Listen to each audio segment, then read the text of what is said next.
Lin Man awoke to find herself transformed into the true daughter of a wealthy family, wronged and cast away to a remote planet in the Interstellar era. Having been deceived by a false heiress, the genuine heiress had sustained herself through mining, only to succumb to the fatal effects of excessive radiation exposure. Her account holding a mere 98 star coins at the time of her demise, as the most formidable wood-type ability user at a base in the apocalypse, Lin Man effortlessly dispelled the radiation afflicting her new body, and resolved to pursue a path of financial independence. Just as she began to lament the sluggish pace of her earnings, a sudden influx of 10 million star coins appeared in her account, and the central system unexpectedly paired her with a husband. To her astonishment, her husband was none other than an Imperial Marshal. This fortuitous spouse was not only wealthy, but also strikingly handsome, leading Lin Man to entertain the notion that perhaps a romance was not entirely out of the question. One day, a mysterious cultivator began a live stream on the Star Network. The vegetables and fruits she nurtured were unrivaled in both appearance and flavor, representing the most ancient varieties capable of significantly reducing radiation levels and effectively combating stubborn radiation. Moreover, these produce were known to enhance fertility, markedly increasing the likelihood of conception for couples. The entire empire buzzed with curiosity regarding the identity of this enigmatic cultivator. The revelation came when the Marshal, whose fertility index had plummeted below 1, publicly announced that his wife was expecting. Chapter 1. Transformed into a miner. Lin Man discovered her body ached in every conceivable way upon awakening in a strange place. She puzzled over her apparent survival after self-detonating her crystal core in a desperate act against zombies. A wave of unfamiliar memories surged through her mind. She realized, to her astonishment, that she had traversed worlds. From the anxious and bleak existence of the apocalypse, she had emerged into the dazzling interstellar era. This realization brought her an unexpected joy, though her physical discomfort quickly tempered her elation. After a fit of violent coughing, Lin Man hastily retrieved an apple from her crystal core space and savored it. The crystal core she had detonated in her previous life had reformed within this new body. Although its level had diminished from 10 to 1, the space and its contents remained intact, including the vegetables and fruits capable of mitigating radiation. In this interstellar age, the threat of zombies had vanished, and technology had advanced to the point of enabling interstellar travel. Yet, humanity still faced the peril of radiation pollution. The habitable planets within the Empire had all been terraformed for human survival, and while many harmful substances had been eradicated, radiation remained an insurmountable challenge. Certain minerals on mining planets posed even greater risks of radiation, compounded by the presence of the ferocious and destructive insectoid species that had been barred from the Empire's borders. For millennia, humans had evolved a degree of resilience to radiation, such that exposure, while not fatal, could lead to discomfort and weakened health. Excessive radiation could even erode mental strength. Consuming pure, uncontaminated vegetables and fruits was essential for reducing radiation levels and restoring health. Thus, the populace of the Empire relied on regular intake of these pristine produce to maintain their well-being, particularly miners and those engaged in combat against the insectoids, who faced heightened levels of radiation and a correspondingly greater need for natural food sources. The previous inhabitant of Lin Man's body had met her demise due to the overwhelming radiation exposure sustained while working in the mines, compounded by her inability to afford clean produce. Weak and overworked, she ultimately perished. Lin Man took a hearty bite of the apple, relishing its sweetness. She recognized this delight stemmed from her body's acute hunger and the prolonged absence of pure fruit. Soon, she had devoured the entire half-kilogram apple. With something in her stomach, the radiation levels began to swiftly decline, a refreshing sensation coursing through her, bringing her a newfound sense of ease. Allowing herself to collapse onto the bed, Lin Man rested for a moment. Once the discomfort dissipated, she rose, gathering the seeds from the apple to place back in her space. She then retrieved a loaf of bread from her supplies. Her new body was in a state of deficiency. The satisfaction derived from one apple was insufficient. After consuming the bread, Lin Man felt nearly full, yet she curbed her desire for more. With renewed energy, she began to survey her dilapidated rented quarters. Dubbed a rental, it was essentially a shipping container. Due to its prolonged existence, the structure displayed significant rust and pockmarking. Fortunately, the roof had been treated with waterproof paint, preventing leaks during rain. This container cost 10 star coins per day to reside in. Given the strenuous labor demands of the mining operation and the hazards of toxic minerals, she had no intention of remaining here. She needed to resign. However, resigning meant she would have to vacate her current dwelling. As she contemplated this, a horn sounded outside. urging the miners to rise. The mine announced wake-up calls at 6 o'clock, allowing miners time to wash up before commencing work at 6:30. Upon hearing the horn, Lin Man disregarded her fatigue and packed the few belongings left by her predecessor before stepping outside. On her way, she encountered several miners who were also fetching water for their morning routines. Many cast glances her way, some even whistling, prompting her to quicken her pace. The mining workforce predominantly consisted of men. As a single woman, the former inhabitant of this body had faced her share of harassment. Fortunately, the mine had installed surveillance cameras at various intersections and employed drones for patrols, which had, for the week, ensured her safety. Yet, this was not a sustainable solution. With her abilities still weak, self-defense was challenging. She needed to leave swiftly. After traversing several intersections, Lin Man finally arrived at the mining office area. After explaining her situation to the security personnel, she waited nearly an hour for the office staff to arrive before locating the individual responsible for processing employment and resignations to complete her departure paperwork. Having worked at the mine for a week, she had only earned 840 star coins due to her limited strength and short working hours, which were deducted from her accommodation fees.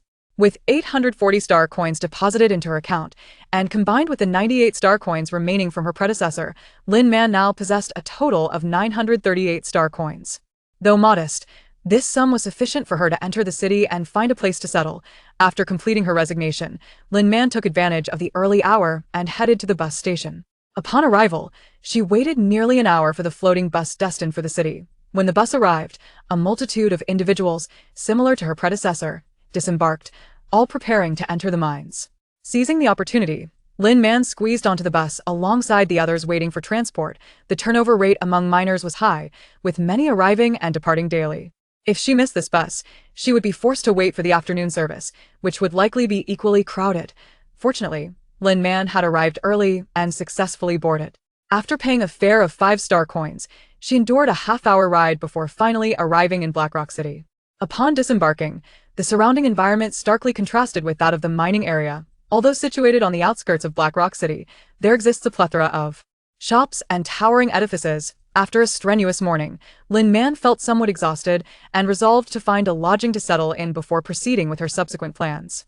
Thus, she summoned her holographic device and, after a brief search, secured a moderately priced and conveniently located nearby. It was not that she was averse to opting for a more economical choice.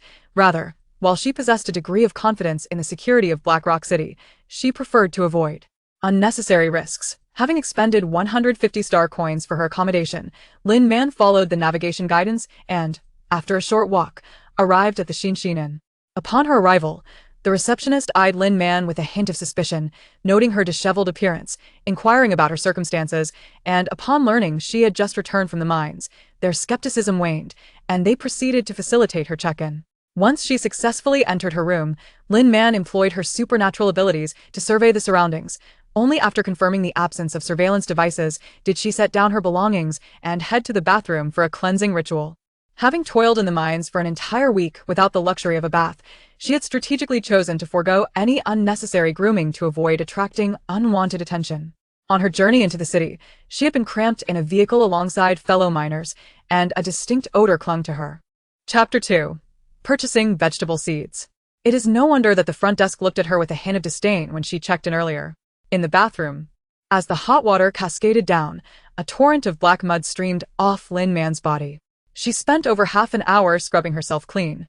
Afterward, she emerged from the bathroom wrapped in a towel she had retrieved from her storage space. Back in her room, Lin Man took out a set of clothing that more closely resembled the style of this era. She then retrieved a piece of bread and a pear to enjoy for lunch. Although she yearned for a warm meal, the limitations of her surroundings forced her to settle for something simple. Once she finished her modest repast, Lin Man relaxed. After resting for a while, she activated her holographic computer and searched for nearby stores specializing in pure vegetables and fruits. The result indicated that within a 2-kilometer radius of the Shinshin Hotel, there was only one store named Green Abode that sold pure vegetables. The shop exclusively offered vegetables without any fruits, which was quite understandable. After all, fruit trees require more time to mature and bear fruit than vegetables do. In this era, pure vegetables and fruits are primarily cultivated through the efforts of plant cultivators, who expend significant mental energy in the process. The cultivators bear some resemblance to the wood-based psychics from apocalyptic times, though they seem to possess lesser abilities in this age. For instance, novice cultivators can only grow hydroponic vegetables, while intermediate cultivators can cultivate soil-grown vegetables.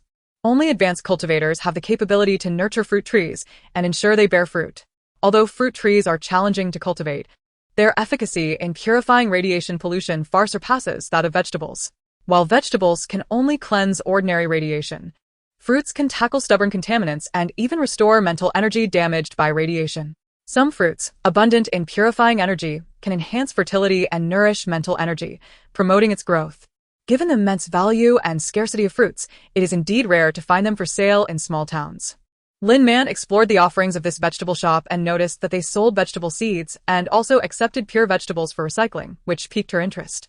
Although her previous incarnation had awakened a wood spirit power, her mental energy level was only F, and her potential was merely D, rendering her incapable of becoming a cultivator. However, she possessed wood-based abilities that would allow her to cultivate some vegetables without much difficulty. As for the high-quality vegetables and fruits in her storage, she had no intention of selling them for the time being. After all, their superior quality would draw too much attention. With her thoughts set, Lin Man clicked on the store's customer service to inquire further. As the dialog box popped up, a message from the other side arrived promptly. Hello. Welcome to Green Abode Pure Vegetable Store. Hello, I noticed your store sells vegetable seeds. Could you please provide me with information regarding the prices? Additionally, how is the purchasing price for vegetables calculated? The store supported online shopping, but the items available for sale online were limited to vegetables, with seeds not listed. Upon reading Lin Man's message, the store manager's eyes brightened. He had been operating this pure vegetable store for nearly 3 months, continually seeking collaboration with cultivators to reduce his vegetable procurement costs. However, there were not many cultivators in Black Rock City, and as his store was located on the outskirts, cultivators in the vicinity were even scarcer. He had been searching for quite some time for a cooperative cultivator, but had yet to encounter one willing to engage with him. Now, however, a cultivator had approached him directly. Greetings. How convenient. What type of seeds do you require? Hydroponic or soil-based? After sending the message, the manager anxiously focused on his holographic computer screen, hoping that Lin Man was a novice cultivator. It was not that he did not wish to meet an intermediate cultivator, but his store had a limited variety of soil-based vegetable seeds, and he feared that the seeds she wanted might not be available. Lin Man hesitated for a moment upon seeing his message, then replied, hydroponic. In truth, she could likely cultivate both hydroponic and soil-based vegetables, as well as fruit trees.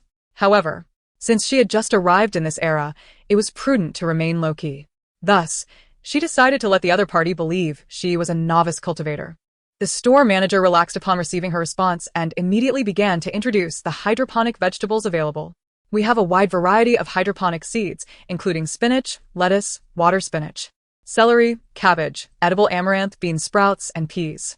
The seeds for bean sprouts and peas are a bit more expensive, priced at 20 star coins each, while the other seeds are only 5 star coins each. As for the purchasing price, bean sprouts and pea shoots are 150 star coins per pound, while other hydroponic vegetables are priced at 60 star coins per pound. Do you reside nearby? If convenient, you can come to our store to take a look. Lin Man was taken aback by the prices. She glanced at her account balance and felt a bit overwhelmed. Upon exiting the mine, she had 938 star coins. After spending 5 star coins on the hover bus and 150 star coins for her accommodation, she was left with only 783 star coins. After clicking back to the Green Abode vegetable store, she noted that it was only about 900 meters from the Shinshin Hotel, prompting her to decide to visit. Thus, she replied affirmatively. After sending her message, Lin Man packed away the dirty clothes and some unnecessary luggage left by her previous self and disposed of them before heading downstairs to leave the hotel, using her holographic computer's navigation to locate the Green Abode vegetable store. After a brief walk of about 10 minutes, she arrived at her destination. The storefront of the vegetable shop was quite conspicuous among the row of shops, mirroring the style of the Starnet storefronts. Upon entering the store, Lin Man observed that the selection of vegetables was limited, and despite the presence of preservation devices, most of them appeared wilted. Hello, are you here to buy vegetables? Approached a stout middle-aged man, the shop owner. No, I'm here to look at vegetable seeds, Lin Man replied, uncertain whether this was indeed the same person she had been conversing with online. The shop owner's expression brightened. You must be the esteemed guest. Welcome. We have a variety of hydroponic vegetable seeds. Please have a seat, and I will fetch them for you. Thank you, Lin Man replied. After sitting down on the only chair in the store for a short while, she watched as the shop owner returned with several packets of vegetable seeds. All of our vegetable seeds are officially cultivated, ensuring quality. I have brought one packet of each type. Please let me know which ones you require. The quality of seeds significantly affects the vegetables they produce, and the seeds available in the market, whether from official sources or other organizations, are all first-generation viable. The term first-generation viability refers to seeds produced from the plants that can no longer reproduce the next generation. Currently, the officially produced seeds are the most sought after in the market. Lin Man took the seeds and examined them, discovering that each packet was quite compact, with larger packets containing 200 seeds and smaller ones having at least 50. Due to her limited funds, she opted for the packet with the fewest seeds, the water spinach, which could be harvested multiple times. After being cut or harvested, it would regrow with minimal psychic energy expenditure. If the germination rate was sufficiently high for the 50 seeds, she anticipated a profitable return. I'll take this packet. It's 250 star coins, correct? Lin Man asked the shop owner, holding the water spinach seeds. Chapter 3. When out in the world, identity is self-created. Yes, it is indeed 250 star coins, the shop owner replied enthusiastically. You don't seem to be from Black Rock City. Are you here for tourism? Lin Man's eyes darkened momentarily. Please do not misunderstand. What I meant to convey is that if you are here for a trip, you might not have brought along a cultivation tank. Fortunately, I happen to have one available for your use, provided you sell me the vegetables you nurture. The shopkeeper smiled amiably. Lin Man's gaze drifted towards several cultivation tanks situated at the side of the shop, and she felt a stirring of desire.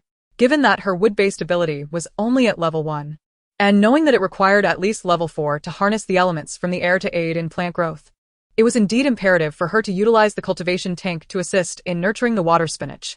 Very well, she acquiesced. Upon hearing Lin Man's agreement, the shopkeeper felt a mix of joy and regret. It appeared that she was merely a traveler, which meant a long-term collaboration would be unattainable. Nevertheless, he thought to himself, any cooperation, however brief, would still be profitable for him. Could I also borrow the seedling paper, spray bottle, and harvesting tools? Lin Man inquired suddenly, her gaze shifting towards some tools adjacent to the cultivation tank. The shopkeeper hesitated for a moment. Of course, he responded promptly. Lin Man then spent 100 star coins to purchase a packet of concentrated fertilizer, totaling 350 star coins, before returning to the Xian Hotel, dragging the cultivation tank and equipment along with her. The front desk staff merely glanced at her without further inquiry upon seeing the items she brought back. Once back in her hotel room, which was rather small, Lin Man busied herself. After placing a bed in the limited space, she decided to put the cultivation tank in the bathroom to ensure her sleeping area remained dry. She first retrieved the seedling tray from the tank and laid seedling paper within it. Next, she took 25 water spinach seeds and evenly distributed them over the paper. Then, she covered the seeds with another layer of seedling paper. Afterward, she used a spray bottle filled with water to thoroughly moisten the seedling paper. With that, the preparations for the seedlings were complete. Taking a deep breath, Lin Man extended her hand over the seedling tray and began to unleash her wood-based ability. As her eyes closed, she immediately sensed 25 points of absorption beneath her palm, indicating that all the water spinach seeds were viable. Her heart soared with joy as she began to assist the seeds in absorbing energy. Approximately a minute later, one of the seeds sprouted a shoot. Soon after, the second and third seeds followed suit, all competing to emerge. After a short while, Lin Man withdrew her hand, the seedling phase now complete. She inspected the seeds and smiled with satisfaction. For low-level wood users, nurturing seedlings was the most challenging and energy-consuming stage. Having expended only about 25 units of energy thus far, her current condition was quite favorable. With the first stage successfully accomplished, Lin Man prepared for the second stage. She filled the cultivation tank with nearly a full container of water and then opened the packet of concentrated fertilizer, pouring it in. Utilizing her wood-based ability, she facilitated the vegetable's absorption of nutrients from the solution, unperturbed by the high concentration as she could command the plants to extract only what was necessary. Given the brevity of the process, there was no concern about the risk of nutrient burn from excessive fertilizer. After stirring the solution until dissolved, Lin Man placed the seedling tray into the tank and activated her wood-based ability once again to encourage the sprouting seeds to continue growing. This time, the assistance from her wood ability was remarkably effective. The sprouted seeds eagerly absorbed the nutrients from the solution, sprouting branches, thickening stems, and elongating leaves.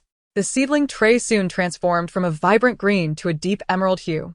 The water spinach grew lush and vigorous, with branches and leaves spilling over the sides of the cultivation tank.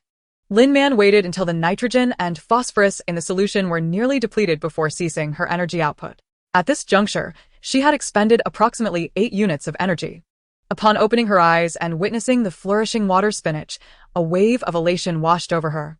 At that moment, her mind settled with reassurance. Her wood-based abilities could successfully nurture vegetables in this era, ensuring her livelihood going forward. Without wasting time, Lin Man retrieved her harvesting tools and began to gather the produce. Before long, she had collected a substantial bundle of water spinach. Once finished, she did not pause. Instead, she lifted the seedling tray and added more water to the cultivation tank. Then, she commenced the nurturing of a second batch of water spinach. In total, Lin Man successfully nurtured 4 batches until the roots of the water spinach became too aged to continue.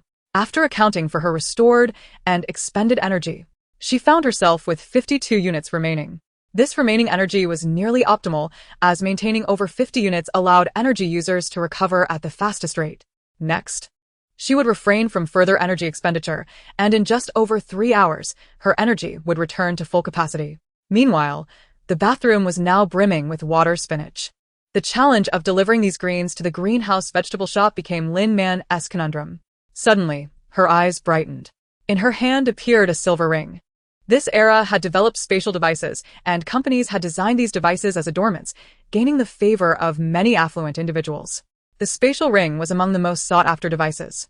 Although she lacked an actual spatial ring, she could easily masquerade as if she possessed one. When the time came, she could retrieve items from her crystal core space without arousing suspicion.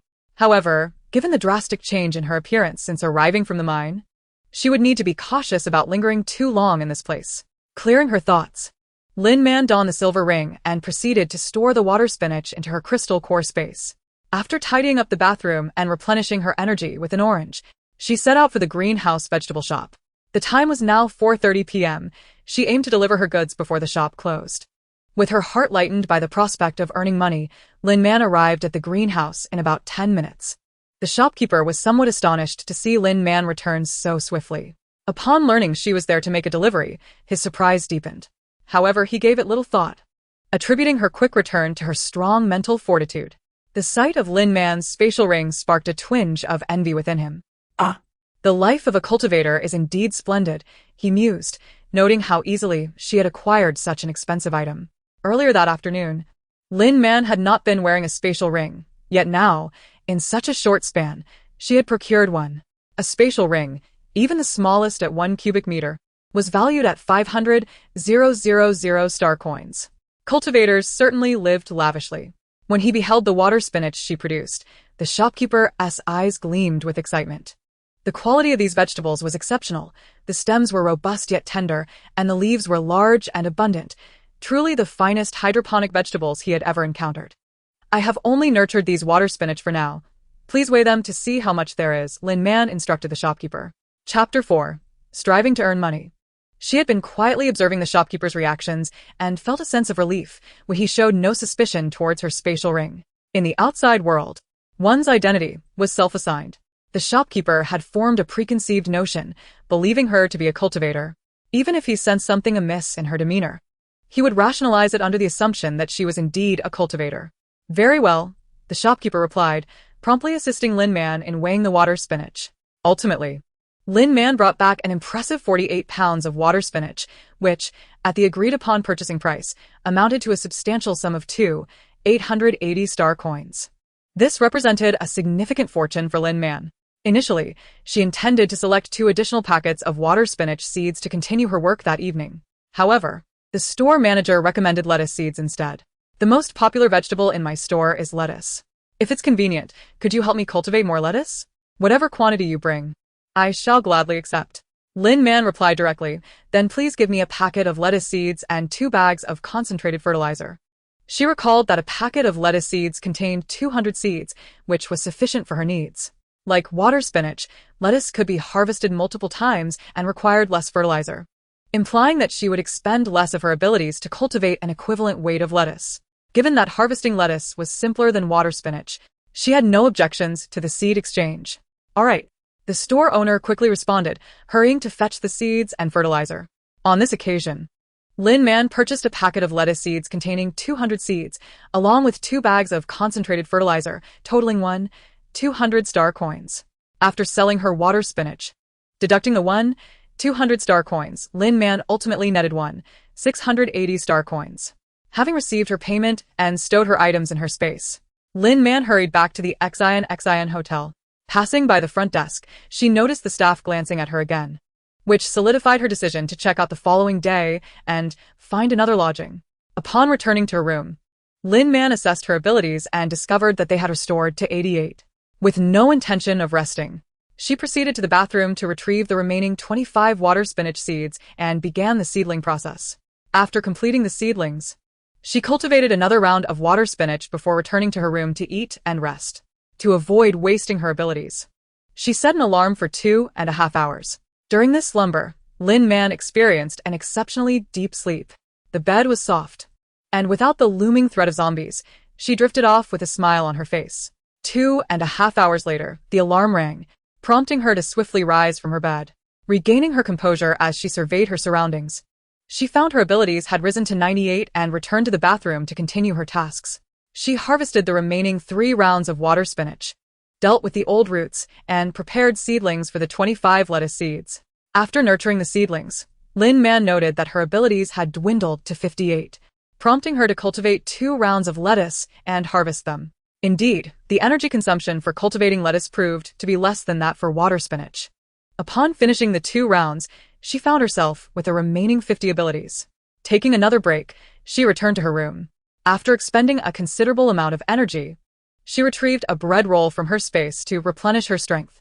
After eating, Lin Man relaxed and reclined on her bed. She realized that her food supply in the crystal core space was limited, and she could not sustain herself on fruit bread for long. Soon, she would need to either rent a decent place to cook or resort to purchasing nutritional agents. The nutritional agents of this era, while labeled as nourishing, were, in reality, quite lacking in actual nutrition. To improve her circumstances swiftly, she needed to save money diligently. Additionally, changing her residence was of great importance. With these thoughts in mind, Lin Man activated her light brain to search for new accommodations. With newfound opportunities to earn money and the need to present herself with the dignity of a cultivator, she decided to choose a hotel with superior conditions. However, the hotel's location needed to be near the greenhouse vegetable store for her convenience in procuring seeds and delivering goods. Upon opening the map, Lin Man quickly found a suitable hotel. The Morning Light Hotel was located merely 500 meters from the greenhouse vegetable store. Upon checking the available rooms, Lin Man discovered one with a balcony that captivated her.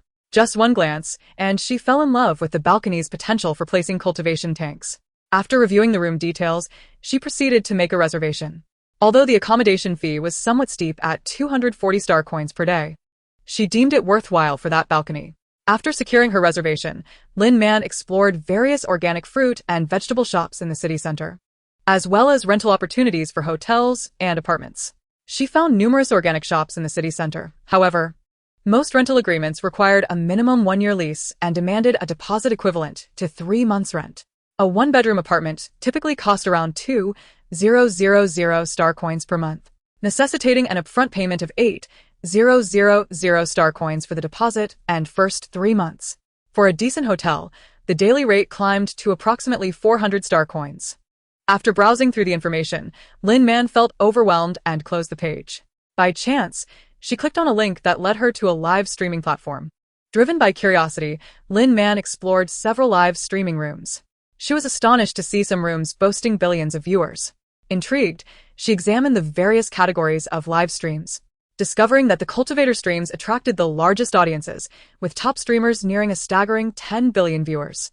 Other popular categories included mecha testing, gaming, and fashion, which also garnered significant interest. Surprisingly, the food category was quite niche. Entering a food stream, Lin Man realized she had almost forgotten that this era was a veritable culinary desert. Due to the scarcity of pure ingredients, most people relied heavily on nutritional agents for sustenance.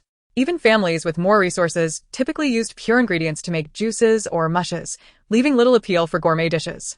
Once I have my own place, I could consider becoming a food streamer, Lin Man mused. With her previous self lacking both mental strength and potential, She could not pursue a career as a cultivator, thus precluding her from streaming in that category. However, the restrictions for food streamers were far less stringent, and the competition was also minimal, making it a suitable option for her. Nevertheless, that was a matter for the future. For now, she needed to focus on making money.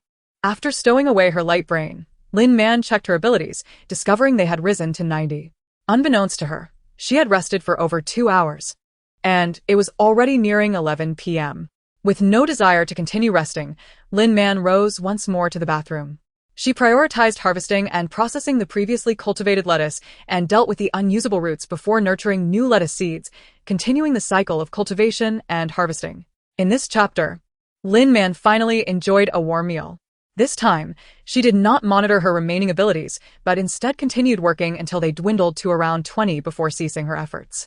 While she was eager to earn money, her body required recuperation, prompting her to refrain from further labor during the latter half of the night. With no work to attend to, she was unconcerned about the speed of her abilities' recovery. By dawn, they would surely be fully replenished. Maintaining a reserve of 20 abilities was crucial, as abilities below this threshold could lead to physical weakness or discomfort. After consuming some food to regain her strength, Lin Man lay down and fell asleep. That night, her slumber was especially deep. When she awoke the next day, it was already 8 a.m. After a restful night, Lin Man rose, washed up, and cleaned the bathroom thoroughly to leave no trace before checking out at the front desk. Today, the receptionist on duty has changed. And upon seeing Lin Man, there were no further inquiries. Thus, Lin Man effortlessly checked out of her room. After departing from the Xian Hotel, she made her way back to the green abundant vegetable shop. Upon her arrival, the shop was bustling with activity and the owner appeared quite occupied. Not wishing to interrupt the proprietor's business, she patiently waited for a while. My apologies for the wait. We have been inundated with online orders. But there were also some customers in the shop this morning, the owner said, slightly embarrassed. It's no trouble at all. I brought some fresh vegetables. Please weigh them first, Lin Man replied, as she retrieved the water spinach and lettuce stored in her crystal core space. Instantly, a large pile of water spinach and lettuce appeared on the shop floor, vibrant and succulent, enticing to the eye. At that moment, an elderly lady entered the shop and immediately inquired about the price of the 2 types of vegetables. The owner glanced at Lin Man before quoting the price. These vegetables are of excellent quality and exceptionally fresh, just 110 star coins per pound. Lin Man's eyes flickered momentarily, but she remained silent. The shop previously sold wilted hydroponic vegetables, typically priced between 80 to 90 star coins per pound. The vegetables she provided were indeed fresher and more robust, making the price of 110 star coins quite reasonable. The owner's profit was his concern. She was merely responsible for supplying the goods. The elderly lady found the price steep and began to haggle, yet her gaze remained fixed on the lettuce. The owner, however, seemed disinterested in negotiating with her, focusing instead on weighing Lin Man's produce. Clearly, Lin Man was of greater importance to him than the lady who was haggling. She had already been waiting for some time, and he could not afford to neglect her. As for the elderly lady, the fresh vegetables he had purchased would sell swiftly, even if he did not sell to her. Noticing that the shopkeeper was ignoring her, the elderly lady chose to remain patient and waited aside. Lin Man felt somewhat uneasy under the lady's watchful gaze, but fortunately, the owner soon finished weighing her vegetables. The water spinach weighed 49 pounds, and the lettuce weighed 130 pounds, totaling 179 pounds. Since Lin Man had plenty of lettuce seeds remaining, she bought nothing this time and earned a total of 740 star coins. The elderly lady, who had been observing from the sidelines, finally recognized Lin Man's identity as a cultivator and approached her. You are a cultivator? Good sir, would you be able to sell me some vegetables separately? I can offer a higher price than him. Lin Man frowned and stepped back. At that critical moment, the owner intervened, blocking the elderly lady. Madam Hu, are you harassing my collaborative cultivator in my presence, assuming I, Zhao Sand, am a pushover? Who is harassing the cultivator? As tensions rose, Lin Man hastily excused herself. Boss Zhao, I shall take my leave now. I will come back another time, she said, ignoring the elderly lady's calls as she turned to leave. With swift steps, Lin Man exited the green abundant vegetable shop and hurried towards the Morning Light Hotel. She glanced back several times to ensure the elderly lady was not following her before finally breathing a sigh of relief. Upon arriving at the Morning Light Hotel, she successfully checked in, as her reserved room had not been occupied the previous night. With her newfound wealth, She even extended her stay by 3 days.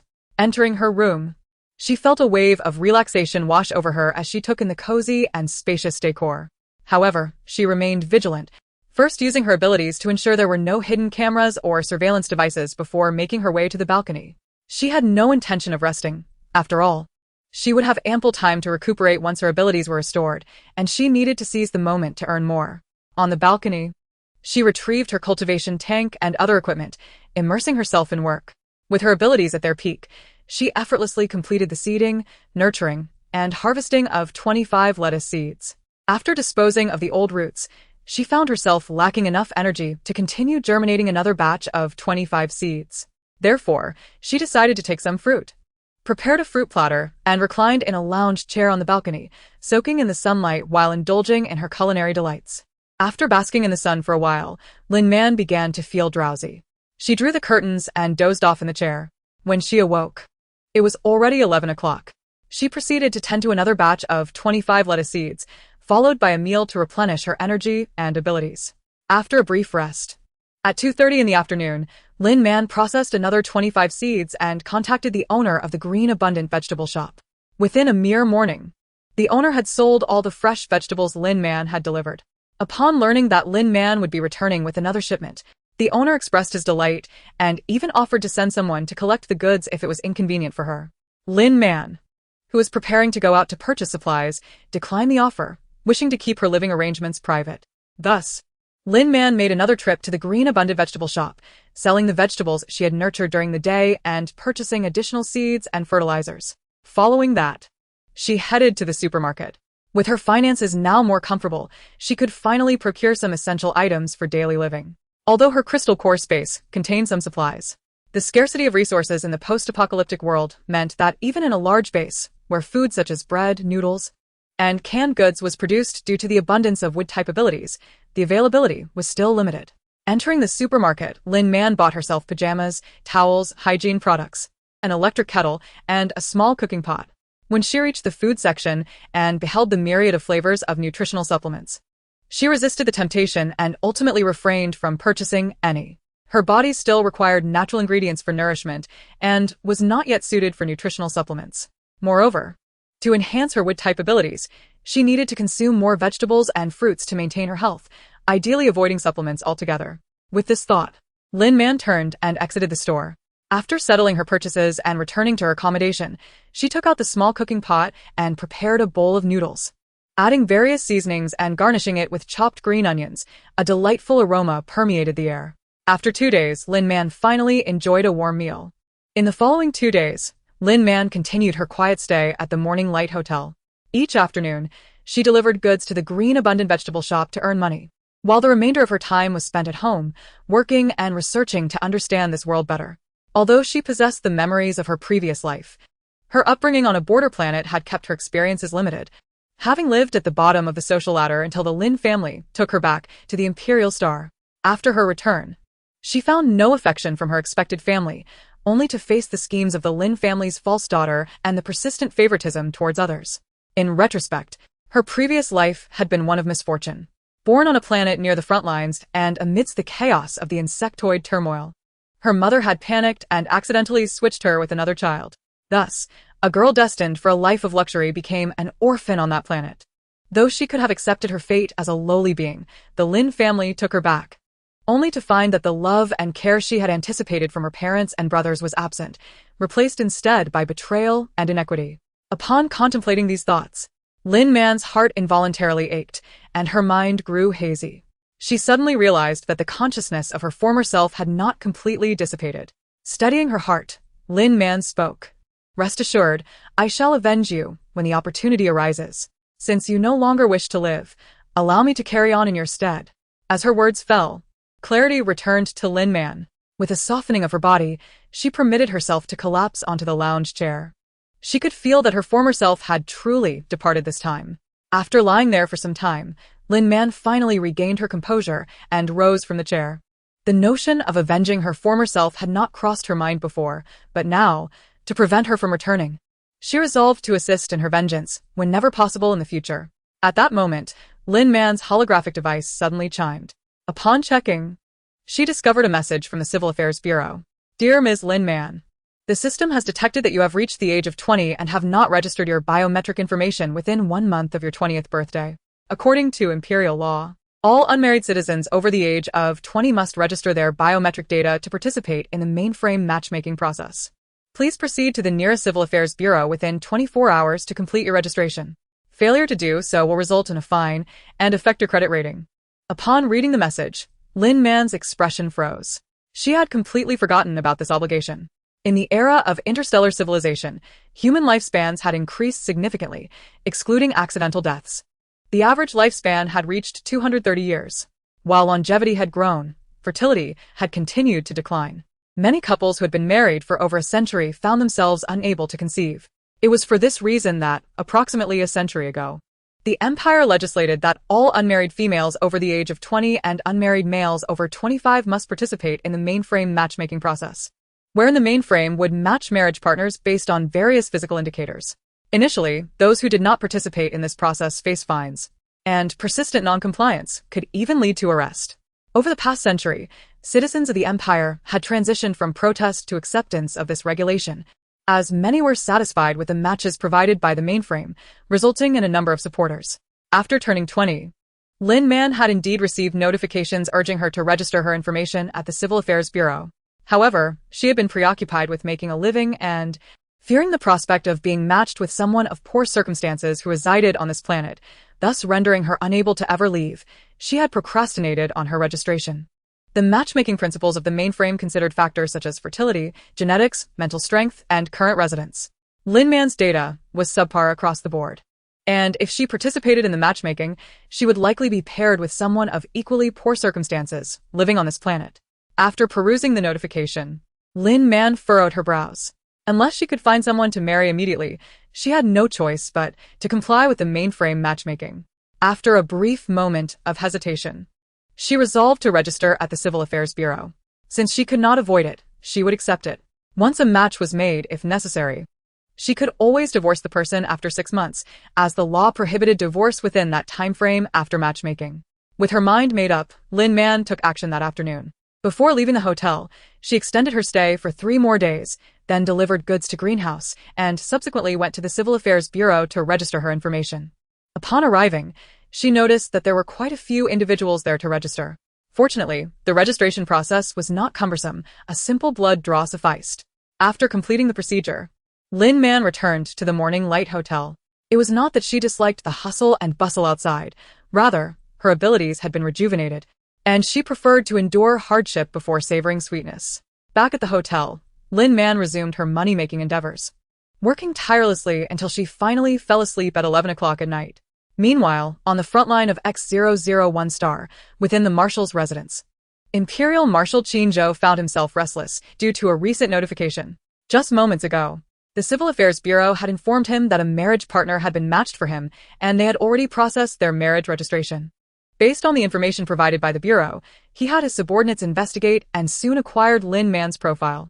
Lin Man, 20 years old, was the second daughter of the prestigious Lin family on the Imperial Star, having been recognized by her family 6 months prior and subsequently cast aside to LX-008 star for harming the Lin family's adopted daughter. This was merely the surface information. The reality was that this girl, who had lived nearly 2 decades at the bottom of society on a backward planet, had been neglected by her family and bullied by the adopted daughter upon her return to the Lin family. The incident involving her harming the adopted daughter was also a scheme against her. Upon learning of Lin Man's difficult circumstances after arriving at LX-008 star, where she had been reduced to working in the mines, Qin Zhou frowned. After a moment's hesitation, he found Lin Man's contact information, sent her a friend request, and transferred 10 million star coins to her. Regardless of her willingness or reluctance, she was now his wife, and he had a responsibility toward her. Feeling somewhat reassured after the transfer, Qin Zhou waited for a while but did not receive an acceptance of his friend request. So he set aside his holographic device and closed his eyes to sleep. When Lin Man awoke, she was taken aback. In the span of a single night, she had gotten married, and her new husband had sent her 10 million star coins. So, the mainframe matched me with a wealthy individual? And a generous one at that? Lin Man couldn't help but smile. Considering the 10 million, she promptly accepted the friend's request. The name Qin Zhou sounded quite familiar to her. Just as she was about to message him, he initiated a video call. Lin Man felt a moment of nervousness, but quickly composed herself and answered the call. As the video connected, a handsome man in military attire appeared on the screen. With sharp eyebrows, deep-set eyes, a high nose bridge, and a tightly pressed lip. He exuded an aura of restraint that captivated her. No, this isn't. Chapter 7. An elite hunter appears as prey. Qin Zhou was equally surprised upon seeing Lin Man. Last night, he had viewed her photograph in the dossier, where she appeared timid and malnourished. In stark contrast, the girl before him had the courage to meet his gaze, her skin radiant and healthy, and she was undeniably beautiful. Realizing his thoughts were wandering, Qin Zhou quickly reined in his focus. Hello, I am Qin Zhou, he introduced himself. Lin Man's lips curved into a smile. Hello, I am Lin Man, she replied. Her gaze towards Qin Zhou filled with admiration. She had changed her mind. She no longer wished to divorce him. After all, he was an Imperial Marshal, fitting her aesthetic standards, and he was young and accomplished. Crucially, he was a military officer, which significantly lowered the chances of any moral failings. Due to her past experiences, Lin Man held a profound respect for soldiers. The base she had once inhabited was established and safeguarded by the military, which contributed to its superior order and safety compared to others.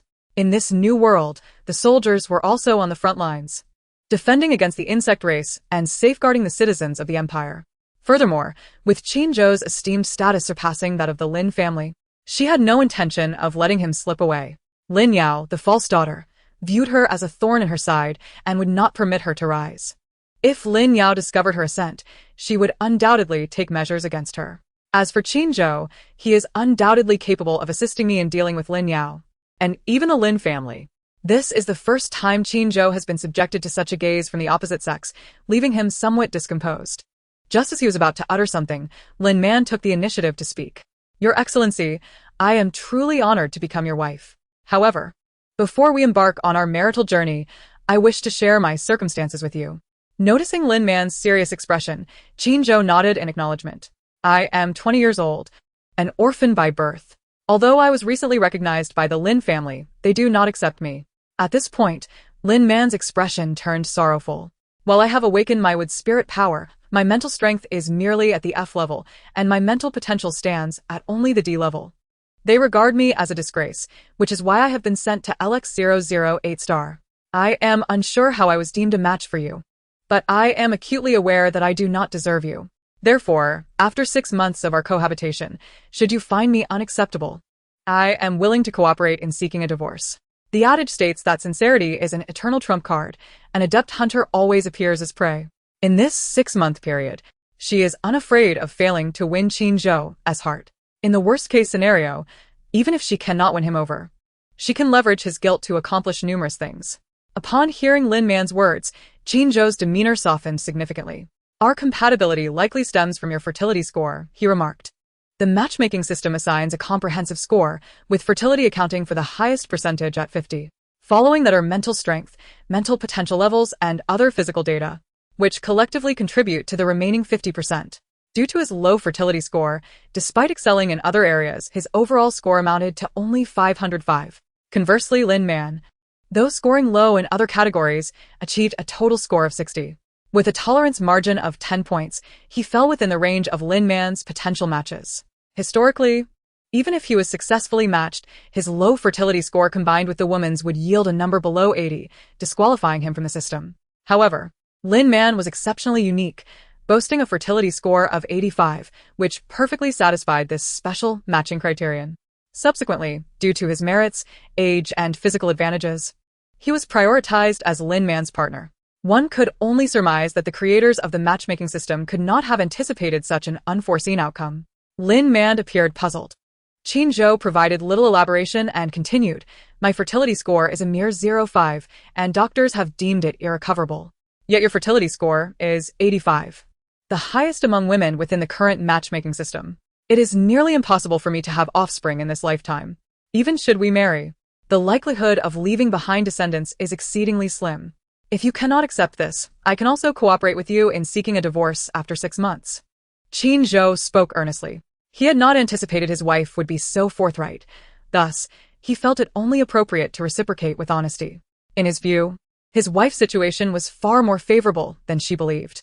A woman with a high fertility score, even with low mental strength and potential, would not lack suitors.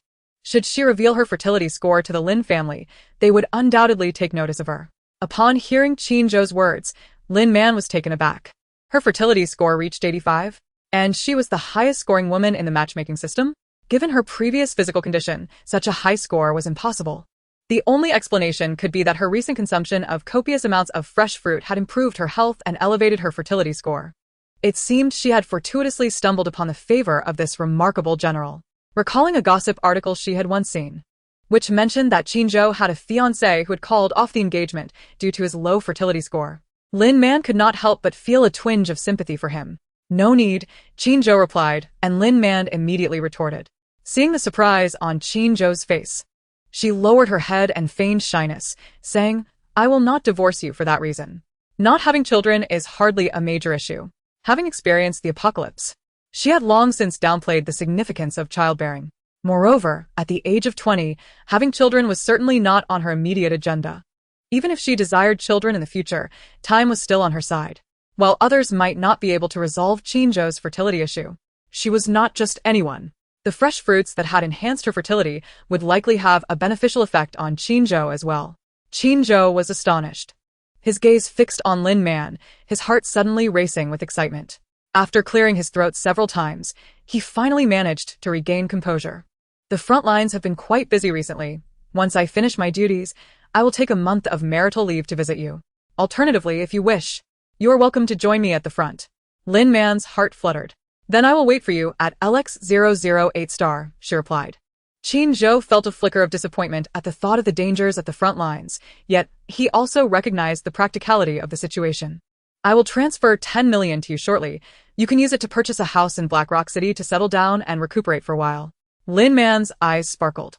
Thank you, husband, she exclaimed gratefully. The ease with which he offered 20 million star coins was nothing short of miraculous. What a truly extraordinary husband he was. Noticing the light in Lin Man's eyes, Qin Zhou's face involuntarily flushed. I must get back to work, he said awkwardly. Oh, goodbye, husband, Lin Man replied, having grown accustomed to the endearment. Once a term of address was used, it became more fluid with repetition. Watching Qin Zhou's reddened face, Lin Man felt a wave of joy. Her husband seemed rather innocent. As their conversation concluded, Lin Man's account was immediately credited with 10 million star coins. Shortly thereafter, Qin Zhou sent her a message, introducing her to someone who could assist with her housing arrangements. Thus, Lin Man accepted a friend request that had just come through. Upon acceptance, a message promptly arrived. Greetings, Madam Marshal. I am Zheng Sun, the head of the military supply department and the most loyal subordinate of our esteemed Marshal. The Marshal has assigned me to assist you with your housing arrangements on LX008 *. What are your preferences regarding the property? At that moment, Zheng Sun was filled with excitement. The Marshal had successfully been matched by the system. Given the Marshal's qualifications, his partner must surely be a stunningly talented beauty. Chuckling to himself, he thought, to marry so soon and already planned to buy a house for his wife, the Marshal may appear indifferent to women. Yet his actions reveal his sincerity. Are you available for a video call? Before Lin Man could respond, another message chimed in. Chapter 8. The Marshal's wife is quite polite. Zheng Sun, grinning with mischief, was eager to see what the Marshal's wife looked like, someone who could inspire such a change in the stoic figure of the Marshal. Not overthinking it, Lin Man decided that face-to-face communication would be more efficient and proactively initiated a video call with Zheng Sun. The connection was established almost instantly. When Zheng Sun laid eyes on Lin Man, he was momentarily taken aback. Madam Marshal, you are indeed a vision. Even more beautiful than Li Jiaojiao. Li Jiaojiao had been betrothed to the Marshal since childhood but had called off the engagement, deeming the Marshal's radiation pollution levels detrimental to her fertility. If she found him undesirable, so be it. She had dragged the Marshal along until he was nearly 25 before finally breaking off the engagement, forcing him to participate in the matchmaking system. However, it now appeared that the Marshal's participation was a stroke of good fortune. How lovely the Marshal's wife was. Far surpassing Li Jiaojiao. Hello. Lin Man noticed that the other person was gazing at her in silence, so she spoke up. Hello, Madam Marshal. I am Zheng Sun, he said, quickly regaining his composure. I happen to have a relative who works as a real estate agent in Black Rock City. If you have any needs regarding purchasing property, please feel free to let me know. I will contact him shortly to arrange a viewing for you. Zheng Sun spoke with enthusiasm. I'm not very familiar with Black Rock City at the moment and don't have any specific plans yet. Could you have him contact me directly? I would like to consult with him first before viewing any properties. Buying a house is a significant matter. And now that I have some funds available, I can spare a few days to look around, Lin Man replied. After purchasing a house, if she still had ample resources, she was considering trying her hand at live streaming. If funds were tight, she could also seek employment at a nearby organic grocery store. As for the greenhouse vegetable shop, once she handed over her current stock, she would cease her work there. The thought of soon acquiring a home and then leisurely engaging in her desired activities filled Lin Man with delight. Zheng Sun observed her expression and silently praised Madame Marshal for her adeptness in managing her affairs. Very well. I will contact him right away and have him reach out to you. Additionally, if you have any further questions, please do not hesitate to ask me. Thank you. Director Zheng. Lin Man expressed her gratitude. Zheng Sun beamed with a radiant smile, thinking to himself how polite Madame Marshal was. You flatter me, Madam. It is my privilege to assist you. With that, their video call concluded. Shortly thereafter, Lin Man received a friend request with a note, introduced by Director Zheng. She accepted the request, and the other party immediately messaged her. Good day, Madam. I am Zhang Bo, the distant nephew of Director Zheng, and the manager at Lianjia Real Estate in Black Rock City. Director Zheng mentioned that you are interested in purchasing property in Black Rock City. I can introduce you to various developments in the city. May I ask if you're available soon? Yes, Lin Man typed in response. Where are you currently located? I can come to meet you in person, or, if it's more convenient, I can come to your office. Whenever you are available, do let me know. I am at your service at any time. I'm at the Morning Light Hotel and am free now. If it's convenient, please come pick me up. Having decided to view properties, Lin Man had no intention of delaying. All right, please wait a moment. I will be there in 15 minutes. Jiang Bo replied before promptly gathering his belongings. He had to perform well in this task arranged by his distant uncle. Although his uncle did not disclose the identity of this lady, anyone who could elicit help from him must undoubtedly be the wife of a high-ranking official in the military. Providing excellent service to this lady would only benefit him and his family. Lin Man smiled. Thank you for your trouble, she typed. Jiang Bo felt a warm glow, thinking to himself that this lady had a very pleasant demeanor. It's no trouble at all. Serving you is my honor. After sending his message, he left. Putting away her device, Lin Man quickly got ready. She never liked to keep others waiting. Fortunately, she only needed to brush her teeth, wash her face, change her clothes, and eat an apple to satisfy her hunger. 15 minutes was more than sufficient. Ultimately, 13 minutes later, Jiang Bo sent a message stating he had arrived and was waiting for her in the lobby of the Morning Light Hotel, informing her not to rush and to finish her tasks before coming down. However, Lin Man replied that she would be down momentarily. Jiang Bo, seated in the hotel lobby, did not take Lin Man's reply seriously. When a woman says she will be ready soon, it often does not mean she will be ready immediately. To his surprise, Lin Man soon appeared before him. You are the madam? Jank bestemd. Unable to believe his eyes at the sight of the stunning young woman before him. She looks so youthful. Could she be in her 20s? Hello, Manager Jiang. Lin Man extended her hand. Greetings. Jiang Bo quickly bowed, shaking Lin Man's hand with both of his before releasing it swiftly. After their introduction, they proceeded to Jiang Bo's real estate office. Upon arrival, Jiang Bo showcased his professionalism, introducing Lin Man to several luxurious neighborhoods in Black Rock City based on her general requirements. We have recorded holographic videos of the properties in these developments and uploaded them to our website. If you have some time, madam, you can take a look at them. Narrow down your choices, and I can take you to view them in person tomorrow. Lin Man found this proposition reasonable and agreed. As the hour grew late, Jiang Bo personally escorted her back to the Morning Light Hotel. After returning to her hotel, Lin Man gathered her belongings and headed to the greenhouse vegetable shop. The owner expressed disappointment upon hearing that Lin Man was resigning. After unsuccessful attempts to persuade her to stay, they settled accounts. Back at her residence, Lin Man began exploring the properties. The holographic videos of this era were remarkably advanced, creating an immersive experience. She eagerly viewed house after house until evening, when Qin Zhou contacted her. How is the house hunting going? I heard you have already settled on a preferred neighborhood. Zheng Sun had boasted to him, praising Lin Man's beauty and her humble demeanor, which even impressed the agent accompanying her. Seeing the message, Lin Man couldn't help but smile. She promptly sent Qin Zhou the listings of a few properties she was interested in. Yes, I have shortlisted 3 neighborhoods. From those, I selected several satisfactory layouts. Please take a look and see if any of these appeal to you. After all, it's a marital home, so both our opinions should be considered. Qinzhou initially intended for Lin Man to make a decision directly.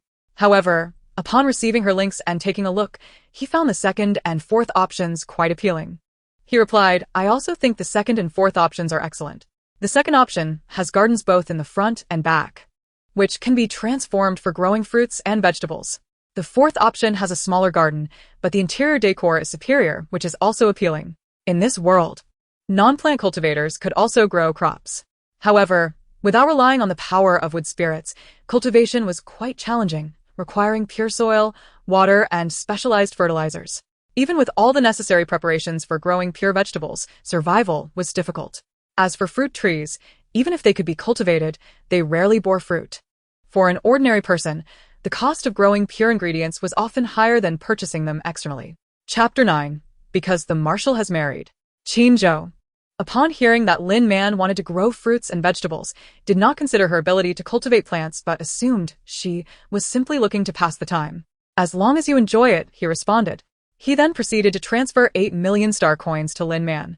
Upon seeing the transfer notification, Lin Man was taken aback. Why are you sending me money again? She asked, flabbergasted. Although she was looking at a row house in Black Rock City. The price for a single unit was only around 13 million. The 20 million he sent was more than enough. For renovations, Qinzhou replied, appreciating Lin Man's expression.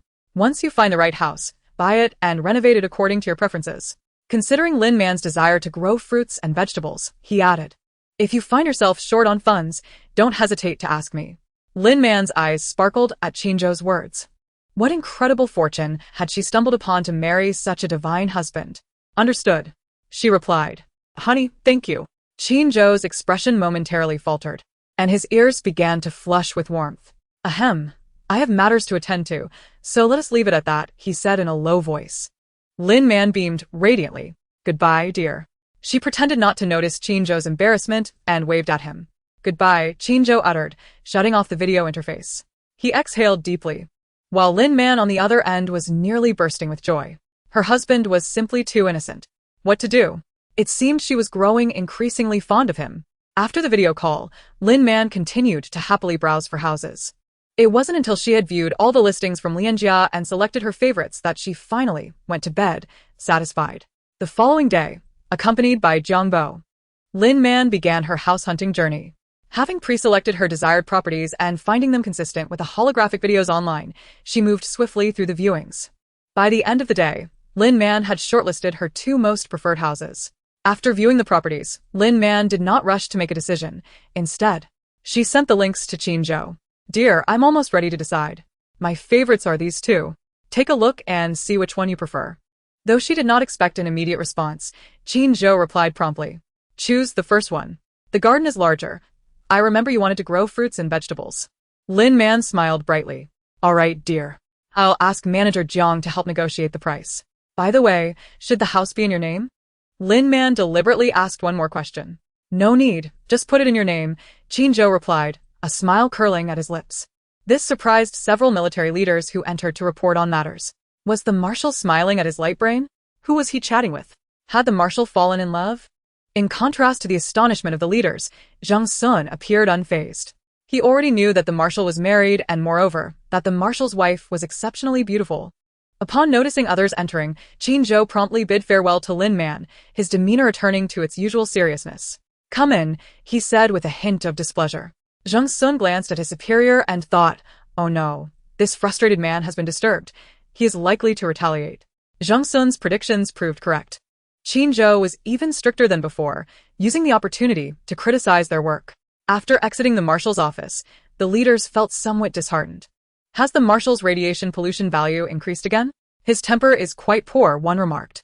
I warned that the battle in the R star system should not have involved the Marshal directly. His radiation pollution value is already too high.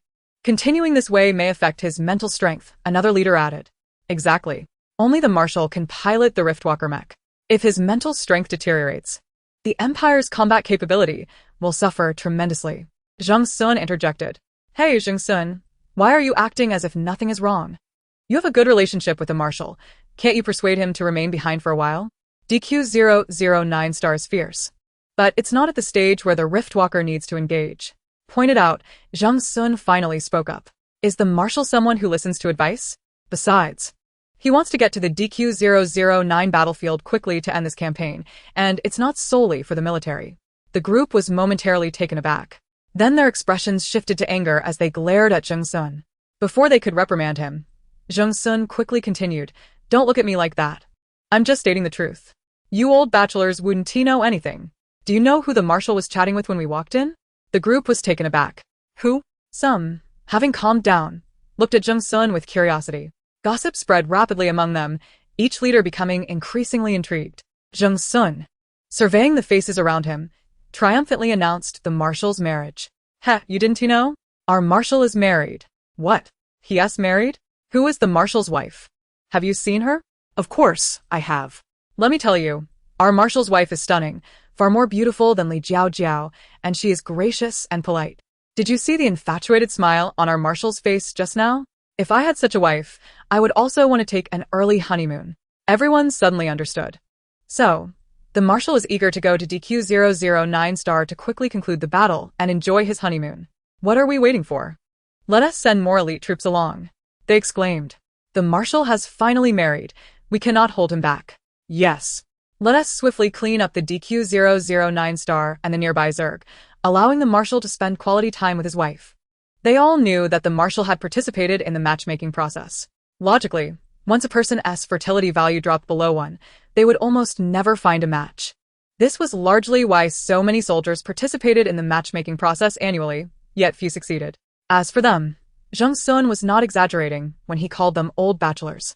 Their ages ranged from 26 to 36, and their fertility values, like the Marshal's, had all fallen below 1.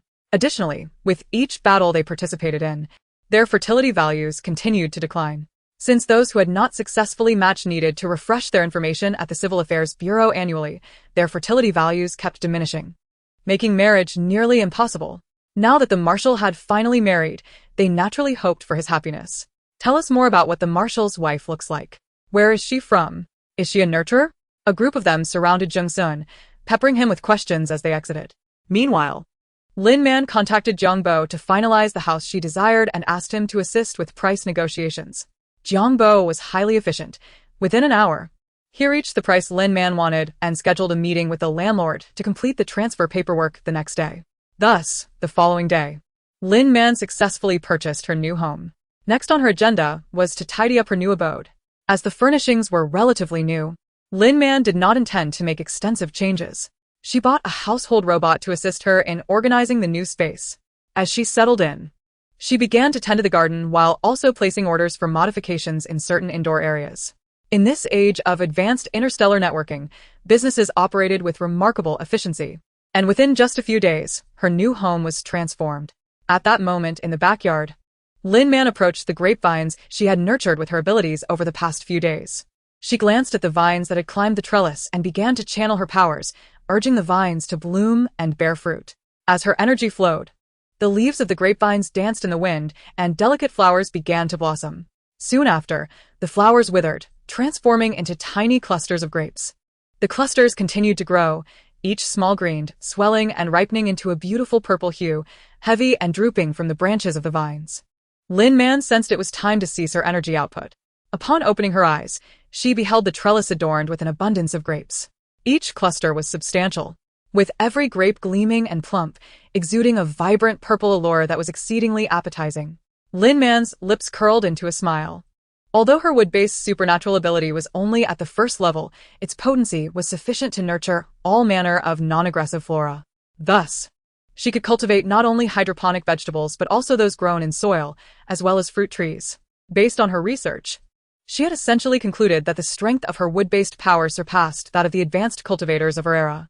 After all, while these advanced cultivators could promote the growth and fruiting of trees, the produce they yielded was often of inferior quality. This shortcoming was attributable not only to the subpar genetic makeup of the seeds, but also to the inadequacy of the cultivator's wood spirit energy. Her wood-based powers were limited. Each time she expended 50 units, she required approximately 3.5 hours to replenish her energy to a full state of 100. Since moving into her new home, She had devoted herself to nurturing a vine of grapes, and after more than 4 days of diligent effort, she finally reaped some rewards.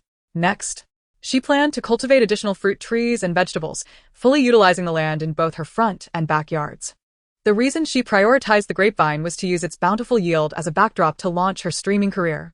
In the past few days, while managing household affairs, she had also acquired all the necessary equipment and props for her streaming endeavors, opting for high-end devices to ensure superior quality. Those items were indeed not inexpensive. Coupled with the costs of home renovations and various new additions, including a household robot priced at an astonishing 1 million star coins. She had expended nearly 10 million star coins in total, with the housing payment and taxes amounting to over 13 million. The 2,800,000 star coins Qinzhou had provided her had dwindled significantly. Qinzhou had inquired twice if she had sufficient funds, but she had refrained from asking him for more money. She aspired to pursue him and genuinely wished to be his partner. While she welcomed his generosity, she felt that soliciting funds might diminish his fondness for her. After all, she possessed wood-based abilities and could earn her own income. She simply needed to work diligently moving forward. With that thought in mind, Lin Man set about arranging her streaming equipment. After tidying up, she donned a mask that exposed only her eyes and mouth before initiating the live broadcast. As her image materialized on the virtual screen, the clarity of the picture impressed her. She could even see the white frost on the grapes behind her. Once again, she commended the advanced streaming technology of her era. While she was adjusting the camera, viewers began to enter the live stream. What's going on? Is this a culinary channel? Heavens! What am I seeing? Is that grapevine behind the host? Those grapes look incredible. Is this for real? Grapes like that shouldn't exist in reality, right? But they look far too authentic. Host, please look at me. Are the grapevines behind you real? Those grapes look so enticing. As more people filtered into the live stream, they echoed similar inquiries upon witnessing the scene. After adjusting the camera, Lin Man noticed that 10 viewers had joined the live stream. Spotting their questions in the comments, she quickly took a seat to interact with her audience. Hello, everyone.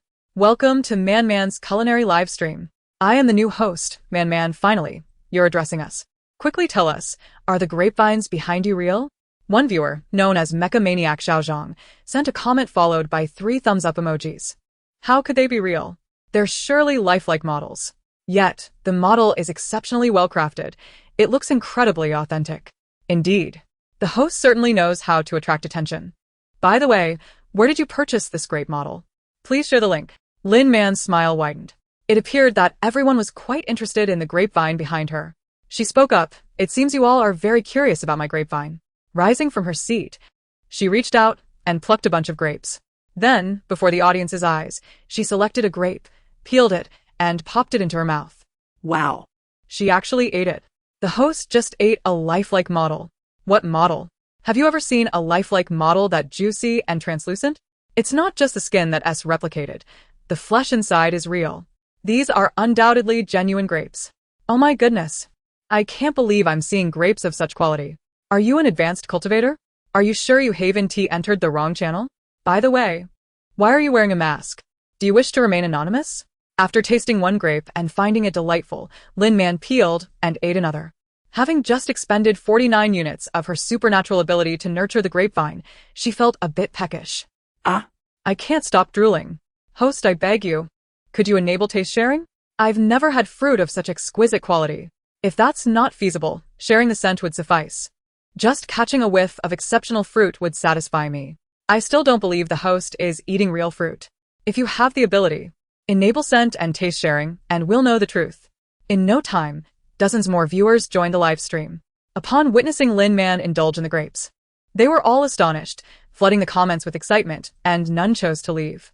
Lin Man continued to savor the grapes, playfully declaring, since I can eat them, they must certainly be real. If they're real, then enable scent and taste sharing. I'm pleading with you, host, please enable scent and taste sharing. I'm begging, please enable scent and taste sharing. Lin Man chuckled at the barrage of comments. Alright then, I shall enable sharing.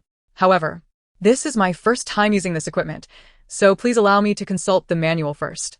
Oh dear, you don't need to find the manual. I'll guide you. Just follow my steps, and you'll be able to enable scent and taste sharing. Following the instructions from the comments, Lin Man soon found the buttons to activate scent and taste sharing. As a new host, the platform had gifted her a complimentary 1-minute scent and taste experience package, with a total of 1,000 experiences available. Without hesitation, she decided to take advantage of the free offer.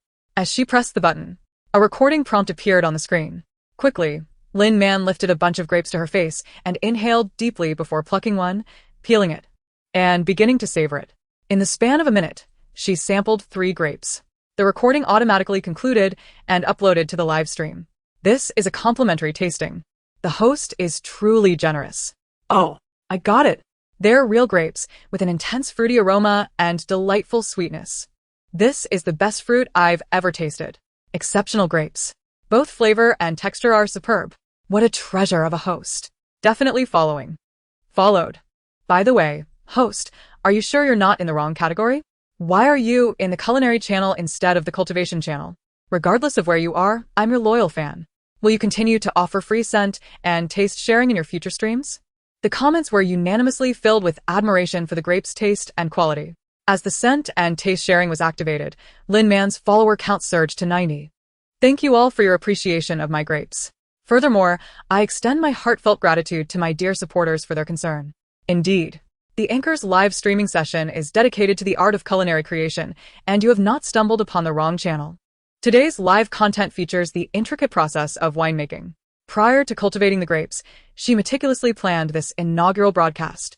In this era, the status of fruit is particularly unique, with grapes ranking highly in the Interstellar fruit popularity contest. By leveraging the allure of grapes, she adeptly attracts viewers to her live stream, transforming them into devoted fans, which will undoubtedly expedite the growth of her follower base. Once she garners an audience, she can seamlessly transition into cooking and culinary demonstrations, thereby facilitating her endeavors. What is wine? I have never heard of it, one viewer remarked. wine? That rings a bell. I believe it was mentioned in the annals of interstellar history that, in ancient times, humanity thrived amid abundant fruit and grain resources, allowing them to craft wine from these ingredients. The flavors were exquisitely rich, making it an indispensable beverage during traditional festivals and when entertaining guests. Alas, with the advent of interstellar migration, the human living environment deteriorated and pristine ingredients became scarce. As the production of fruit and grain plummeted, food shortages ensued, leaving no surplus for winemaking.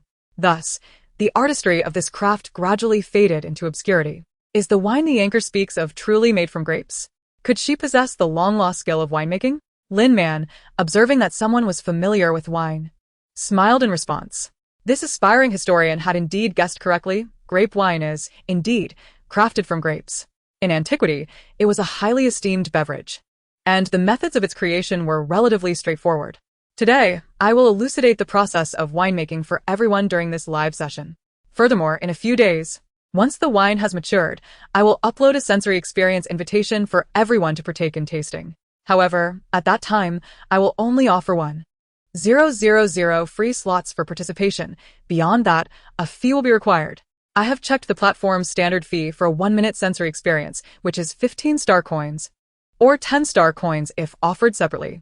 If I were to provide both experiences for free to 1,000 participants, the cost would amount to 15,000 star coins. Retaining fans interested in wine with this investment seems reasonable to me. Only 1,000 free slots? I hope there won't be too many people in the Anchor's live stream, so I have a chance to secure one, another viewer commented. Those seeking freebies should step aside. This is a rare wine that has been lost to time, and they want to take it for free. I support the Anchor's decision to charge for the sensory experience. I have followed the Anchor, and please remember to notify us about the wine tasting time. Additionally, I hope the Anchor can provide more slots for sharing. The unique wine tasting on StarNet will surely attract plenty of participants. The comment section was abuzz, with both those criticizing Lin Man for being frugal and those supporting her. Lin Man chose not to respond, as she noticed the number of viewers in her live stream rising to nearly 500, with her follower count reaching 280. She felt invigorated. For those interested in wine tasting, please consider following me. I am live every day at 8:30 a.m., and if you enjoy my content, feel free to join me in the live stream. Once I finish preparing the wine, it will undergo fermentation for 7 days, at which point it will be ready. Therefore, for those eager to taste the wine, be sure to return next week at this time. Now, let us not dilly-dally any longer and commence the winemaking process. Lin Man announced as she rose to her feet. She retrieved a basket and a pair of scissors from the crystalline core space and, before the audience, began harvesting grapes from the vine. My goodness! These are indeed pristine grapes. Each bunch weighs at least 3 pounds. Every single one is so large and flavorful. Is the anchor really going to use them for winemaking? How extravagant! Viewers exclaimed. The taste of these grapes is extraordinary. It's a shame each person can only claim one sensory experience. I must notify my girlfriend to come over. Such marvelous grapes must not be missed. Yes. I will call my mother too. While Lin Man harvested the grapes, the number of viewers in her live stream surged past 500, and her follower count grew by 500. Meanwhile, the 1000 slots for the sensory experience had been completely claimed. Many newcomers lamented in the comments about missing out on the opportunity to taste the grapes. Some pleaded for Lin Man to reopen the sensory experience, even as a paid option. Others suggested that Lin Man sell some of the grapes, expressing their willingness to purchase them. After filling her basket, Lin Man glanced at the comments and returned to her table. Since everyone seemed to enjoy the taste of the grapes, I shall record another sensory experience. However, this time it will be free only for my fans. Others will need to pay 50 star coins for the experience. As for selling grapes, Lin Man paused deliberately, glancing back at the grapevines behind her. I want to be able to consume all these grapes, so if anyone is interested, I can certainly list them for sale. However, it seems the platform stipulates that a streamer must have at least 1000 followers to unlock the merchandise feature. My current follower count appears insufficient. The moment Lin Man's words echoed, a flood of comments erupted. Such exquisite fruit, and the sensory experience is only 50 star coins. The anchor is generous. Let us give her a big thumbs up. Even though it's only 50 star coins, I refuse to pay because I am already a devoted fan of Lin Man. Lin Man, look at me. I send you a heart. The comments section quickly filled with rose emojis. As gifts began to pour in, 2 additional viewers contributed gifts as well. Concurrently, many comments expressed a desire to become Lin Man's fans, urging her to promptly record the sensory experience. Lin Man watched her follower count rapidly ascend to 860, her smile widening uncontrollably. After thanking those who gifted her, she began recording the sensory experience. Drawing from her previous recording experience, Lin Man cherished this moment even more. Before starting, she had already peeled 5 grapes. As the recording commenced, she savored each grape, finishing all 5 within the minute. After completing the recording, Lin Man invested 75,000 star coins to procure 5,000 sensory experiences, establishing conditions for their distribution. Fans could claim one experience for free, while others could pay 50 star coins for access. The rationale behind her substantial purchase was the remarkable success of today's live session. The persona she presented to her audience was that of a top-tier cultivator and an affluent individual. As a wealthy individual, she felt compelled to display a sense of grandeur, fostering greater trust among her fans. After all, once she reaches 1000 followers, she can unlock the merchandise feature. At that point, selling some grapes would allow her to recover her expenditures. As the sensory experiences were distributed, the inventory was swiftly claimed. Lin Man's follower count soared once again, surpassing 1000 and climbing to over 200. Concurrently, the number of viewers in her live stream approached 4,000 and continued to rise. Wow. This is simply delicious. The shared flavor is remarkable. I can hardly imagine how exquisite the grapes cultivated by Lin Man must be. Lin Man, your follower count has exceeded 1000. Hurry and sell the grapes. Though I may be financially constrained, I will tighten my belt to purchase even one, exclaimed a fan named Super Love Grapes. The senses of smell and taste are intertwined, simulated through electronic means to replicate human sensations. This simulation can only achieve approximately 80 of the authentic experience. Thus, the true flavor of grapes surpasses the shared taste she has encountered. She was invited to the live streaming room by a friend, initially harboring little hope regarding the prospect of receiving free fruit. After all, the hosts on this platform occasionally offer free shares, but the quantities are typically minimal and fiercely contested. To her surprise, the host, known as Man, turned out to be a novice and had opened an ample number of free shares. Not only did she and her friend manage to secure their portions, but there were still shares available after their acquisition. What was there to deliberate? She promptly decided to inform her friends. At that moment, it wasn't just this grape enthusiast who acted. Others in the live stream were doing the same. With a surge of viewers entering Lin Man's stream and a steady increase in her followers, the platform granted her additional traffic. In no time, a substantial number of people flocked to Lin Man's live stream. The 5,000 shares were swiftly claimed. As the portions disappeared, the barrage of comments ranged from exclamations about the grape's exquisite taste to requests for Lin Man to increase the shares and list the grapes for sale. Lin Man was overjoyed, expressing her gratitude for the overwhelming support. The host has successfully opened the showcase, and grapes will be available shortly. What thoughts do my dear fans have regarding the pricing? Lin Man inquired with a smile. What thoughts could there be? The cheaper, the better. Man, please save me.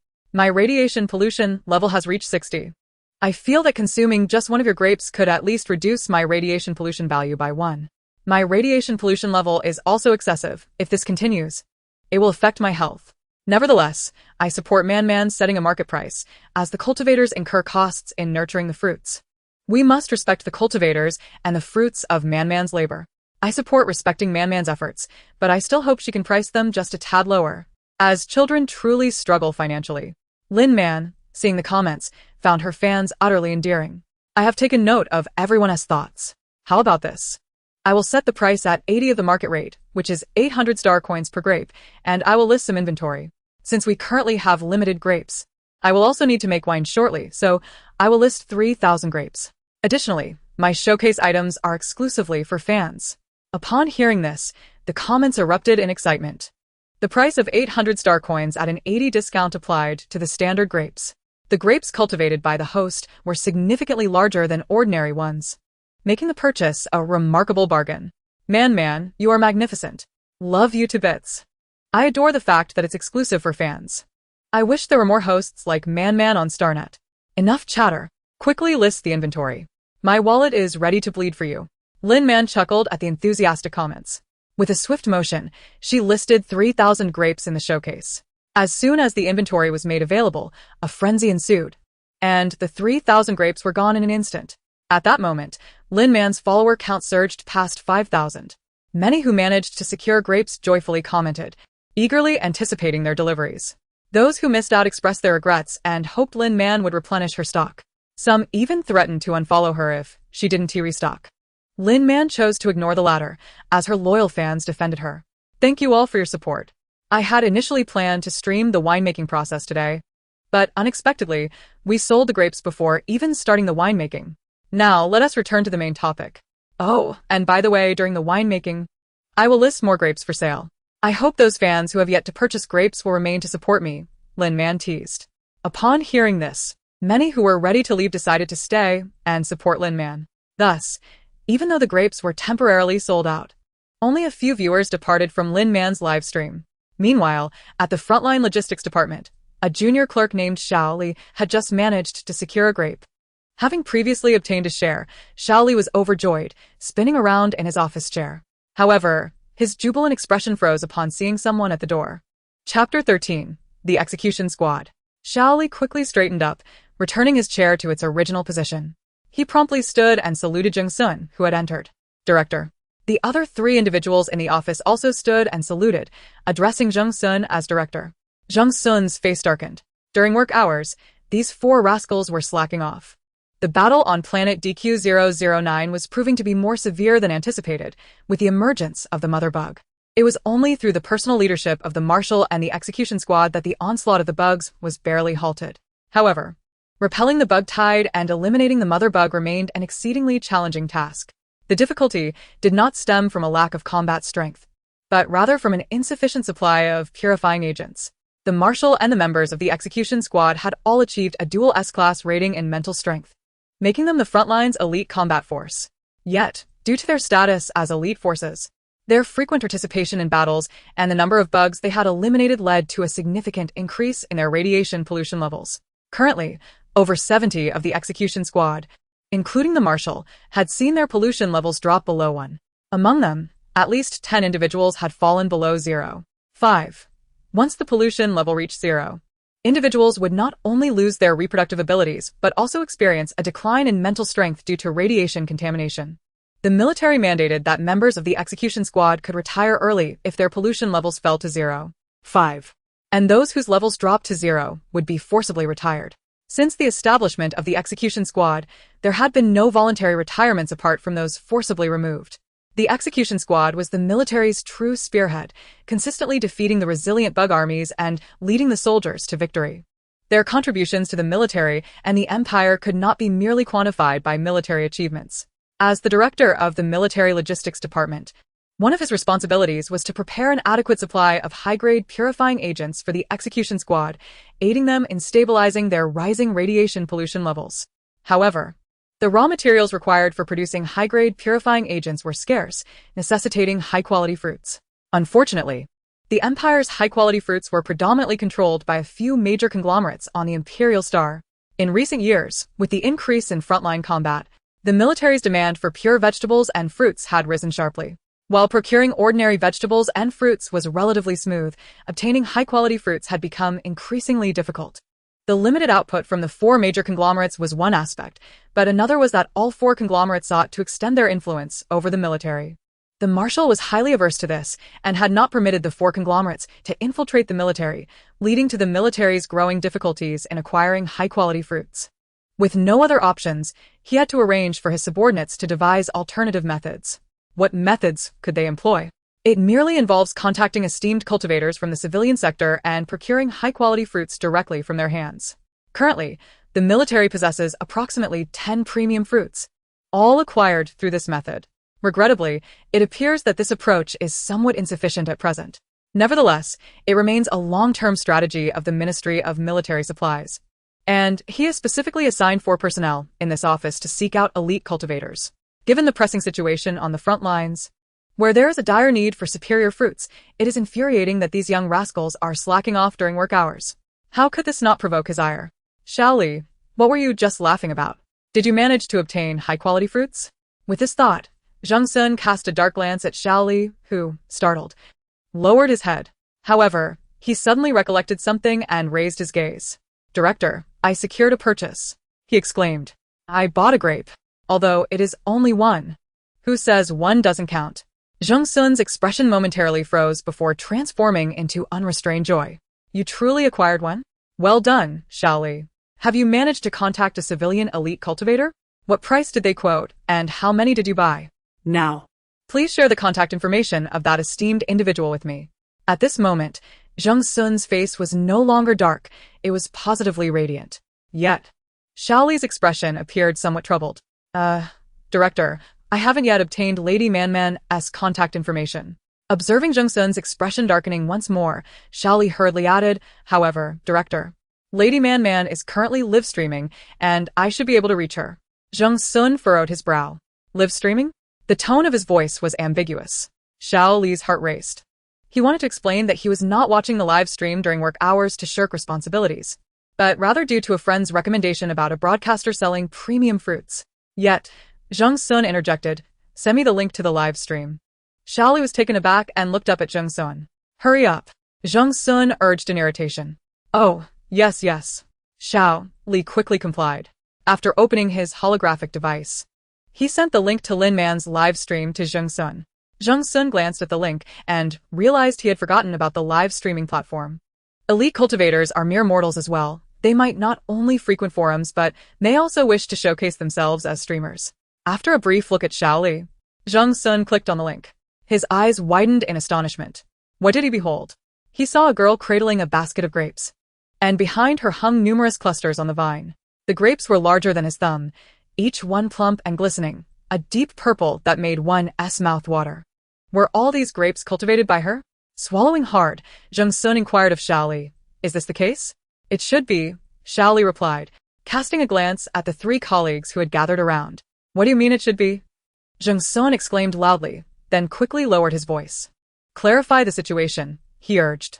Consequently, Xiao Li recounted how he had been invited into the live stream and received a free sample along with a singular grape.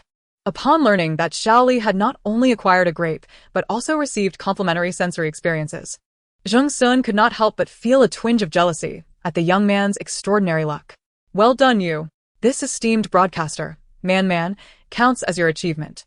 Zhang Sun patted Xiao Li on the shoulder, genuinely pleased with his performance at that moment. Additionally, there is no need for you to follow up with a broadcaster. I will personally reach out to her. And you all, learn from Xiao Li. In the future, do not limit yourselves to just the pure biological forum or community. Keep an eye on live streaming platforms as well. Strive to connect with more elite cultivators for the military. The staff responded enthusiastically, each harboring a hint of envy for Xiao Li's fortuitousness. All right, work diligently. I shall take my leave, Zhang Sun declared, swiftly exiting. As he stepped out of the office, he once again entered Lin Man's live stream and clicked to follow. At that moment, Lin Man was just beginning the winemaking process. Chapter 14. Purchasing an interstellar yacht. The young girl addressed the screen, explaining that the first step in winemaking is to select ripe grapes that are free of rot and visually appealing, washing them with clean water, and then draining them. All my grapes are cultivated using special abilities. Their ripeness and appearance are commendable, and they are clean. So, we can skip this step. Let us proceed directly to the second step, destemming. What she referred to as destemming involves removing the stems from the grapes. While speaking, Lin Man used scissors to snip the stems off one grape at a time. Her hands were delicate and her movements graceful, captivating the audience as they watched her work. Watching Man destem grapes is so relaxing. I suddenly feel that destemming grapes is an enjoyment in itself. Oh, no, it's the close-up appreciation of grapes that is delightful. I long for the flavor we just shared. Indeed, under the close-up lens, these grapes appear even larger and rounder. I can hardly contain my saliva. Zhang Sun, observing the barrage of comments, couldn't he help but agree silently. Indeed, he had swallowed several times already. Such exquisite grapes, being used for winemaking, truly showcased the broadcaster's lavishness. Am I the only one who notices that Man's hands are exquisite? What skincare products does she use? Her skin is impeccable. When Lin Man glanced at the comments, she caught this particular one. Of course, she used no skincare products. The body of an ability user possesses superior regenerative abilities compared to an ordinary person. While her previous form was somewhat undernourished, she attended to herself, and with her body as self-repair mechanisms, she was now in remarkably good health. Seeing a viewer named Pink Bubble Baby inquire about her skincare, Lin Man smiled and replied, "The broadcaster does not use any skincare products. However, I recall that grapes contain various substances that are antioxidant, such as polyphenol, vitamin C, vitamin E, carotenoids, and anthocyanins. Among them, the antioxidant capacity of grape skins and seeds is the most potent. In her past life, before the apocalypse, there were even specialized grape seed products sold online, and many sought them for their skin whitening and anti-aging properties. So, Man's beautiful skin is due to her frequent consumption of grapes. Being an elite cultivator is fantastic. She gets to enjoy such delicious grapes daily. I genuinely envy her." As Lin Man read through the comments, the corners of her lips lifted in amusement. I cannot definitively say whether grapes have a significant effect on skin whitening, but consuming them frequently does have numerous benefits, especially in this interstellar era. She continued to discuss the benefits of grapes until she finished destemming them. Alright, the second step is complete. Next, we move on to the third step, crushing the processed grapes. With that, Lin Man retrieved a pair of gloves and a transparent glass jar from her crystal core space. After donning the gloves, she placed a few grapes at the opening of the jar, exerted a little force to crush them, and then tossed them into the jar. The audience watched in dismay, their hearts aching at the apparent waste of fruit. Finally, Zhang Sun could no longer contain himself and sent a comment, "Lady Man, I wish to purchase your grapes in bulk. Please accept my friend request." However, at that moment, numerous comments flooded the screen, causing Zhang Sun's message to quickly be lost amidst the frenzy. Lin Man glanced up and indeed saw his comment, but chose not to respond. She also intended to attract traffic and gain followers for her live stream by selling fruits at a low price, but at the moment, she had no interest in bulk selling. Thus, while Lin Man continued to crush the grapes, she explained to her audience, "My dear ones, I am not wasting the grapes. By crushing them now, I can facilitate better fermentation for the wine. By the way, when performing this step, please ensure to crush the grapes as thoroughly as possible, and place the resulting juice along with the skins and seeds into the glass jar. Furthermore, when bottling, do not fill it too full. Leave about 70 to 80 of the bottle empty to prevent overflow during fermentation." Seeing that Lin Man was completely oblivious to his comments, Zhang Sun felt a surge of anxiety. Just as he was about to send another message, he noticed a notification from Xiao Li, "Director, if you wish to catch the host's attention, you might consider gifting her something. The more expensive the gift, the better the effect." After reading the message, Zhang Sun furrowed his brow. Nevertheless, he followed Xiao Li's advice and perused the gift options. The cheapest item was a thumbs up, which cost nothing, followed by roses at 5-star coins each. Further up the list were various gifts, with the most extravagant being the Interstellar yacht, priced at 2,999 star coins. Glancing at Lin Man, who was enthusiastically destroying the beautiful grapes for all to see, Jung Sun gritted his teeth and selected the most expensive Interstellar yacht. Gifting the yacht allowed him to leave a message, and he wrote, "Dear Lin Man, I am genuinely interested in purchasing your grapes. Please accept my friend request." Upon clicking to purchase and send, the screen was immediately inundated with the effects of the Interstellar yacht, while two larger-than-normal comments scrolled across the screen. The first read, "The first purchaser, Zheng, gifted Lin Man an Interstellar yacht for her culinary endeavors." The second was Jung Sun's own message. Both comments appeared on the screen a full 3 times, simultaneously triggering a broadcast effect that brought more traffic to the live stream. "Director, how impressive!" Shali exclaimed in astonishment. At that moment, 3 colleagues who were also watching Lin Man's live stream nodded in agreement, thinking to themselves that their director's frugality seemed only to apply to them. While Lin Man was busy crushing grapes, she was momentarily startled by the yacht's effects. Upon reading the comments, she realized that she could no longer ignore this attention. "Thank you to the first purchaser, Zheng, for gifting me the Interstellar yacht. However, I do not plan on selling fruits in bulk for now. The items available in my live stream are intended as perks for my fans, and each fan is limited to a single purchase. If I were to sell in bulk, it would contradict the original intent of my live stream." As soon as Lin Man uttered these words, the comments section erupted. "What does it mean to cherish one's fans? This is true fan love from Lin Man. Mr. Zheng, please go purchase from another live stream. If you buy all of Lin Man's fruits in bulk, how will the rest of us enjoy the perks? Lin Man does not engage in wholesale. Mr. Zheng, please vacate her live stream."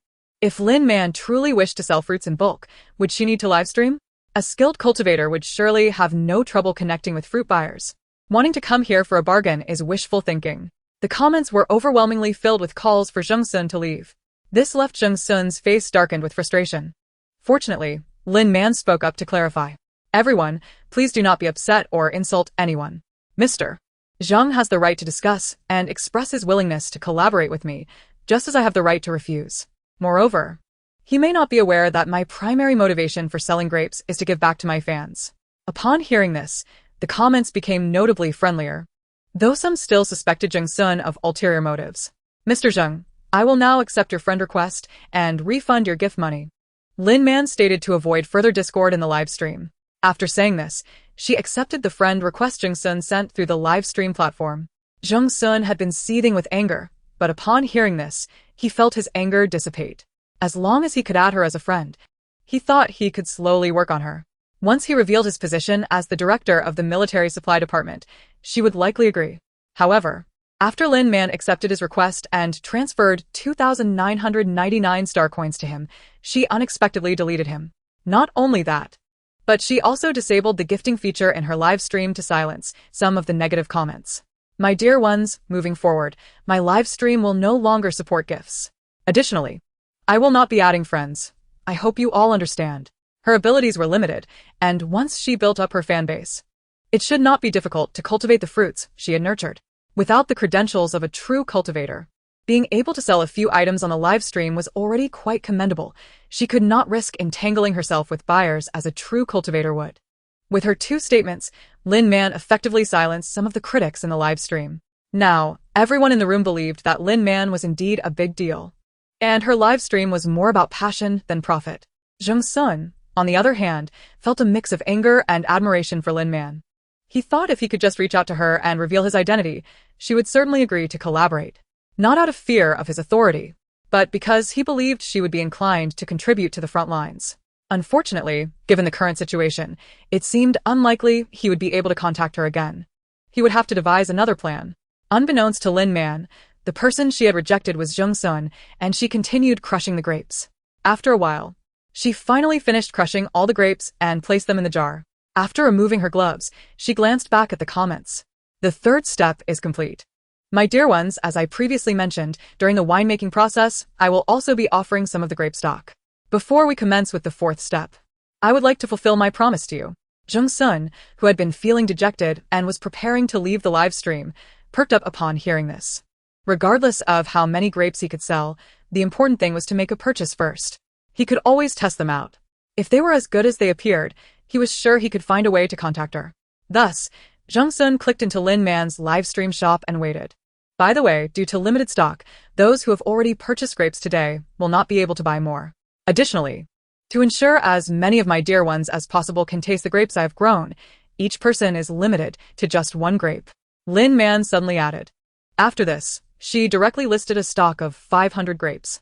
As soon as the stock appeared, it was sold out in an instant. Jung Sun, who had initially been disheartened at the thought of being limited to just one grape, felt much of his gloom lift once he successfully made a purchase. Getting something was better than getting nothing.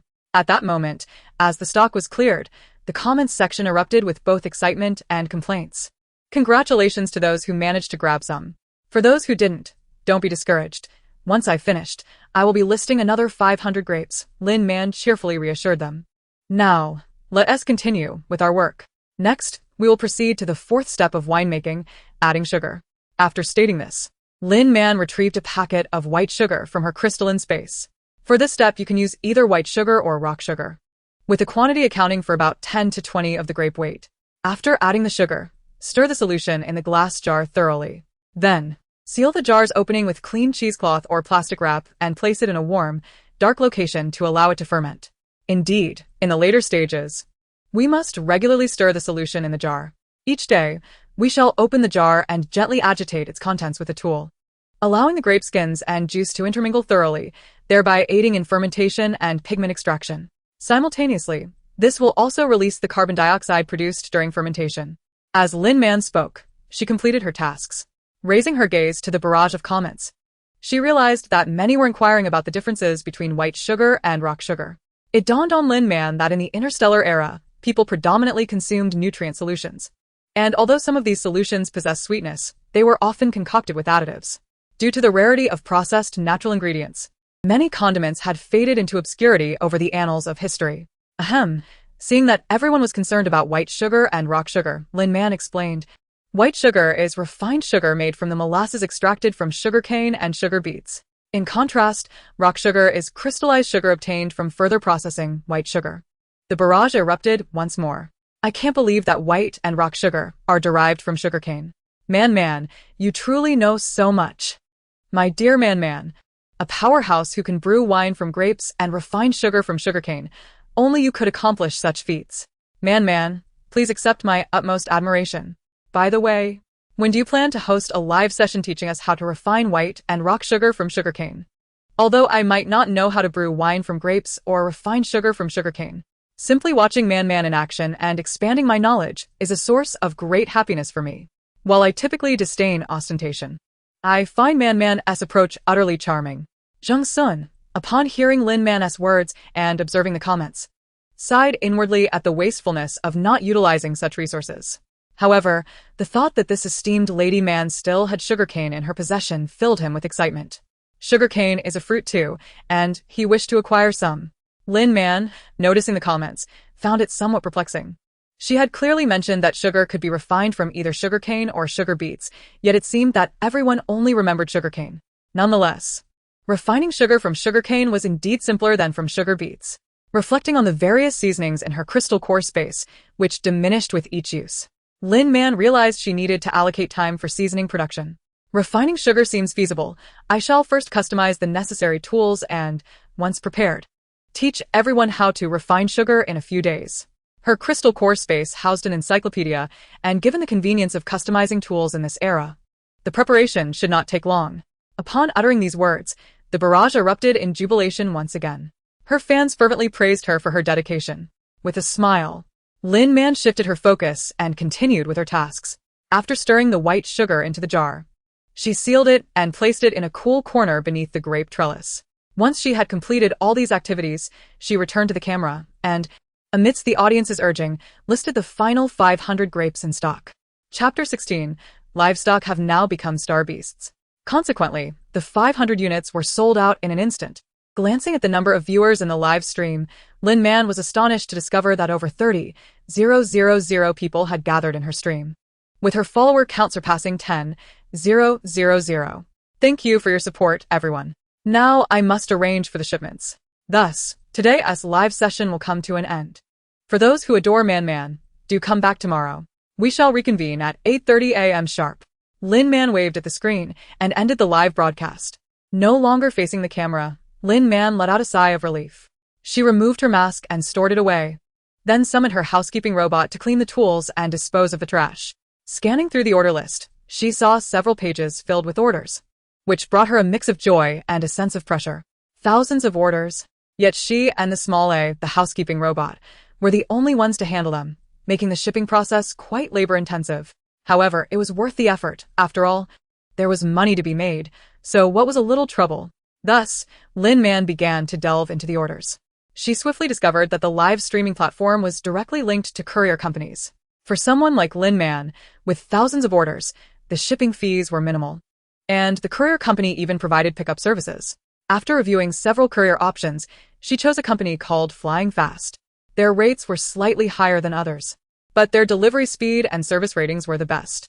Given her substantial earnings from selling grapes, she was unbothered by a little extra shipping cost. Once she confirmed the courier company, the system automatically retrieved the addresses and matched them with corresponding order numbers. This meant that Lin Man would only need to affix the order numbers to the packages, and the courier company would handle the shipping based on those numbers. Lin Man found this quite convenient, as all the orders sold consisted of the same product, individual grapes. She merely needed to pack the corresponding number of parcels and affix the printed order numbers, one number per parcel. With a clear plan in mind, Lin Man promptly took action. She retrieved the small courier boxes she had previously purchased for single grapes and began to harvest the grapes from the trellis. Utilizing scissors, she separated the bunches into individual grapes, packaging each one into the courier boxes. After completing her tasks, she called upon Small A to assist her. Observing that Small A could adeptly handle the tasks of harvesting, cutting, and packaging, Lin Man decided to delegate the entire workload to Small A. Meanwhile, she fetched the printer to print the shipping labels, which she then affixed to the prepared courier boxes. With thousands of orders, the workload was indeed substantial. It took nearly 2 hours for the duo, one person and one machine, to finish the task. Finally, after affixing the last label, Lin Man stood up and stretched leisurely. Noticing that Small A had completed its tasks and was standing obediently nearby, Lin Man thought to herself that once the payment for this batch of grapes was received, she would invest in another housekeeping robot. There was more housework than she had anticipated, and relying solely on Small A would not suffice if she wished to take it easy. Her gaze swept across the now significantly emptier grape trellis, and she observed that there were still about 10 bunches of grapes remaining. She instructed Small A to harvest those as well. Lin Man kept 3 bunches for herself, leaving 9 excess.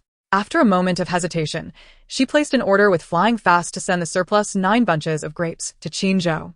After placing the order, she scheduled the courier for immediate pickup. Then, she grabbed a box, packed the 9 bunches of grapes, and affixed the final shipping label. Just as she finished, her holographic assistant received a video call. It turned out that the courier had arrived at the entrance of her community and needed her to grant access.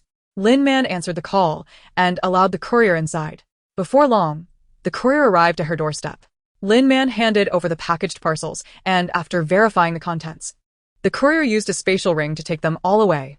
The shipping fee bill will be sent to you shortly. Once you make the payment, we will arrange for immediate delivery, the courier informed her. Lin Man acknowledged and turned back to her home.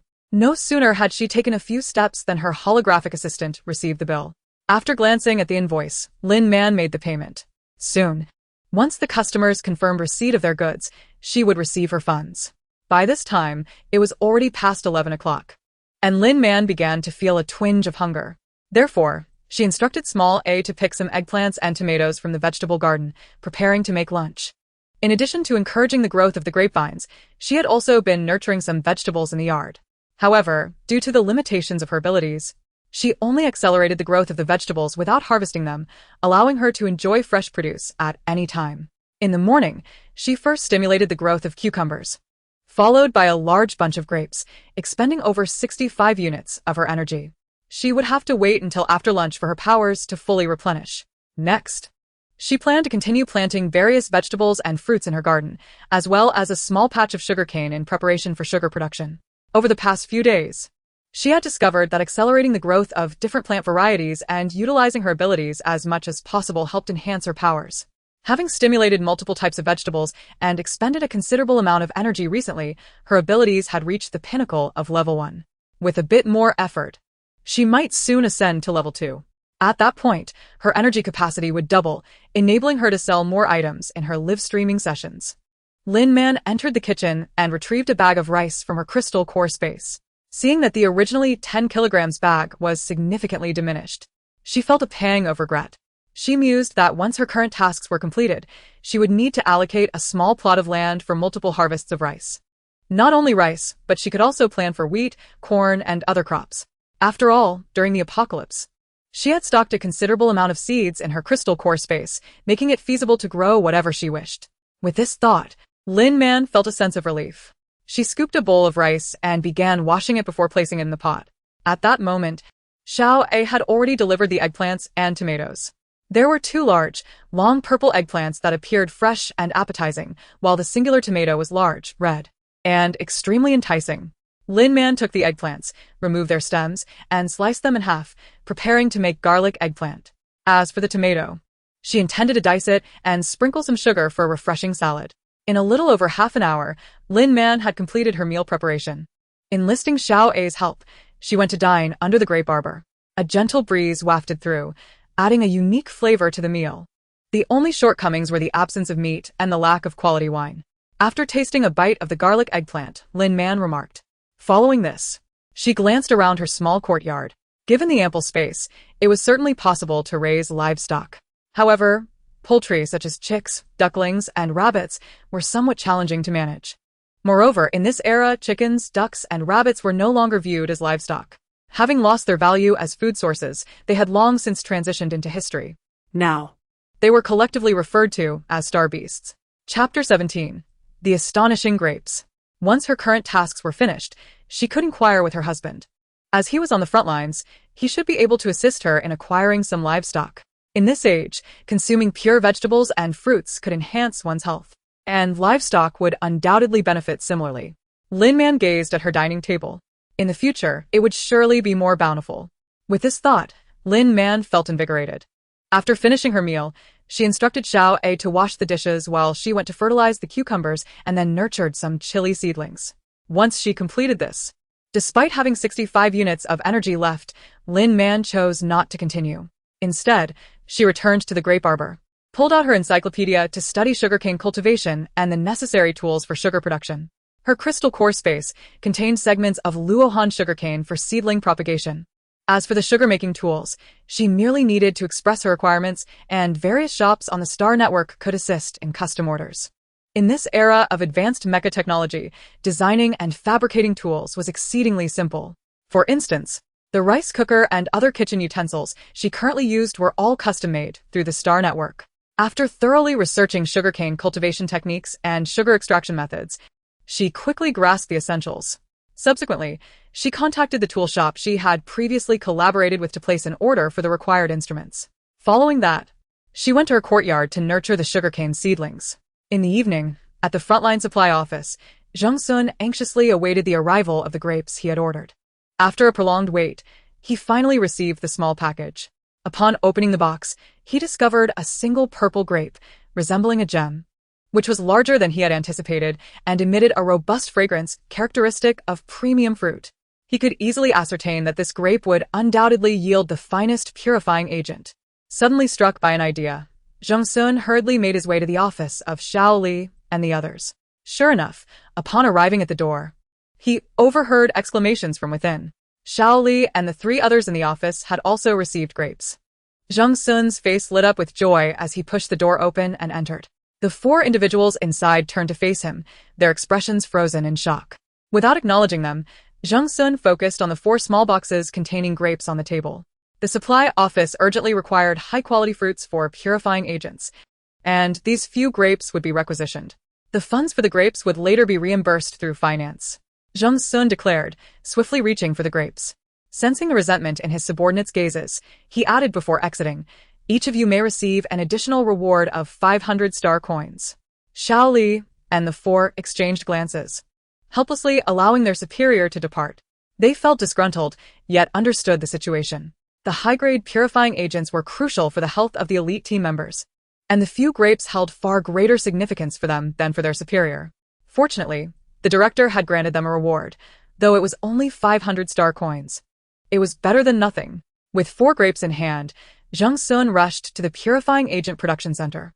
He handed over all 5 grapes, including his own, to the physician Liang Han, who was responsible for crafting high-grade purifying agents. Liang Han, initially prepared to exchange light-hearted banter with Zheng Sun, immediately lost his playful demeanor upon seeing the grapes. Are these purple grapes? Where did they come from? Their quality is exceptional. As a senior physician with extensive experience in the field of purifying agent formulation, he had encountered numerous high-quality fruits, including some exceptionally fine grapes. Yet, these 5 grapes surpassed even the best he had previously seen in terms of size, color, and fragrance, deserving of the highest praise. Such remarkable grapes. Where did old Zheng procure these? He pondered, momentarily distracted. They are purple grapes. Don't ask too many questions. Just take them and see if you can produce a high-grade purifying agent. If you can, go ahead and make them and test the effects, Zheng Sun urged, suppressing his excitement. Liang Han understood the gravity of the situation and nodded. All right, I'll go right away. I'll be waiting here, Zheng Sun added.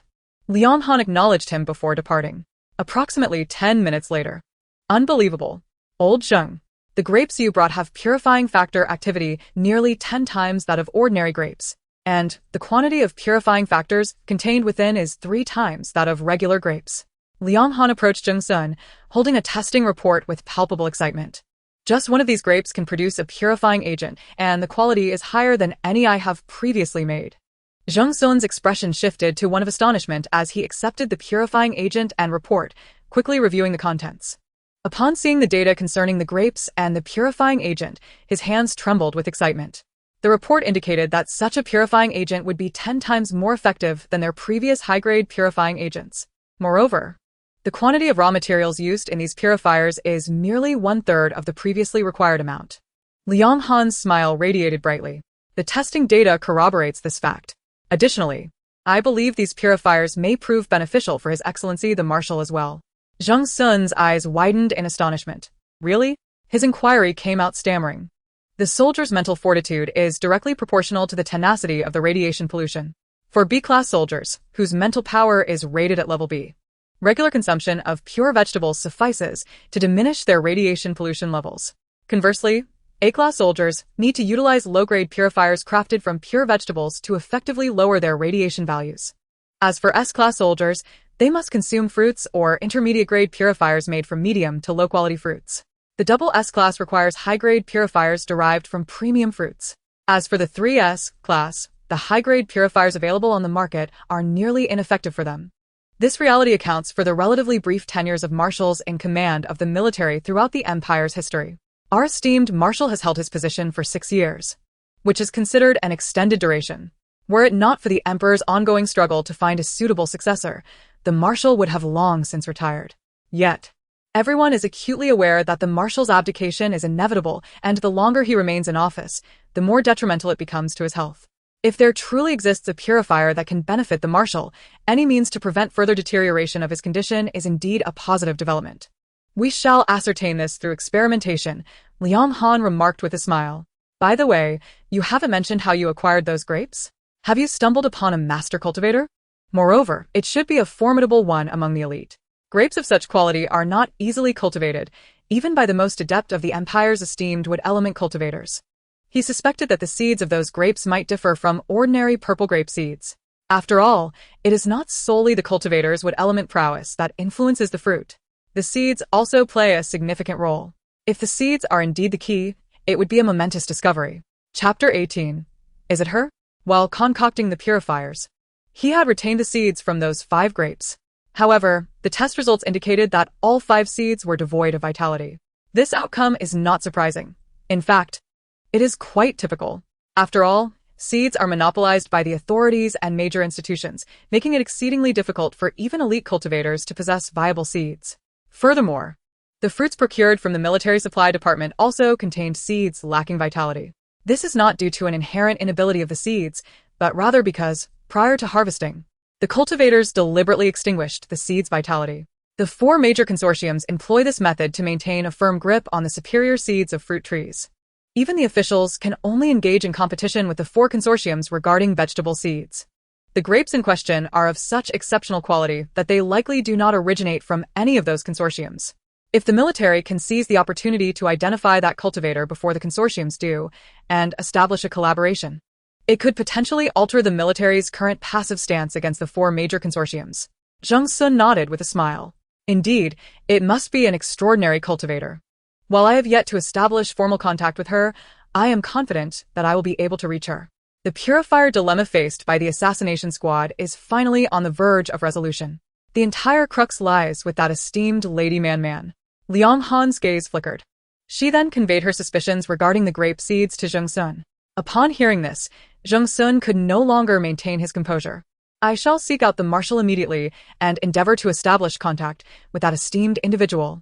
Old Liang, we shall continue our discussion later. With that, Zhang Sun hastily departed. In the marshal's office, Qin Zhou returned from the battlefield and settled into his office to attend to official duties. Overwhelmed with tasks, he had been seated in his office chair for over an hour without rising. Upon entering, Zhang Sun was greeted by the sight of Qin Zhou in a whirlwind of activity.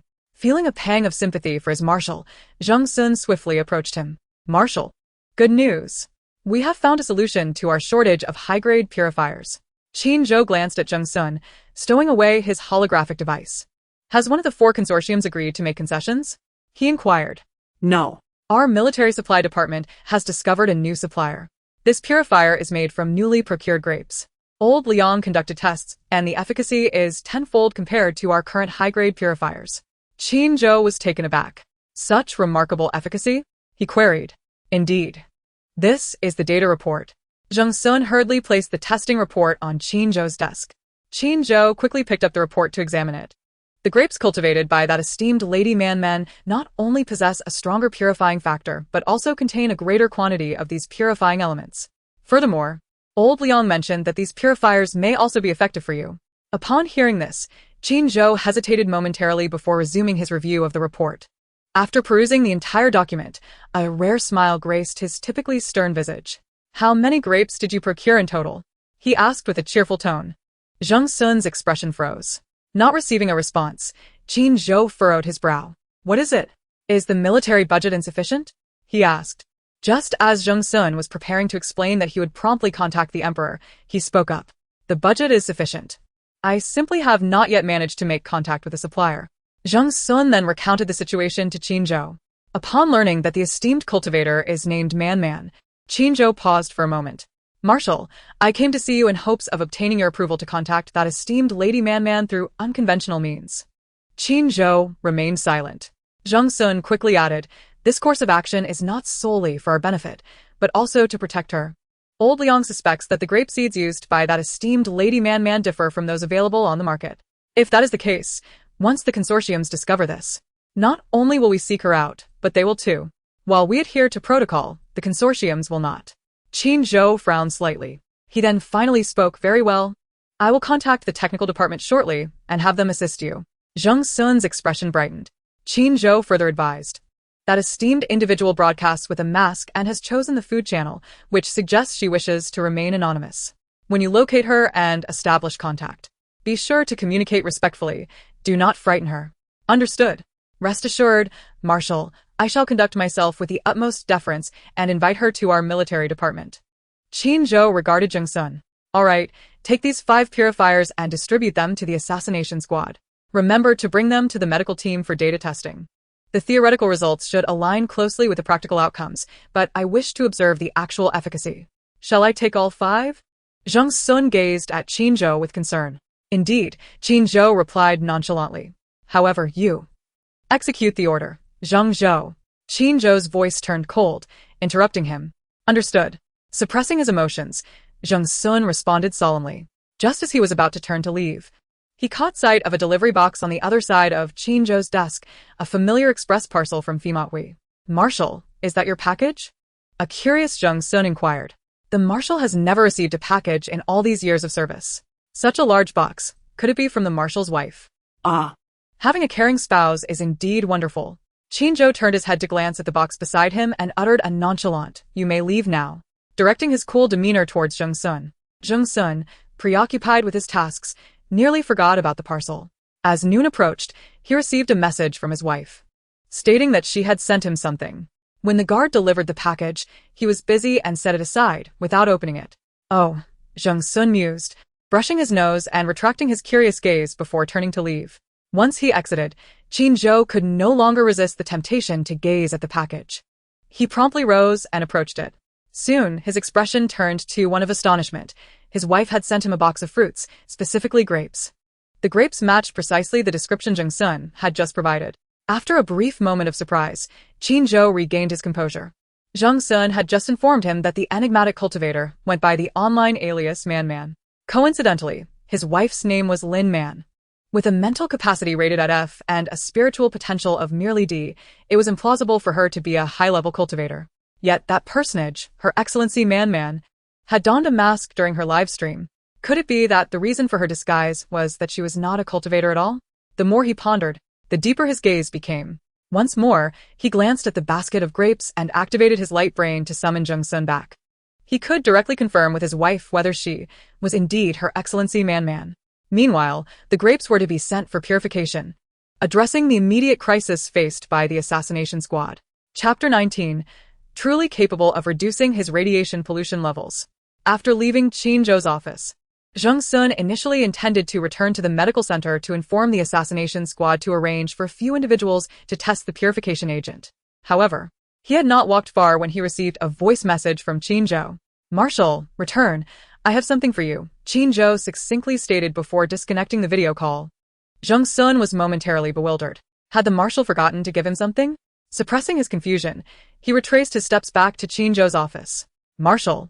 Upon entering, Jung Sun saw Qin Zhou standing behind his desk, a partially open parcel before him. Quickening his pace, he leaned in, curiosity piqued about the contents of the box. Qin Zhou acknowledged him with a sound, revealing no intent to conceal his thoughts upon noticing Jung Sun's actions. Jung Sun's eyes widened in disbelief. "Grapes. So many grapes. Where did these come from, Marshal?" He and his colleagues had managed to procure only 5 grapes in total. The Marshal had to possess at least 20 to 30 pounds. As the realization struck, Jung Sun suddenly connected the dots. Could Her Excellency Man be the Marshal's wife? Indeed. The name Man was present in the Marshal's wife's name. Surely this was not mere coincidence. His excitement grew as he posed the question, his expression radiating joy.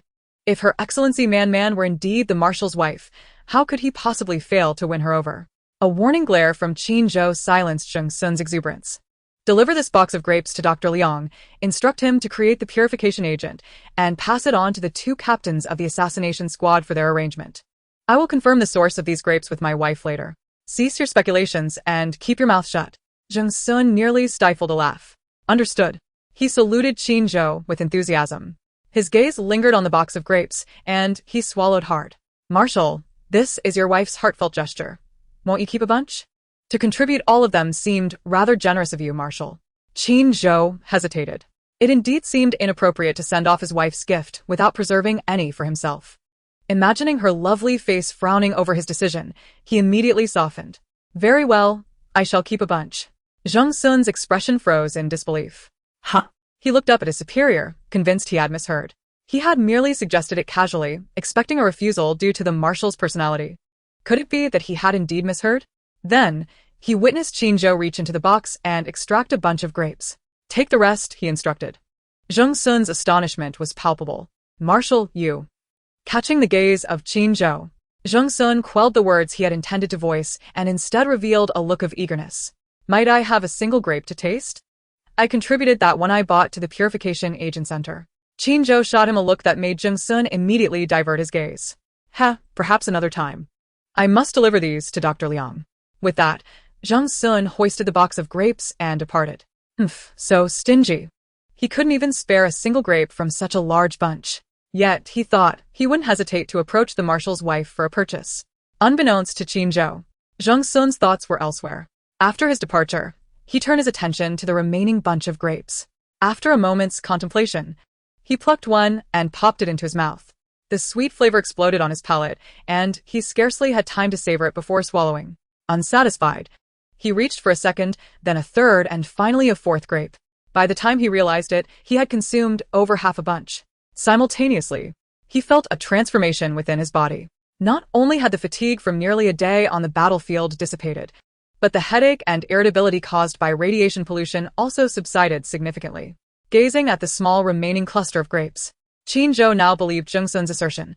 The grapes sent by his wife genuinely had the capacity to diminish his radiation pollution. With this thought, he retrieved a set of radiation pollution detection tools from his spatial ring and proceeded to measure his current radiation pollution levels. The results confirmed a reduction. His radiation pollution level had decreased from 798.5 billion to 797.7 billion, and the pollution ratio had dropped from 798.5 to 797.7, achieving a notable reduction of 0.08 in radiation pollution ratio. Such data, if he had not witnessed it with his own eyes, he would have scarcely believed. At that moment, a notification chimed from his light brain. Qin quickly regained focus and opened it, discovering it was a video call from Lin Man. A flutter of excitement coursed through him as he accepted the call. Lin Man's lovely visage appeared on the screen. "Good evening, husband," she said, playfully pinching her fingers, exuding a cuteness that made his heart flutter. "Good evening," Qin responded, suppressing the rush of emotions. His somewhat awkward reaction elicited laughter from the girl on the other end. "Are you still busy? Have you eaten dinner?" Noticing the office backdrop behind him, Lin Man inquired. Since their marriage, she had made it a point to connect with him daily, striving to cultivate their relationship. Through her unwavering efforts, their bond had grown far more familiar than during their initial encounters. "I have."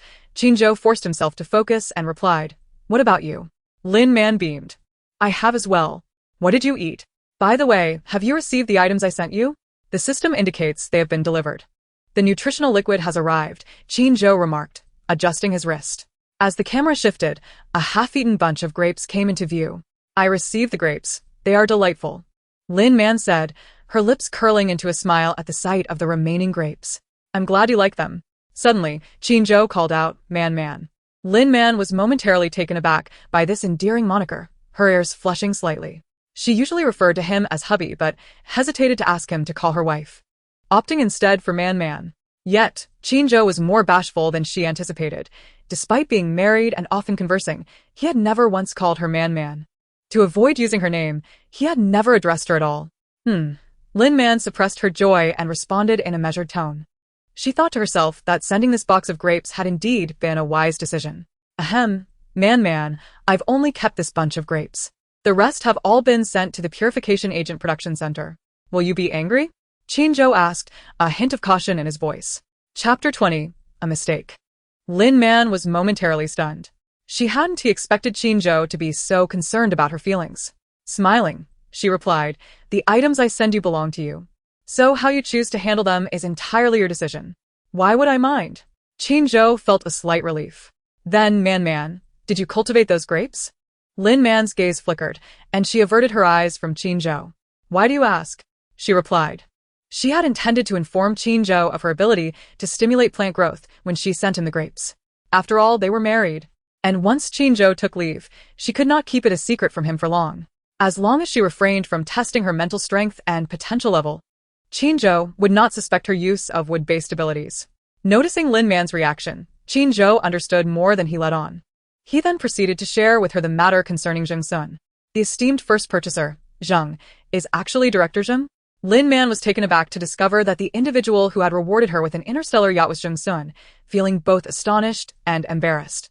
She had added him as a friend, repaid him, and subsequently deleted him. To learn he was an acquaintance who had previously assisted her in purchasing a home was quite the surprise. Qin confirmed Lin Man's identity with a simple His wife was indeed the esteemed Man. He did not inquire about her mental abilities, but instead directly informed her of the military's predicament.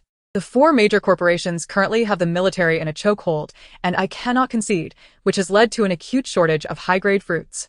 The DQ-009 battle is intensifying, yet members of the assassination team may soon be unable to return to the battlefield due to increasing radiation pollution levels. And some may even be forced into retirement. He continued, "If it isn't too much trouble, could you provide us with some of your grapes? We can offer a favorable price." "Absolutely. How many do you need?" Lin Man replied without a moment's hesitation. Her agreement stemmed not only from her status as Qin wife, but also from a sense of justice. In her past life at the base, she had witnessed corporations uniting against the military. There will always be individuals who prioritize their interests above all else, even at the expense of those who protect them. In her previous life, the military dealt with such individuals with an iron fist. She believed that the military of this era would also be able to break free from their shackles and find an opportunity to rectify the situation. Qin Zhou's expression brightened. If possible, let's start with 200 gene per day. Then, abruptly, his enthusiasm waned. I wish to bring you to the front lines. Lin Man's expression stiffened. Do not misunderstand. The military has no intention of detaining you. However, remaining on LX-008 may not be safe. He then informed Lin Man of Liang Han's suspicions regarding the grapes and the potential consequences. Even though you wore a mask during your live stream and used a virtual address for shipping, unconventional methods could still reveal your location. The 4 major corporations possess the best quality fruit tree seeds, and if they see the grapes you cultivated, they will undoubtedly find a way to reach you. Lin Man felt a chill run down her spine. She believed she had taken sufficient precautions, masked live streams and neutralizing the seeds' viability before sending out the grapes. Yet, she had still attracted danger. It was a stark reminder that her previous experiences had not prepared her adequately for this world, and her casualness led her to make a mistake. Once the sense of crisis passed, Lin Man felt a twinge of relief, grateful that she had sent that box of grapes to Qin Zhou. Otherwise, she would have remained oblivious to her error, unaware of the impending danger. What if I were to surrender the seeds? After organizing her thoughts, Lin Man spoke. If keeping them posed a threat, then surrendering them seemed prudent. The seeds would eventually be widespread, and the 4 major corporations would not likely seek her out. The authorities had a specialized seed agency that had more credibility in vegetable seed sales than the 4 major corporations. However, when it came to fruit tree seeds, their sales were far inferior. By surrendering the grape seeds and having Qin Zhou vouch for her, the authorities should not create trouble for her, but instead cooperate to ensure her safety. Qin Zhou was astonished. His wife truly possessed grape seeds. After his initial surprise, he felt a wave of admiration. He had not anticipated his wife would be so resolute in her willingness to surrender the grape seeds. Darling, if I submit the grape seeds to the authorities, will there be a reward? Lin Man continued to inquire. Furthermore, can the authorities expedite the release of information and the sale of new grape seeds? Once the authorities announced the new grape seeds and began selling them, everyone would assume she, the masked streamer, had acquired the seeds from the official source, perhaps merely having received the news earlier or having accessed internal channels. The 4 major corporations, busy with their own affairs, would hardly pay attention to a small streamer like her. Meeting her earnest gaze, Qin Zhou felt an instinctive desire to protect her. There is indeed a reward. According to official regulations, there are 2 reward options for high-quality fruit tree seeds. One is a commission on seed sales for a period of 50 years. The other is a one-time buyout totaling 10 billion star coins. I can inform the Agricultural Science Institute to facilitate the public announcement without difficulty. He had previously sympathized with his wife's financial struggles, but he was astonished that it had been such a short time before she was on her way to becoming wealthier than he was. Lin Man's eyes sparkled with admiration as she gazed at Qin Zhou. I choose the second option. By the way, darling, will I face any trouble when the authorities discover my identity? I mean, what if they find out I have other seeds? Qin Zhou's expression turned incredulous. Noticing Lin Man's evasive gaze, he refrained from pressing further. I will inform them that you are my wife. Even if they harbor ulterior motives, they would not dare to act recklessly. Lin Man's eyes brimmed with admiration. Qin Zhou met her gaze, feeling an overwhelming impulse to shield her from all harm. Then it settled. Oh, by the way, darling, besides grapes, do you need sugarcane or other fruits? Given the previous example with the grapes, I won't be live streaming fruits any longer. Today, the sugarcane she planted will not be utilized. Instead, she intends to sell it to the military. In due course, she plans to cultivate some beets to produce sugar. Qin Zhou's eyes shimmered with excitement. We need it. As long as it is fruit, we shall have it all. The efficacy of single fruit cultivation in mitigating radiation pollution is limited. However, a diverse array of fruits consumed in combination yields far superior results. Purification agents derived from fruits exhibit similar efficacy. If his wife can supply a variety of fruits, each of commendable quality akin to grapes, it might just alter the fates of the members of the Absolute Kill team, including him, the Marshal. Lin Man, observing the glimmer in Qin Zhou's gaze, felt a surge of joy at her ability to assist him. Chapter 21. Father and Son. I shall do my utmost to procure some for you. I will contact the Agricultural Research Institute shortly. Await my news. Qin Zhou's tone exuded a profound sense of security. The couple conversed for a while longer before concluding the video call. After the call ended, Qinzhou sat in his office chair for a moment before scrolling to the last contact on his list and initiating a video call. At that moment, within the Imperial Star Palace, Emperor Shaolin had just concluded his official duties and was preparing to rest when he heard the notification sound of an incoming video call. A flicker of irritation crossed his face, but upon opening the holographic interface, his expression stiffened. Instantly, his annoyance dissipated, and he promptly accepted the call. As the connection established, Qinzhou's figure materialized on the screen. "Your Majesty," the man greeted coldly. Zhouer," Shaolin replied, his tone unexpectedly laced with a hint of deference. "Have you summoned me regarding military funds? I have already instructed the finance department to arrange it. The funds will be dispersed shortly." Qinzhou averted his gaze from Shaolin. "Thank you, Your Majesty. What is there to thank? Dispersing military funds on time is a matter of course. I have heard that the situation at the front lines has been intense lately. I can manage," Qinzhou interrupted. A flicker of guilt and concern flashed in Shaolin's eyes, but he quickly concealed his emotions. "The Agricultural Research Institute has recently cultivated a batch of fruits that will be dispatched to your frontline tomorrow for your urgent needs. Additionally, regarding the battle at DQ-009, I advise against your personal involvement. You are now married and must consider your wife's feelings." Mentioning Qinzhou's wife brought a trace of comfort to Shaolin's countenance. Few within the empire were aware that Qinzhou was, in fact, his son. Years ago, the emperor's sister had married Qinzhou's father, the previous marshal of the military, to secure his claim to the throne. Her husband had made significant sacrifices to support him, enduring the erosion of his mental faculties due to radiation pollution while steadfastly overseeing the military. Thus, when his first child was born, he made the decision to entrust his eldest son to them, who is now Qinzhou. Later, both the sister and her husband perished at the front, leaving behind Zhouer. By then, having married the empress, and with the need to preserve the Qin lineage, he refrained from reclaiming his eldest son. Over the years, he harbored immense guilt towards this son. He yearned to make amends, yet his son persistently resisted his affection. All he could do was watch, proud yet remorseful, as his son excelled. He once believed that with his son so young in command of the military, and with the Li family as his in-laws, their future would be bright. However, he was blindsided when the Li family abruptly reneged on the marriage proposal earlier this year. It was then he discovered that his son's pregnancy value had plummeted below 10. At that time, he contemplated allowing his son to retire, but the border was in turmoil, and no suitable candidate could take over the military. He endured the heartache, compelling his son to persist. Yet, the outcome of that persistence was a further decline in his son's pregnancy value, which eventually fell below 1. Subsequently, his son adhered to imperial law and participated in the mainframe's matchmaking. He assumed that given his son's pregnancy value, he would likely be unable to find a match. To his astonishment, the system matched him with a girl possessing a pregnancy value of 85. The fact that the system could facilitate this implied that there remained a possibility for Zhouer and his wife to conceive. How could this not bring him joy? Thus, despite discovering that the girl named Lin Man hailed from humble beginnings and possessed low mental faculties, he felt no disdain. In fact, had he not feared upsetting his son, he would have already reached out to her and brought her back to the Imperial Star. When Shaolin mentioned Lin Man, Qinzhou lifted his gaze to meet his. "Once the battle at DQ-009 concludes, I shall take a marital leave," he declared.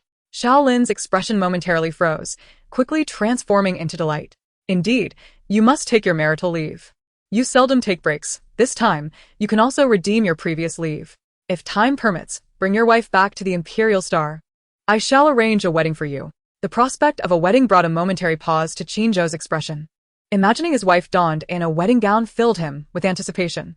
However, considering that his wife seemed reluctant to leave LX008 and that he did not wish for her to interact with the Emperor, he refrained from committing. "We shall see about that," he replied. A hint of disappointment flickered across Shaolin's face, yet he quickly resumed his cheerful demeanor. "Very well. I shall respect the wishes of you young people. By the way, I recently purchased a manor on the Imperial Star as a wedding gift for you. When you return, you may reside there." Qinzhou furrowed his brow. "It is a gift for your wife, and her name is inscribed upon it," Shaolin continued.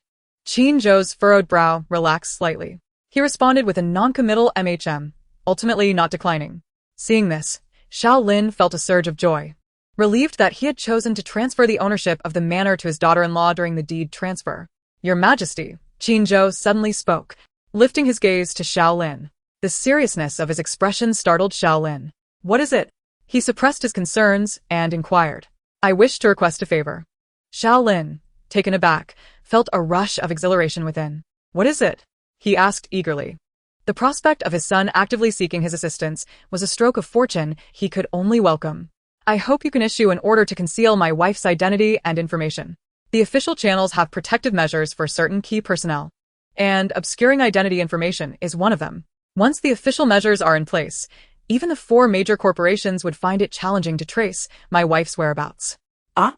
Shaolin was taken aback, unable to comprehend his son's intentions. Qin Zhou adjusted the camera to capture a half-cluster of grapes in the frame. Shaolin's eyes widened in surprise at the sight of the grapes. Where did my son acquire such exquisite grapes? These are grapes cultivated from a new variety. Qin Zhou explained.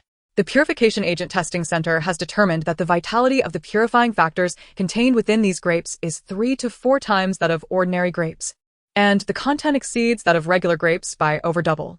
Though Qin Zhou understated the figures, the implications were nonetheless astonishing. You possess a new grape variety. Shaolin's expression radiated joy. The seeds of pure plants held monumental significance. The official channels were constrained by the 4 major corporations, which had allowed these 4 malignant entities to flourish due to the seed issue. Though the Agricultural Research Institute had been established for many years and had secured some vegetable seeds, most high-quality seeds remained firmly under the control of the 4 corporations. Should they truly acquire such high-quality grape seeds, it would be of monumental importance to the Agricultural Research Institute. It belongs to my wife. She intended to sell the grape seeds in her possession to the Agricultural Science Institute, yet required their cooperation to ensure her information and personal safety. Shaolin was taken aback. Lin Man's? Where did she acquire them? As for the origin of the seeds, that is a question you need not concern yourself with. Can you give your consent to this matter? Qin Zhou interjected. Chapter 22. The guards arrived. With a serious expression, Shaolin cast a glance at Qin Zhou before nodding. All right.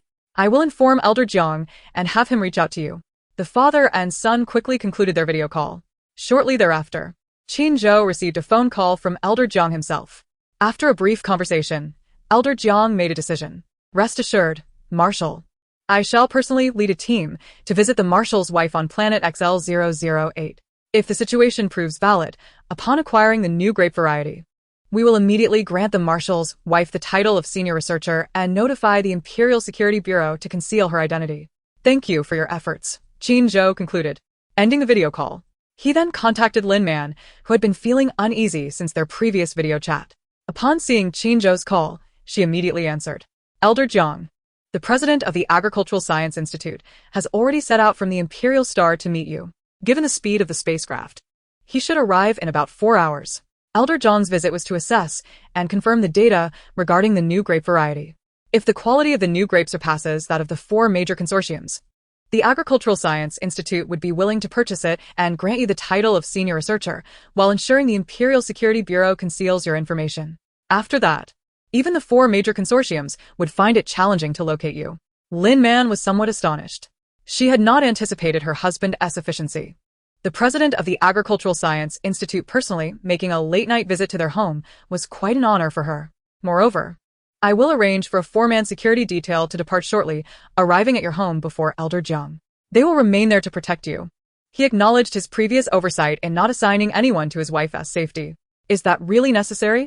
Can't the Imperial Security Bureau help conceal my information? Our community security is quite good. I should be fine alone. Qin Zhou's expression remained grave. Their presence will put my mind at ease. Additionally, if you wish to continue your live broadcasts, you can have them assist you. Lin Man promptly fell silent. She indeed had no intention of giving up her broadcasts and recognized that she could use some help. Although the household robot was intelligent, it still lacked the finesse of a human. She now felt that having a few more people around was not an unwelcome thought. Very well, she acquiesced. The couple exchanged a few more words before concluding the video call. Meanwhile, at the Purification Agent Production Center, over 50 members of the elite assassination team, temporarily withdrawn from the battlefield, gathered with palpable excitement. Many among them had already taken the latest batch of purification agents produced by the center. The efficacy of this batch was remarkably good, with nearly all participants experiencing a reduction of approximately 1 in radiation pollution levels after consumption. Several individuals with radiation pollution rates exceeding 79, who had previously been barred from returning to the battlefield and faced mandatory discharge, found their radiation levels lowered to below 79 due to this batch of purification agents, thus regaining their eligibility to fight. At that moment, Liang Han delivered another batch of purification agents to Zheng Sun and the two team leaders.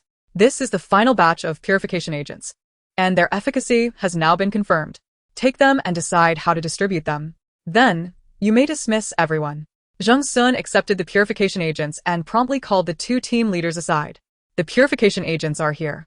As we previously discussed, each member will receive 2, with additional allocations for those with higher radiation pollution rates. What do you both think? Zheng Sun inquired of the two leaders. They exchanged glances. I have no objections to the overall plan. However, shouldn't we reserve a few for the marshal? The deputy leader hesitated to suggest. The team leader nodded in agreement. The marshal's radiation pollution rate is also quite high. He is just married. What if he and the marshal's wife wish to have children? The news of the marshal's marriage had come from Director Zheng, and they genuinely felt happy for him, hoping he could have an heir. Although the damage to fertility values is irreversible, the marshal's value had not yet dropped to 0. There might still be a chance. Zheng Sun rolled his eyes at the two. Do you think I don't want to keep some for the marshal? He asked, somewhat annoyed. The two leaders fell silent. All right, let me tell you the truth. The materials used to produce this batch of purification agents were provided by the marshal himself. Although he hasn't consumed the agents, he did ingest the raw materials. So you needn't worry about him. He recalled the large cluster of fresh, plump grapes, which the marshal had refused to share even a single one of. He felt a twinge of irritation at the memory. The two leaders exchanged relieved glances. Then let us proceed as planned, the team leader stated. Thus, the three quickly distributed the purification agents. As for the shares belonging to those still on the battlefield, they would temporarily hold on to them until the soldiers returned, at which time the agents would be administered. After consuming the purification agents, the team members felt rejuvenated and soon departed from the production center. Meanwhile, on planet XL008, Lin Man found herself unable to sleep after her video chat with Qin Zhou. Anticipating the arrival of 2 groups of visitors that night, she turned on the yard lights and took little A into the garden. To avoid complications, she needed to harvest the fruits and vegetables that had already matured in her yard. Additionally, as Elder Jiang was coming to collect the grape seeds, she needed to expedite the growth of some grapes to extract the seeds for him. Accordingly, Lin Man instructed little A to gather the fruits and vegetables while she tended to the grapevines to hasten their fruiting. This time, Lin Man managed to induce the growth of only 2 bunches of grapes. After harvesting them, she crushed the grapes to extract the seeds. Once extracted, she cleaned and dried the seeds to ensure they appeared unprocessed. Just as Lin Man completed her tasks, the security team dispatched by Qin Zhou arrived at her doorstep. She hurried to greet them. Upon the opening of the electric gate, 4 tall men clad in camouflage stood at attention and saluted Lin Man. Good day, Madam Marshal. Lin Man felt a surge of righteous energy wash over her. Hello, everyone. Thank you for your hard work. Please come inside, she politely replied, leading them into the yard. While the privacy of this villa community was strong, the imposing presence and attire of the 4 men were quite conspicuous. If they attracted the attention of the neighbors, it could lead to complications. The 4 men, clearly aware of Lin Man's concerns, quickly entered the yard. Once inside the main hall, Lin Man addressed them. Thank you for your journey. I have already had little A prepare the 4 rooms on the first floor. Although it may lack some essentials due to the short notice, it should suffice for now. By the way, I have already placed orders for the missing items online, which should arrive tomorrow morning. If there's anything else you need, please feel free to let me know. Lin Man informed the men. Chapter 23. The meals prepared by the marshal's wife. In this villa, it was just her and little A. As the robot was not equipped to handle tasks like shopping, it was up to her to make the arrangements. The 4 guards were taken aback upon hearing this. Madam, you are exceedingly gracious. The leader of the guards spoke up. We have brought our own supplies and do not require any additional provisions. Regarding our daily necessities, aside from accommodation, we can manage everything else ourselves. The marshal has entrusted us with your safety and has instructed us to follow your orders. Therefore, please feel free to direct us regarding any arrangements you may have. Lin Man nodded, her gaze sweeping across the faces of the 4 men. Very well, let us first introduce ourselves. Greetings, I am Lin Man. The 4 immediately stood at attention. Captain Shui Gang of the Guard. Guard Yuchong. Guard Zhang Hui. Guard Qin Xing reporting to you, Madam. Lin Man was astonished by their discipline, yet felt a sense of reassurance with their presence. Captain Shui, I shall entrust you with the security of the household from now on. Yes, Madam. Rest assured, we will defend the Marshal's residence with our lives. Seeing their resolute expressions, Lin Man felt an urge to remark that her home hardly required such staunch defense, but refrained, fearing her words might be inappropriate. Ahem, aside from matters of security, I may have a few tasks for you to assist with, Lin Man stated. Please, give your orders. Shuigang responded promptly. First, concerning the receipt and dispatch of packages. I seldom venture outside, and usually procure what I need through online shopping. Previously, I managed the package deliveries myself. Going forward, I would appreciate your assistance in signing for deliveries. As for sending packages, I primarily need to send items to the front lines. The Marshal has assured me that he will send someone daily to collect goods from here, so I would need you to liaise with them. After consulting with Qin Zhou, Lin Man decided to temporarily halt her live stream sales.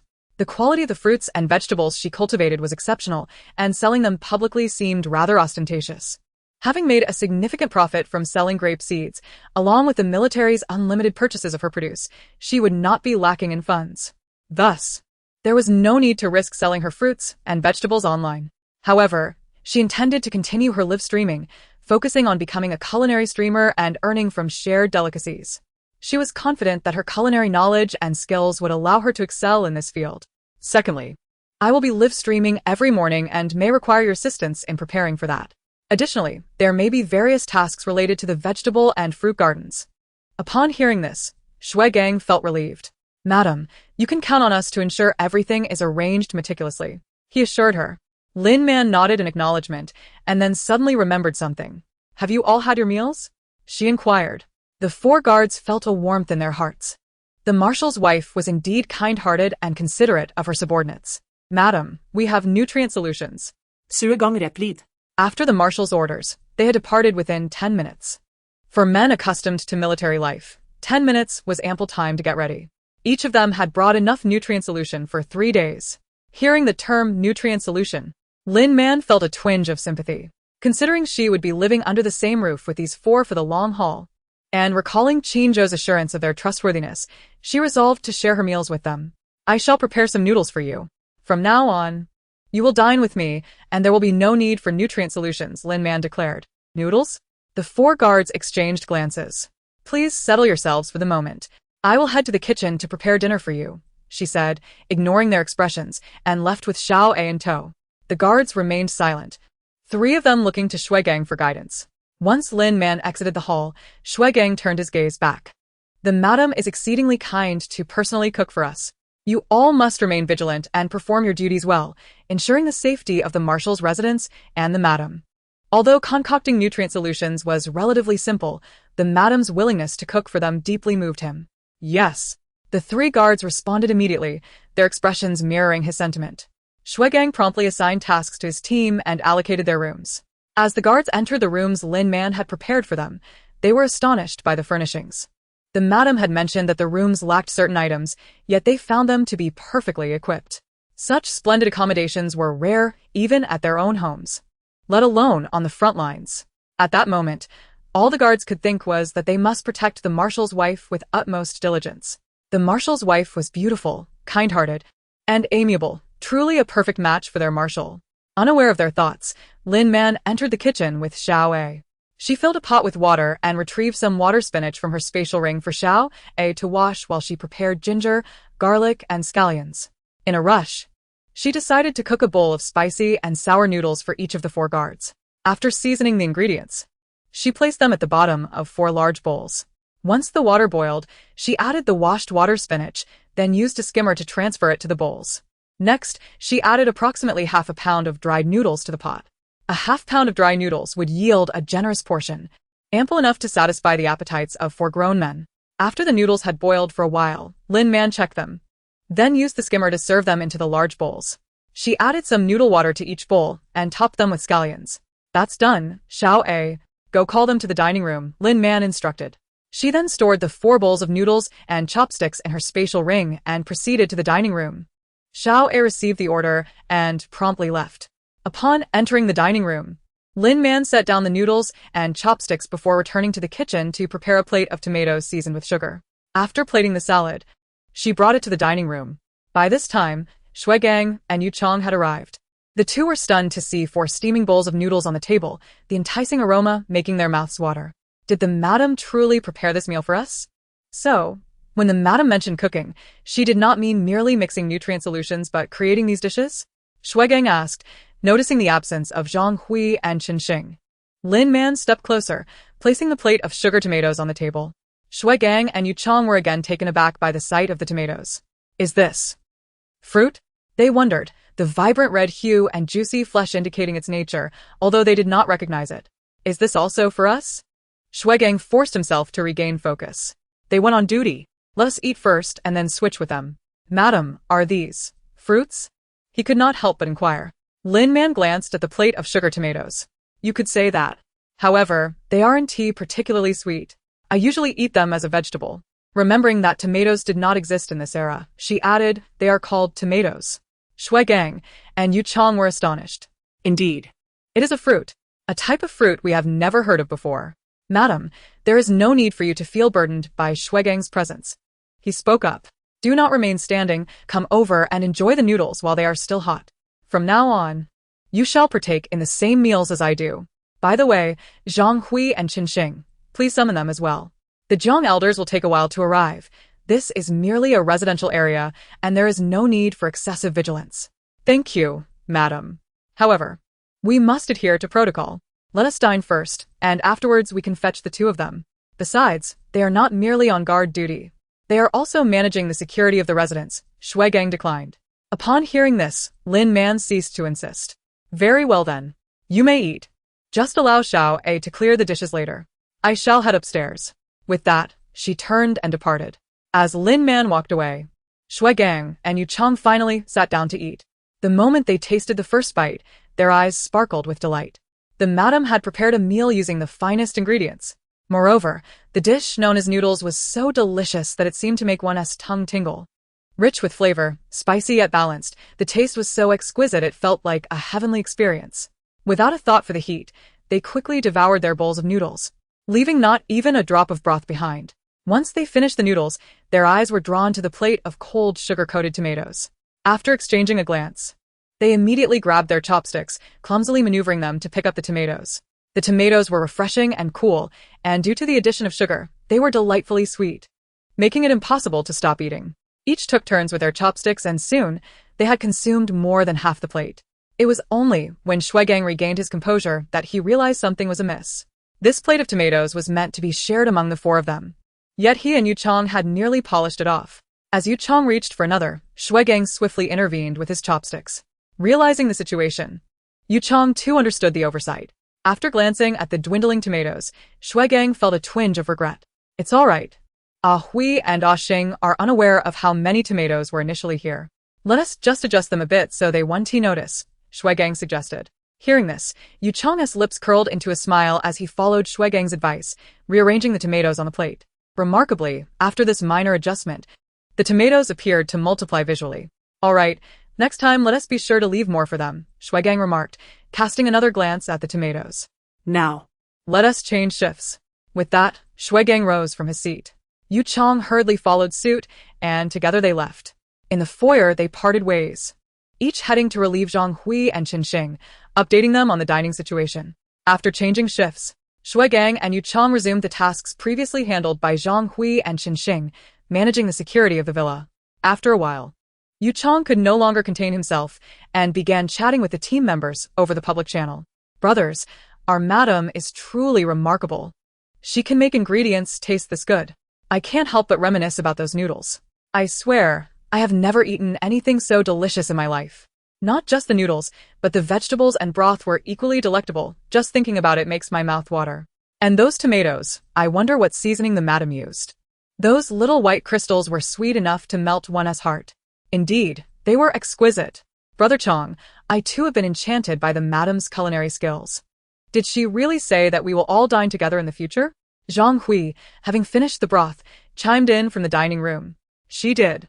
Earlier in the foyer, she mentioned it. Brother Gang, Brother Chong, Brother Hui, we have truly struck gold being assigned to protect the madam, Chen Xing added, having just taken a bite of tomato. At that moment, Shuigang cleared his throat. Instantly, the channel fell silent. In the dining room, Zhang Hui and Chen Xing were competing for the remaining tomatoes. The premium ingredients were indeed costly, and the Madame's generous hospitality was a testament to her regard for them. We have dined on the Madame's food. Henceforth, we must not only ensure her safety, but also assist her in her endeavors, Shuigang stated solemnly. His words garnered unanimous agreement and support from the team. Additionally, everyone should measure their radiation pollution levels with their devices and report any changes to me. Suddenly, Shuigang added. The team was momentarily taken aback, but soon they comprehended the implications. They had become so engrossed in the delectable food that they had neglected to notice their physical condition. After consuming the meal prepared by the madam, they felt significantly rejuvenated, with sharper minds and greater vigor than before. I'll check mine immediately. Yu Chong was the first to respond, promptly retrieving his device for a self-assessment. Upon seeing the data, he was taken aback. My radiation pollution level has dropped by nearly 500,000 points, reducing my total tolerance by 5. Yu Chong stammered, doubting the accuracy of his testing device. With an S-level mental capacity, even with high-grade purifiers, he typically could only lower his radiation pollution by about 0.1 yet. After merely consuming a bowl of noodles and some tomatoes prepared by the madam, his levels had dropped by 5? Was this even possible? Soon, he realized that his testing device was functioning correctly, as Zhang Hui reported his own results. My radiation pollution level has decreased by over 450,000 points. A reduction of 456. Me too. I have lowered my radiation pollution level by over 460,000 points, a rate of 461. Chen Xing exclaimed excitedly. Suppressing his own excitement, Shuigang confirmed the accuracy of his earlier readings. I have reduced my radiation levels by over 510,000 points, a percentage drop of 5.1. Shuigang stated, his heart racing with exhilaration. As the only double S-level member in the squad, he had always struggled with persistent radiation pollution. To his astonishment, the food prepared by the madam had the same purifying effect on him as it did on the other team members. The thought of being able to enjoy meals prepared by the madam daily, not only indulging in exquisite flavors, but also reducing radiation pollution, filled him with overwhelming joy. Everyone, listen up. Shuigang suddenly raised his voice. Yes. The 3 guards responded immediately. Pay close attention. The madam's affairs must not be disclosed to outsiders. Furthermore, in the face of danger, we shall protect the madam with our lives, sparing no effort to ensure her safe evacuation. Yes. The 3 guards replied solemnly. At that moment, on the second floor, Lin Man was unaware that her bowls of noodles and plate of tomatoes had caused such a commotion. As the Zhang elders were expected later, she had not rested but instead taken out an encyclopedia to research the methods of sugar extraction from beets, preparing to redesign the necessary tools. Time flew as she diligently studied, and before she knew it, over an hour had passed. Lin Man had just managed to outline the method of sugar extraction when she received a voice message from Shuigang. Madam, the Zhang elders have arrived. Shuigang's voice came through as soon as she answered the call. Lin Man's expression tightened. All right, please show them to the hall. I will be down shortly. She replied in a firm tone. After hanging up, she swiftly descended the stairs. By the time Lin Man reached the ground floor, the Zhang elders had already been welcomed into the hall and seated on the sofa. Upon her arrival, everyone stood up to greet her. Director Zhang, I apologize for not receiving you properly, Lin Man said as she made her way toward the seating area. Approaching the elder among the group, she extended her hand. Elder Zhang reciprocated, shaking hands with Lin Man. The marshal's wife was gracious in her demeanor. We are intruding at this late hour, she remarked. It is indeed an honor for me that Director Zhang has come.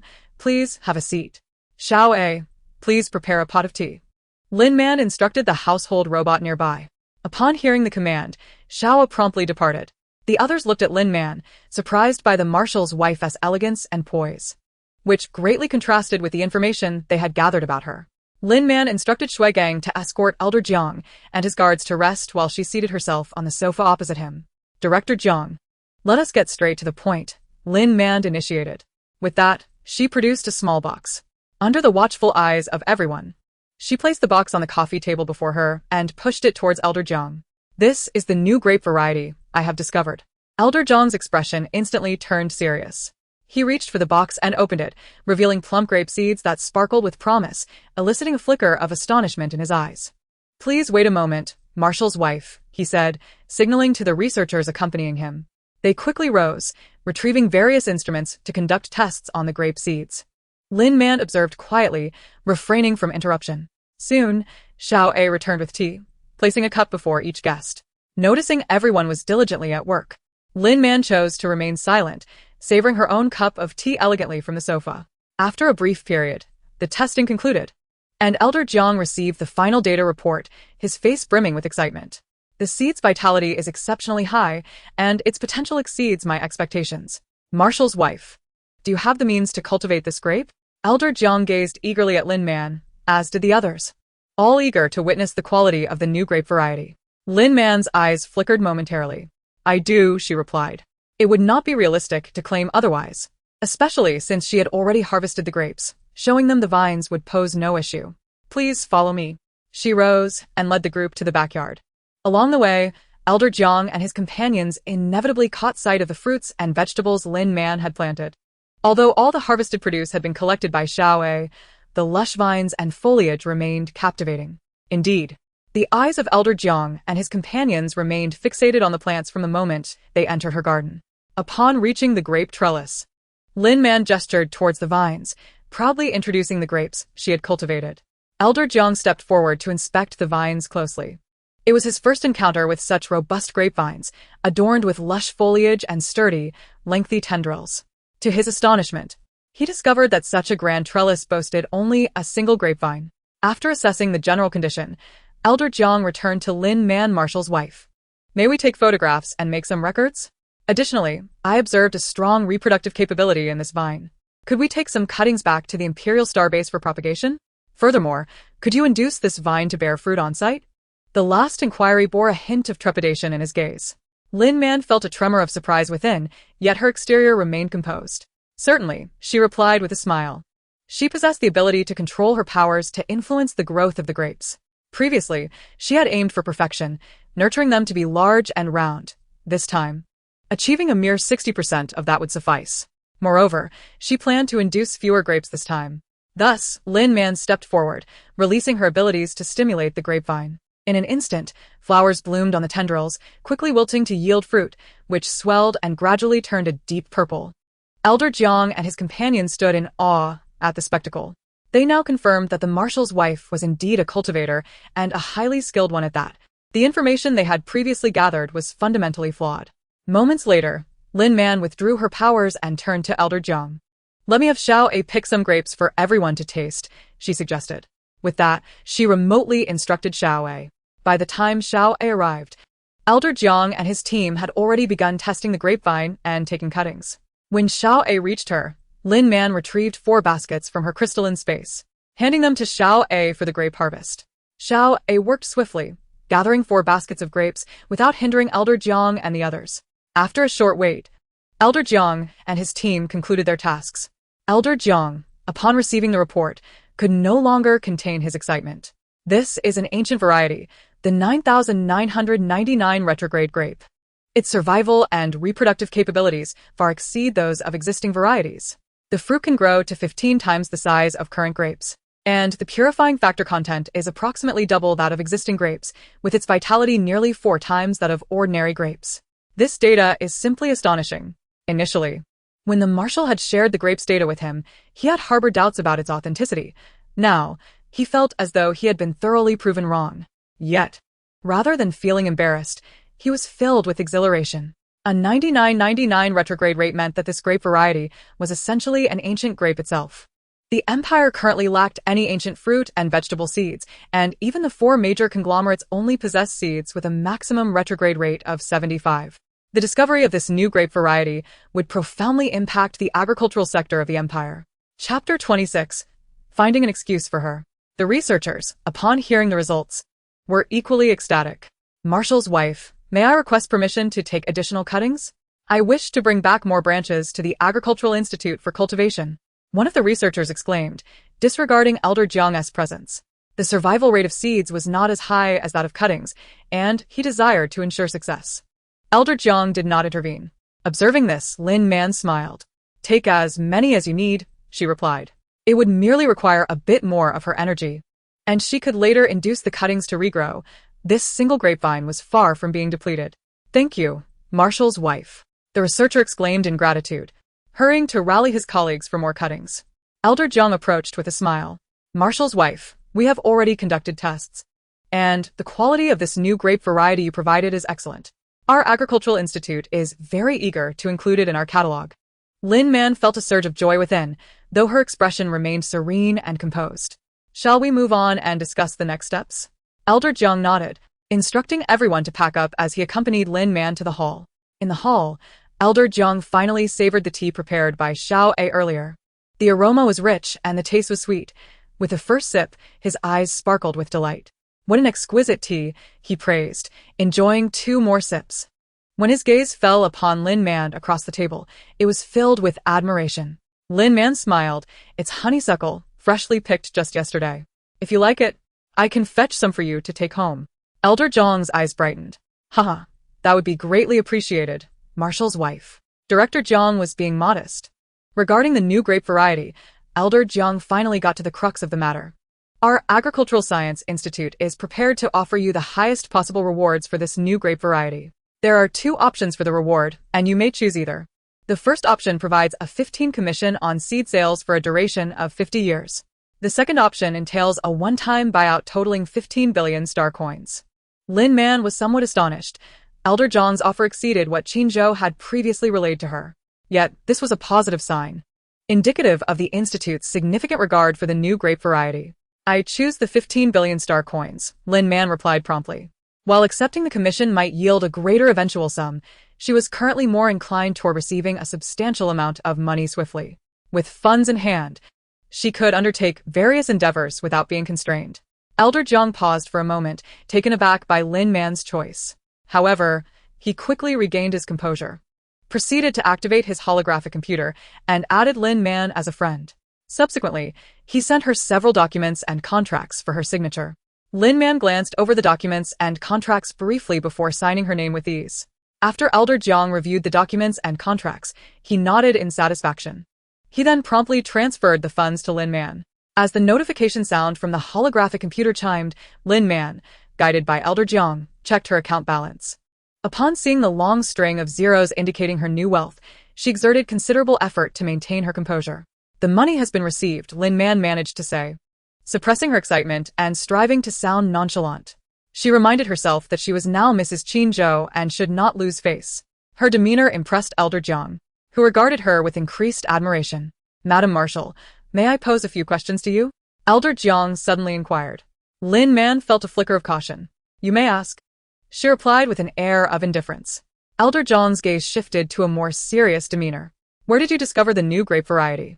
Lin Man's expression faltered momentarily, before she forced a sheepish smile. Is it mandatory that I answer this question? She retorted.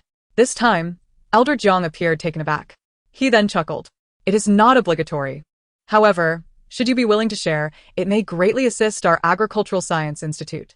The new grape variety you provided is nearly 100 ancestral or could be an ancient grape species.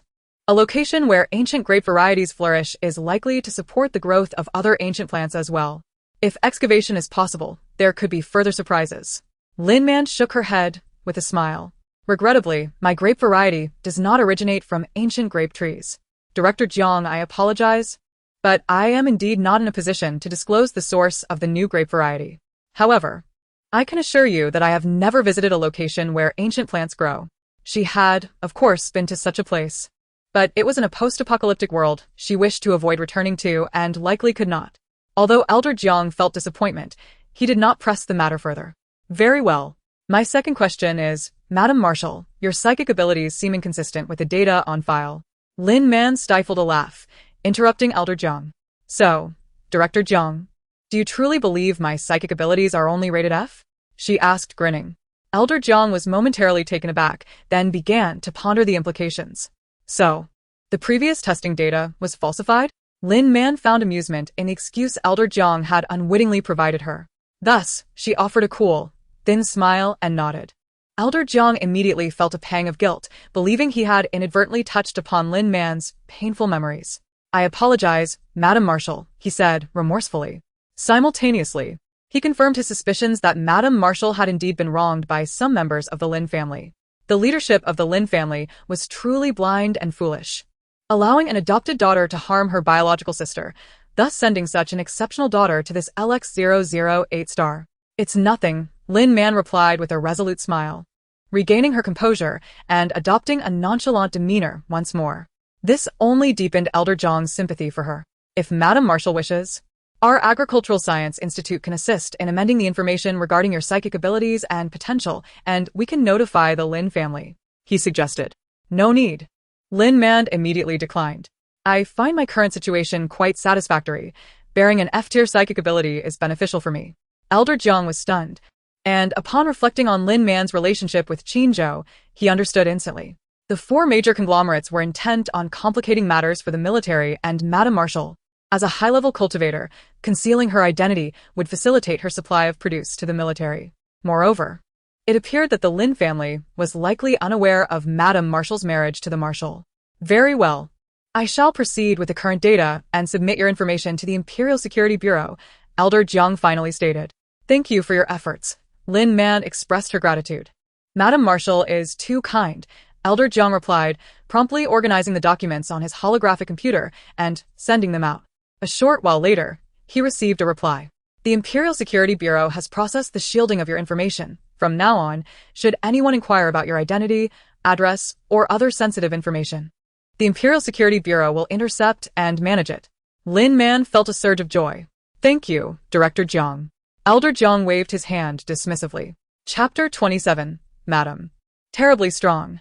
Additionally, our Agricultural Science Institute will cooperate with you and the Marshal's requests by announcing the new grape variety shortly. However, to avoid complications, it would be prudent for you to refrain from further sales of the grapes for the time being, Elder Jiang cautioned. Understood. Lin Man felt a weight lift from her shoulders. At that moment, the researchers from the Agricultural Science Institute returned, having tidied up their belongings. Elder Jiang took this opportunity to bid farewell.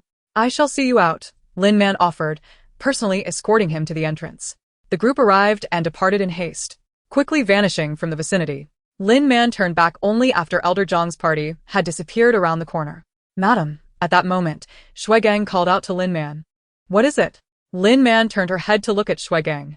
I just saw on the surveillance that the Agricultural Science Institute personnel took branches from 2 plants in your yard, Shuigang reported with concern. Upon noticing the situation, he had intended to inform the madam immediately, but those individuals had gone directly to the front hall and departed without delay. Considering the relationship between the parties, he felt it inappropriate to confront them directly, so he waited for a chance to report to the madam. Do we need to intercept them? We could catch up and stop them, Shuigang suggested again. No need, Lin Man replied calmly. Those fruits and vegetables in the yard, aside from that grapevine, lack reproductive capabilities. Taking the cuttings will be futile. She had not anticipated that the Agricultural Science Institute personnel would behave so unscrupulously. Fortunately, she had prepared in advance. Shuigang felt relieved. He then had Lin Man activate her holographic computer and assisted her in configuring it. Moving forward, Lin Man would not only be able to connect to the various surveillance feeds in the villa to monitor key areas, but she could also contact the 4 guards and initiate intercom communication with them. Lin Man tested the setup and was highly satisfied with the results. After putting away the holographic computer, Lin Man suddenly turned her gaze to Shuigang. Shuigang looked up. If you have plain clothes, wear them from now on. If not, make sure to buy a few sets as soon as possible. Shuigang glanced down at his camouflage attire. Understood. He quickly replied. Lin Man smiled and, lifting her foot to leave, called for Xiao A as she headed toward the garden. As she passed by the garden, she utilized her extraordinary abilities to ascertain which 2 crops had their branches severed by the Agricultural Research Institute personnel. They were none other than the tomato and watermelon, both of which were varieties extinct in this era. The researchers at the institute had remarkably keen eyes. Upon realizing the situation, Lin Man remained unfazed. It was indeed remarkable that the institute could identify the plant species solely based on vine cuttings, particularly those devoid of reproductive capability and without any fruit reference. Arriving beneath the grape trellis, Lin Man instructed Xiao A to fertilize the grapes while she examined the condition of the grape plants. To her astonishment, she discovered that nearly 50 branches had been cut off by the institute's personnel, prompting her to silently lament their unforgiving nature. However, the 15 billion that had entered her account did not weigh heavily on her mind. Once Xiao A completed the fertilization, Lin Man immediately invoked her abilities to initiate self-repair in the grape plants, subsequently urging them to bloom and bear fruit. Thus, Shuigang and his companions, through the surveillance footage, beheld their esteemed Marshal's wife effortlessly conjuring a vast array of grapes. Not only were there a staggering 1 to 200 clusters, but each cluster was also remarkably large and round, nearly double the size of those produced for the Agricultural Research Institute. Shui Gang and the others were left utterly dumbfounded. They had previously thought that the Marshal's wife's earlier display of grape cultivation for the Institute was already astonishing, only to realize that she had been concealing her true prowess. Their lady was indeed unfathomably powerful. This time, Lin Man expended nearly 65 units of her abilities to repair the grapevines and ensure they produced a sufficient quantity of fruit, achieving a state of perfection. Her intention in cultivating the grapes was to exhaust her abilities before resting, but she was met with an unexpected delight, as she consumed 62 units of her powers. The crystal core in her mind began to upgrade. Before long, her abilities ascended to level 2, effectively doubling her energy reserves. The previously depleted 65 units surged to a remarkable 325. Lin Man's heart brimmed with joy. The arduous efforts she had invested in consuming and utilizing her abilities to hone her crystal core had finally borne fruit, leading to her successful upgrade. With her energy reserves replenished, Lin Man had no intention of halting her endeavors. "Xiao, come with me to fertilize the sugarcane," she commanded. "Understood, Master," Xiao responded, bustling along as Lin Man followed suit. Upon reaching the sugarcane field, Xiao became industrious. After a brief wait for Xiao to apply the diluted fertilizer, Lin Man directed him to fertilize the tomatoes and cucumbers before channeling her abilities into the sugarcane. Unlike the grapes and other perennial fruit trees, cultivating sugarcane required significantly less energy, merely about 2 to 3 times that of standard soil-grown vegetables. Even when inducing the growth of fruit trees, the most considerable expenditure of energy came from nurturing seedlings and aiding branch development. Once the trees matured, the energy required for inducing flowering and fruiting was minimal. This explained why it had taken her several days to grow the grape plants. Yet she could produce a full harvest of grapes using only a little over 50% of her energy. Thus, even after inducing the growth of sugarcane, she would still retain some energy. After a short while, Lin Man successfully accelerated the growth of over 20 stalks of sugarcane. Upon completing this task, she did not pause but moved on to cultivate the tomatoes.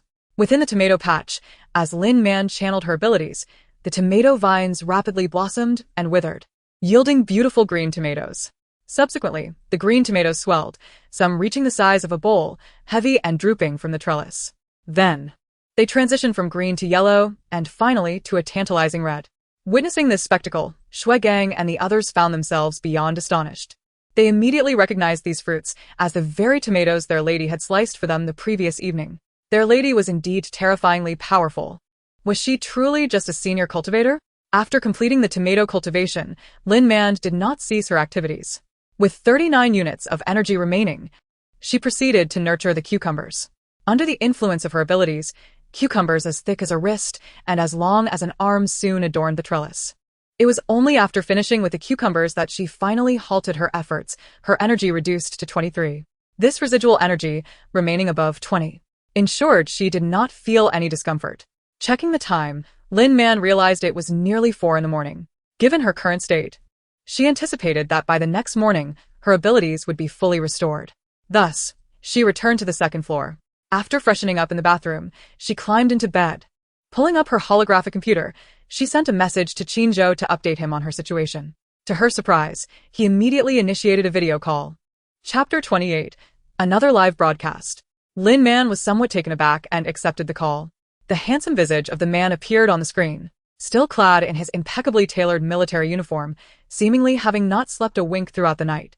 Was he truly waiting for her? A thought surged within Lin Man, but she quickly dismissed it. Surely, he wouldn't be awake this late?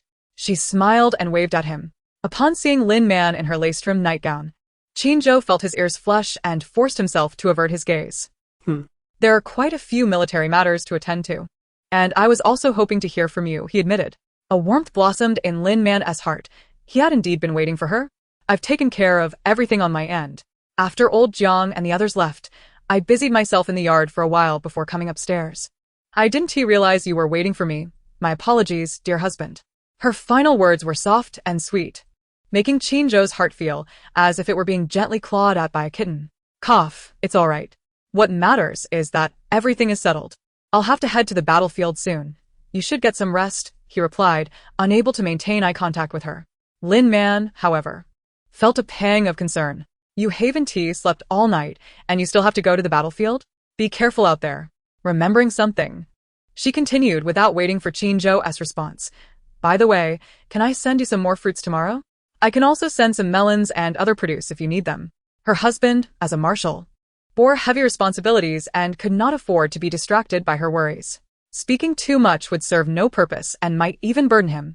It was better to be practical and send him some fruits and vegetables. The vegetables harvested from the yard the previous night were far too much for just their household to consume, so she might as well send them to the front lines. Of course, we're in dire need of fruits and vegetables at the front lines. We will accept as many as you can send. I've already contacted Jung Sun.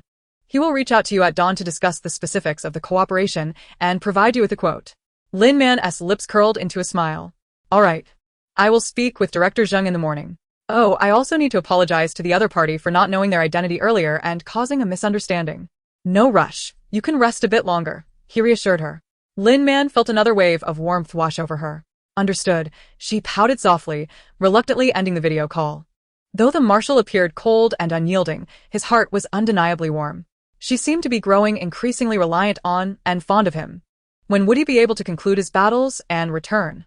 After disconnecting the video call, Lin Man set her alarm clock before finally drifting off to sleep. Upon awakening, Lin Man found herself roused by the blaring alarm at 7:30 in the morning. With insufficient rest, she furrowed her brow and struggled momentarily in bed before finally getting up. She had a live broadcast scheduled for 8:30 and was determined not to disappoint her fans. After a quick wash and tidy up, Lin Man descended the stairs. Remembering something, she activated her light brain and contacted Shui Gang, who had marked his duty status. Upon learning that Zhang Hui and Chen Xing had already gone to rest, Lin Man decided to prepare meals for just the three of them. Pressed for time, she opted once again for boiled noodles. From Xiaoei, she discovered that several guards had finished off the noodle soup she had prepared the previous night. Considering that Shui Gang and Yu Chong had not slept at all, Lin Man doubled their portions, preparing a bowl of noodles for each of them. For herself, she maintained her usual portion, preparing around 1 or 2 units of wet noodles. Soon enough, the noodles were ready. Lin Man called for Shui Gang and Yu Chong to come and eat, while she took her bowl of noodles to enjoy beneath the grape trellis. Hearing that noodles were ready, Shui Gang and Yu Chong were nearly beside themselves with excitement. As the team leader, Shui Gang instructed Yu Chong to keep watch and was the first to rush to the dining area. Seeing that Lin Man had prepared him a generous bowl of noodles, approximately double the portion from the previous night, he felt an overwhelming sense of gratitude towards her. She must have known they had licked their bowls clean last night, prompting her to increase their servings. How kind she was! Without a moment's hesitation, Shui Gang quickly devoured the noodles, not even leaving the broth untouched. The noodles were simply delicious, and he felt incredibly fortunate to be assigned to protect her. After finishing, Shui Gang went to switch places with Yu Chong, whose reaction was nearly identical. He too was deeply moved. At this moment, Lin Man remained oblivious to their sentiments. Her thoughts consumed by her upcoming broadcast. She decided to forego selling fruits and vegetables during the live stream, opting instead to showcase shared tasting experiences. Without the allure of fruits to attract viewers, she feared her follower growth might slow. However, having recently received a substantial income, coupled with the military's unlimited procurement of her produce, she need not worry about finances. If her follower count grew slowly, so be it. But what to showcase during today's broadcast? Lin Man glanced around the garden and suddenly had an idea. With inspiration ignited, she finally began to eat her noodles earnestly. After finishing her meal, she called for Xiao-A to collect the bowls for washing and made her way to the cucumber patch. The cucumber plants were laden with plump, ripe cucumbers that looked both tender and delectable. After some thought, Lin Man retrieved a basket from her crystal core space, picked 3 cucumbers, and returned to the grape trellis. Activating her light brain, she summoned Shui Gang to assist in setting up the broadcast space. Promptly at 8:30, Lin Man commenced her live stream. To her astonishment, as soon as the broadcast began, a multitude of viewers flooded into her channel. After waiting all night, we finally have you, Lady Man Man. Lady Man Man. The grapes you sold yesterday were exceptional. After consuming them, my mental pollution value decreased by almost 10. Will you be selling grapes today? Could you possibly list more stock without purchase limits? I have never seen or tasted grapes of such remarkable quality. Lady Man Man, you are truly impressive. I wish to purchase grapes. Lady Man, look at me. After receiving your grapes yesterday, my intermediate cultivator and was astounded by what you grew. She asked me to inquire about the grape variety you used. She suspects it is different from what is available on the market. Lin Man's heart quivered at this, realizing she had foolishly entertained a glimmer of hope the night before. Shaking off her thoughts, she waved to the camera. Hello, everyone. Welcome to the Man Culinary livestream. I am your host, Man. I sincerely appreciate everyone's enthusiastic response to the grapes I sold yesterday. Now, I will address some of the questions you have raised.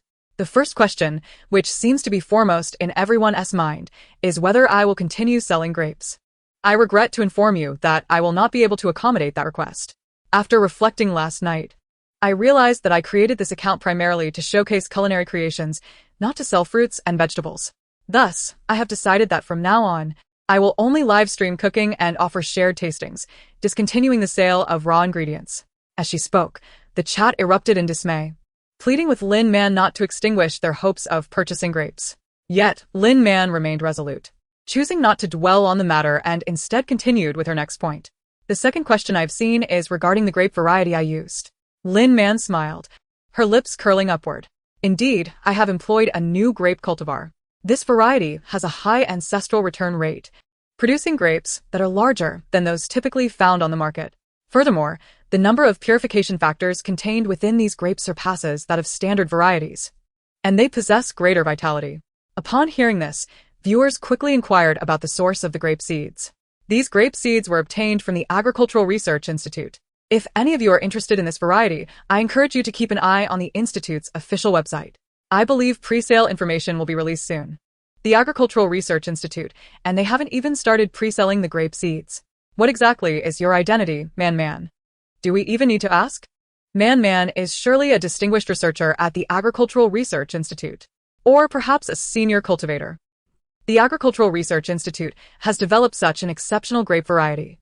Is the history of the 4 major consortiums monopolizing fruit tree seeds coming to an end? What a thrilling prospect. oh, My friends, the Agricultural Research Institute truly has new grape seeds, and they announced the information just last night. Haha, I just informed my aunt, and she has already made a reservation. My aunt is a senior cultivator. I also saw the information. The Agricultural Research Institute has only 500 reservation slots. If anyone in your family is a senior cultivator, hurry and let them know to book. Alas, we only have a junior cultivator in our family, so we will miss this opportunity. In that moment, the chat was abuzz with discussion on the topic. Meanwhile, within the Agricultural Research Institute, Old Jiang and several researchers were watching Lin Man's live stream. Upon hearing Lin Man not clarify her relationship with the Institute, their expressions varied. Director, should we really invite the Marshal's wife to join the Agricultural Research Institute? Perhaps we could ask her about those 2 plant varieties? One researcher suggested. Last night, as he and his colleagues were tidying up, he had casually plucked 2 unfamiliar plant cuttings from beneath the Marshal's wife's grape trellis. He had hoped to uncover something valuable but found the samples too limited and lacking reproductive capability to yield any significant clues. However, it was evident that those 2 plants did not match any existing fruit or vegetable samples, suggesting they could potentially be 2 new varieties of vegetables or fruit trees. If that were the case, the implications would be monumental. The other researchers nodded in agreement. They had witnessed the Marshal's wife's remarkable ability to cultivate grapes firsthand. As a senior cultivator who managed such a diverse garden, she was more than qualified to join the Agricultural Research Institute. Yet, Old Jiang merely cast a fleeting glance at the group. If she wished to join the institute, she would have brought it up herself, he remarked. Subsequently, he cast a serious gaze upon the live streaming room displayed on the luminous screen. Take a good look, everyone. The grapevine behind the Marshal's wife. Are the grapes upon it not larger than those she bestowed upon us? Furthermore, I distinctly recall that upon my departure from beneath that grapevine, the Marshal's wife instructed the robot to pluck nearly all the grapes from the trellis. Are those grapes now a product of her own recultivation? The crowd fell into a moment of stunned silence, particularly the researcher responsible for pruning the grapevines, who was profoundly astonished. He had personally trimmed 48 branches from that very vine, with a rather ruthless hand.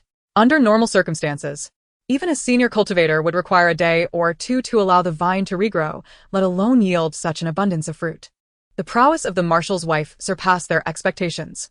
Should be roughly the same size, remarked a researcher. glancing at the grape trellis in the streaming room before shifting his gaze to the grapes that Lin Man had gifted them the previous day. Some streamers employ certain settings for enhanced visual effects. It is entirely normal for grapes to appear larger under such embellishments. Moreover, it seems to me that they might actually look slightly smaller than they are in reality. However, the Marshal's wife would not employ a shrinking effect. Thus they must be approximately the same size. Nevertheless, it's evident that she did not exert her full capabilities yesterday, having only cultivated these 4 baskets of grapes for us. The others nodded in agreement. Old Jiang then withdrew his gaze, pondering that perhaps he was overthinking the matter. The affairs of the Marshal's wife had been kept under tight wraps. In due course, he would reach out to her again, striving to see if he might invite her to the Agricultural Science Institute. Although the prospects seemed slim, he felt compelled to make the attempt. His intuition suggested that securing her alliance would be immensely beneficial for the institute. Unbeknownst to Lin Man, who continued her live broadcast, Jiang and the others were observing her closely. All right, now, let us embark on today's culinary journey. Today's dish is a refreshing cucumber salad. With that, Lin Man showcased the ingredients and various seasonings she had prepared for her audience. Little did they know that prior to the start of this live stream, Lin Man had indeed set a special effect, reducing the size of all the ingredients on camera. This was the reason she felt no apprehension regarding any potential skepticism about the items she would present. Upon seeing the cucumbers, garlic, and small chili peppers on the screen, all reduced to nearly half their size, Lin Man felt a wave of reassurance as she continued her broadcast.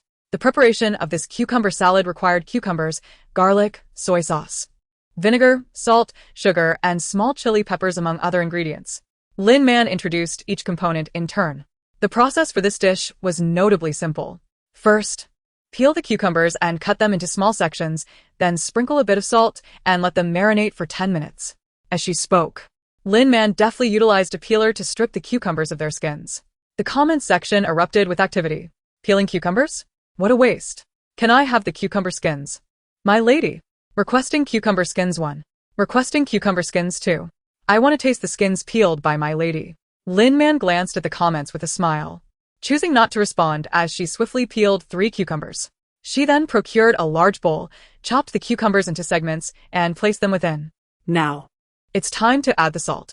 After completing this step, Lin Man poured some salt into the bowl and began to mix.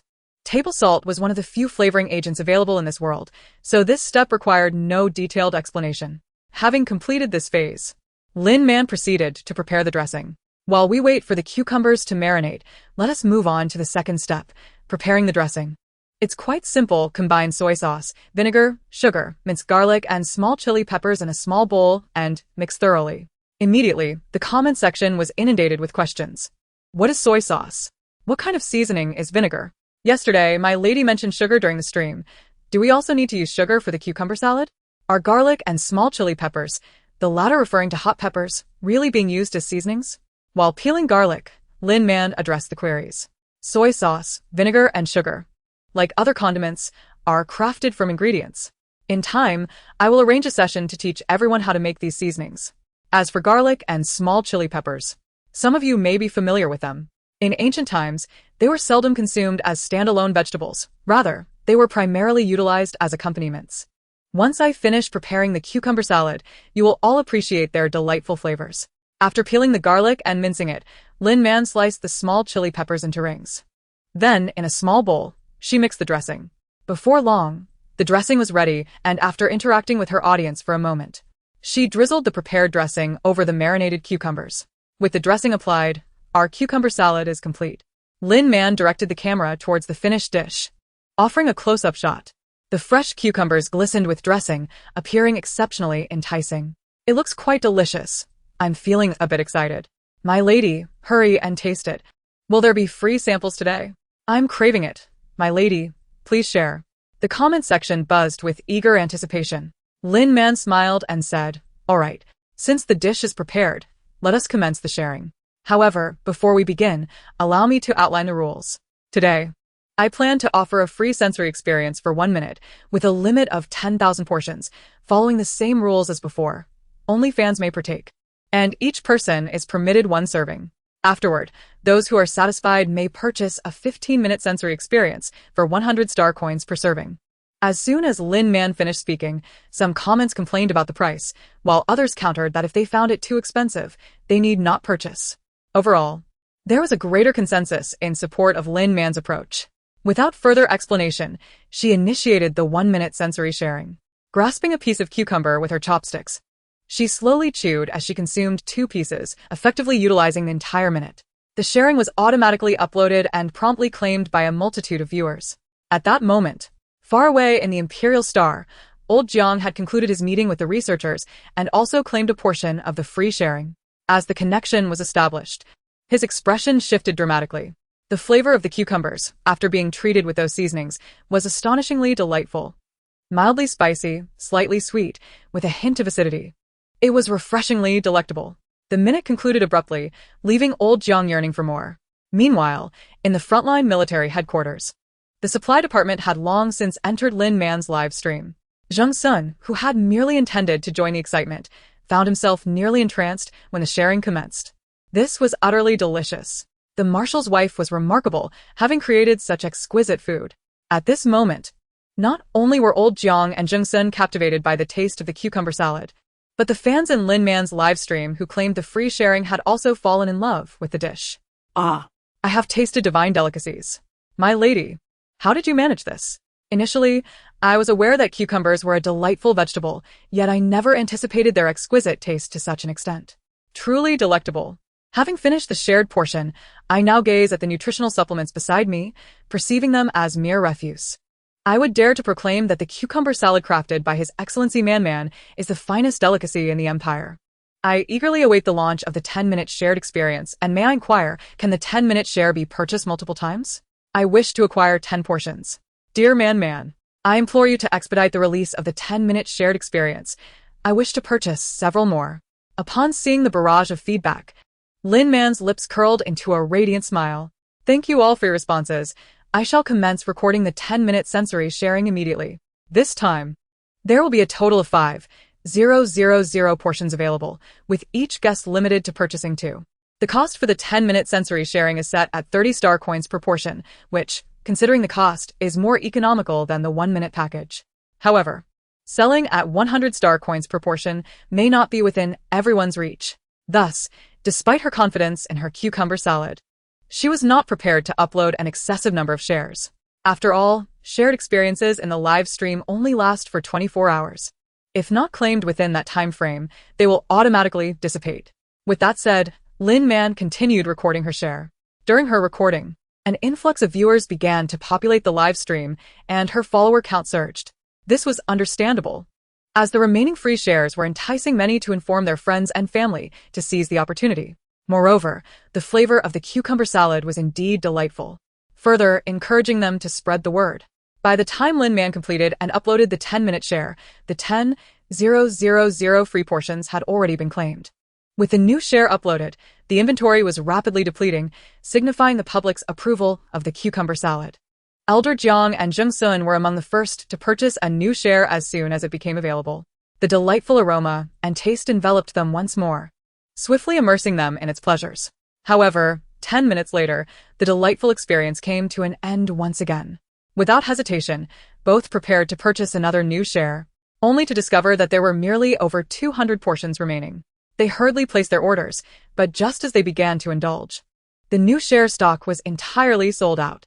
The barrage of comments erupted once more. I just finished the 10-minute share and was about to buy another, but the stock is gone. Your Excellency Man, how could you do this to us? Please record more cucumber salad shares. This 100 star coins expenditure was exceedingly worthwhile. Though I am quite impoverished, I earnestly request you to record more shares, as I wish to buy another. To think that 100 star coins could procure such a splendid experience. I desire more. Please continue to offer shares. Seeing these comments brought immense joy to Lin Man. Yet, she was not inclined to record additional shares. After all, her appetite was not insatiable, and if she continued to indulge, she would find it difficult to eat at noon. Thus, Lin Man responded to the barrage with a smile. Thank you all for your support. I have taken note of your feedback. However, I had noodles for breakfast, and I am feeling rather full now, she admitted bashfully. Therefore, let us conclude for today. Nonetheless, I assure everyone that tomorrow's live stream will feature more shares, both free and paid. By the way, regarding the live stream time, I would like to adjust it from 8:30 a.m. to 10:30 a.m. This way, my appetite should improve. Upon hearing this, the audience became animated once more. Such delicious cucumber salad, and you cannot eat anymore, Man? What do you eat daily? What is noodles? Can Man live stream making noodles? I would love to taste it. I want to eat noodles. At 10:30 a.m., will the time for claiming shares align perfectly with when I am hungry? If I taste the delicacies made by Man, will I still be able to consume the nutritional supplements? Haha, I think I will buy some tasteless nutritional supplements to consume during the shares. I wonder if that will trick myself into transferring the taste of the shares to the nutritional liquid. To the previous commenter, there's no need to test it. Someone has already tried. The taste of the shared experience belongs to the share, while the taste of the nutritional liquid belongs to the liquid.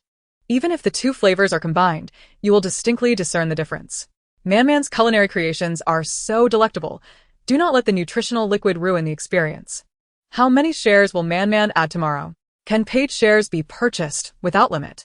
Lin Man chuckled as she glanced at the questions in the barrage, choosing not to respond. Soon, she bid farewell to her audience and concluded the live stream. After the stream ended, Lin Man exhaled in relief. Removing her mask, she summoned Xiao A to assist in tidying up the scene. Subsequently, she contacted Shuigang to help prepare the supplies to be sent to the front lines. Just as Shuigang had not yet arrived, Zhang Sun's video call came through first. Lin Man hesitated for a moment before accepting the call. Zhang Sun, clad in military attire, appeared on the screen. Madam Marshal. Zhang Sun greeted Lin Man with a salute. Lin Man felt a bit awkward. Diretor Zhang. I apologize for not realizing it was you who made the donation yesterday. Zhang Sun paused for a moment, then laughed. There is no need for an apology. When I watched the live stream yesterday, I did not know your identity either. Moreover, you did nothing wrong. It was rather kind of the Madam Marshal to apologize for such a trivial matter. Madam Marshal, I have come to discuss the procurement of pure ingredients with you. Zhang Sun transitioned directly to the topic. Lin Man's expression turned serious as she responded affirmatively. Noticing her demeanor, Zhang Sun continued. We urgently require a large quantity of high-quality fruits at the front lines.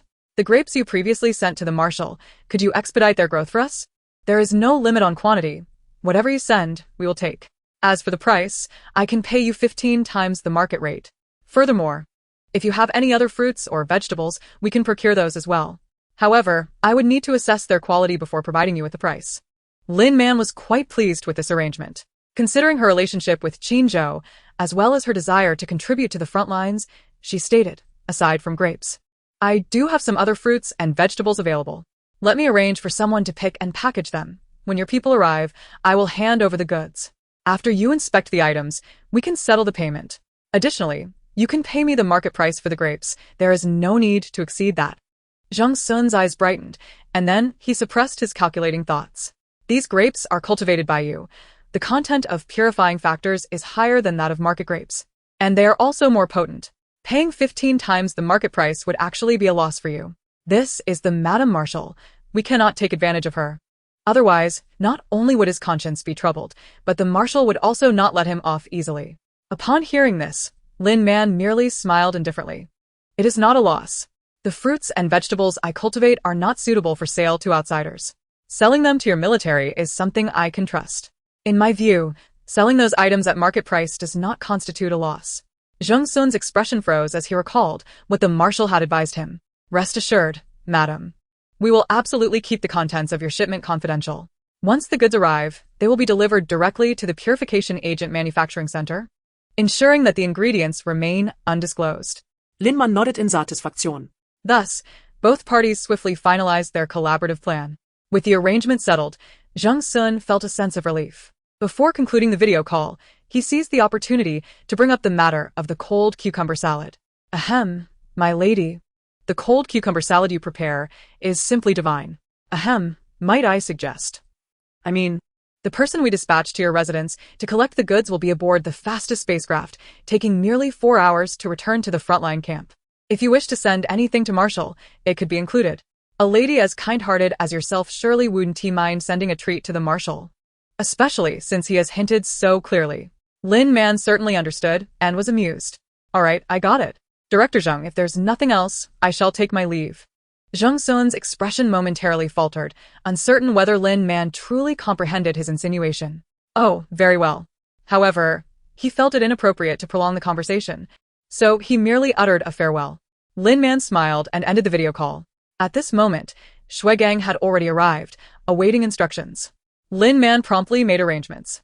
At 1 o'clock in the afternoon, personnel from the military would come to collect the goods. Shuigang, please assist me in organizing the items, and also, could you harvest the grapes? Yes, Shuigang exclaimed, his eyes sparkling as he glanced at the grapes on the vine. This was his first encounter with such exquisite fruit. Even if he couldn't taste it, merely touching it brought him joy. After Lin Man spoke, with a wave of her hand, a plethora of fruits and vegetables, along with baskets, appeared on the ground. These were all harvested by her assistant, Xiao A, the previous night.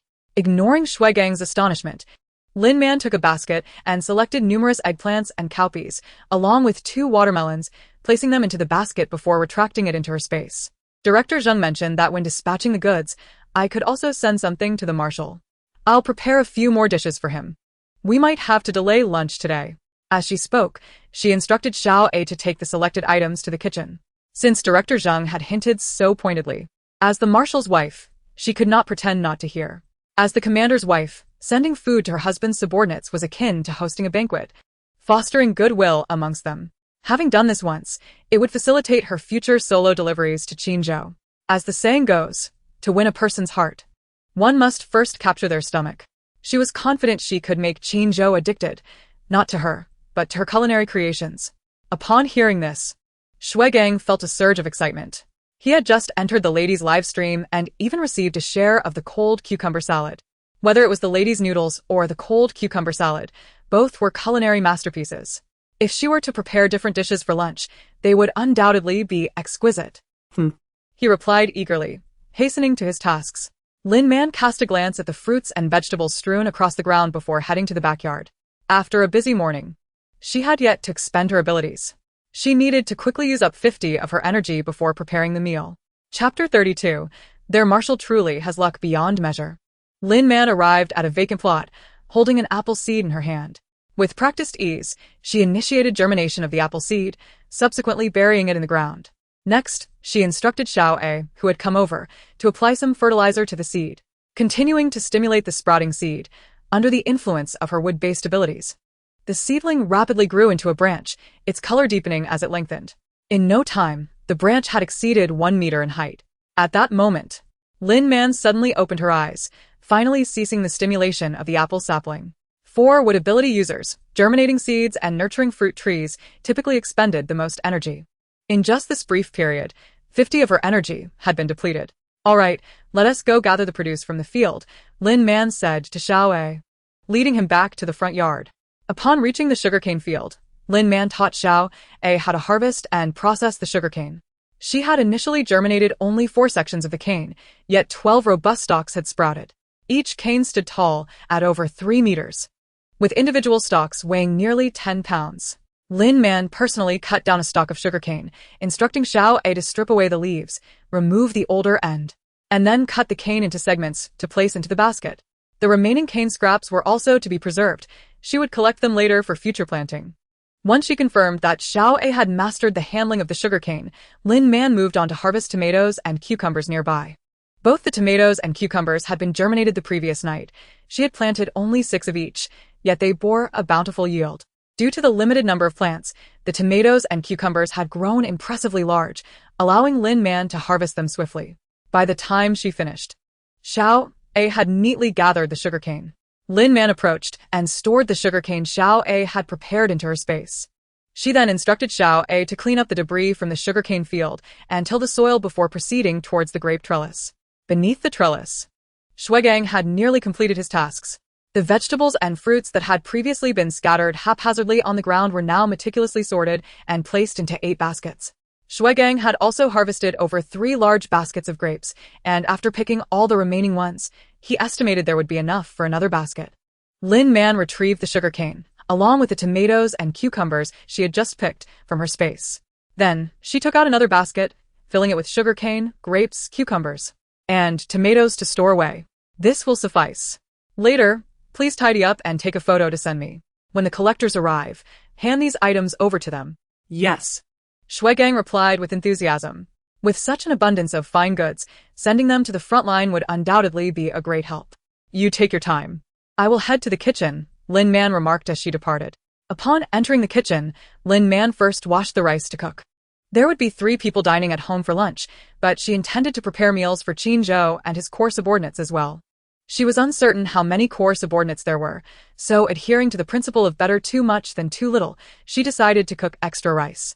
With a plan in mind, Lin Man promptly retrieved the large rice cooker she had previously purchased from her space, washing 8 bowls of rice to start cooking. Since she only had 1 large rice cooker, she planned to make another pot once the first batch was ready. After setting the first pot of rice to cook, Lin Man glanced at her nearly empty rice container with a twinge of regret. She thought to herself that she needed to plant some rice soon and acquire the necessary tools. Suppressing her reluctance, Lin Man turned to process the ingredients. With limited ingredients, she decided to prepare just 3 simple dishes: stir-fried eggplant with cowpeas, cold cucumber salad, and cold sweet tomatoes. Only the stir-fried eggplant with cowpeas required actual cooking, which would save her considerable time. Before she knew it, noon had arrived. After over an hour of bustling in the kitchen, Lin Man finally completed the meals. She portioned the food destined for the military into 4 large bowls. Additionally, she prepared some fruits specifically for Qin Zhou, including a watermelon, 2 bunches of grapes, and a box of sugarcane that she had personally processed and cut into small pieces. After categorizing and tidying up the items, Lin Man finally brought the prepared meals and fruits to the dining table. Once everything was in order, she contacted Shuigang and Yu Chang to join her for dinner. Shuigang arrived promptly, informing Lin Man that he would eat first before fetching Yu Chang. Thus, Lin Man invited Shuigang to sit down and share the meal with her. Upon seeing the spread before him, Shuigang's eyes nearly became glued to the table. There were 3 dishes in total. He recognized the cold tomato salad and the cold cucumber salad, while the third dish, made of eggplant and cowpeas, emitted an aroma that made his mouth water. In addition to the dishes, the lady of the house had surprisingly prepared fruits as well. There were grapes, sugarcane, and a fruit he did not recognize. It was cut into chunks, revealing a red interior and dark green skin, indicating its sweetness. As Shuigang pondered for a moment, he suddenly recalled the fruit's original form and its name. It must have been that large, round, dark green melon, which the lady referred to as watermelon. He had initially dismissed the watermelon while arranging the fruits and vegetables, but was astonished to see its true form once cut. Such a large watermelon was indeed a fruit. Madam, may we eat separately? Shuigang forced himself to return to reality and ask Lin Man. She hesitated for a moment. Primarily, your food is simply too delectable. We fear we might startle you if we eat too quickly. Additionally, if we eat separately, I can take some food to Yu Chang and dine with him. The lady was amiable and did not mind sharing a table with them, but it felt somewhat inappropriate for them to dine alongside her. Lin Man glanced at Shuigang and did not insist. Very well, I shall serve you separately, she acquiesced. Afterward, she fetched a plate from the kitchen. Lin Man placed some of each of the 3 dishes onto the plate, along with a small portion of rice. She also took a little fruit and instructed Shuigang to take the remaining food with him. Madam, is this all you'll eat? Shuigang felt a bit embarrassed. This portion seemed insufficient to satisfy him. After all the effort you put into preparing this food, it appears you have given it all to us. I had already eaten 2 pieces of watermelon while in the kitchen. I did not rest well last night. So, I plan to take a short break after this meal, and ought not to eat too much, Lin Man explained. Then, recalling something, she waved her hand and retrieved the items she had prepared for Qin Zhou. By the way, these items are for the Marshal. Please hold on to them for me. And when the person comes to collect them, kindly hand them over. Shuigang glanced at the sumptuous meal and supplies, quickly responding in affirmation.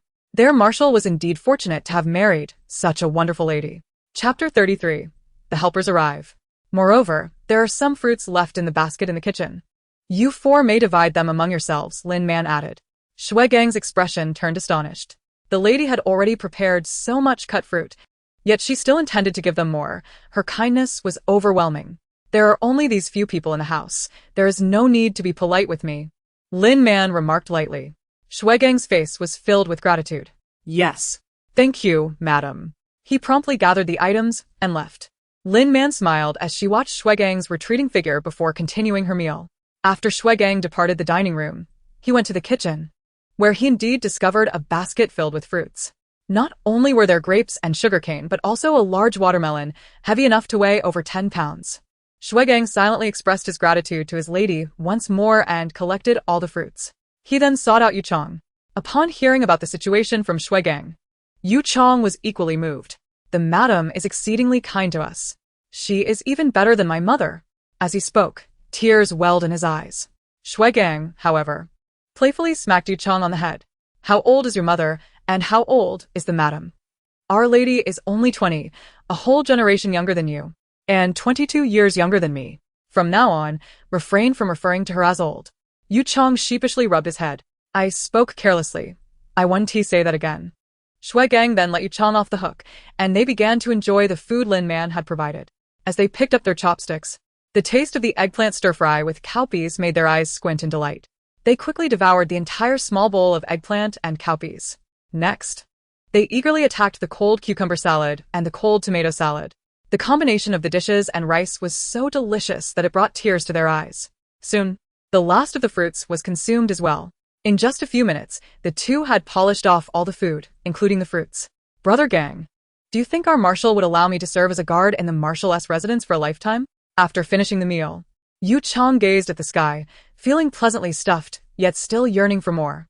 Shuigang shot him a sidelong glance. Not only did this kid have such thoughts, but he also shared them. To work in the marshal's residence for a lifetime, enjoying such splendid meals daily, he felt it would be worth it.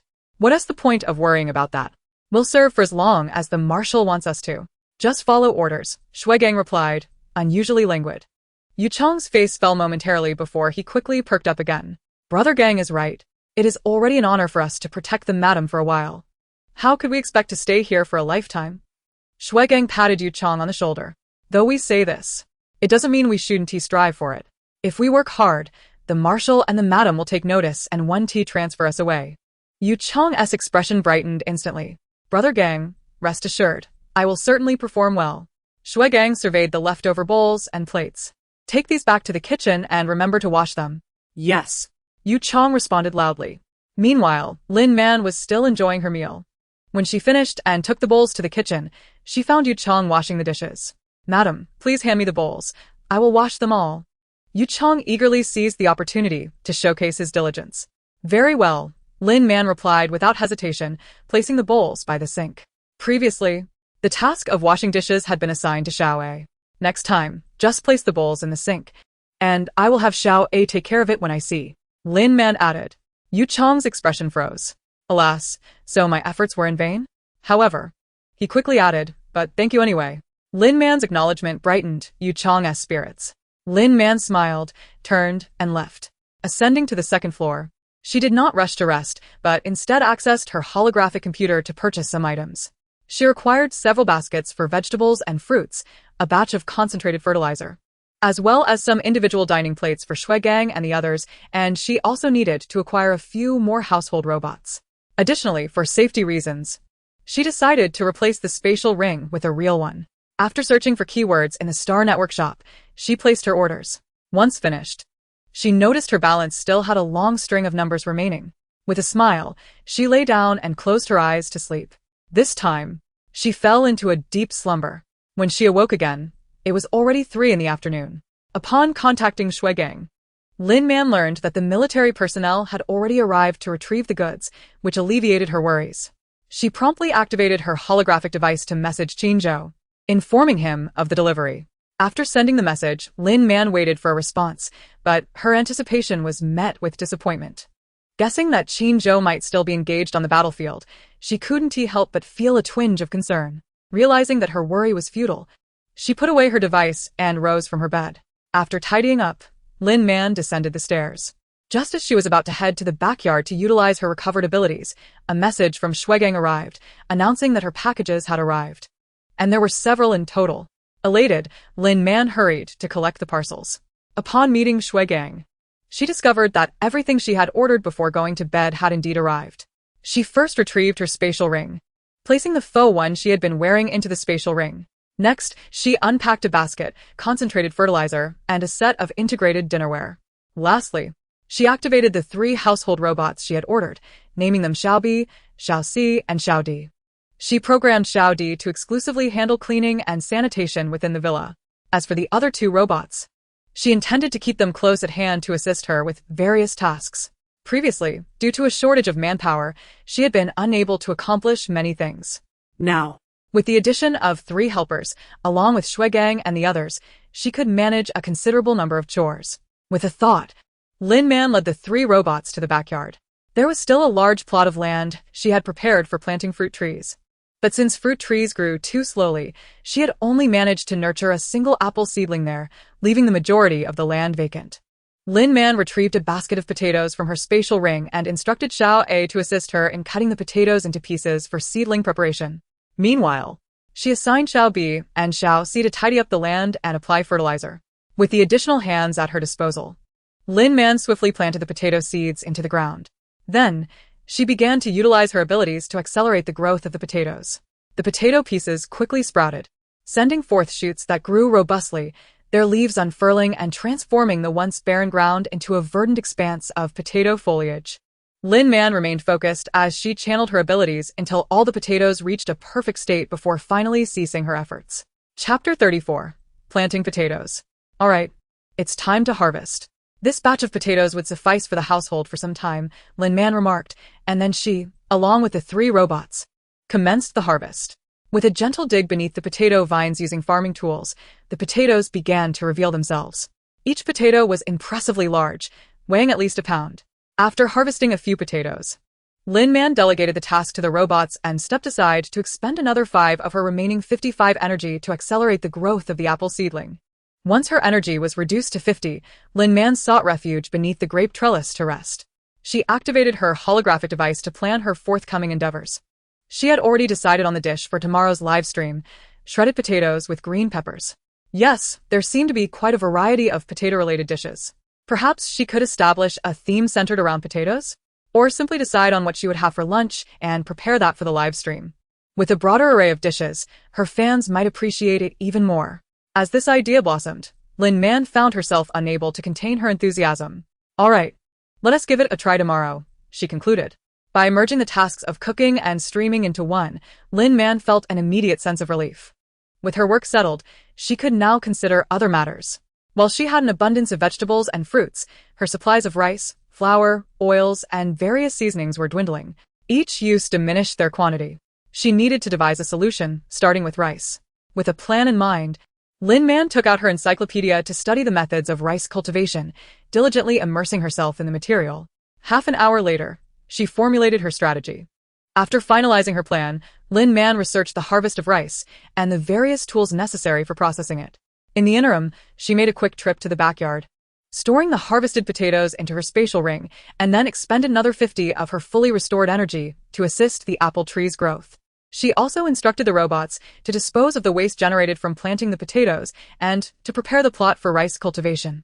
After completing her tasks, Lin Man returned to her spot beneath the grape trellis, continuing her study of the tools necessary for rice processing and contacting suppliers for customization. This endeavor absorbed her attention until after 5 p.m. Meanwhile, at the frontline military headquarters, Zhang Sun's team dispatched to retrieve goods from the XL008 star finally returned. Upon seeing the items brought back by his subordinates, Zhang Sun's eyes nearly sparkled with delight. The quantity was astounding, and the quality exceeded all his expectations.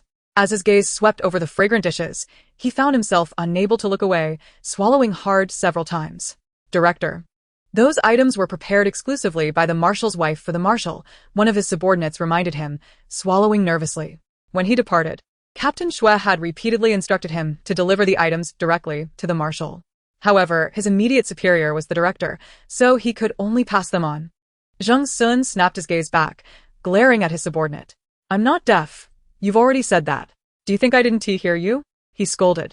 The subordinate fell silent, lowering his head. I'm just concerned about making a mistake, he mumbled. Fine. I'll ensure the goods are delivered to the Marshal. You may leave, Zhang Sun replied curtly. Yes, sir.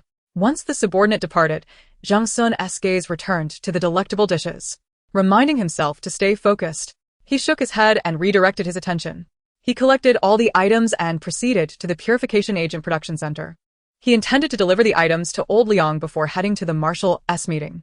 The Marshal's wife had prepared such a feast. It was evident that they would also have a share. Once he attended the meeting, he planned to unveil the items in front of everyone, confident that the marshal would invite them to partake in the meal given the crowd. The more he contemplated it, the more feasible it seemed, and he hastened his steps toward the Purification Agent Production Center. Upon locating Liang Han, Zheng Sun extracted the items and handed them over. Liang Han was equally astonished upon seeing the fruits and vegetables Zheng Sun brought. I only recognize a few of these items, and even then, I'm not entirely certain about them, he remarked, astonished. For instance, he recognized eggplants and cucumbers, yet he had never seen such large specimens of either.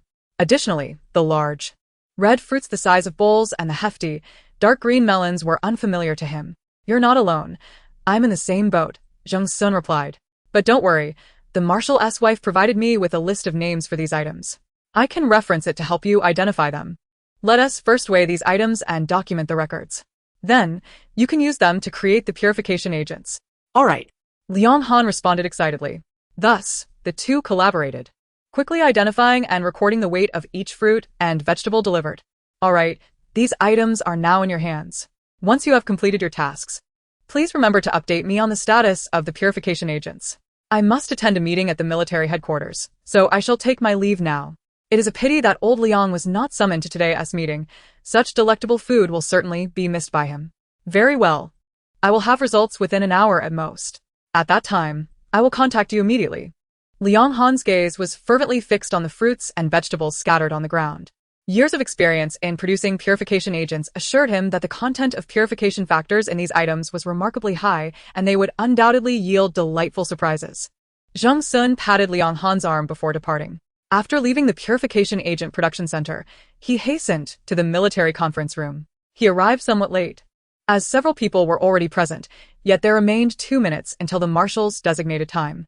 Perhaps it was merely his imagination, but he sensed that upon his entry, the marshal cast several scrutinizing glances in his direction, and the looks were far from amiable. With all present, the meeting commenced prematurely. Just as Zheng Sun settled into a seat, Qin Zhou spoke up. The room immediately fell silent, and everyone sat up straight. The primary focus of this meeting was the attack by the insectoid forces on DQ-009 star and several nearby planets. The battle at DQ-009 and its surroundings had exceeded everyone's expectations, persisting for nearly 10 days without signs of conclusion, and the intensity was only escalating. Fortunately, the Marshal and the elite strike team had personally engaged on the front line, managing to stem the expansion of the insectoid forces. And they barely held the upper hand at present. However, if the invading insectoids were not swiftly eradicated, a protracted conflict would be detrimental to them. Given that the insectoids were impervious to radiation while the soldiers faced increasing levels of radiation contamination in combat.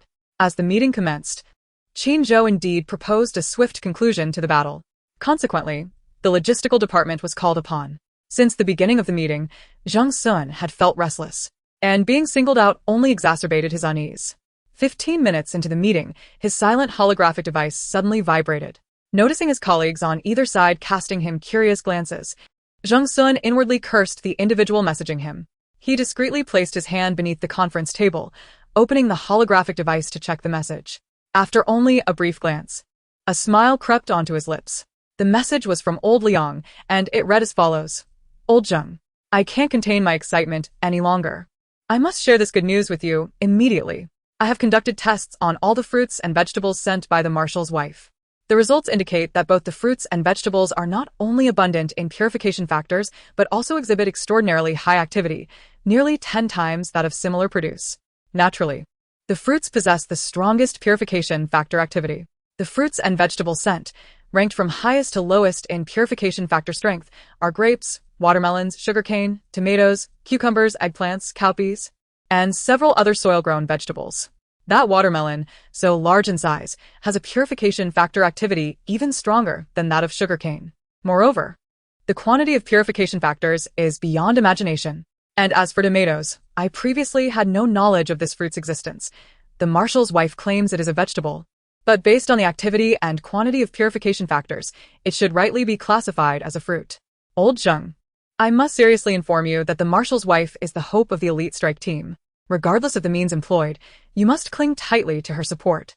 I anticipate that the purification agents produced this time will enable the members of the elite strike team to charge into battle without restrictions for at least 10 days. My goodness, 10 days. And I estimate this figure to be conservative, not excessive. Very well, I shall return to producing the purification agents. Initially, I stated it would take an hour, but I now revise that to 2 hours. I have enlisted the assistance of 4 aides, and 2 hours should suffice.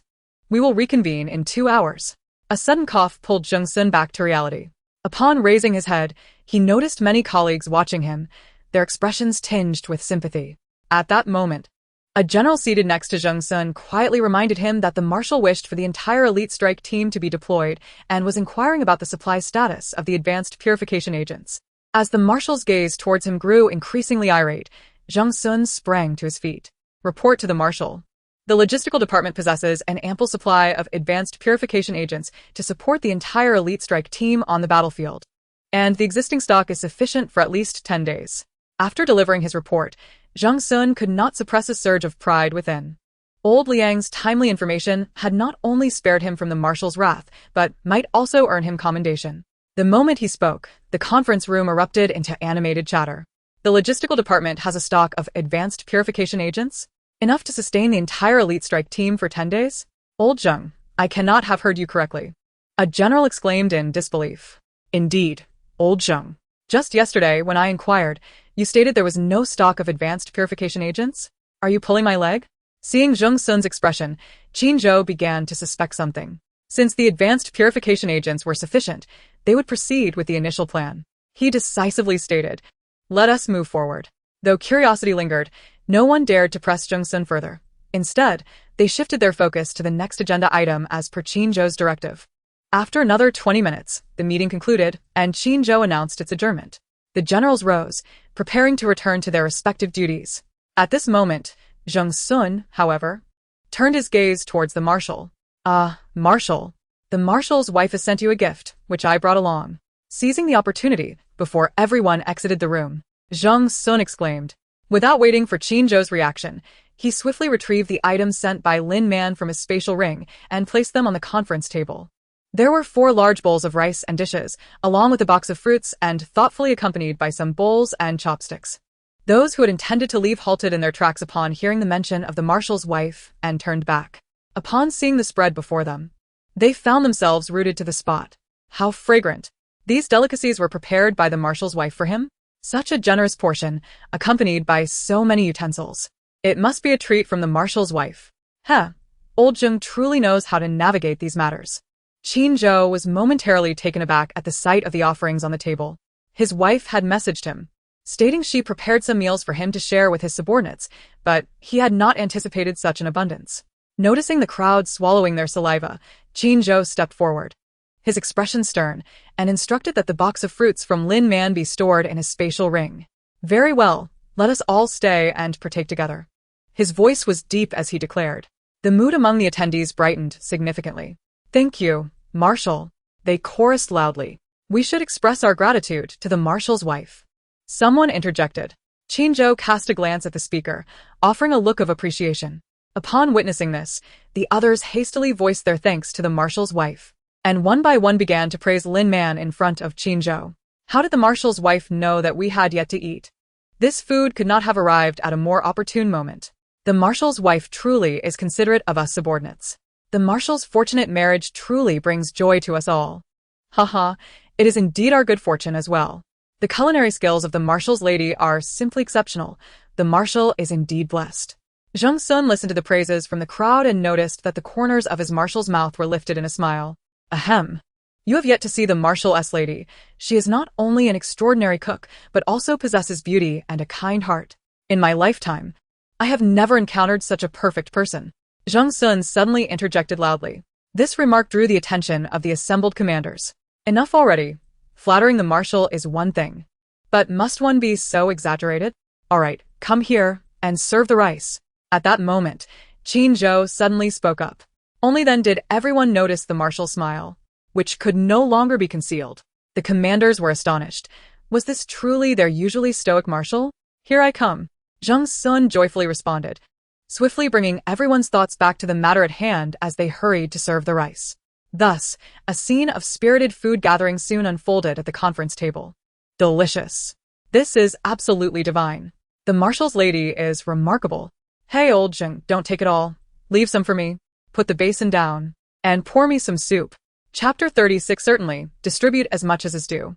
The conference room was filled with lively chatter, nearly descending into chaos. Seeing this, Qin Zhou finally spoke up. Enough. Zheng Sun, you'll be responsible for portioning the food, he said sternly. He hadn't anticipated that the dishes prepared by his wife would be so delectable. If not for his position, he would have wished to stand and join in the feast. Upon hearing this, the commanders all nodded in agreement. Portioning is wise. Everyone should have their share to prevent some from going hungry. Zheng Sun cheerfully complied and went to serve the food. He began by serving Qin Zhou, of course ensuring he received a generous portion. Then, he proceeded to serve the others in turn. During the distribution, he exercised restraint. Regardless of how the commanders praised or threatened him, Zheng Sun only allocated modest servings. For those who dared to threaten him or spoke too harshly, he intentionally gave even less, leading subsequent commanders to refrain from any threats. Before long, all the dishes and remaining soup had been served. Everyone feasted heartily, each bite elevating their souls. In the end, all plates were licked clean, with some even savoring the residue from their bowls. How is it that the Marshal's lady creates such exquisite dishes? Compared to these culinary delights, nutritional paste seems like refuse. The flavor of that eggplant and cowpea was simply exquisite, and the cucumber was delightful as well. Oh, and what was that red fruit? I couldn't even recognize it. Yet its flavor was wonderful. Indeed, what was that red fruit? Someone inquired. I feel as though I've never tasted anything like it. Qin Zhou, upon hearing this, glanced at Zheng Sun.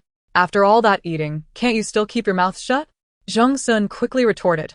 Our Marshal's lady is a high-level cultivator. She regards us highly by using fruits in her dishes. A group of unsophisticated brutes, like you, have hardly tasted much fruit. There are so many varieties you've never encountered. Some in the crowd found his words persuasive, realizing their limited experiences. Others, however, were unconvinced and wished to retort Zheng Sun. Yet, in the presence of Qin Zhou, who seemed to support Zheng Sun, they held their tongues. Marshal, do you think the lady will invite us for dinner again in the future? Someone asked, attempting to curry favor with Qin Zhou. However, before the question could be completed, a single glance from Qin Zhou silenced him. Finished eating? You may leave once you have eaten, Qin Zhou stated coldly. It's already a privilege to have had one meal. Do you wish to linger further? My wife is not here solely to cook for you. Expressions of disappointment surfaced among the group as they began to leave, whispering among themselves. Zheng Sun, having finished his meal, also prepared to depart, but was called back by Qin Zhou. Zheng Sun remained behind, sitting again under the scrutinizing gazes of the others. After a while, once everyone had departed, Qin Zhou instructed Zheng Sun to clear the dishes and inquired about the stock of high-grade purifiers. The stock of high-grade purifiers you mentioned is due to the shipment from Man Man earlier today? Qin Zhou asked directly, pausing slightly at the mention of Man Man. Zheng Sun glanced at Qin Zhou, then quickly averted his gaze. He nodded and forwarded a message he had received from Liang Han to Qin Zhou. According to Liang's information, the Marshal-S lady could single-handedly resolve the supply issue for the elite squad as high-grade purifiers. Furthermore, if the Marshal's lady could deliver such quantities daily, our logistics department might truly manage to stockpile high-grade purifiers. After years, he finally saw a genuine opportunity to reduce the radiation exposure levels for the elite squad's members. Upon reading the message, Qin Zhou frowned. Regarding the tomatoes, please remind those who dine today not to inquire foolishly. Also, the quotes for Man Man's pure ingredients must be fair. Zheng Sun nodded in agreement at the first statement, but stiffened at the latter. The Marshal-S lady had informed him that she would only sell at market price. What's wrong? Qin Zhou suddenly spoke, his brow furrowing. The logistics department's subsidy limit for daily tasks was not substantial. To obtain more purifiers, the soldiers would need to exchange their military merits. The military has regulations stating that military merits can be converted into star coins. Thus, the purifiers exceeding the task subsidy are not acquired for free. Are you suggesting we exploit Man Man to reap enormous profits? Qin Zhou's expression darkened further. Absolutely not. Marshal, I had no such intention. It was the lady who refused to sell to me at a high price. Zheng Sun hurriedly replied, recounting his earlier quote to Lin Man and her subsequent rejection. Qin Zhou felt a surge of emotion upon hearing this. His wife must be considerate of him and the soldiers on the front lines. The activity of the purification factors reaches 10 times that of the market's pure ingredients, with a higher concentration, yet she only charges 15 times the market price. And you dare claim you weren't trying to take advantage of her? Qin Zhou remarked with irritation. Zheng Sun, realizing his fault, faltered. Then, how much should we offer? Surely we cannot truly pay 10 times the market price? If we did that over time, the finances of the logistics department would surely feel the strain. The Marshal is correct. The soldiers' military merits can be converted into star coins. However, in practice, they seldom redeem them. It's typically only near retirement or in the event of sacrifice that final settlements occur. This is also why the finances of the logistics department have remained relatively stable. Of course, this stability is also aided by the timely allocations from the imperial finances to the military following the Marshal's rise to power. Yet, to suddenly allow the soldiers to redeem high-grade purifiers, converting military merits that were never intended for immediate cash, could overwhelm the logistics department with unexpected expenses. Especially since the elite squad has those double S-rank soldiers, their military merits are truly abundant. However, it would not be acceptable to intentionally not stockpile high-grade purifiers, thereby preventing the soldiers from redeeming them and reducing their radiation exposure. Qin Zhou glanced at Zheng Sun, his mind working through the implications of his concerns. Certainly, it is only fair to offer what is due. Military merits will ultimately be converted into currency. It is merely a matter of timing. You need only prepare the accounts. I will speak with His Majesty regarding the military budget. The shortfall in military funds is only a temporary issue. When viewed over an extended period, the expenditure on military funding has remained relatively unchanged. His Majesty should be amenable to approving a temporary increase in the military budget. Upon hearing this, Zheng Sun immediately felt a sense of relief. With the Marshal's assurance, he suddenly found the courage to offer 10 times the market price. Then I shall wait for old Liang's detailed data report before providing a quotation to the Marshal's wife, Zheng Sun promptly declared. Qin Zhou cast a glance at him and nodded in acknowledgement. After reiterating some matters regarding Zheng Sun's advanced purifiers, he allowed him to take his leave. Chapter 37. The new purifier rating. Once Zheng Sun departed, a smile graced Qin Zhou's lips. He then suppressed his smile, activated his light brain, and initiated a video call with Lin Man. At that moment, Lin Man was enjoying her dinner in the dining hall. She had prepared stir-fried green peppers with shredded potatoes, braised eggplant, and a substantial batch of pancakes. Since Zhang Hui and Chen Xing were also dining, she had prepared a generous amount, especially the pancakes, for their evening snack as well. After finishing the dishes in the kitchen, she elegantly served the meal using a customized tray, dividing the portions among her 4 guards and herself. Eating alone made the tray more convenient, and she was too lazy to set out numerous bowls. As soon as the video call from Qin Zhou came through, he immediately noticed the tray of food before her. 3 dishes were present. He recognized the eggplant, and it appeared that all the dishes would be quite delectable. "Have you just begun your meal?" he asked, forcing himself to divert his gaze. "Yes," Lin Man replied, setting down her chopsticks and beaming with a smile. "I was a bit busy after waking up this afternoon, so I made dinner a bit later. How about you? Have you eaten?" She genuinely wanted to know if Qin Zhou had savored her cooking. "I have already eaten," he responded, "and I was just about to thank you for the delightful dishes and fruits you prepared. They were exquisite. I have never tasted such delicious food before." We were in a meeting earlier, and after it concluded, I invited the attendees to join me for dinner. They all praised your culinary skills. Lin Man's lips curled into a smile. "I'm glad you all enjoyed it. But next time, don't prepare so much food. Those people are insatiable. No matter how much you prepare, it won't suffice for them." She couldn't help but burst into laughter at his serious remark about their insatiability. Seeing Qin Zhou's expression stiffen, she tried to suppress her laughter. "Shall I only prepare for you from now on?" she inquired. Yes, Qin Zhou surprisingly acquiesced. He could accept his wife's good intentions. Meeting his earnest gaze made Lin Man's heart flutter. She then composed herself and asked, "What would you like to eat?" Qin Zhou's lips slightly curled upwards. "Whatever you make, I shall eat." Lin Man felt her heart race again.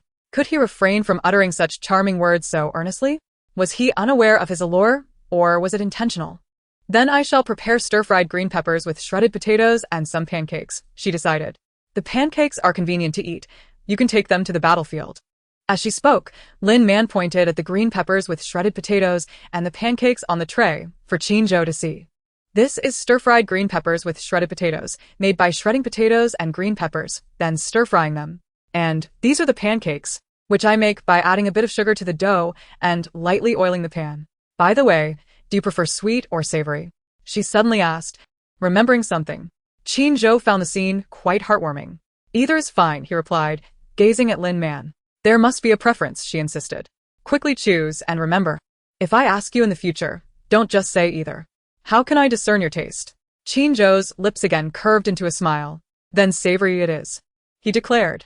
Lin Man shot a glance at him, pondering. What is he smiling about? Do you like sour flavors? How about spicy? She continued her inquiries. Since she was determined to win over his heart through his stomach, she needed to gather more information. Not too sour is fine. I love spicy food, Qin Zhou responded with a laugh. Lin Man mentally noted his preferences and proceeded to inquire about other culinary likes, to which Qin Zhou responded in kind. After a while, she had a firm grasp of his dietary inclinations. And what do you enjoy eating? Qin Zhou unexpectedly asked. Lin Man was taken aback, but quickly and generously shared her own preferences. She found that their tastes aligned quite well, suggesting that they would not encounter any culinary conflicts in their future together. Qin Zhou listened intently, which made Lin Man feel quite pleased. Ahem. Are you heading to the battlefield tomorrow? She asked, shifting the conversation. Yes, Qin Zhou replied. By the way, Zheng Sun reported that the pure ingredients you sent contained a remarkably high concentration and potency of purifying factors. If we can maintain a steady supply, it will be sufficient to bolster the military's elite combat capabilities and enable a full-scale counterattack on the battlefield. I have already planned to initiate a comprehensive offensive on planet DQ-009 tomorrow. If all goes well, we should conclude this campaign within a week. Upon hearing this, Lin Man felt a surge of excitement within her.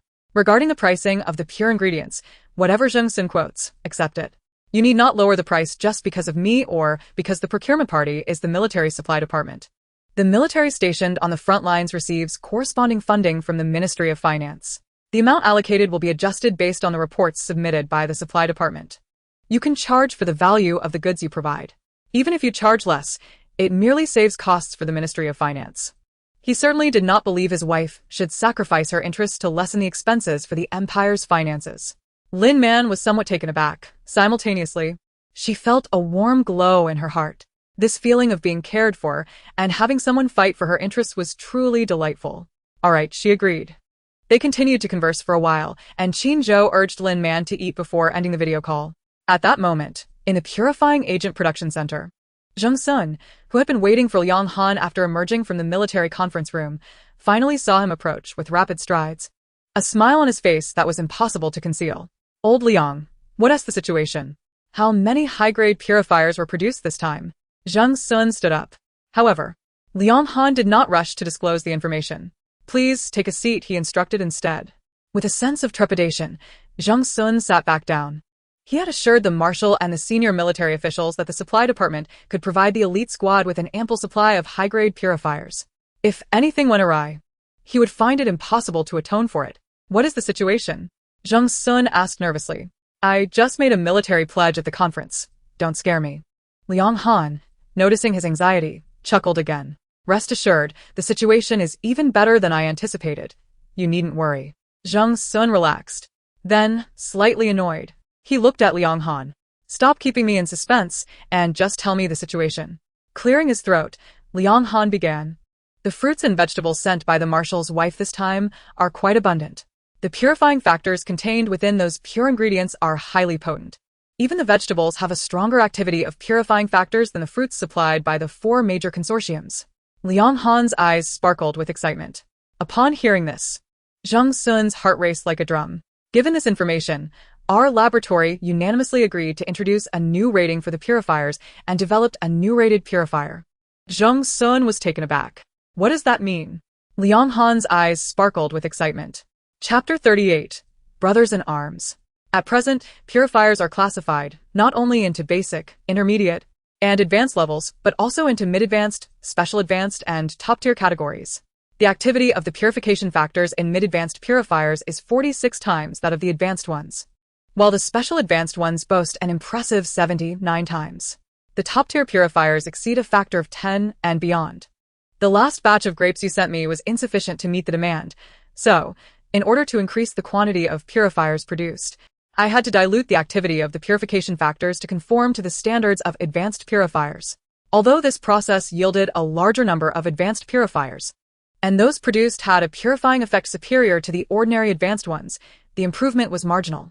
When materials are abundant, the optimal choice is to directly create mid-advanced, special advanced, and top-tier purifiers. Thus, a single mid-advanced purifier can be equivalent to 6, 7, or even 10 ordinary advanced purifiers in efficacy. Zheng Sun's eyes widened in disbelief. Such astounding efficacy. With an activity factor 46 times greater, yet producing results 610 times more effective. It is evidently more economical to directly manufacture mid-advanced purifiers than to modify advanced ones. Indeed, Yang Han nodded honestly. we have already produced those 3 types of purifiers. If you could summon a few members from the assassination squad, we can proceed with clinical data collection. Zheng Sun felt a surge of enthusiasm. All right. I will call them immediately. Without delay, he activated his holographic computer to contact the captain of the assassination squad. In less than 10 minutes, 2 captains arrived, accompanied by 20 personnel. Liang Han conducted clinical tests directly on the 20 individuals and the 2 captains. The results confirmed that his previous experimental data was indeed accurate. Marvelous. From now on, we shall directly produce mid-advanced, special advanced, and top-tier purifiers. If these purifiers are abundant, not only can we suppress the increase in radiation pollution levels among everyone, but it is also conceivable that we could reduce those levels by 40 to 50%. Zheng Sun exclaimed in excitement. That is a conservative estimate. If we have ample quantities of purifiers and a sufficient variety, along with enough military merits for redemption, it may even be possible to eliminate radiation pollution entirely. The 2 captains from the assassination squad exchanged excited glances upon hearing this. Director Zheng, how can we redeem these 3 types of purifiers? When can we commence the exchange? Vice Captain Wang Fei eagerly inquired. They had all witnessed the astonishing effects of the new purifiers, not to mention the special advanced and top-tier purifiers. Even a single mid-advanced purifier could sustain them in battle for several days. Realizing that he had forgotten to inquire about the production quantity of the purifiers, Zheng Sun was just about to ask when Liang Han handed him a box. The output is all here. After deducting the ones used for testing, there are still over 280 left. You may decide how to arrange them. As Zheng Sun accepted the box, he could feel the intense gaze of the 2 captains upon it, making it feel heavier. Haha, Director Zheng. At this moment, Captain Zhou Zong from the assassination squad spoke up, placing a hand on Zheng Sun's shoulder and neck in a brotherly manner, guiding him towards the exit. You know the situation in our squad has been tense lately. The radiation pollution levels of our brothers are alarmingly high, and even when on the battlefield, they hesitate to unleash their full potential. The Marshal has issued a military order for everyone to engage in battle tomorrow against the insectoid race. We will be relying on you. Zheng Sun struggled to break free from Zhou Zong's grip, but given the latter's greater height and strength, he found it impossible. Ha! Rest assured, Captain Zhou. The advanced purifiers we are producing are precisely for your assassination squad. You should return and tally the number of individuals in need, while I will calculate the production costs for these purifiers. Once I have determined the costs and set the exchange rate for military merits, I will arrange for your squad to redeem them immediately. However, Zhou Zong still refused to release him. Why make it so complicated? Just give me these purifiers. When the time comes, I will have the brothers figure out how much military merit is required. Once in hand, the items are secured. With so many people on the front line, including those with double S or even triple S level abilities, not all are in the assassination squad. Once word spreads about these purifiers, many will be watching closely. I certainly do not wish to contend with them later on. This is unacceptable. Zheng Sun protested, trying to shield the box. But he was no match for Zhou Zong. Before he could cover it, Zhou Zong forcibly snatched the box away. At last, Zhou Zong released him. Zheng Sun, however, was displeased and wished to reclaim the box. Just then, Vice Captain Wang Fei, following a cue from his captain, reached out with an arm and pulled Zheng Sun away, maintaining the appearance of camaraderie. Oh, Director Zheng, rest assured. You trust in the credibility of our assassination squad, don't you? I guarantee that we will redeem the exact amount of military merit owed to you. While Wang Fei was pulling Zheng Sun along, Zhou Zong took hold of the box and hurriedly departed with his men. Zheng Sun felt powerless to intervene and internally cursed Liang Han. That rascal must have done this on purpose, deliberately handing over that box of purifiers in front of these 2 bandits. But he couldn't recall having offended him recently. Such a petty individual. Realizing he could not retrieve the box, Zhang Sun chose to abandon the struggle. He decided to cooperate with Wang Fei's actions to ease his discomfort. Once Zhou Zong had distanced himself, Zhang Sun finally spoke up. Can I be released now? Wang Fei promptly loosened his grip. Haha, he chuckled sheepishly, revealing a row of bright white teeth. Director Zheng, rest assured, we will not default on our debts. I shall take my leave now. We shall meet again. With that, Wang Fei turned and dashed away. Once Zhang Sun was certain the coast was clear, he muttered a curse against the bandits and shot a glare at Liang Han's office before returning to the supply department.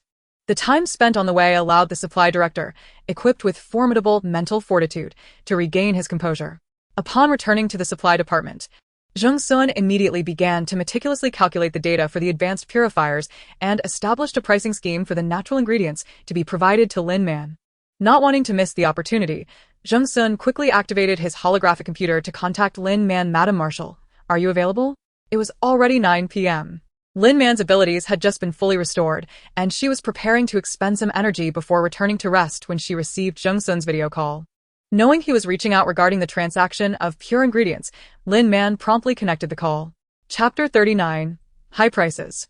Zhang Sun's face lit up with joy upon seeing the call connect, and he hurriedly exclaimed, Madam Marshal, your provision of pure ingredients has been immensely helpful. The Purification Center has utilized the ingredients you sent to manufacture even higher-grade purifiers. I sincerely beseech you to supply us with pure ingredients on a long-term and substantial basis, especially fruits.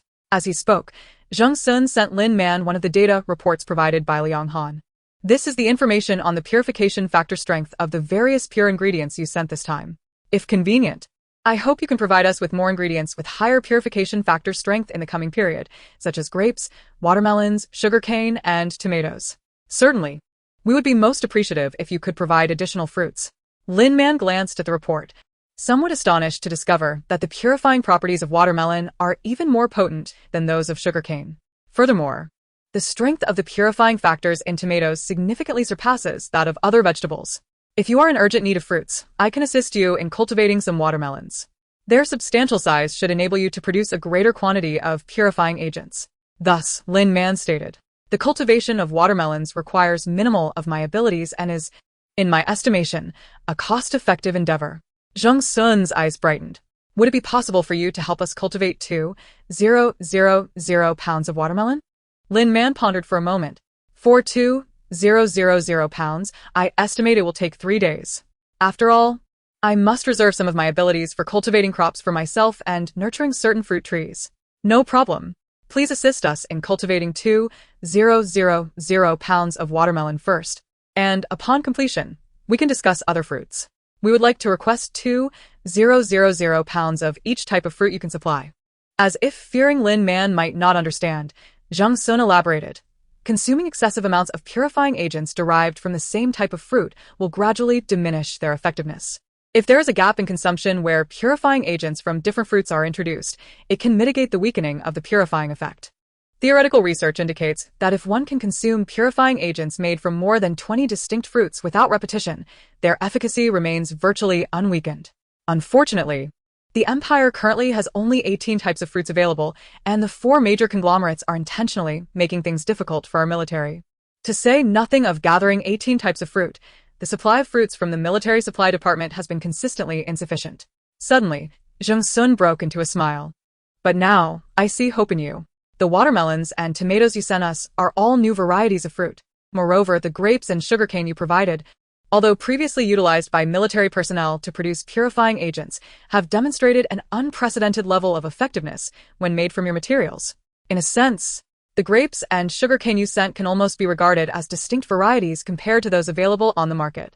Lin Man was taken aback, not realizing there were such intricacies involved in producing purifying agents from fruits. So you wish for me to provide you with 20 types of fruit, each in quantities of 2,000 pounds, and then continue the cycle? Lin Man inquired, focusing on the essence of the matter. A glimmer of appreciation flashed in Zhang Sun's eyes. Precisely, if you can manage that. Naturally, it would be even better if you could provide more than 20 types of fruit. He believed the marshal's wife might not be able to supply such a diverse array, but one could never be too sure. It never hurts to ask. Very well, Lin Man replied. Here's what we will do. When I deliver the goods, I will bring you some new varieties. You can assess whether they meet your needs. If they do, I shall proceed with their cultivation. The boundaries between fruits and vegetables in this world seem rather blurred. Since tomatoes are classified as fruits, it stands to reason that melons, horn melons, sweet potatoes, and even sugary varieties of tubers could also be categorized as fruits. For me, cultivating these crops is far easier than nurturing fruit trees, almost effortlessly so. Zhang Sun's eyes widened in surprise at her words.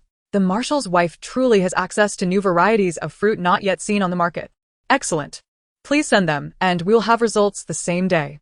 Lin Man nodded with a smile. Suddenly recalling something, Zhang Sun sent Lin Man a spreadsheet. By the way, Marshal's wife, this is the procurement price list for the ingredients you provided today, along with the calculated total amount for this batch of goods. Please review it and let me know if there are any issues. If everything appears satisfactory, kindly provide me with your account information, and I will arrange for the funds to be transferred shortly. Lin Man acknowledged and promptly opened the spreadsheet for review. Upon seeing the rows of procurement prices, her expression shifted from calm to incredulous. Earlier, in a video call with Qin Zhou, he had indicated that Zhang Sun would likely offer her a high price.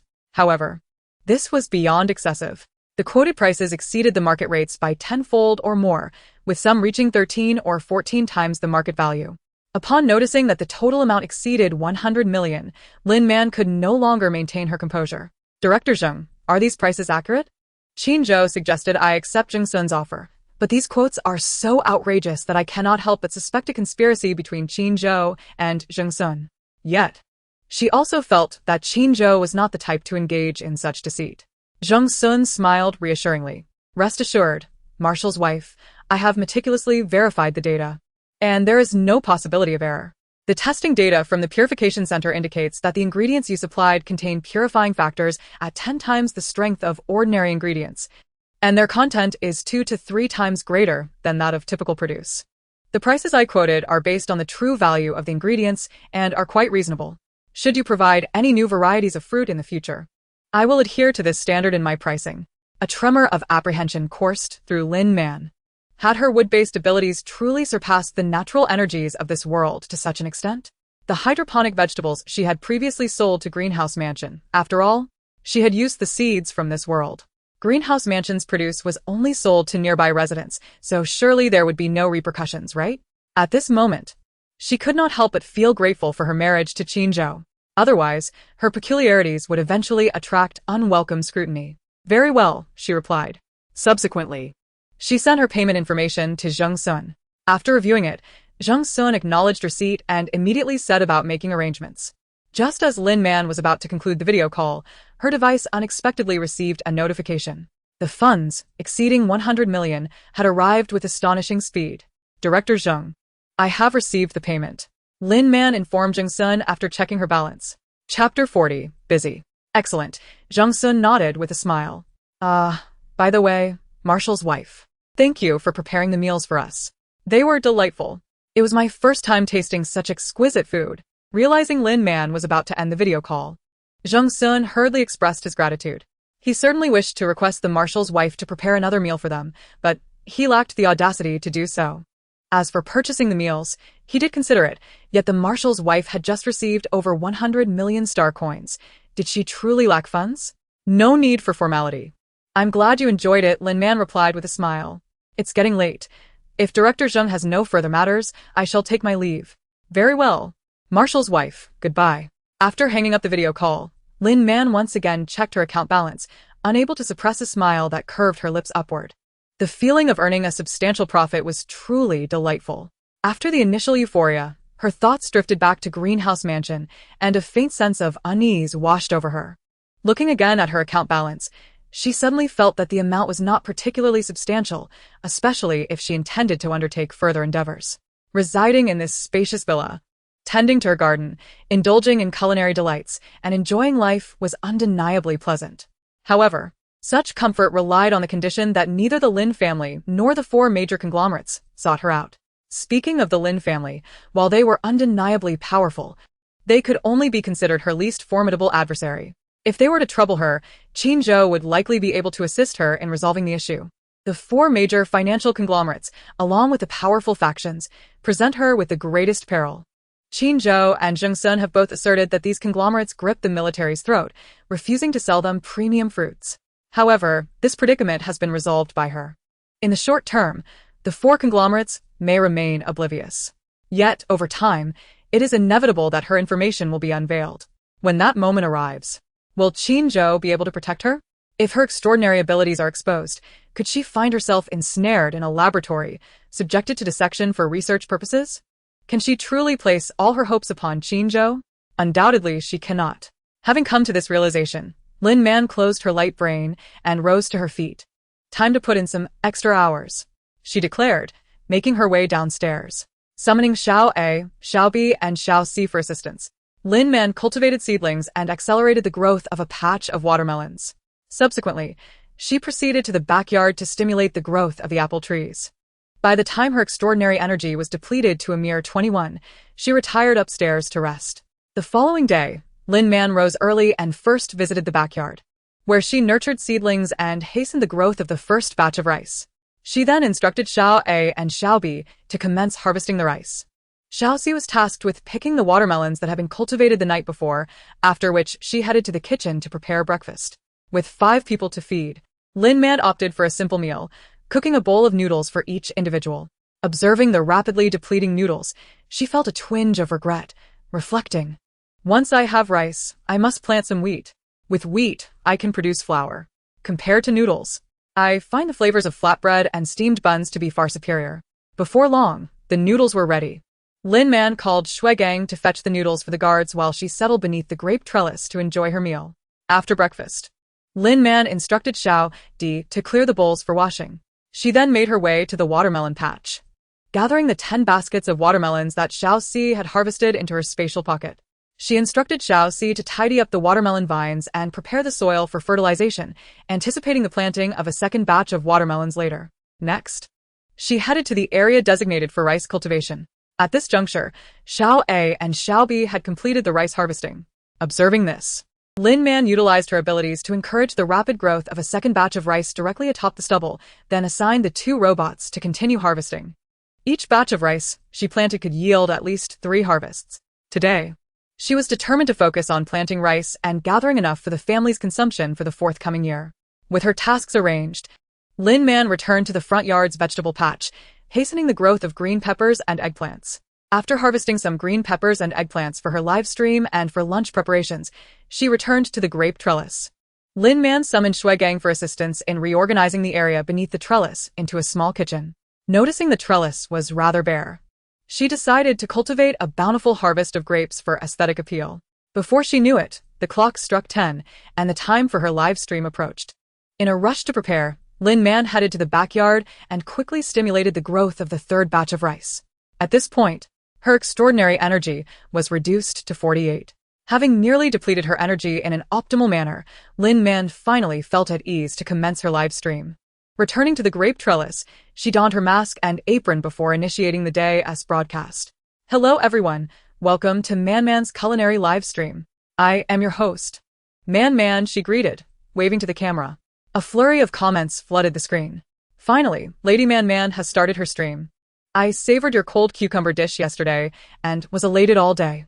I'm here again to witness more of Lady Man Man's culinary delights. What delectable dishes will Lady Man Man prepare today? I still crave that cold cucumber. I request the cold cucumber. A loyal fan of the cold cucumber is present. Thinking about the cold cucumber makes me want to cry. Lin Man was amused by the comments. Thank you all for your fondness for the dish I prepared yesterday. Today, we will be making shredded potatoes with green peppers, cold eggplant, and both sweet and savory pancakes. I regret to inform those who wish for cold cucumber that it will not be featured today.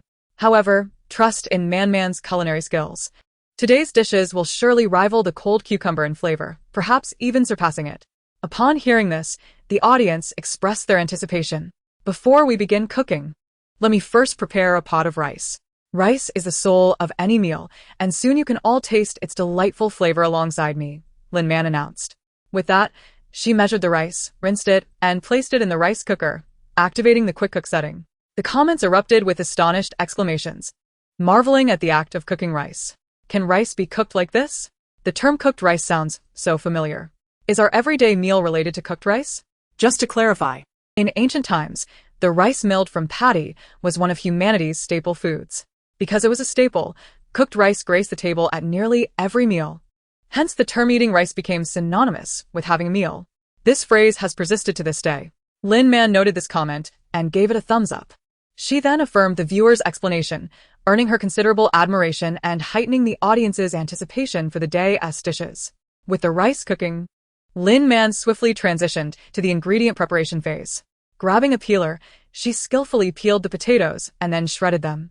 The viewers marveled at her exceptional knife skills, prompting another wave of astonished comments. Lady Man, aren't you afraid of cutting yourself? Your fingers are so close to the knife, and you cut so swiftly. This speed feels faster than a machine. Not only is it fast, but the shapes are so neat and uniform. I never knew potatoes could be shredded for cooking. This is my first time seeing this. I'm curious about the taste of shredded potatoes with green peppers. Focusing intently, Lin Man continued to shred the potatoes, soaking them in water to prevent oxidation and browning. After diligently shredding 8 potatoes, she paused to prepare the green peppers and garlic for seasoning. All right, the ingredients are ready. We can start cooking now, she declared, igniting the stove.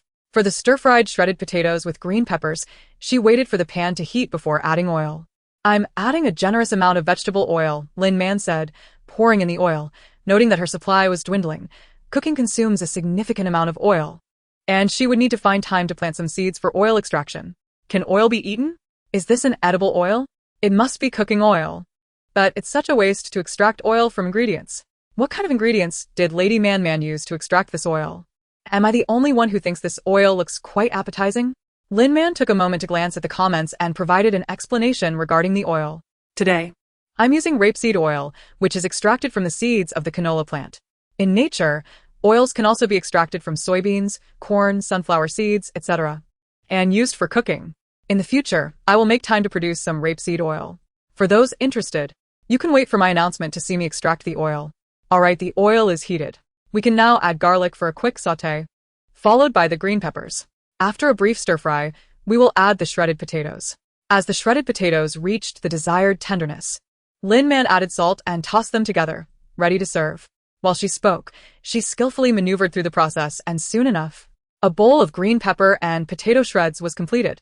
After preparing the dish, Lin Man placed it on a square table in the back and covered it with a lid. She then returned to her previous spot where she had been preparing the potatoes to continue gathering ingredients for the next dish. Ignoring the viewer's admiration for her green pepper and potato shreds on the barrage, Lin Man continued her live stream. The green pepper and potato shreds are finished. Next, we will prepare cold, mixed eggplant. The cold mixed eggplant dish is quite similar to cold mixed cucumber, both involving drizzling a prepared sauce over the food. The distinction lies in the fact that cucumbers do not require cooking, while eggplants do. As Lin Man spoke, she snapped 8 eggplants in half and tossed them into a pot of boiling water, covering it with a lid. She then swiftly began to prepare the sauce.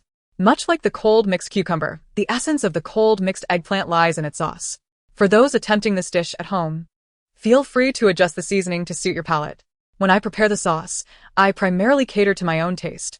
The seasonings used by Lin Man are astonishing. It's hard to fathom that such exquisite flavors can be crafted from pure ingredients. There's nothing extraordinary about it. In ancient times, people naturally made sauces using pure ingredients. Later, as pure ingredients became scarce and many even became extinct, nutritional liquids flourished, leading to a transformation in the condiments we use.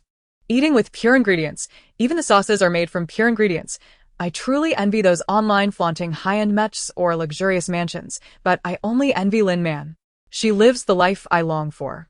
Watching her live stream daily brings me such joy. Indeed, watching Lin Man cook is an indulgence in itself. Tasting the dishes she prepares is an exquisite pleasure as well. Lin Man glanced at the barrage and retrieved the cooked eggplants. She placed them in a bowl and drizzled the sauce over them. Alright, the second dish is complete, she announced, sending the bowl to the table. She then returned to her original position to gather flour and dough for the third dish, pancakes. Technically speaking, pancakes are not a dish per se, but more akin to a staple food. When it's inconvenient to cook while out, carrying a few pancakes can easily satisfy one's hunger. If accompanied by pickles or spicy oil, the flavor is divine. At this thought, Lin Man couldn't help but feel a pang of nostalgia for leaganma. She didn't have the recipe for leaganma, but she could make spicy oil and green pepper sauce.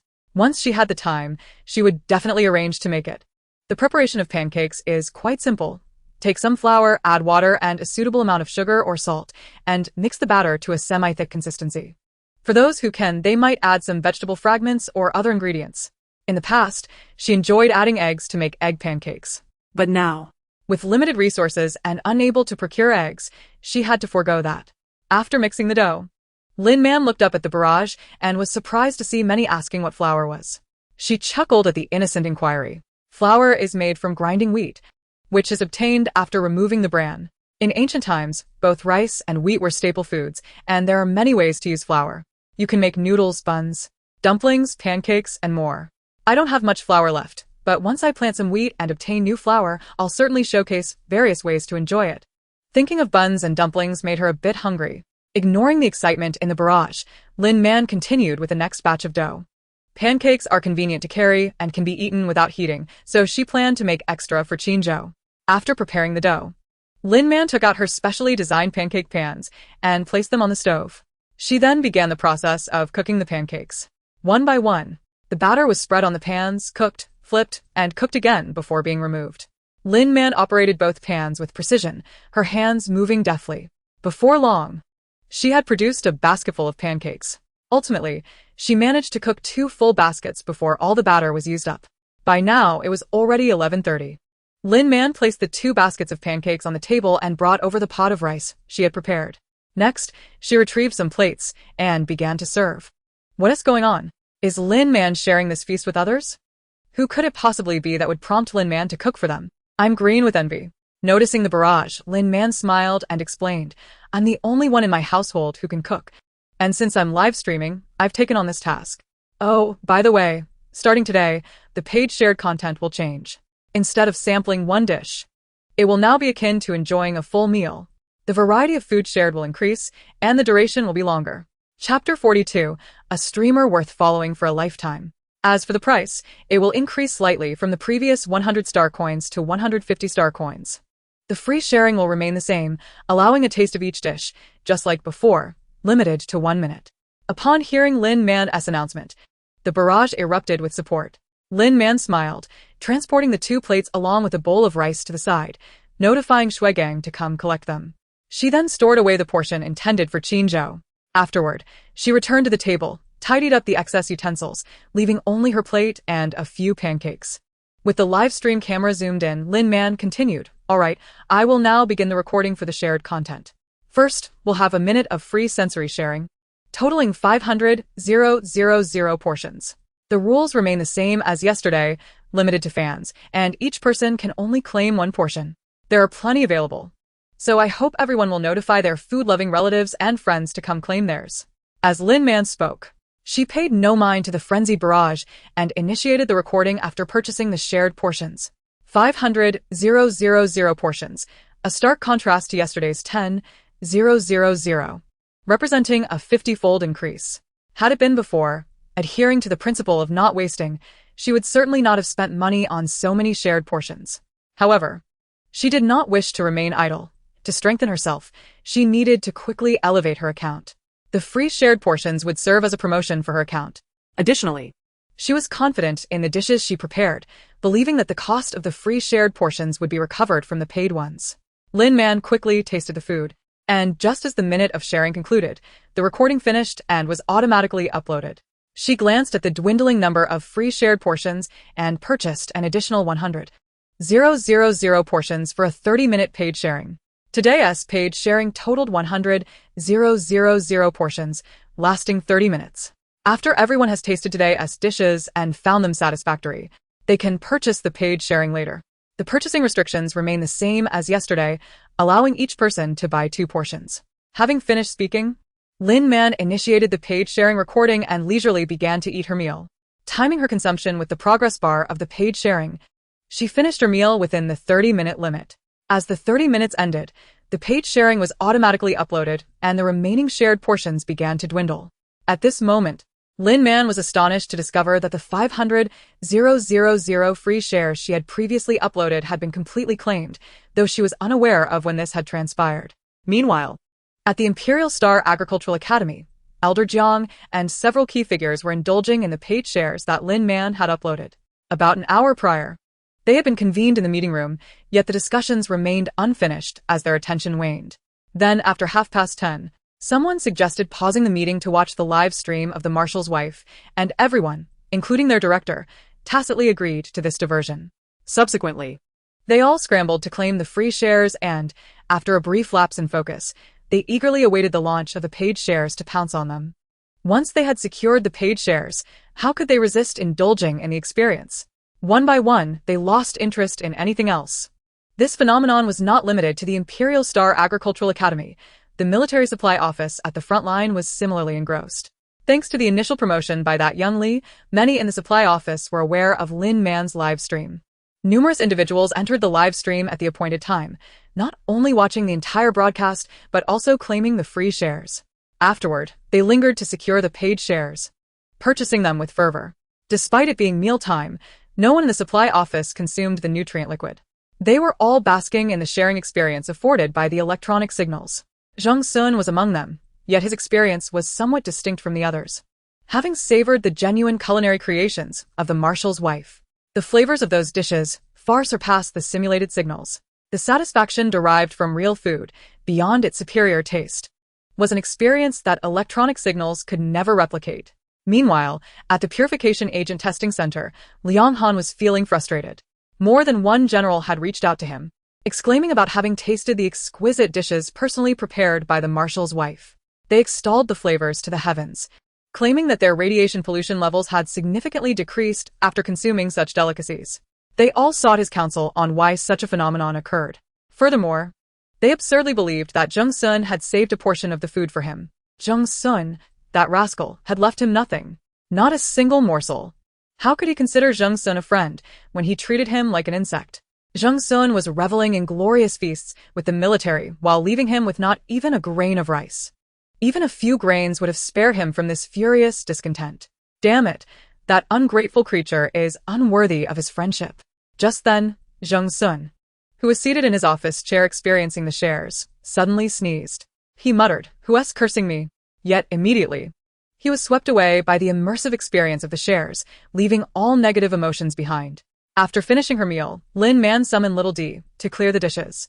She then settled before the camera, perusing the barrage of comments. "Oh, the taste of his food is simply divine. So delectable that I can hardly find the words to express it.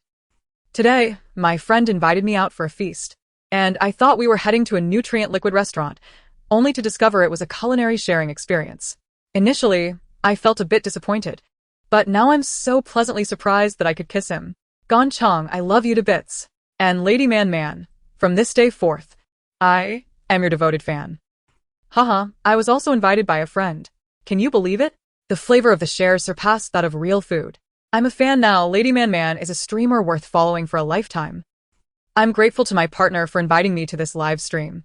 Because of this, I've decided to accept his proposal tomorrow. Additionally, Lady Man, I love you. From now on, I shall never return to the nutrient liquid restaurant. When I crave delicious food, I shall simply purchase your shares. Oh my goodness, this is truly exquisite.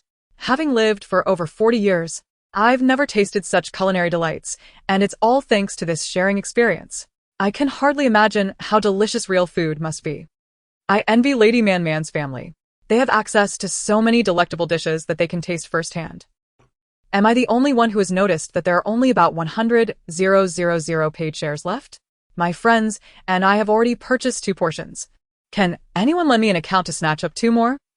Upon reading this, Lin Man glanced at the remaining number of paid shares displayed in the upper right corner of the screen, only to find that indeed, there were just over 9,000 left, and the numbers were continually diminishing. Chapter 43. The Adoring Streamer Man. In her shock, she felt a tinge of regret for having underestimated her fans' purchasing power. However, having already dined, she could not replenish her stock and would have to upload more shares the following day. By the way, my darlings, this afternoon I will be processing the harvested rice, drying it and preparing it to be made into white rice. For those interested and available, you can return to my live stream in 2 hours to see how rice is processed into white rice. The previously quiet barrage erupted into lively chatter once again due to Lin Man's announcement. A Lady Man is streaming this afternoon. Ah, I have the whole day, free today. Dear Lady Man, will there be more culinary shares this afternoon? I beg you, upload some more shares to save your hungry little fan. I request culinary shares 1. Even if you just cook a bowl of rice and upload the experience, that would suffice. Fragrant rice, my absolute favorite. I plead for rice shares. Seeing so many requests for her to upload rice shares, Lin Man couldn't help but smile. Although rice is the soul of a meal, consuming it alone can be rather bland. However, rice can be prepared in many delightful ways beyond just cooking it as plain rice. For instance, it can be made into congee, fried rice, or rice cakes. If it's glutinous rice, it can be used for tangyuan, zongzi, or dishes like glutinous rice balls, rice cakes, and even puffed rice snacks. My goddess! Lady Man is so knowledgeable. Everything she mentioned is something I've never heard of, yet it doesn't stop my mouth from watering. I know congee and zongzi. Those are also foods made in ancient times. Lady Man, you are more like a historian than I am. Since you have the ingredients, Lady Man, could you prepare a feast using rice? I plead for everyone to help elevate my message so that Lady Man can see it. As soon as this message appeared, it quickly garnered over 200 likes at its tail end, making it impossible for Lin Man to ignore. Preparing delicacies with rice was certainly feasible. Thus, Lin Man smiled. Since everyone wished to sample rice-based creations, she decided to make some. However, due to the need for some ingredients to be prepped in advance, time was a bit tight for today. Therefore, after she finished her current tasks, she would prepare something that didn't require much advanced preparation, perhaps soy sauce fried rice, to let everyone have a taste. Then, during tomorrow's live stream, she would showcase making rice cakes. Additionally, if time permitted tomorrow afternoon, she would prepare some sweet rice snacks for everyone. Upon hearing this, the barrage erupted once more. wow. So many delicious options. My mouth is already watering. Lady Man is truly empathetic. I adore our fan-loving Lady Man. Lady Man, look at me. I implore you to increase the number of shares uploaded. With only 100,000 paid shares, it's not enough for us to snatch up. I beg you to upload 1 million shares directly. And please don't limit the purchasing quota. We are confident that within 24 hours, we will completely deplete the shared portions you uploaded. This comment sparked a flurry of likes from the audience. In mere seconds, it amassed over 300 endorsements, leaving Lin Man somewhat astonished. The prospect of sharing 1 million portions left her feeling quite perplexed. The previous 10,000 paid shares were consumed far more rapidly than she had anticipated. She had intended to increase the number of shares, but hadn't expected the demand to multiply tenfold. With 1 million portions, her current follower count totals a mere 580,000. However, she has only been broadcasting for 3 days. The growth rate of her followers since starting from zero is nothing short of explosive, akin to a viral spread. Ahem. That metaphor may not be entirely appropriate, yet the situation bears a striking resemblance. Most of her new followers were summoned by the old ones after being infected by her charm. Each individual has friends and family, and while she currently has 580,000 followers today, it is not implausible that she could boast 1 million by tomorrow. With this thought, Lin Man steeled herself. Very well, for the upcoming paid sharing, I shall set it at 1 million portions. The free shares will be double that of the paid shares. Furthermore, in the future, all shared uploads will adhere to the principle of free portions being double that of paid ones. After articulating her decision, Lin Man donned an apologetic expression. She hoped the audience could understand that providing an excessive number of free shares would incur significant costs. The barrage of comments overwhelmingly supported Lin Man's decision. We support Man's choice. The free shares come at no cost to us, yet uploading them incurs expenses for Man. If memory serves, a 1-minute free sensory taste share costs 15 star coins. For 2 million shares, the cost skyrockets to 30 million star coins. It's staggering to realize such figures. Observing this comment, many viewers clicked the like button. Not to mention providing double free shares, even offering a mere tenth would be generous. Other food streamers, even when providing free shares, typically offer only a double-digit number, with few exceeding 3 figures. Unlike the esteemed Man, who without hesitation offers 2 million shares.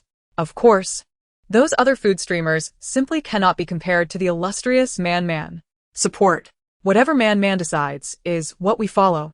Lin Man. Relieved by the absence of dissenting voices, engaged in further conversation with her viewers before concluding her broadcast. After removing her mask, she summoned Shui Gang and handed him the items destined for the military. Following this, she proceeded to the backyard. With another live stream scheduled in 2 hours, she opted to forego a midday rest. Instead, she would plant more rice and enlist the help of her robots, Xiao A and others, to assist with the harvest.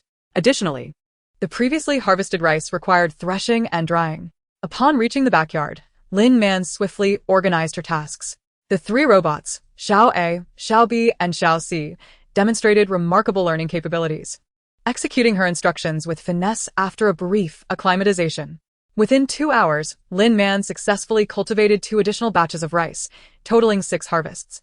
The first batch had already been threshed, dried, and shelled, yielding rice. Lin Man then retrieved her live stream equipment, donned her mask once more, and resumed her broadcast.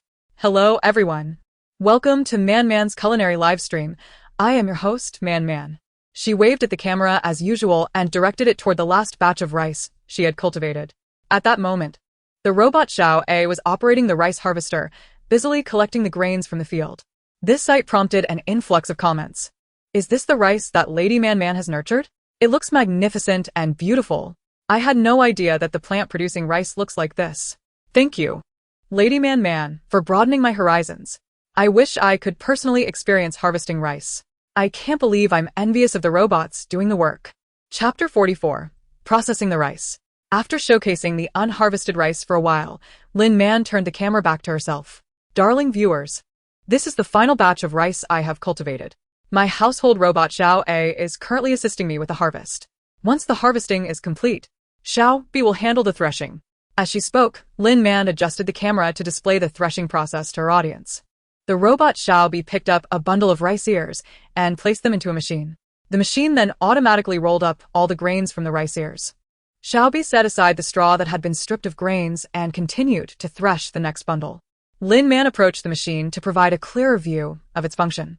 This threshing machine is a custom piece I had made, modeled after the ancient threshing equipment used by people in the past.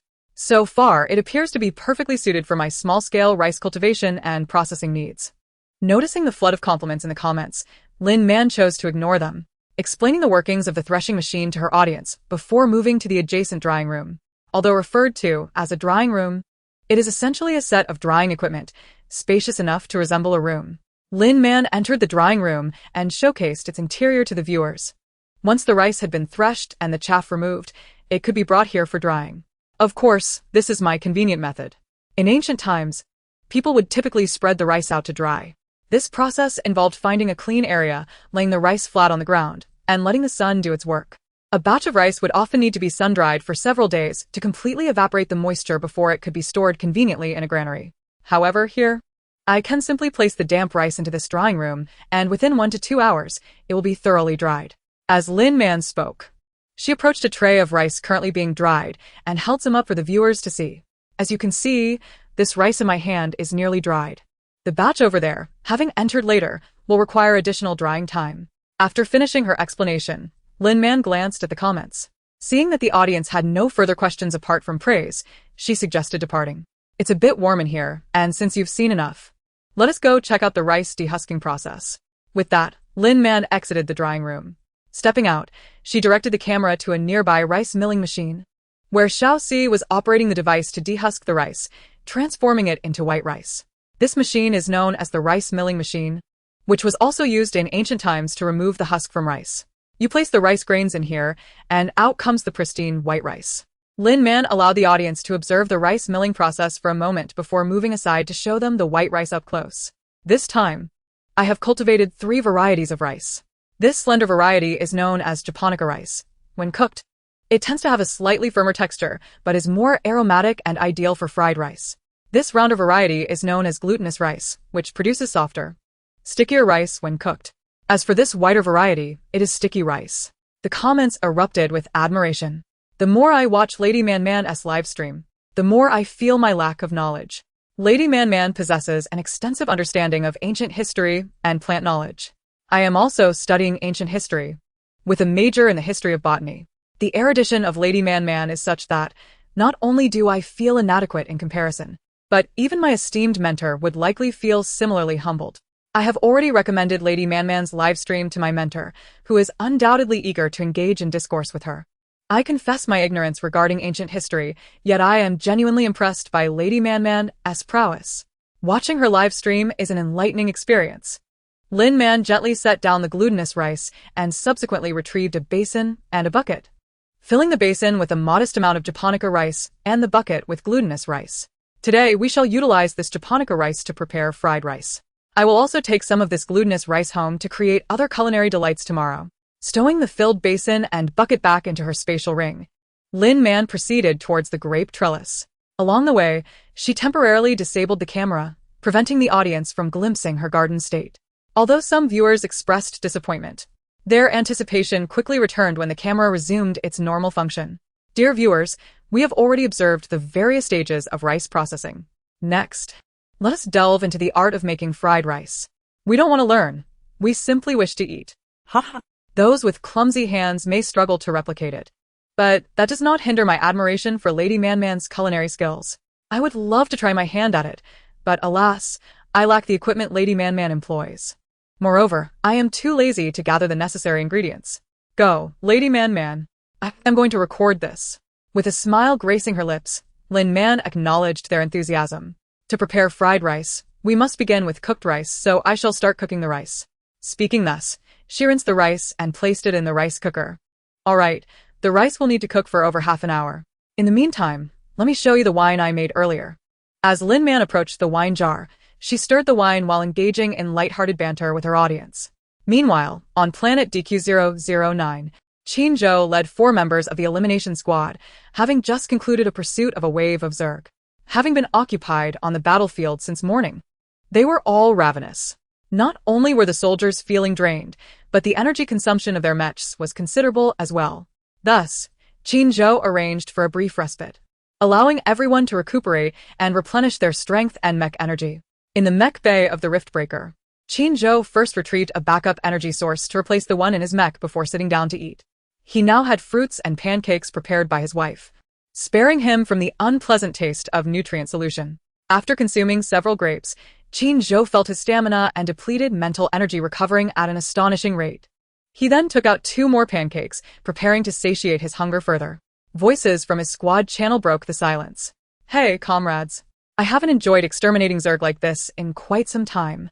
Thanks to the special purifying agent our captain provided last night, I was able to take down over 200 Zerg today, and the increase in radiation pollution is nowhere near as high as yesterday. 200 Zerg? That translates to quite a few military merits. With a bit more effort, I might accumulate enough military merit for a mid-level purifying agent. One teammate chimed in. Do you even know how much military merit is required for a mid-level purifying agent? Came a response. Actually, I do. When we set out this morning, did you not check the exchange system? At 4 o'clock this morning, Director Zheng updated the system to include mid-level, high-level, and top-level purifying agents. Though the military merit required is somewhat steep, the effectiveness of these 3 tiers of purifying agents is indeed formidable. I reserved a high-level purifying agent, which I can utilize upon my return. Oh, by the way, currently only the high-level purifying agent is available for reservation. Chapter 45. The Marshal is present. The exchange system has been updated. How come I was unaware? Damn, why didn't you mention it? Will I still be able to exchange for it once I return? A youthful voice interjected, his tone heavy with disappointment by the end of his query. Ha. I too have reserved a high-level purifying agent. Though the price is painfully steep, the results are undeniably excellent. If I could use a high-level purifying agent regularly, not only would my radiation pollution levels not increase, they might even decrease significantly. To be honest, last night, after my radiation pollution ratio soared above 70, I had the best sleep I've had in ages. My combat state today is also the best it's been in the past 6 months. You're not alone in that sentiment. Everyone feels similarly. The batch of purifying agents provided by the Military Supply Office is indeed exceptional. While you may find them expensive, I perceive them as quite reasonable, even a bargain. We receive subsidies for purifying agents on the battlefield, and with the military merits earned, we obtain rewards as well. The military merits we earn can easily offset the cost of purchasing purifying agents.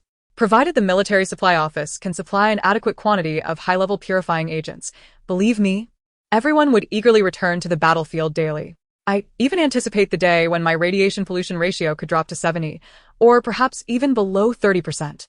who says that once you join the elimination squad, you must retire after 3 or 4 years. As long as there are enough high-level purifying agents, I believe I could serve for 30 or 40 years. I concur with your sentiments.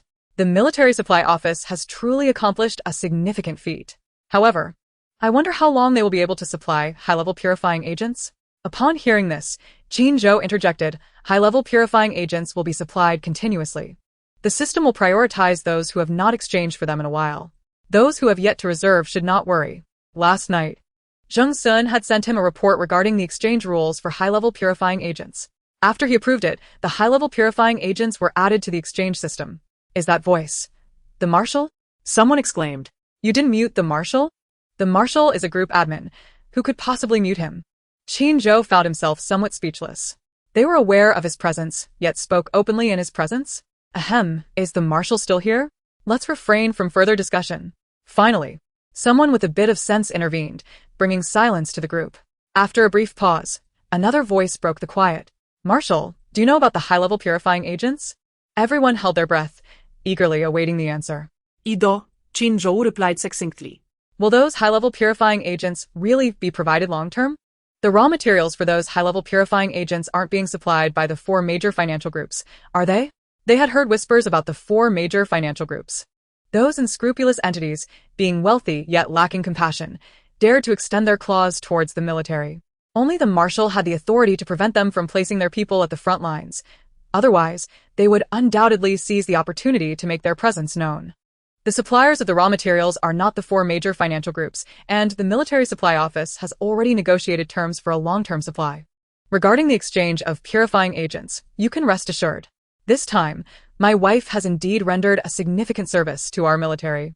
Upon hearing this, the squad erupted into cheers, disregarding whether Qin Zhou was still online. The Marshal is magnificent.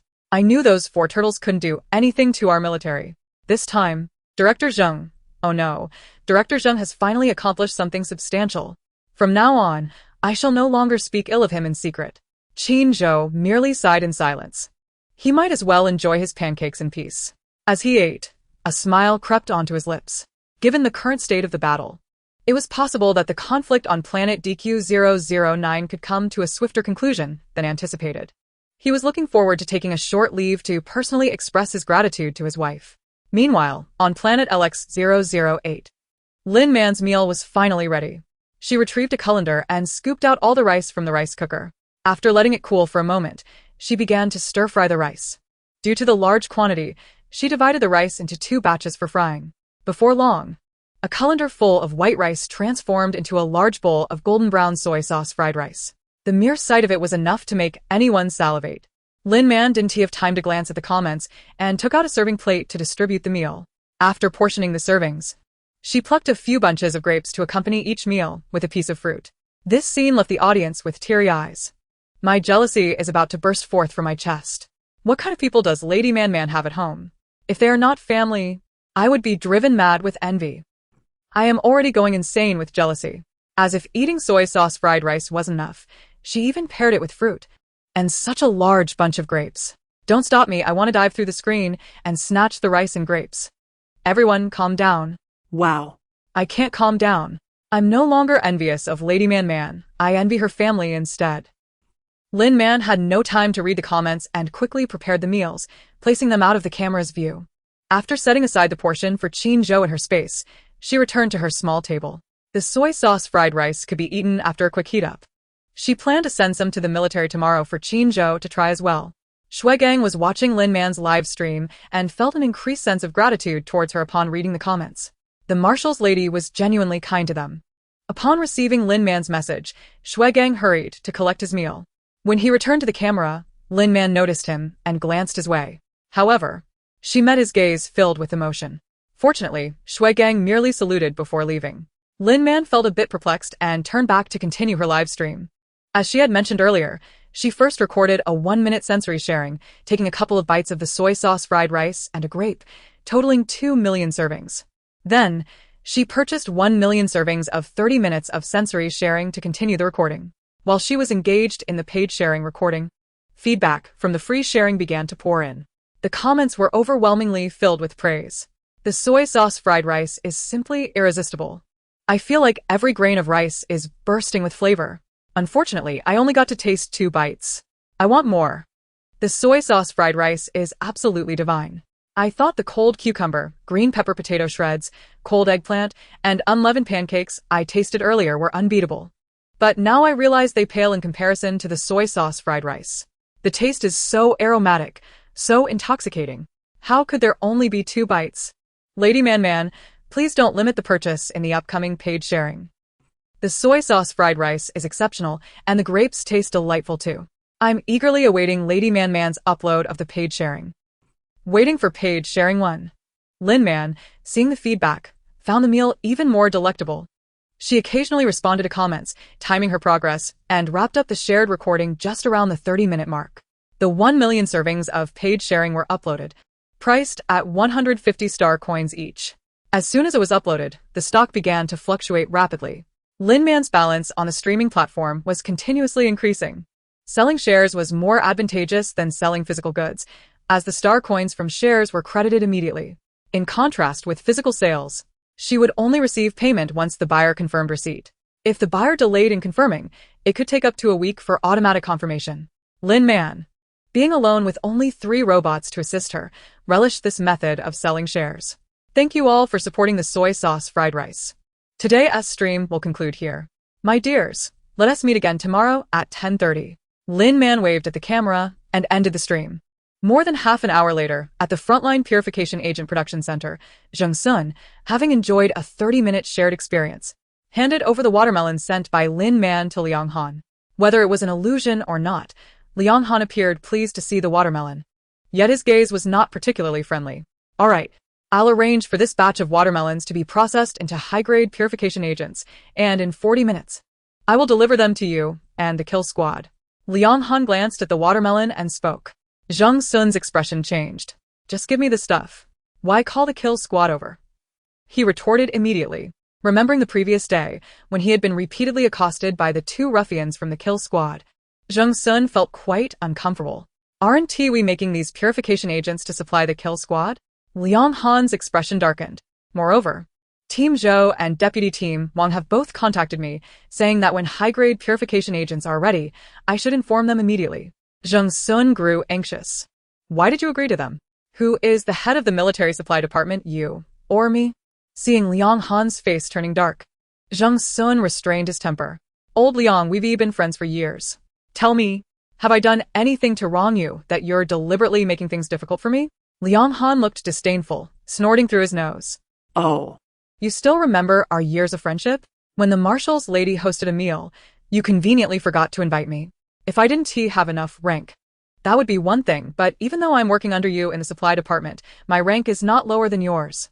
Old Zhou, old Huang, they all got to enjoy the good stuff and came back to flaunt it to me. Am I the only one here, honestly making purification agents for you while you all feast on delicacies? Jung Sun's expression froze. He never expected Liang Han's anger was due to this. Realizing he was in the wrong, he hurriedly approached to explain. But Liang Han stepped back a couple of paces, not allowing him to come closer. Jung Sun, feeling helpless, had to abandon the idea of approaching. That was a misunderstanding. I was just too anxious to have you produce the purification agents and didn't think it through. Liang Han shot Jung Sun a glance, clearly skeptical. Jung Sun, feeling defeated, thought for a moment and said, forget it. I admit I didn't consider it properly. I'll find a way to make it up to you. Just don't hinder me. Liang Han's eyes flickered. How will you make it up to me? He asked. I'll send you the link to the Marshal's Lady's live stream. She has been streaming daily, cooking delightful dishes and uploading sensory sharing of them. The flavors of those dishes are simply irresistible. Oh, by the way, she just made soy sauce egg fried rice paired with grapes. And she uploaded a considerable number of shares. There might still be some left. Hurry and click, follow her, and buy a couple of shares. It's worth every star coin, Jung Sun said as he pulled up his holographic computer and sent the link to Liang Han. Remember to follow first. Only fans can claim those shares, he added after sending. Liang Han glanced at Jung Sun, doubtful, before clicking on the link. Oh, right, after following. Check if there are any free shares left. If so, you can experience it first. It's only a minute long, Jung Sun further instructed. Following the prompt, Liang Han indeed discovered that there were still free shares available, albeit limited to a few hundred. He hurriedly clicked to claim it. Then, after glancing at Jung Sun, he selected to experience it. Immediately, his eyes lit up, accompanied by a photo on the screen showcasing a delightful combination of soy sauce fried rice and grapes. He felt an exhilarating sense of transcendence enveloping his very soul. Is this the exquisite flavor of the dishes prepared by the marshal's wife? Previously, he had dismissed the exuberant praises from Lao Zhou and Lao Huang as mere exaggerations, even suspecting a subtle intent to stir discontent between him and Lao Zheng. Yet now, he found their words to be utterly devoid of hyperbole. It is said that virtual sharing can only convey about 80% of a genuine experience. If the virtual flavor is this remarkable, how astonishing must the real taste be? The minute of shared experience swiftly came to an end. Without needing a reminder from Jung Sun, Liang Han hastily purchased a 30-minute paid sharing version and even opted for the maximum limit of 2 copies. After completing the purchase, he restrained himself from immediately diving into the experience. Clearing his throat softly, Liang Han stowed away his holographic device and regarded Jung Sun with noticeably more favor. When did you discover the marshal's wife's live stream? If I hadn't pressed you, would you have kept this delightful secret to yourself, relishing it alone? Upon uttering these words, Liang Han's expression soured once more. Noticing this, Jung Sun quickly interjected, I came here intending to share this with you. The marshal's wife's account was just activated 3 days ago. How could I have known any sooner? Initially, I didn't even realize that the host was the marshal's wife. It was only that day when she coincidentally sent a basket of grapes to the marshal. And those grapes matched precisely with the ones purchased by several of us from the supply office. I delivered those grapes to you, remember? Liang Han nodded in acknowledgement. Indeed. This incident had transpired the day before yesterday. However, his expression darkened. If you were aware of the marshal's wife's live stream since the day before yesterday, why didn't you inform me then? Moreover, you claim you came here to share this with me. What kind of apology is that? You almost managed to deceive me. Jung Sun's countenance stiffened.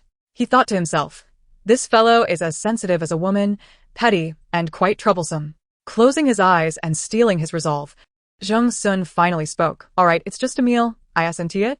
I'll find a way to procure some for you. Liang Han's expression momentarily froze, followed by elation. Yet soon after, skepticism crept in. You can actually obtain dishes made by the marshal's wife? Given her esteemed status and wealth, why would she cook for someone like Jung Sun? With a mysterious smile, Jung Sun replied, just wait and see. It so happens that my distant cousin Yu Chong has been assigned to the marshal's wife's side to ensure her protection. It was thanks to my assistance that he could become the marshal's aide. Now, he is fortunate enough to enjoy gourmet meals alongside the marshal's wife every day. If I ask him to squeeze out a little something for you, it shouldn't be a problem. Don't ask how I know. It's just common sense that the marshal has dispatched only 4 guards to the marshal's wife. And I can easily deduce to whom the meals she prepares are allocated. Who would have thought that Yu Chong would have such luck? I find myself quite envious. Liang Han looked at Jung Sun once more, and seeing the sincerity on his face, he finally believed him. Fine, I'll give you 3 days. If you can't deliver, then don't worry, I absolutely will. Jung Sun confidently patted his chest. As for the purifying agent, I'll have it ready for you. Liang Han replied quickly. Jung Sun sighed in relief. All right, I'll get to it.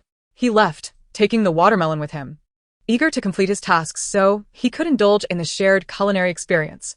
On star LX008, after Lin Man concluded her live stream, she returned to the watermelon patch, summoning little A to assist her in planting another batch of watermelons, depleting her supernatural energy to a remaining 50. Once finished, she ascended to the 2nd floor. With some free time, she decided to read and acquire tools for future use. In her reading, she lost track of time and realized it was nearly 7 when Jung Sun reached out to her. He calculated the value of the batch of watermelons she had shipped today, totaling over 100 million star coins. Lin Man happily accepted the payment.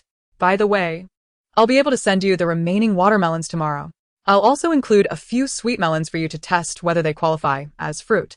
If they do, I'll send sweet melons in the next batch. Since she aimed to earn money, she decided not to wait 3 days to supply 2,000 pounds of fruit. She could manage it in 2 days. Jung Sun's eyes sparkled. Sweet melons? With a name like that, they must be fruit. Excellent. Rest assured, Marshal's wife. I'll arrange for testing as soon as the goods arrive and get back to you immediately. The watermelon sent by the Marshal's wife enabled the Purification Agent Production Center to create a substantial amount of high-grade purifying agent. However, The demand far exceeded the limited stock available.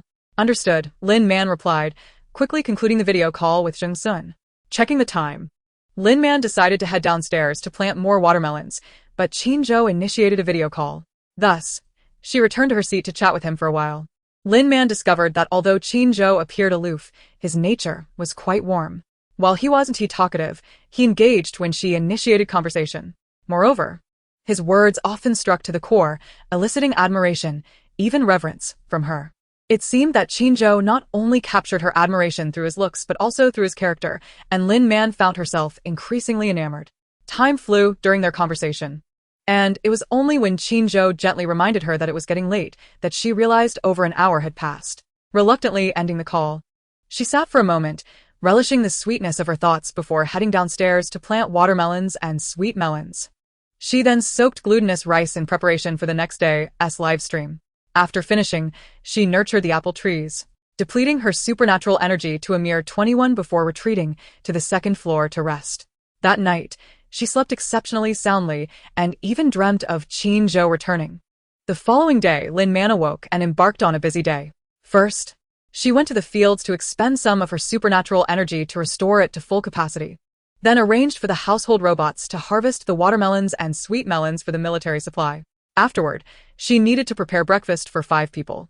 Fortunately, breakfast was simply boiled noodles, which required little effort. After the meal, Lin Man called little A, little B, and little C to help her plant wheat in the backyard. Yesterday, she had harvested over 2,000 pounds of japonica rice, 1,000 pounds of glutinous rice, and over 600 pounds of sticky rice. She had enough rice for now, and planned to plant wheat today. Flour is a precious commodity, and since wheat cultivation is less troublesome than rice, she intended to plant a larger quantity. After successfully nurturing the first batch of wheat, Lin Man directed the robots to begin harvesting. After preparing the soil, she nurtured the second batch, then instructed the robots to thresh and dry the grain. Next, she headed to the front yard to prepare for the day's live stream. At 10:30, Lin Man began her broadcast promptly. Upon starting the live stream, she was astonished to discover that her previous upload of 2 million portions of free soy sauce fried rice and 1 million portions of paid sharing had been completely claimed. Her follower count had skyrocketed to over 1.5 million. Lin Man was filled with joy, pondering that perhaps she could increase her shared quota today. Hello, everyone.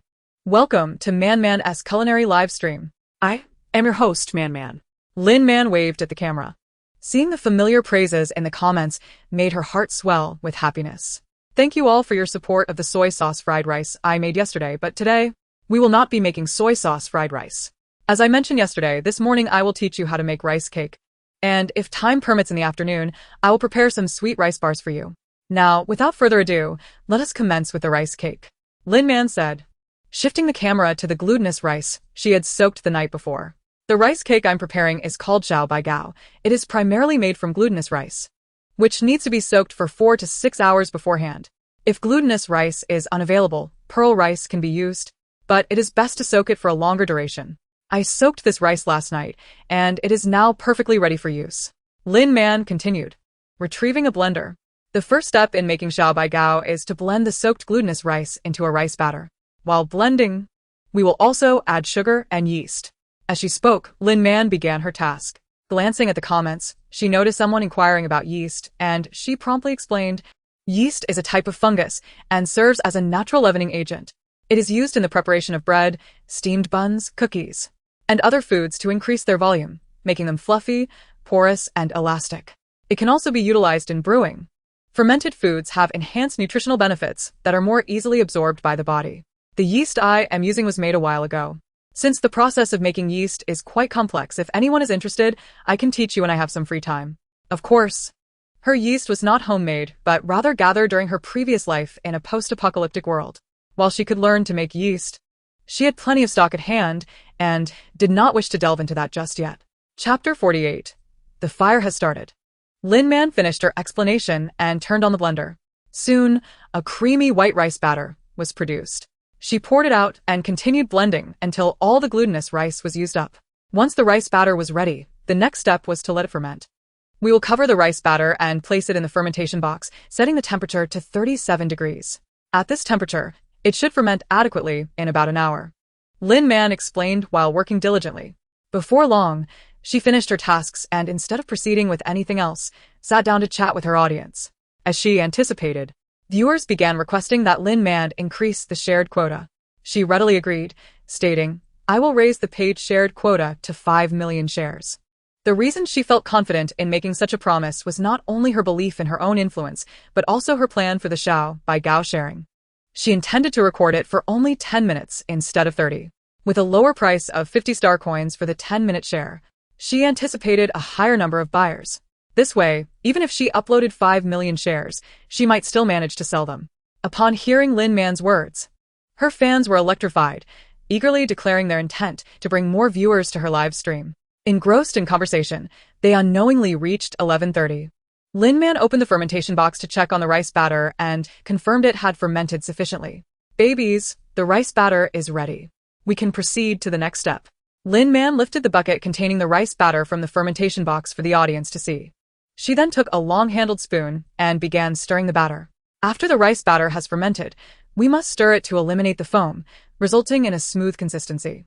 Afterwards, we can pour it into the molds. As she spoke, Lin Man ladled the rice batter into the molds lined with cheesecloth, filling each cavity completely. Sprinkling some black sesame seeds will enhance the flavor of the rice cake. She added a handful of black sesame seeds into the batter as she continued. Then, she placed the molds into the first tier of the steamer, followed by the second, third, and a total of 5 tiers. "Alright, we can start steaming now. Let's set the timer for 10 minutes. When the timer went off, Lin Man opened the steamer to reveal that the rice batter had transformed into delightful, soft Xiao by Gao. The charming little cakes peeked out from the molds, playful and adorable. "This is the finished Xiao by Gao. Now let's demold them." Lin Man donned heat-resistant gloves and carefully removed the molds from the steamer, easily peeling away the cheesecloth to release each Xiao by Gao. After demolding all the cakes, she resumed her previous routine, ladling more rice batter into the molds and placing them back into the steamer. While the second batch of Xiao by Gao was steaming, Lin Man used tongs to inspect the first batch. Her technique was commendable, as nearly all the cakes turned out beautifully, with only a few exceptions. Lin Man fetched 6 large plates and began to portion the servings. Besides her own small plate, she filled 11 plates with 30 Xiao by Gao each. Although only 2 guards were dining with her at noon, the Xiao by Gao could be enjoyed cold. So, she prepared an additional serving for the 2 guards on night duty. After finishing the portioning, Lin Man sent the plates off camera and called for Shuigang to come and collect the meals. She then returned to the camera, carrying the smallest portion of Xiao by Gao, and continued the live stream. "Let me taste one and record a 1-minute free sharing for everyone," Lin Man said amidst the audience's urging. She picked up a Xiao by Gao to eat while recording the free sharing. A minute later, the free sharing was automatically uploaded, and the inventory began to deplete rapidly. Lin Man cast a quick glance at the screen before standing by the steamer to monitor the second batch and set the third batch to steam. After completing her tasks, Lin Man recorded a 10-minute paid sharing. The inventory was diminishing swiftly, and the comments were filled with cheers. Many viewers requested Lin Man to sell some of the Xiao by Gao given how many she had steamed. Naturally, Lin Man declined, simply stating that she had other arrangements for those rice cakes. "Since we are running out of time, darling ones, let us conclude this morning's live stream here. Oh, By the way, this afternoon I plan to harvest wheat and make some flour. For those interested, you can tune in again 2 hours later to watch Man's live stream. After showing you the wheat harvest, I will teach you how to fry sweet rice bars. There will be both free and paid shares available, just like the Xiao by Gao, with a 1-minute free share and a 10-minute paid share at an affordable price. Don't miss out if you want to give it a try. See you in 2 hours, everyone." Lin Man waved goodbye to her audience and ended the live stream. After concluding the broadcast, Lin Man removed her mask and collected the last batch of Xiao by Gao. She stood for a moment, admiring the rice cakes, then retrieved 2 baskets and filled them with the delightful treats. Since they couldn't all be consumed, she decided to send some to the front lines for Qin Zhou, allowing him to reward his subordinates and earn a bit of goodwill as the wife of a marshal. Thus, Lin Man tidied up and called Shuigang to hand over the items destined for the front lines. After finishing her tasks, Lin Man ventured into the backyard, seizing the opportunity to continue sowing wheat. 2 hours later, she commenced her live broadcast once again. Lin Man led her audience through the enchanting process of wheat harvesting and its subsequent processing. The viewers marveled at the golden grains transforming into pristine white flour, exclaiming that they had gained newfound knowledge. After introducing the wheat and flour, Lin Man swiftly outlined the content for the next day's broadcast. The morning session was rescheduled to commence at 7 a.m., featuring the making of steamed buns and mantu, while the afternoon would showcase the crafting of malt sugar. Following her discussion on wheat, Lin Man returned to the small kitchen beneath the grape trellis, where she live-streamed the preparation of fried rice cakes. This time, She utilized the glutinous rice flour stored in her space, significantly enhancing her efficiency. Within an hour, she had fried a considerable quantity of rice cakes. After uploading her shared content, Lin Man concluded her broadcast. Little did she expect that the shares of her rice cakes and fried rice would catapult her to fame. The viral spread among her fans drew considerable attention, with some recording her live sessions and creating clips for various media outlets. Consequently, by the time Lin Man ended her broadcast, a vast number of people had begun to follow her, and the shared inventory she uploaded barely lasted 2 hours. At the Frontline Purification Agent Production Center, Jung Sun promptly sought out Liang Han after receiving the items sent by Lin Man. Firstly, it was to honor his promise to the marshal's wife to assist in testing the data for the melons. Secondly, he was taken aback that the marshal's wife had made food for them once again, specifically the rice cakes she had prepared during today's broadcast. Given the previous incident, he dared not neglect to involve Liang Han this time. Furthermore, he had already contacted that stingy fellow, Yu Chang. Upon learning that the marshal's wife had sent them rice cakes, that miser had refused to share. However, fortunately, he had shown a semblance of conscience, stating that he would share half of his meals with Jung Sun next time. Old Liang, hurry, test the data for the melons. Then come with me to see the marshal, Jung Sun urged, retrieving the watermelons and melons Lin Man had sent from his spatial ring. Liang Han was astonished to see that today's watermelons were nearly double in size compared to yesterday's, along with a peculiar-looking melon. The marshal's wife has cultivated so many watermelons this time, Liang Han exclaimed, reaching out to hold one of the melons. Is this a melon? With sweet in its name, it must be of excellent quality. Indeed. Quickly test the data. If this melon can produce high-grade potions, I can inform the marshal's wife to cultivate more melons in the next batch. Upon hearing this, Liang Han's expression grew serious. All right, give me 5 minutes. With that, he hurried off, cradling the melon. 5 minutes later, Liang Han returned, holding a testing report, his face beaming with delight. How is it? Jung Sun couldn't help but smile at Liang Han's cheerful demeanor. The strength and density of the purification factor are slightly weaker than the watermelons, but not by much, sufficient to produce high-grade purification agents. Jung Sun's eyes sparkled with excitement. I'll message the marshal's wife right now. He immediately activated his holographic device. However, there was no immediate response from Lin Man. Jung Sun, unperturbed, pocketed his device and relayed to Liang Han the numerous delicacies the marshal's wife had sent to the marshal. Don't say I didn't notify you this time. Have your subordinates prepare the purification agents with these materials, and let us go see the marshal together. I'll present the items to him. He'll surely feel compelled to share some food with us. Liang Han's expression shifted slightly. Fine, just wait a moment. With that, he turned to make arrangements. 10 minutes later, Liang Han had completed his tasks and joined Jung Sun to meet Qinzhou. Qinzhou, having already learned from Lin Man's message that she had sent him rice cakes, was pleasantly surprised, since he had little official business that day. While browsing the Star Network, he stumbled upon some clips of his wife's live broadcasts. Damn it. I only just found out that the few people I arranged to protect her are feasting daily on her culinary creations. Those 4 gluttons consumed more than enough for 3 people at every meal. His original intent was to ensure her safety, yet he inadvertently burdened her with additional responsibilities. In a foul mood, Qinzhou's countenance darkened further upon seeing Jung Sun and Liang Han enter with smiles plastered across their faces. He could easily deduce their intentions.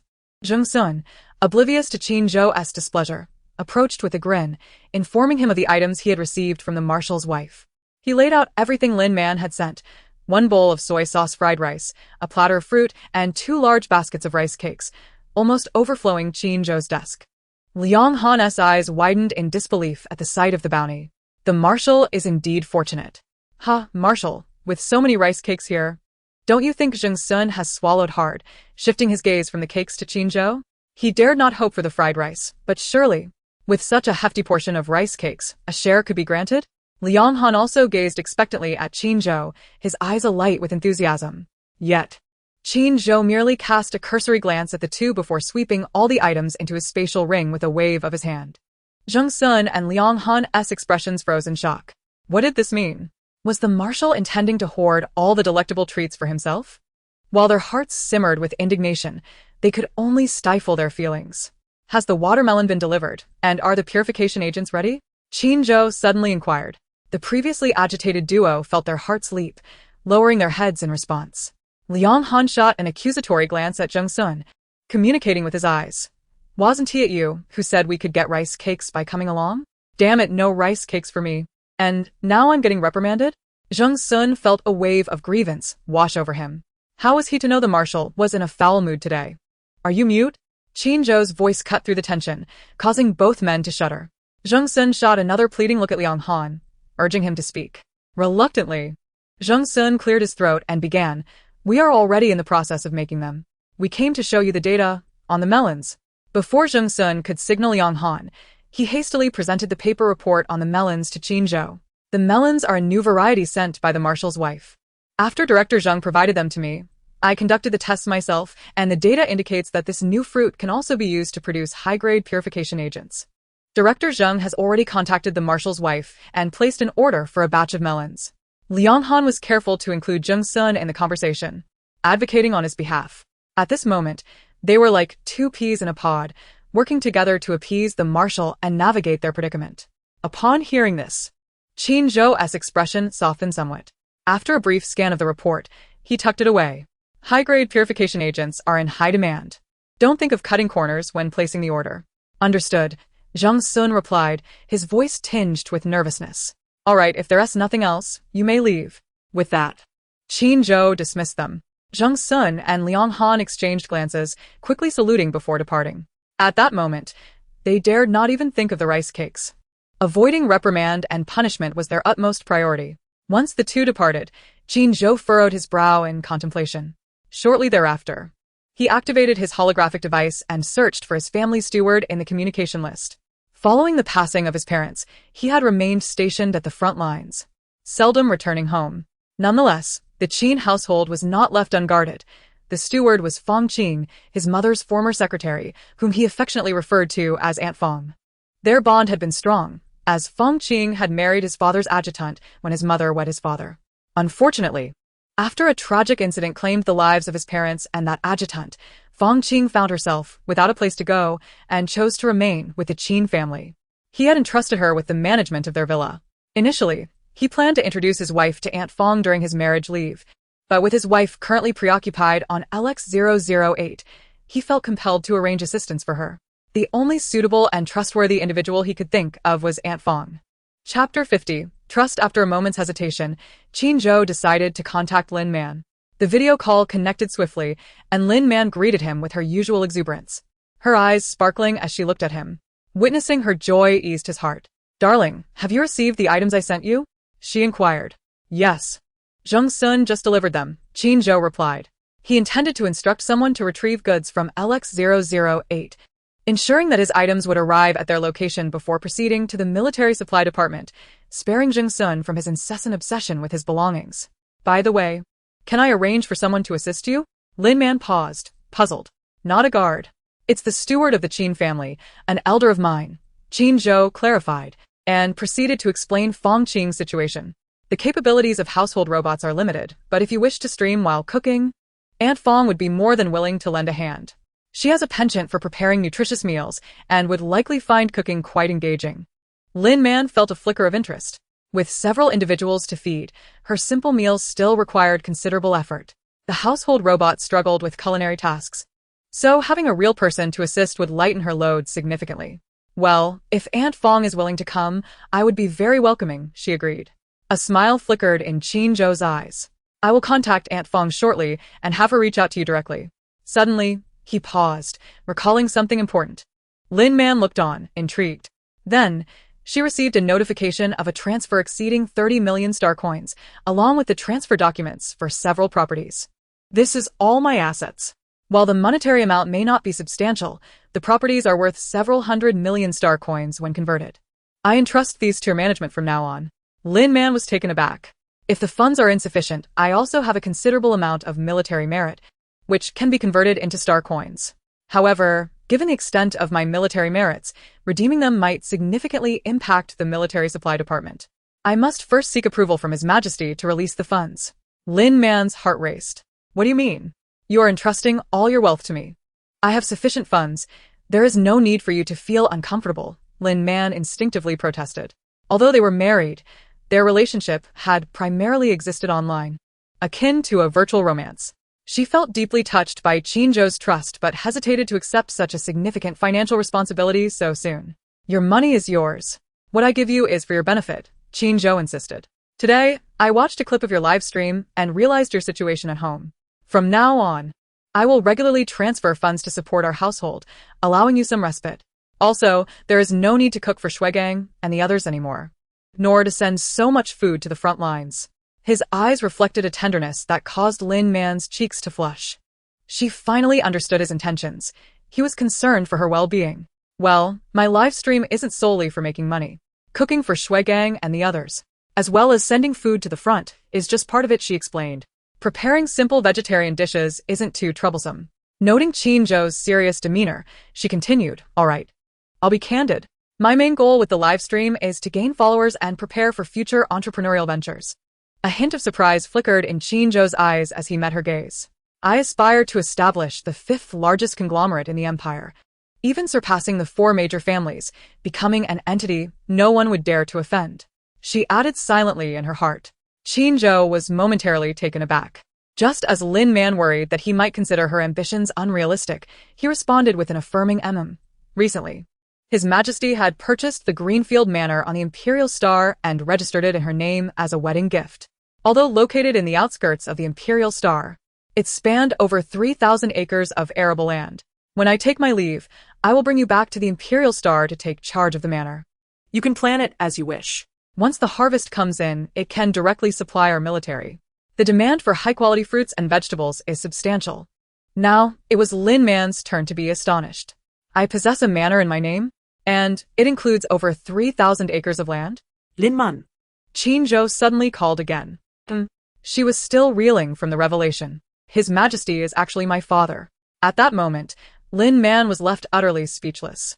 Then, Qinzhou revealed the secret of his lineage. It took her a while to process the information before she finally exclaimed, So, you are indeed the child of His Majesty and the former Empress? Yes, Qinzhou confirmed with a nod. Does the current Empress know about this? Even if she is indifferent to political matters, she is aware that His Majesty has a wife and that she has borne a son, Xiao Rui, the sole heir to the empire. It appears that this exclusivity is not as it seems. Strictly speaking, Qinzhou was more legitimate than Xiao Rui. Indeed. Hence, the Empress orchestrated the Wang family's alliance with the remaining 3 major families to tighten their grip on our military.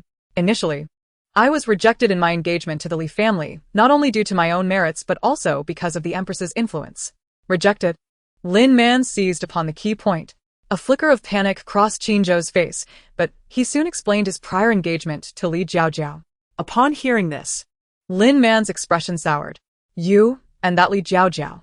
The engagement was arranged by our parents when we were children. I am not familiar with her. Qinzhou quickly clarified. Moreover, after the annulment, she has since become engaged to Xiao Rui. Lin Man's expression softened considerably, and she looked at Qinzhou with newfound sympathy. Not only was he facing difficulties with his stepmother, but he had also been robbed of his fiancée by that mother-son duo. His situation was even worse than before, the only difference being that he was strong enough not to be crushed by it. Well, it's all right. Li Jiaojiao's departure is her loss, Lin Man stated. From now on, we shall rise together, making the unworthy regret their decisions. Qinzhou chuckled. Yes. Then he unexpectedly agreed. Lin Man also broke into a smile. After sharing a moment of mutual understanding, she said, All right, please help me contact Aunt Fong now. I must hang up. Although learning about Qinzhou's situation heightened her sense of crisis, it unexpectedly instilled a greater sense of security within her. She and Qinzhou had cultivated a profound trust in one another, evolving not just into intimate spouses, but also into reliable partners. Chapter 51. A Blessing for the Qin Family. At that moment, in the Imperial Star, at the Qin family villa, Fang Qing had just indulged in a 10-minute shared experience of sweet rice noodles, feeling as though her soul had been elevated. Once the experience concluded, she felt a gnawing emptiness in her stomach and craved something to eat. However, upon extracting various nutritional liquids from her spatial ring, she found herself repulsed by them. In the end, after much hesitation, she forced herself to consume one of the nutritional drinks, which she had previously regarded as her crowning achievement. Yet now, She found it utterly unappealing.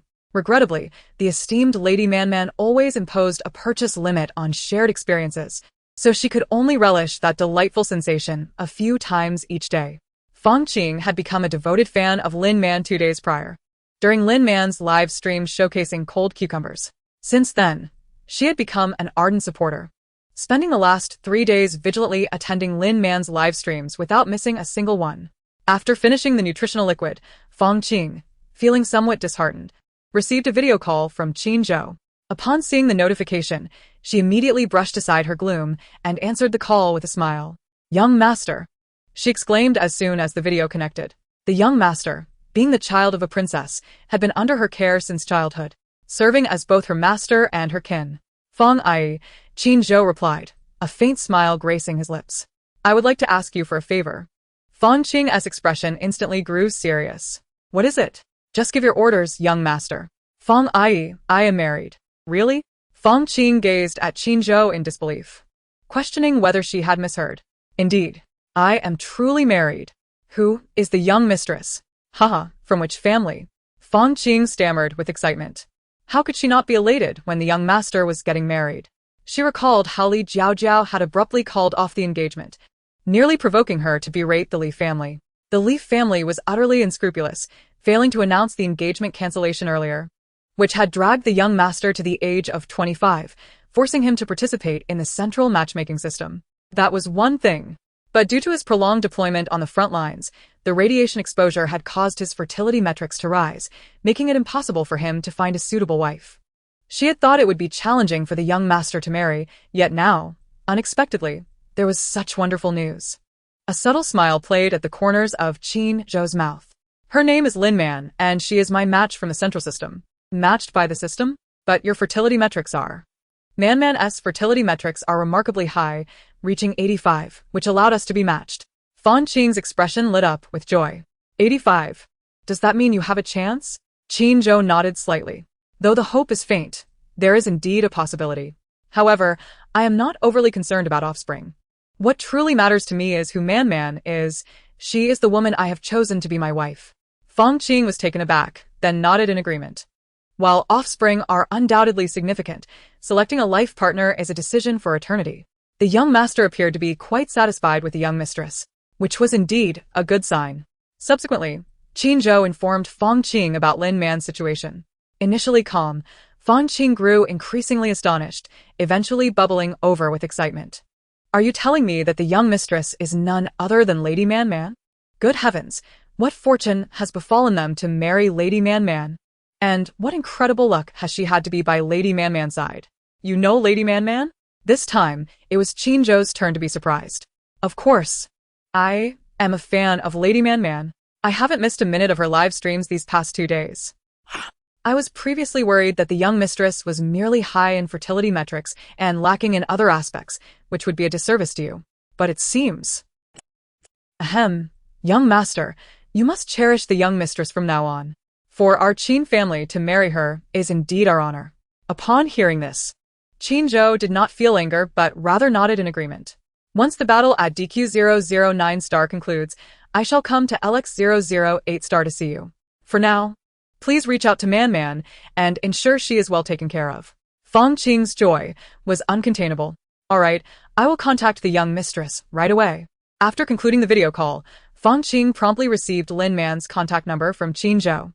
Thrumming with excitement, she sent a friend request to Lin Man. Having anticipated Fong Ai's addition, instantly accepted the request. As soon as the friend request was approved, a video call came through. Lin Man hesitated for a moment before answering. "Young mistress, you are even more beautiful than I imagined," Fong Qing exclaimed, her excitement palpable. Lin Man smiled, slightly embarrassed. "Thank you for the compliment, Fong Ai." "Not just a compliment. I knew you must be a great beauty behind the mask when I watched your live streams, but you are even more stunning than I envisioned." "You've watched my live streams?" Lin Man asked, a hint of surprise in her voice. "Yes. For 3 consecutive days. I watched every minute without fail." "Young mistress, you are truly impressive. The young master is fortunate to have you as his wife." Hearing this, Lin Man felt a flutter of happiness in her heart. Regardless of whether this was genuine praise or flattery, she relished the sentiment. "You flatter me," she replied modestly. "By the way, young mistress, may I bring another person along to see you? Aside from myself, there is my older sister, Wu Ping. Like me? She is a widow of an old marshal's subordinate and has lived in the Qin family for over a decade. She is also quite interested in cooking and could lend a hand." Lin Man's heart stirred. Of course, that would be wonderful. Fong Qing's eyes sparkled with excitement. "Can we set off right away? I want to help you make dumplings tomorrow morning. During the live stream today, you mentioned that you would start streaming at 7 o'clock tomorrow morning and that making dumplings alone would be quite laborious." "Certainly," Lin Man replied with a smile. Fong Qing beamed with joy. "Then let us depart immediately." After bidding farewell to Lin Man, she ended the video call. Once the call was finished, Fong Qing hurriedly sought out Wu Ping. After Fong Qing had become a fan of Lin Man, she had introduced Lin Man's live stream to Wu Ping, who subsequently fell into the same fandom and could never escape. Upon hearing the situation from Fong Qing, Wu Ping initially suspected that Fong Qing was joking. However, when Fong Qing informed her that a spaceship had been booked and would depart in 15 minutes, Wu Ping finally believed her. With excitement, she began packing her belongings. 15 minutes later, the two sisters joyfully embarked on their journey to LX-008 Meanwhile, in the marshal's office at the frontline military headquarters, Qin Zhou reviewed the final document before retrieving 2 baskets of small white cakes sent by Lin Man. After a moment's hesitation, he summoned a guard. "Please find some packaging boxes and pack them 8 to a box according to this list. Once packaged, distribute them accordingly. Also, inform them that these small white cakes are a gift from the marshal's wife. They should remember her kindness and refrain from spreading this information." Chapter 52. The marshal's wife is the streamer Man Man. The military personnel's knowledge of Man Man's identity on the streaming platform was of no consequence.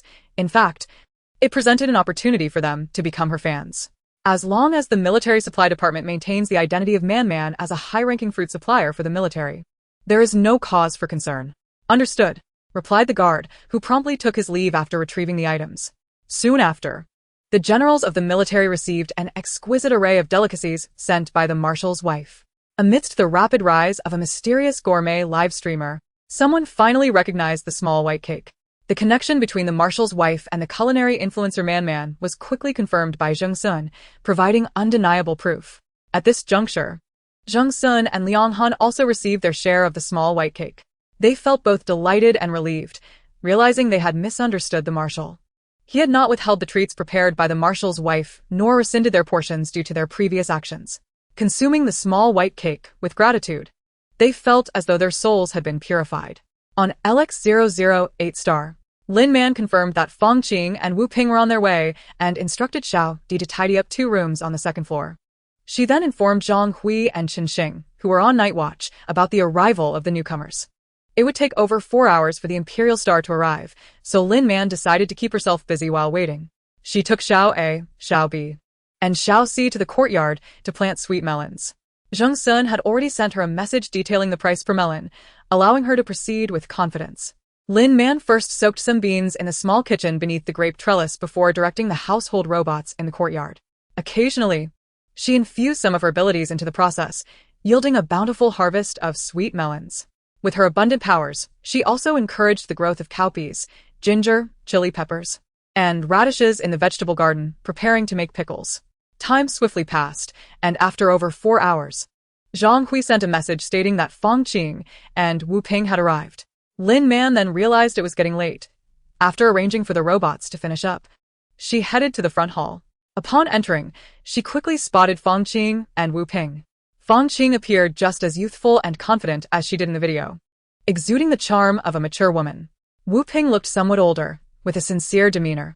"The young lady has arrived," Fong Qing exclaimed first. Lin Man smiled and nodded at the two. "Aunt Fong, Aunt Wu, thank you for your hard work on the journey here. You flatter us, young lady. It is our blessing to follow you here," Fong Qing replied with genuine warmth. Wu Ping nodded in agreement, her respect for the young lady evident, though she lacked Fong Qing's eloquence. "Aunt Fong, Aunt Wu, please don't stand on ceremony. My home is quite informal, and there's no need for such niceties. Since it's getting late, why don't you rest with Xiao Di for now?" Lin Man suggested, glancing at the household robot Xiao Di. Just as she was about to give the order, Fong Qing spoke again. There's no need to rush to rest. We came here eagerly to assist you with preparations for tomorrow's live stream. Please share your plans with us, and we promise to execute them well. Yes, yes. Young lady, please don't hesitate to ask for help. Wu Ping chimed in, her enthusiasm evident. Lin Man smiled. There's really not much to do tonight. I will start the live stream at 7 a.m., and we can begin preparations at 6. If you truly wish to assist, it would be best to rest early tonight, so you can help me in the morning. Fong Qing and Wu Ping exchanged glances, finally convinced. Then we'll do as you say, Fong Qing agreed. Lin Man quickly arranged for Xiao Di to take them to their rooms while she also went upstairs to rest. The next day, upon descending early, Lin Man found Fong Qing and Wu Ping waiting for her in the living room, seemingly having been there for quite some time. Good morning, young lady, they exclaimed with beaming smiles. They were thrilled at the prospect of making dumplings alongside her. Good morning. Have you been waiting long? Lin Man asked, feeling a bit embarrassed. Not too long. We were just so excited about making dumplings with you that we got up a little early, Fong Qing replied. Wu Ping nodded in agreement. Lin Man chuckled. Well, let's get started with the preparations. The two women brightened at her words and hurried to follow her into the small kitchen beneath the grape trellis. Upon entering the small kitchen for the first time, Fong Qing and Wu Ping were astonished to see the large purple grapes. The size of the grapes they had seen on the live stream was significantly smaller than those in reality. It seemed the young lady had employed a shrinking effect rather than a magnifying one during her broadcasts. Noticing their expressions, Lin Man plucked 2 bunches of grapes from the trellis and offered them to the two. Try these. If you like them, you can pick your own in the future. Their faces were filled with disbelief. But these are too exquisite. Such fine grapes cannot be found even in the elite fruit stores of the 4 major clans. Fong Qing protested. Indeed, these grapes are far too precious for the young lady to give away. Wu Ping added, also refusing. Lin Man, however, insisted. The 4 major clans cannot cultivate them, but I can easily grow them here. Please take them. There are plenty more on the trellis. Once you finish these, I can produce more. Fong Qing hesitated, her gaze drawn to the grapes. Go ahead and take some. A few will suffice to tide us over while we prepare the dough for the live stream, Lin Man encouraged. Wu Ping exchanged a look with Fong Qing, clearly wavering. Then we shall thank you, young lady. Fong Qing finally accepted. Seeing this, Wu Ping also took some grapes. The 2 women exchanged a glance, their eyes filled with gratitude. Lin Man, undeterred by their reactions, guided them in using a blender to make some soybean milk while also cooking a small pot of rice. Afterward, she explained and organized the dough-making process. With meticulous instruction and personal demonstration, coupled with the eagerness of her companions, they quickly prepared the dough and set it to ferment. Next came the preparation of the filling. In the absence of meat, Lin Man sautéed spicy potato shreds, spicy kimchi, and pickled cowpeas as 3 filling options, along with the option to add sugar for sweet dumplings. This batch of dumplings would feature 4 distinct flavors. Once the fillings were ready, Lin Man noticed there was still time, so she heated some oil to fry dough sticks, spring rolls, and sesame balls. The 3 of them worked diligently until nearly 7 a.m. At 7 a.m. sharp, Lin Man commenced her live stream. This time, not only did she appear on screen, but Fong Qing also donned a mask and stood beside her. As for Wu Ping, although Lin Man had extended an invitation, she declined, citing her nervousness.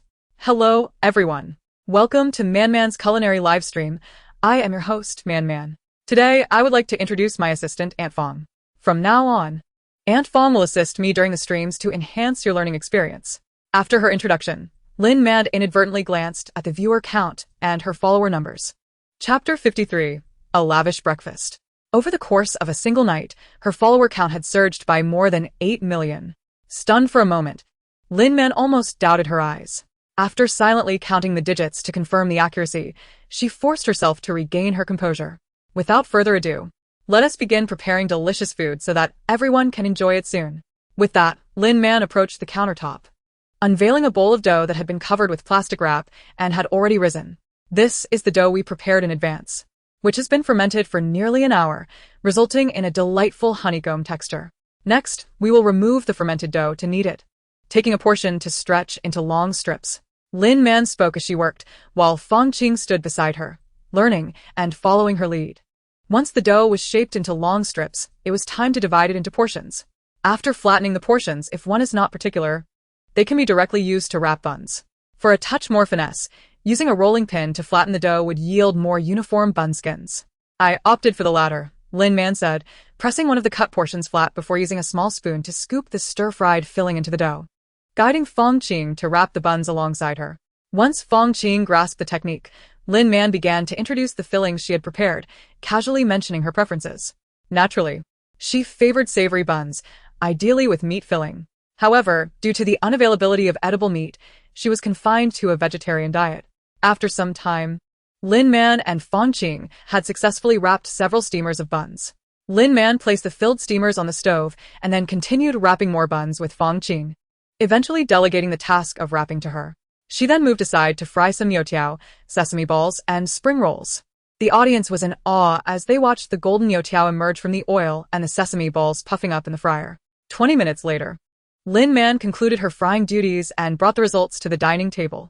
She then ladled out the cooked congee and soy milk, adding sugar to the soy milk before setting it on the table to cool. At that moment, some of the previously wrapped buns were also ready, releasing an enticing aroma that caused Fong Qing to glance frequently toward the stove. Lin Man, noticing this, couldn't help but smile. All right, Aunt Fong. Let's pick out that row of buns. Breakfast is ready. Fong Qing responded with delight, quickly heading to wash her hands. Before long, the steaming buns were served at the table. Lin Man and Fong Qing divided the breakfast for the 4 guards, then separately portioned out servings for Fong Qing and Wu Ping, before finally serving herself. Lin Man selected one of each of the 4 flavors of buns, a youtiao, a sesame ball, a spring roll, along with a cup of soy milk and half a bowl of congee. For her, this was already quite a substantial meal. After Fong Qing took their food away, Lin Man continued her live broadcast, preparing to share with her fans. Babies, today's breakfast is ready. We have quite an array of dishes, and if I only have a minute to share for free, I can only sample a few. If there's anything you particularly wish to try, feel free to send me a message. Of course, the buns. Buns. I want to try all the flavors. Youtiao. Let us taste the youtiao. It looks so delicious. I want to try the sesame balls. Your Excellency, man, look at me. Let us start with the buns. We can try the others if we have time. Buns. Buns 99.99. Lin Man was amused by the barrage of messages. Since everyone is so enthusiastic about the buns, I will start with them. If time allows, I will sample the other delicacies. By the way, today's free sharing is a total of 50 million portions.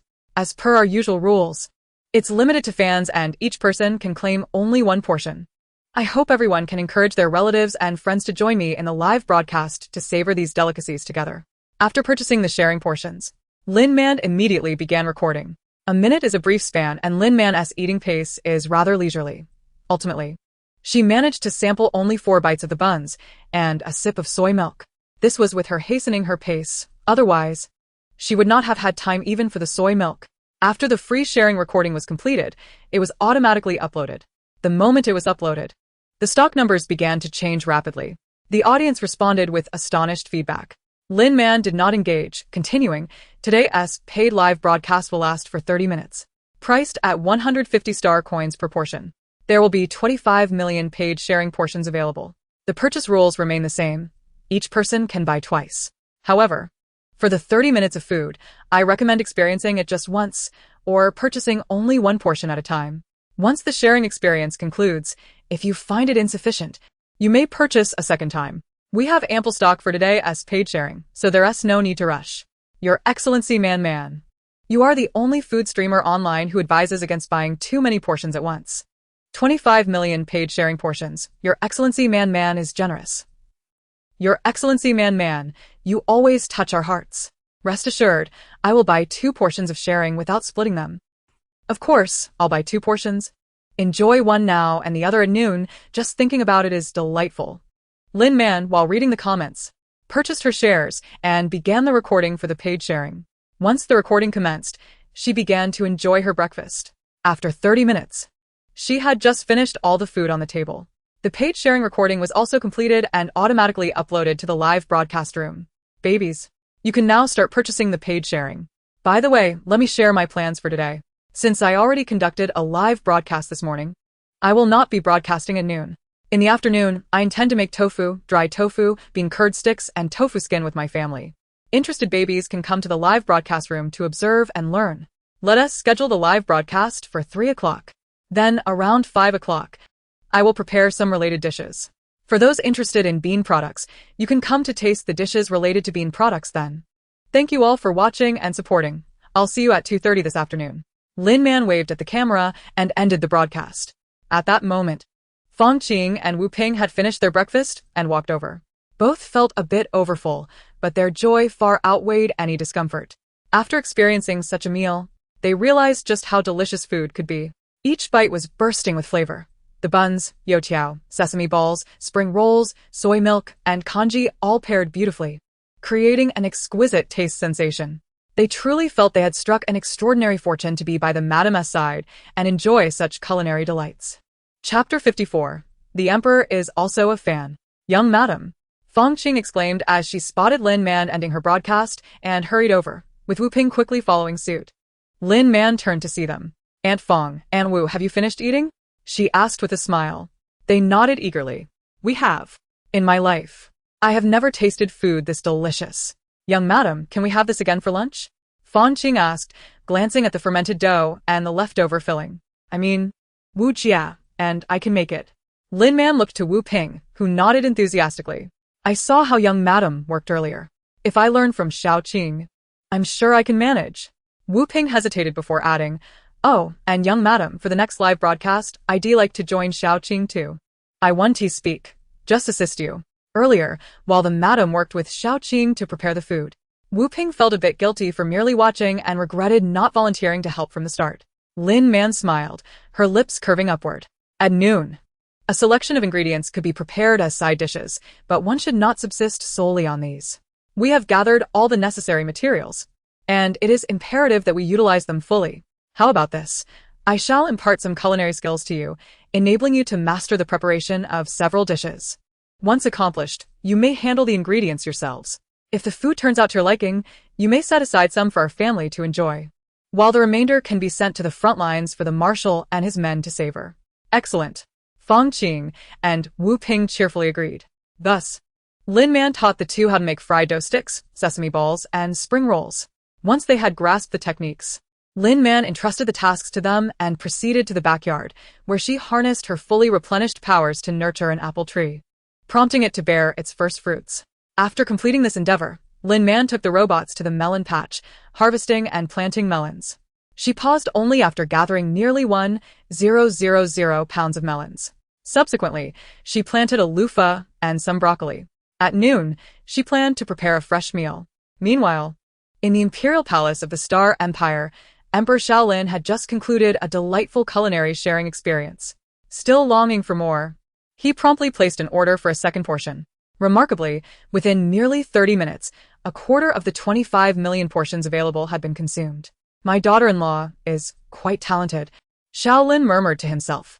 After a brief moment of restraint, he succumbed to temptation and indulged in the second portion.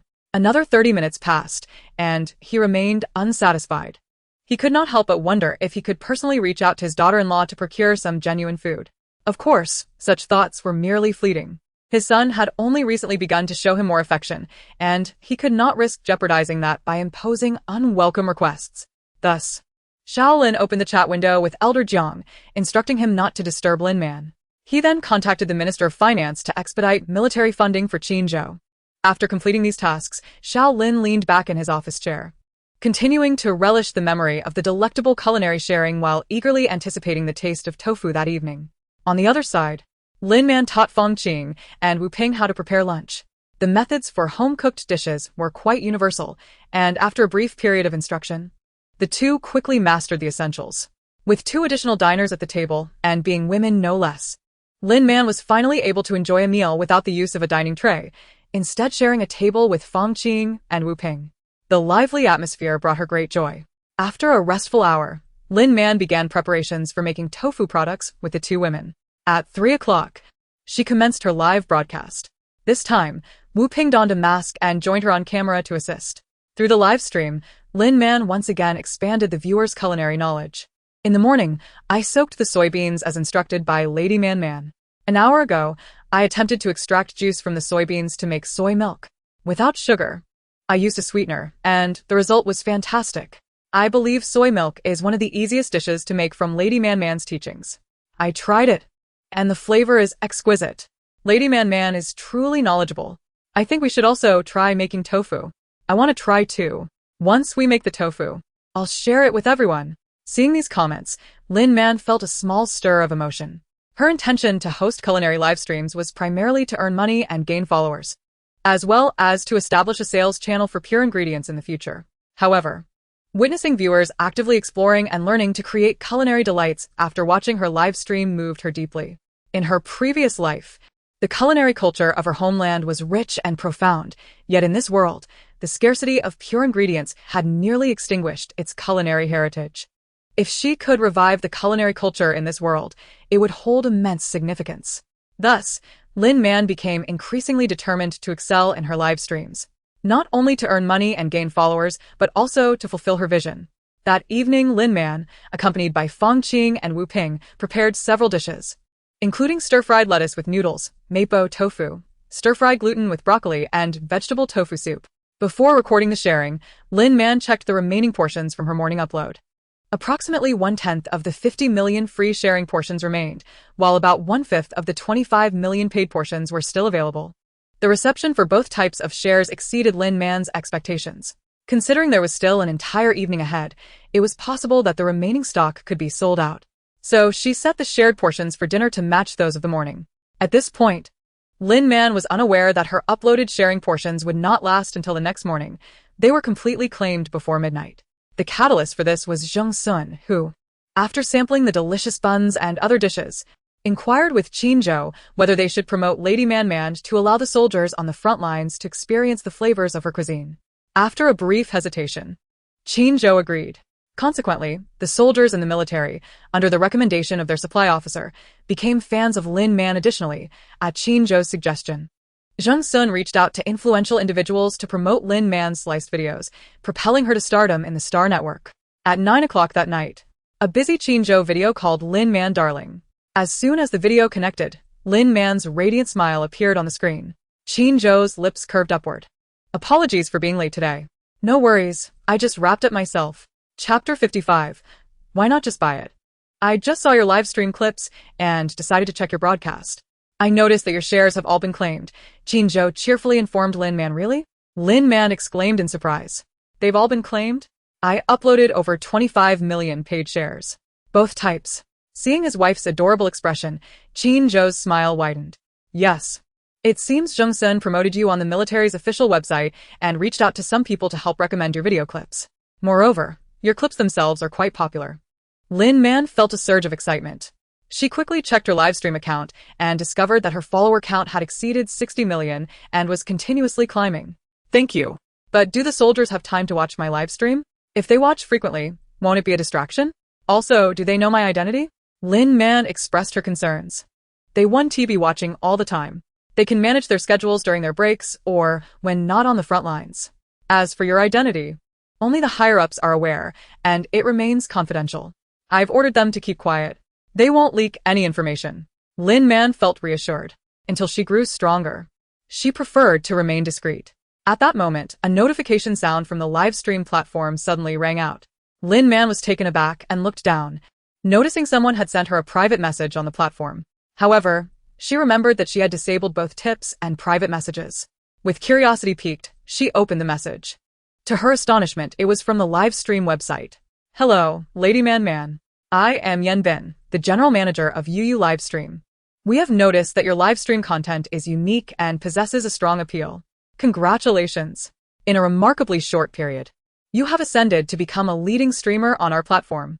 We would like to extend a sincere invitation for you to sign a contract with UU Live and become one of our contracted streamers. Upon signing, the platform will provide you with enhanced traffic support and preferential services.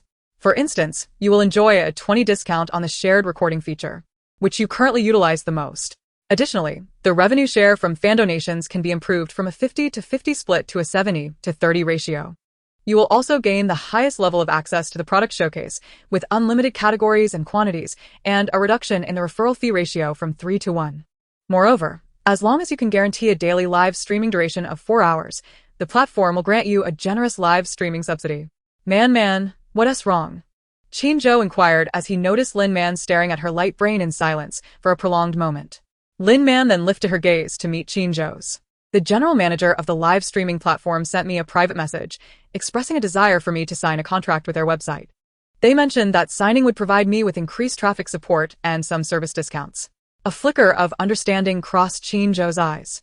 Given the rapid growth of your fanbase, it is only natural for them to approach you. Signing with the platform could be beneficial, but it may come with certain limitations. How about this? Zheng Sun seems well-versed in such matters. I will have him offer you some insights. After Qin Zhou spoke, he began to operate his light brain. Lin Man, no longer in haste to respond to Manager Yan, decided to listen to Director Zheng's opinion first. Shortly thereafter, Zheng Sun sent a message to Lin Man. Upon seeing it, Lin Man lost interest in conversing with Qin Zhou. She quickly bid him farewell and initiated a video call with Zheng Sun to seek his advice. UU Live is considered a second-tier platform among live streaming sites. Although their terms are quite favorable, I would advise against signing with them. Given your current influence and the unique allure of your streaming content, even switching to another platform could allow you to swiftly rebuild your account. Furthermore, UU Liv's interest in signing you is not solely based on your inherent value. They likely recognize your ability to attract new users to their site. Not to mention, many individuals from our military previously did not have accounts with UU Live. They joined the platform primarily because of you. Additionally, a substantial portion of your fanbase has been cultivated through referrals, indicating that much of your traffic actually stems from external sources rather than the platform itself. This is immensely valuable for a live streaming site. So your recommendation is for me to start anew on a larger live streaming platform? Lin Man pondered, feeling reluctant to part with her over 60 million fans. Yet, she also harbored concerns that declining the signing invitation might lead to unfavorable treatment. Even if she avoided such issues, the knowledge of the benefits she would forfeit by not signing would undoubtedly weigh on her mind. Zheng Sun paused briefly. Transitioning to a larger platform would likely accelerate your fan growth. By the way, considering your account status and its current popularity on StarNet, it would be expected for larger platforms to seek you out for a contract. Haven't you received any inquiries regarding that? None, Lin Man replied, shaking her head, then awkwardly smiled. I had disabled donations and private messages simultaneously, so perhaps that is why they couldn't reach me? The Imperial Security Bureau had once again restricted her information, making it seemingly difficult for others to contact her. However, those from UU Live having their own streaming system were likely able to message her for that reason. Zheng Sun nodded in agreement. That seems plausible. He paused in thought for a moment before continuing. In fact, if you were to switch to a larger platform, they would likely approach you for a contract as well, with terms that may be similar to those of UU Live, or perhaps even less favorable. If you have sufficient funds at your disposal, I actually recommend. Zheng Sun hesitated. Recommend what? Lin Man asked, feeling a sudden sense of tension. Looking intently at Lin Man, Zheng Sun said, I suggest you consider acquiring UU Live. Ignoring Lin Man's astonished expression, Zheng Sun elaborated. Though UU Live is merely a second-tier platform, it is essential to compare it with others. There is indeed a significant disparity in user engagement when compared to the major players. However, in terms of website infrastructure and streaming capabilities, UU's functions are not vastly different from those of the top-tier platforms. The issue of a smaller user base can be addressed by enhancing the quality of streaming content and attracting traffic, something you are well-positioned to achieve. The Marshal has mentioned that you have intentions of venturing into business, particularly with pure food ingredients. If you had a platform that belonged entirely to you, conducting live sales would be far more manageable and less stressful. The meaning behind the phrase less stressful lingered in Zheng Sun's words. Chapter 56. Then let us proceed with the acquisition. Lin Man understood immediately. She aspired to become the fifth major consortium of the empire, perhaps even surpassing the other four. If this ambition were to be discovered by the other four consortia, even at its nascent stage, it could spell disaster for her. She indeed required a platform on which she could place absolute trust, ideally one she could control. UU Live seemed to fit that bill perfectly. However, she felt entirely uncertain about the prospect of acquiring a live streaming platform. Taking a moment to collect her thoughts, Lin Man finally turned to Zheng Sun. If I were to acquire UU Live, how much would it roughly cost? Zheng Sun was taken aback, realizing for the first time that the Marshal's wife was not only gentle and kind, but also possessed considerable resolve. This would require professional assessment, and it would also depend on whether UU Live is willing to sell. Of course, if your offer is appealing enough, they may become interested. By the way, didn't Ms. Fong Qing come to see you? If you are genuinely considering acquiring UU Live, you could consult her. Before marrying into the Qin family, Princess Chong brought Ms. Fong Qing along to manage the Royal Investment Bank. She should have more knowledge in this area than I do. Lin Man was somewhat surprised. She hadn't realized Aunt Fong was so capable. All right, I will ask Aunt Fong about it, she replied, agreeing. After discussing a bit longer with Zheng Sun, Lin Man ended the video call. Once the call concluded, she checked the time. It was just past 10 o'clock. After a moment's hesitation, she accessed her light brain and sent a message to Fong Qing. Aunt Fong, are you there? As soon as she sent the message, she received a prompt reply. Yes. Young madam, what can I do for you? Realizing that her correspondent was still awake brought Lin Man some relief. I have a matter I would like to consult with you. May I come to see you now? Since Aunt Fong was on the second floor, meeting in person would surely be more efficient. Fong Qing was somewhat surprised by this message, as she initially thought Lin Man had something urgent to discuss. She quickly responded, Let me come to you instead. Please wait a moment. I will come right over. After sending the message, Fong Qing donned her pajamas and stepped out. In less than 2 minutes, a knock was heard at Lin Man's door. Young madam. It was indeed Fong Qing. Lin Man smiled and called out, Come in. As the door opened at her command, rising, she approached Fong Qing as she entered. Aunt Fong, please have a seat over there, Lin Man said, gesturing for her to sit in the lounge area. Fong Qing nodded and settled down on the sofa beside Lin Man. Young madam, did you need to see me about something urgent? She inquired as soon as she sat.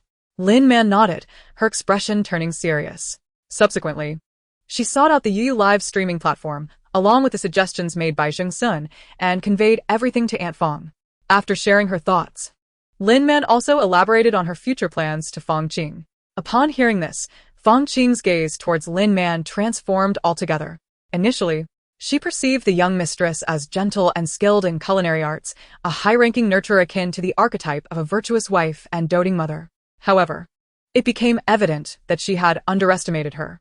The young mistress possessed grand ambitions that rivaled those of the princess from years past. Moreover, upon further contemplation, Fong Qing realized that the young mistress indeed had a genuine possibility of achieving her goals.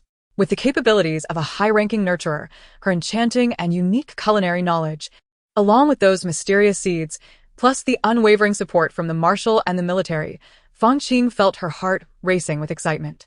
Should the young mistress truly flourish and contend with the 4 major conglomerates, it would render the grasp of these corporations unable to reach the military. Not only would the young master no longer be under anyone's thumb, but even the emperor would experience significantly fewer constraints. Shortly after the young master's biological mother passed away, the emperor remarried the Empress Dowager, not out of profound affection for her, but in an attempt to secure the backing of 2 of the 4 major families through a marriage alliance. With the military support and the assistance of the Wang and Zhao families, the emperor ascended the throne smoothly. However, in recent years, after Empress Wang became the reigning empress, the influence of both the Wang and Zhao families has surged. Additionally, the Li and Qian families have conspired alongside the Wang and Zhao families to manipulate the empire's economy and politics. The emperor harbors a deep-seated disdain for this situation. Yet due to various reasons, he dares not confront Empress Wang and her family. If the young mistress's aspirations could come to fruition, it might compel the emperor to make a decisive stand. Suppressing her thoughts, Fong Qing contemplated before saying, If the young mistress truly wishes to acquire UU Live, I can find someone to assist in conducting a price assessment. Once we ascertain the value, if you find it acceptable, we can then commission an agency to discuss whether to purchase shares or to acquire it outright. After finalizing the plan, the commissioned agency could engage with UU. If the young mistress is unable to handle this matter, I can take charge of the entire project and keep you updated on the progress. Fong Qing's eyes sparkled with enthusiasm. Upon hearing Fong Qing's words, Lin Man felt her thoughts crystallizing, yet she remained anxious. Let's first assess the price then. However, I only have over 10 billion at my disposal, if the price is exorbitant. Fong Qing chuckled. Over 10 billion is quite substantial. Even if it is somewhat lacking, it shouldn't be by much. If funds truly become an issue, you could consider obtaining a loan from the Royal Bank. Using UU's shares as collateral, securing the funds shouldn't pose a challenge. Lin Man was taken aback. Is that even feasible? I can leverage shares to acquire UU even before the purchase is finalized? Fong Qing beamed brightly. Why not? During the acquisition, we can involve the bank representatives as well. As long as we repay the loan on time, UU will belong to you. If we fail to repay, the shares will revert to the bank. Lin Man felt a wave of relief wash over her upon hearing this. Then, let's proceed with this plan, she declared. With the military procuring her goods, her live stream sales were also generating income. These two revenue streams could be described as a veritable gold mine. Even if UU were to incur losses, she should still be able to repay the money borrowed from the bank. Fong Qing agreed with a smile, stating that she could provide Lin Man with UU's valuation by the following day. After speaking, Fong Qing promptly departed from Lin Man's room. The next morning, as Lin Man descended the stairs, Fong Qing shared the results with her. The valuation for UU had been established at 15.8 billion. Upon hearing this figure, Lin Man exhaled in relief and immediately approved Fong Qing to engage the assisting agency to discuss the acquisition plan for UU Live. By evening, the proposal had been drafted. Chapter 57. Securing UU Live. The agency's investigation revealed that Chairman Sun Hui held 41 of the shares, his ex-wife, Ms. Deng, possessed 35, and the remaining 24 was distributed among several of their acquaintances. After her divorce from Sun Hui, Ms. Deng expressed her intent to sell her 35 stake and had previously reached out to the agency we were in contact with. Consequently, the agency suggested that we prioritize attempting to acquire UU through the purchase of shares. Fong Qing turned to Lin Man and said, "Since it seems you may not have fully grasped this, let me clarify.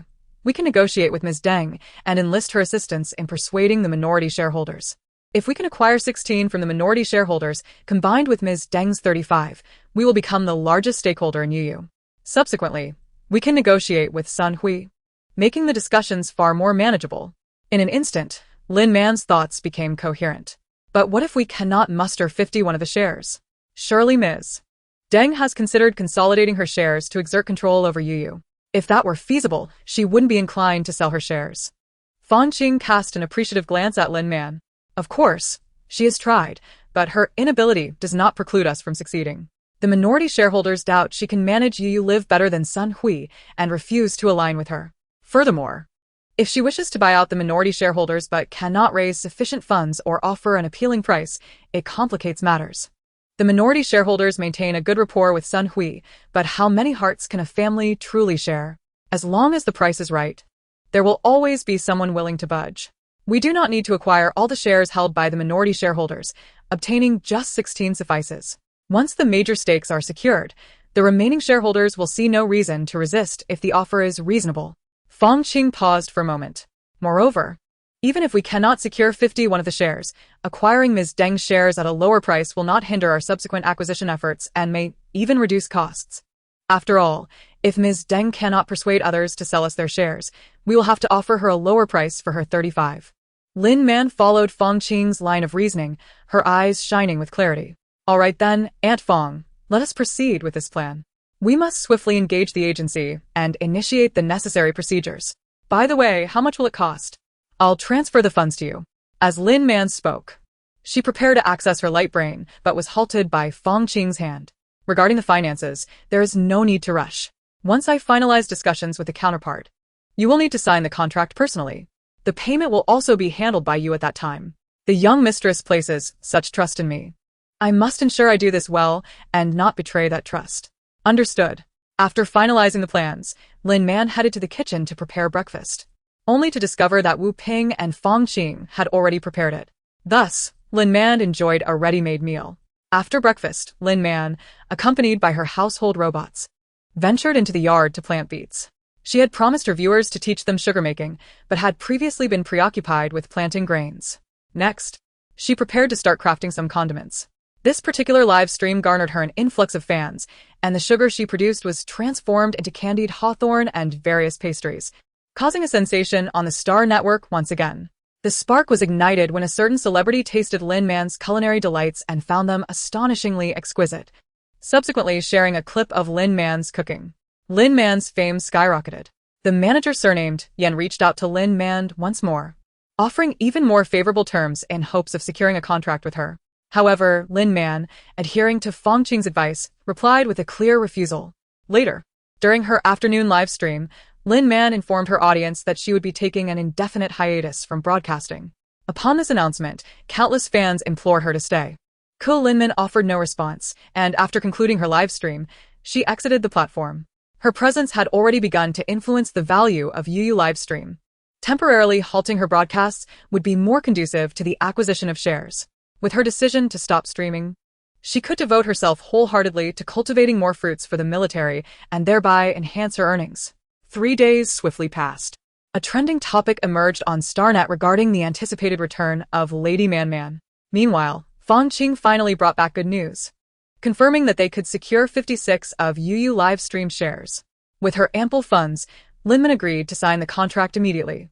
Thus, that very afternoon, under the auspices of the agency, Lin Man completed the share transfer agreement with Ms. Deng and several minor shareholders of UU. Once the signing was concluded, the agency facilitated some formalities, and unbeknownst to anyone, Lin Man became the largest shareholder of UU Livestream. The following day, a Friday, Lin Man entrusted Fangqing to represent her, accompanied by a lawyer, as they headed directly to UU's headquarters. At the board meeting, Fangqing's presence, along with the documents she brought, shocked the upper management of UU. Fangqing naturally replaced Sun Hui, becoming the new chairperson of UU Livestream. The executives were filled with trepidation, fearing that they, the loyal followers of the former chairman Sun Hui, would be replaced. As the meeting concluded, they exited the conference room with anxious hearts. Sun Hui, however, remained seated at the conference table, motionless, as if drained of all vitality. It was only when everyone had left that Fangqing turned her attention to Sun Hui. "Chairman Sun, may we have a word?" she inquired. Sun Hui appeared oblivious, remaining still. UU was founded by him, his ex-wife, and a few friends. A venture born from hardship that had led to its current success. Yet, he never anticipated that the failure of his marriage would bring about UU's downfall. His ex-wife had been exceedingly ruthless, knowing full well how much he valued UU, yet she sold it off. He was aware of her collaboration with their friends to sell shares. Some of those friends had expressed their loyalty to him, refusing to sell, while others had chosen to apologize for their intent to sell. He was cognizant of everything, yet powerless to intervene. In recent years, UU had been on a decline, with profits dwindling year after year, even suffering minor losses the previous year. This year, a new contender had unexpectedly emerged, a food blogger named Man. Yet, for reasons unknown, this blogger abruptly ceased her broadcasts. UU Livestream found itself, once again, in an uncertain predicament. Now that the dust had settled, he could only accept reality. Fangqing observed Sun Hui, remaining patient in her silence. After a long pause, Sun Hui finally stirred, lifting his gaze to meet hers. Fangqing noticed the bloodshot eyes and the palpable fatigue etched upon his face. At that moment, she recalled what the agency had mentioned, that Chairman Sun was the founder of UU Livestream and had been managing it personally. To him, UU represented not just financial gain, but also a source of spiritual solace. "Chairman Sun, are you alright?" she asked, her tone laced with concern. Sun Hui waved his hand dismissively upon seeing her expression. "I'm fine," he replied curtly. "Is there anything you wish to discuss, Miss Fang?" Sun Hui prompted. He bore no resentment towards anyone regarding the change in ownership of UU. This woman before him was merely a proxy for the enigmatic shareholder, fulfilling her responsibilities. Furthermore, the acquisition of UU's shares stemmed from internal issues within the company. It was his momentary lapse in judgment that had led to his wife's departure, the division of UU's shares, and ultimately her retaliation through the sale of those shares to outside parties. Ultimately, he could only blame himself for the downfall of his family and career.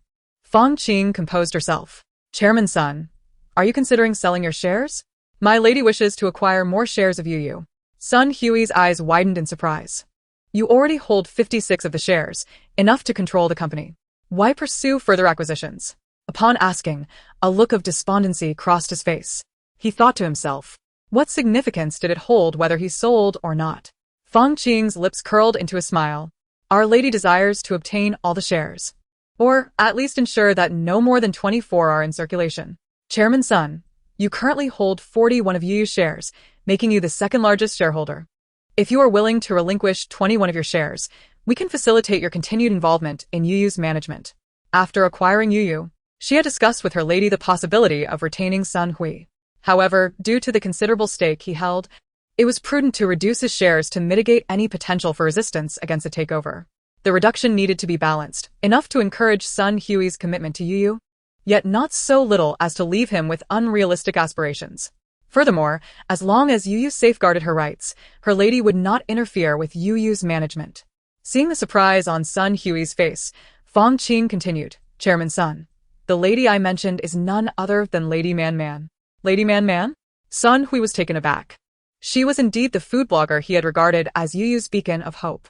The mysterious identity of Lady Man had sparked speculation that she was an exceptional cultivator connected to the Agricultural Research Institute with a noble background. It seemed that her identity was indeed significant. Reflecting on the recent attempts he had made to contact her with no response, it became clear that she had been preparing to facilitate the acquisition of shares. Sun Hui's emotions swirled, shifting from despair to a burgeoning sense of hope. If Yu gained the support of Lady Man, who was also its largest shareholder, they would possess both the content and the capital needed to potentially soar once more. This struggle for shares might not signify the end for Yu, but rather a rebirth. Once this notion took root, it was difficult to suppress. Sun Hui, shedding his earlier stupor, suddenly sparkled with renewed vitality. "Will Lady Man return to Yu?" he asked, excitement evident in his gaze directed at Fong Qing. "She will. However, the timing of her return will depend on your decisions. Chairman Sunday Yo-Yo's equity has already fallen into the hands of her family's esteemed lady, and they will undoubtedly ensure Yo-Yo thrives. However, prior to that, they will endeavor to eliminate certain individuals from the equation." Sun Hui felt a tremor in his heart, swiftly arriving at a decision. "After the transfer of shares, may I ascertain the identity of Lady Man?" he inquired. Fong Qing paused momentarily. Yes. Since they were now considered allies, there was no need for concealment. Unveiling her identity would also foster loyalty. "Very well. I agree to sell 21 of Lady Man's shares and will continue to serve as the chairman of Yo-Yo, dedicating my efforts to Lady Man, Sun Hui declared promptly. Fong Qing nodded with satisfaction. "Mr. Sun, in the future, you will surely be grateful for today's decision. I shall now reveal the identity of the esteemed lady. She is not only the Empire's most exceptional nurturer, but also the wife of the Marshal." Sun Hui's gaze froze in astonishment. Yo-Yo's livestream was merely the initial step in the lady's entrepreneurial ambitions. When the time is ripe, Yo-Yo would not only ascend to the ranks of premier live streaming platforms, but also evolve into the Empire's largest online marketplace for pure food ingredients. "And you shall become the architect of all this." With a moment's reflection, Sun Hui comprehended Fong Qing's words. "Please convey to the esteemed lady that I, Sun Hui, shall manage Yo-Yo's live stream diligently and will not disappoint her expectations." He now realized that this venture was not a calamity, but rather a fortuitous opportunity. After years of hard work, both he and Yo-Yo had been chosen by significant capital, with the support of the esteemed lady. The time for Yo-Yo's ascendance was not far off. Fong Qing nodded in approval, conversing with Sun Hui for a while longer before taking her leave. Upon returning home, Lin Man had a video meeting with Sun Hui, after which they signed the share transfer agreement online. Subsequently, amidst the astonishment of Yo-Yo's upper management, Chairman Sun, who had just finished his class, resumed his position. Furthermore, everyone noticed that the reinstated Chairman Sun appeared more invigorated than before, as though filled with renewed vigor. The following day, after several days of hiatus, Lady Man returned to the Yo-Yo live streaming platform. A live stream featuring hand-pulled noodles quickly attracted over 100 million viewers to the room. As the streaming progressed, the topic of Lady Man's return gradually ascended the trending charts. Additionally, a celebrity's post about her return drew traffic to Lin Man's live stream. Consequently, by the time Lin Man's stream was nearing its conclusion, the viewership soared to nearly 200 million. Sun Hui gazed at the back-end data, his voice trembling with excitement. Since Yo-Yo's inception, no live stream has ever attracted such a multitude of viewers at once. Moreover, many of the audience members are new users from external platforms. Lady Man possesses such charisma. It is not just the viewers, but I too am her fan. Yan Bin interjected. "Watching Lady Man cook is itself a pleasure. Sampling those delicacies is a true reward for the spirit." Chapter 59, Shared Culinary Restaurant. Sun Hui nodded in agreement. In the entire Star Network, it is likely only Lady Man possesses such culinary knowledge and skills. By the way, what has the technical department said regarding my suggestion from yesterday about increasing the shared upload limit on the website and extending the sharing duration to 48 hours? The daily shared upload limit supported by Yo-Yo is only 10 billion portions, which is certainly sufficient given Yo-Yo's previous circumstances. However, Lady Man's daily uploads are increasing rapidly, and the 10 billion limit may soon prove inadequate. Additionally, the issue of shared duration had previously been set to 24 hours to conserve the website's shared capacity and optimize resource utilization. Yet, with Lady Man, this regulation adversely affects her sales. After all, the page shares she uploads would undoubtedly sell if they remained accessible. His proposal for a 48-hour sharing duration was merely an urgent goal. The ultimate aim was to persuade the technical department to implement permanent sharing retention, or at least extend it to 10 days or 2 weeks. This way, they could transform Lady Man's live stream into a flavor-sharing restaurant that supports a myriad of culinary experiences. Patrons could freely enter the restaurant each day, selecting and experiencing various delicacies, leading to substantial profits. Of course, these were merely his ideas. Regarding the sharing service, yo-yo streamers had not utilized it extensively, and it had not been a focal point of his considerations. His understanding of this aspect was also quite limited. The technical department stated it was feasible, but they would need to expand the server's memory and increase the number of servers, which would incur significant costs. To enhance our current capacity limit tenfold, how much would it require? Sun Hui inquired after a moment of contemplation. Yanbin pondered at least upwards of 9 billion, and maintenance costs would also rise, necessitating additional personnel in the technical department. Sun Hui was taken aback. He hadn't anticipated such exorbitant expenses. However, witnessing the ever-increasing numbers in Lin Man's live stream, he could not quell his desire to establish a shared restaurant for her. Suppressing his emotions, Sun Hui asked again, how much would it cost to merely expand our existing server's memory? If we maximize the capacity, how much can the limit increase? An estimated 3 billion or more. The capacity could increase nearly double, reaching 20 billion portions. Sun Hui nodded. Then let us proceed with expanding our existing server's memory first. The decision regarding purchasing new servers will be made after I consult with General Fong. It should not be an issue to allocate 3 billion from the company's accounts.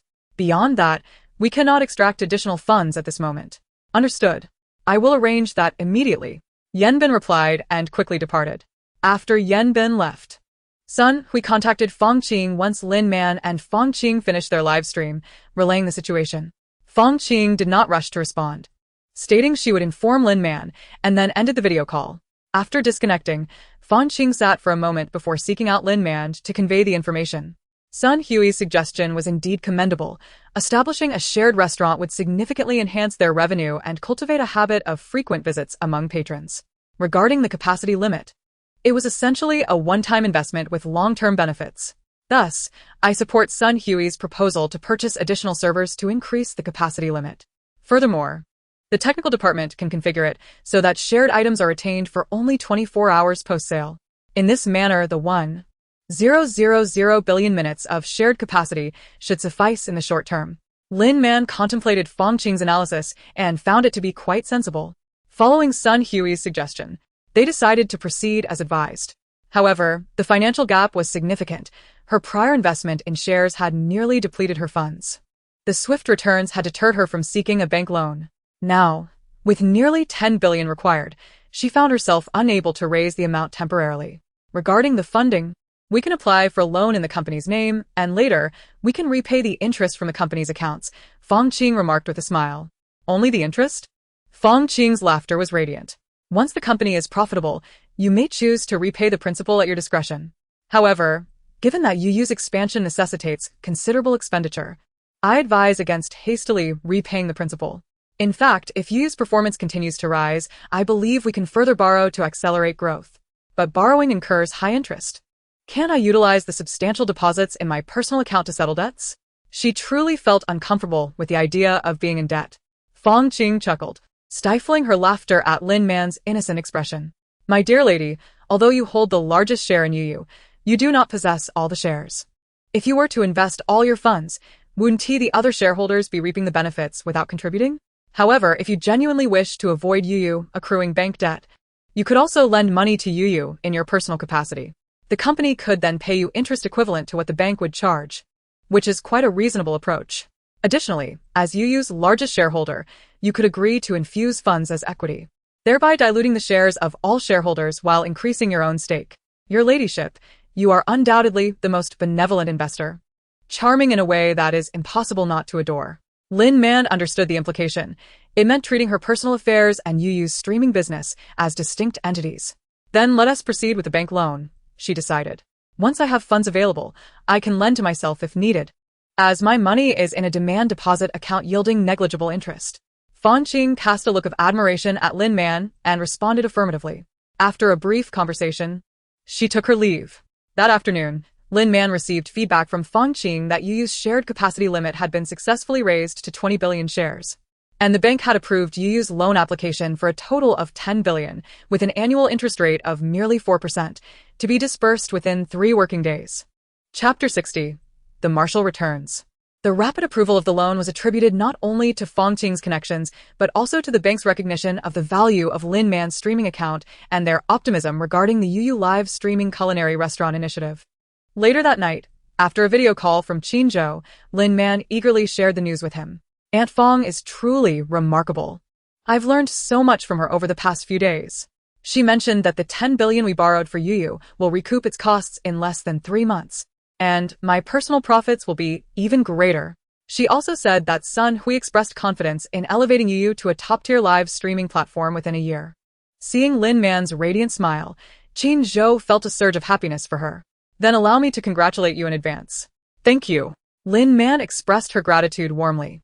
By the way, when are you coming back? I wish to visit the Green Wilderness Manor at Dixing and planned accordingly. However, I would prefer to wait for you to return so we can go together. After sharing the news of the Green Wilderness Manor with Aunt Fong, she was encouraged to return to Dixing. Initially hesitant, she was swayed by her curiosity about the land and the realization that such a vast estate deserved her personal attention. It would be a waste not to explore it and utilize the land. Moreover, living in a more private manner would alleviate her concerns about drawing attention from neighbors in her current villa. As her thoughts began to crystallize, the desire to return to Dixing intensified. Once there, as long as she did not actively reveal herself, the Lin family would likely remain unaware of her presence. After a period of quietly amassing wealth through Yuyu, she would be well equipped to face the Lin family should their paths cross. Qin Zhou smiled. I plan to depart shortly. Lin Man's eyes widened in surprise, doubting her hearing. This afternoon, we encountered the mother bug again on the battlefield. This time, it wasn't as fortunate.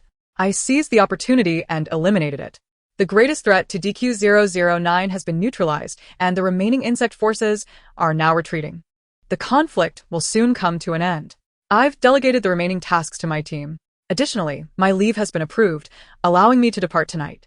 At this point, Qinzhou paused. I intended to surprise you, but your inquiry prompted me to be forthright. Now that he had spoken candidly, he felt a wave of relief. The guidance from Zheng Sun had clearly not suited him. Lin Man suppressed a laugh, surprised that Qinzhou, with his demeanor, had planned to create a surprise for her. While she did not believe it was his intention, his willingness to listen to her thoughts, even if the surprise did not materialize, demonstrated his sincerity. Let's forego surprises. In the future, please communicate your plans directly with me. What you propose is a surprise in itself. Unexpected occurrences tended to evoke more apprehension than delight for her. She preferred a life of simplicity, relishing the foreknowledge of events, allowing her to await them with a positive mindset rather than being taken by surprise. Qinzhou smiled again, acknowledging her disposition as perfectly aligned with his own. After a brief conversation, they concluded the video call. Once the call ended, Lin Man subdued her excitement and began making arrangements. She first instructed Xiao Di to prepare the guest room adjacent to hers, and then informed Fong Qing and Shui Gang about Qinzhou's imminent return. Upon hearing the news, Fong Qing's eyes lit up, prompting her to rush to Lin Man. She unexpectedly discovered Xiao Di tidying the room. Fong Qing's expression shifted, and she hurried to knock on Lin Man's door. Once granted entry, Fong Qing quickly approached Lin Man. Madam, why is Xiao Di preparing the guest room next yours? Lin Man looked up at Fong Qing, who had already come closer before she could respond.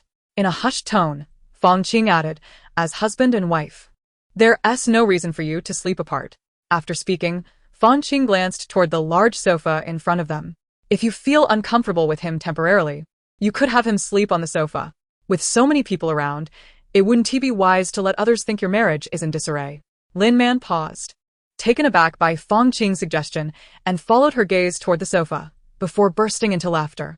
Then, under Fong Qing's serious scrutiny, she replied, all right, I will let Xiao Di rest. With that, she rescinded Xiao Di's instructions.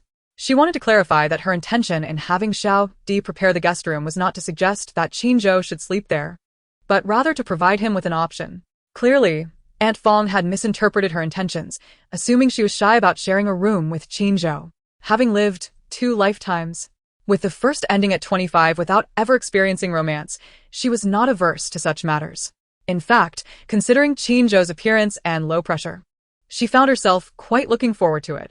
However, she believed Qin Zhou to be more reserved in that regard than she was, so she did not wish to impose upon him. However, since Aunt Fong has said so, the sofa is indeed superior to the one next door, is it not? Upon hearing Lin Man's words, Fong Qing's expression finally brightened a bit. Alas, for the happiness of the young master, she truly has had to endure much. Young master, Aunt Fong has already strived to reach this point for you. You must not foolishly spend the night sleeping on the sofa. Ahem, by the way, young mistress, it seems you and the young master have yet to meet in reality, correct? Would you like me to assist you in choosing an outfit? Although she believed the young mistress looked beautiful in anything, why not make her even more stunning? The young master is about to return, and she wished to adorn the young mistress in a way that would captivate his soul at first glance. Lin Man glanced down at her home attire. This outfit indeed seemed a tad too casual. Very well. Thus, Lin Man acquiesced.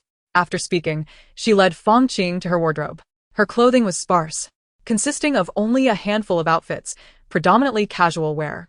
As for accessories, aside from hair ties and clips, there was not a single piece to be found. The once eager expression on Fong Qing's face turned to one of astonishment upon witnessing this. This set or that one. Before Fong Qing could voice her thoughts, Lin Man had already retrieved two outfits. One was a shirt paired with shorts, while the other was a tailored dress resembling a small suit. Fong Qing gazed into Lin Man's wardrobe and realized that apart from these two outfits, nothing else was suitable, letting out a sigh internally. This one then. She pointed at the shirt and shorts. Although the tailored dress was more attractive, it was better suited for going out. Wearing it late at night would come off as too ostentatious. I also believe this set is preferable, Lin Man responded with a smile. I'll go change into it. After saying this, she retreated into the inner room to change. Fong Qing looked towards the inner room, thinking, once they returned to the Imperial Star, she must take the young mistress shopping for some clothes. No, she must have the young master take the young mistress shopping for clothes. At the very least, they should fill an entire wardrobe like this. Before long, Lin Man emerged in her new attire. The charming look made Fong Qing's eyes light up. Very nice. Let me apply a light makeup for you. However, Lin Man declined. No need. Makeup requires removal, and at this late hour, it would be too troublesome. I genuinely do not have the habit of wearing makeup. As a Wood-type ability user, her skin was in excellent condition, with a cool, fair complexion that rendered makeup unnecessary. What I mean by makeup is not to slather on products. Your skin is such that applying those would be superfluous. I merely wish to tidy up your eyebrows. If you agree, I can also help you shape them. The young mistress's eyebrow shape was quite lovely, but even beautiful brows could benefit from grooming, as well-groomed eyebrows would appear even more stunning. Upon hearing this, Lin Man felt a twinge of interest. Oh, all right. Thus, she acquiesced. Fong Qing smiled, pulling Lin Man to sit in front of the vanity, and began to shape her eyebrows. While doing so, Fong Qing did not forget to impart her views on the importance of women embracing beauty and self-care. The young mistress has the finest skin I have seen among girls. However, even with good skin, one must still take care of it. Use skincare products and masks regularly. Do not overexert yourself. Rest more. A woman's skin benefits from early care. Look at me. Although I am in my 50s, my skin is better than that of my peers, all thanks to proper maintenance. You must not grow complacent just because you have good features. Otherwise, you will regret it when you grow older. Lin Man chuckled at this, still laughing. Ignoring the advice of elders leads to immediate consequences. From now on, you must join me in applying masks and skincare products daily. No slacking off. Fong Qing appeared quite concerned. Lin Man felt a warmth in her heart, sensing the affection of a caring elder. Thank you, Aunt Fong. However, I truly do not need it. My wood spirit power is quite special. Its skincare effect surpasses that of products. Fong Qing's expression froze momentarily. Wood spirit power can improve one's skin? Well, it seems there is such a notion that cultivators have good skin. But isn't it primarily because they have the means to pamper themselves? Is that truly the case? Fong Qing asked, a hint of uncertainty in her voice. Lin Man nodded affirmatively, fearing Fong Qing's skepticism, and added a serious all right then, I won't press further. All done with the eyebrows. Take a look. Aren't they much more appealing now? Fong Qing removed her hands from Lin Man's forehead and turned to the mirror, asking Lin Man. Lin Man gazed at her reflection. The subtle adjustments to her eyebrows had indeed enhanced her features significantly. If her beauty had previously been a 7, it now soared to at least an 8.5. Beautiful. Aunt Fong's hands are truly skilled. Lin Man felt quite satisfied. She too appreciated beauty, but was simply too lazy to spend excessive time on her appearance. Grooming her eyebrows was something she was quite willing to accept. Is that all? Fong Qing's expression bore a hint of pride. Would the young mistress like to try a different eyebrow shape? I can assist with that. Or even design a makeup look and change your hairstyle. Lin Man quickly declined. No, I think this is just fine. You have helped me shape my eyebrows this time. In the future, I can just maintain them periodically. Fong Qing displayed a hint of disappointment. All right then, she said regretfully. Thank you, Aunt Fong, for your kindness. However, I simply wish to meet Qin Zhou in a straightforward manner. Please do not fuss over it. She felt that with her current outfit and groomed brows, she was suitably dressed and did not need to overdress. Otherwise, it would be awkward when she met Qin Zhou. Fong Qing sighed, drawing out her words. Then I will go check the kitchen and prepare something for the young master to eat. Lin Man smiled. Just cook some sweet rice balls and add some dumplings. Prepare them later to give everyone a little extra meal. She had been delivering food to Qin Zhou daily. And since he had left late, he should have had his dinner already. A little extra food should suffice. All right, Aunt Fong, Fong Qing replied, elongating her words as she turned to leave. Lin Man chuckled and glanced at her reflection in the mirror. Rising, she moved to the sofa to browse the starnet while waiting for Qin Zhou's return. 4 hours swiftly passed. With a flutter of excitement, Lin Man received a message from Zhang Hui that Qin Zhou had arrived. Her heart raced wildly as she stood up and headed downstairs. Upon reaching the staircase, Lin Man spotted the man standing in the living room. His tall figure naturally drew the gaze of those around him. As Lin Man's eyes met his, he turned to face her, momentarily taken aback, followed by a gentle smile in his eyes. Lin Man's lips curled upwards, and she quickened her descent. Man. The man spoke first. Lin Man instinctively wanted to call him husband, but realizing there were many people present, she refrained. Ahem, Marshal, she corrected herself. Qin Zhou's expression shifted slightly. He then scanned the surroundings, regaining his slightly serious demeanor. Fong Qing observed the interaction between the couple and smiled. Young master, the young mistress has prepared sweet rice balls and dumplings for you. You and the young mistress should head upstairs to rest. I will bring it to you. As if fearful of hearing a refusal from the couple, Fong Qing quickly added for the others. By the way, there's enough for everyone. You can come to the kitchen to get some with me.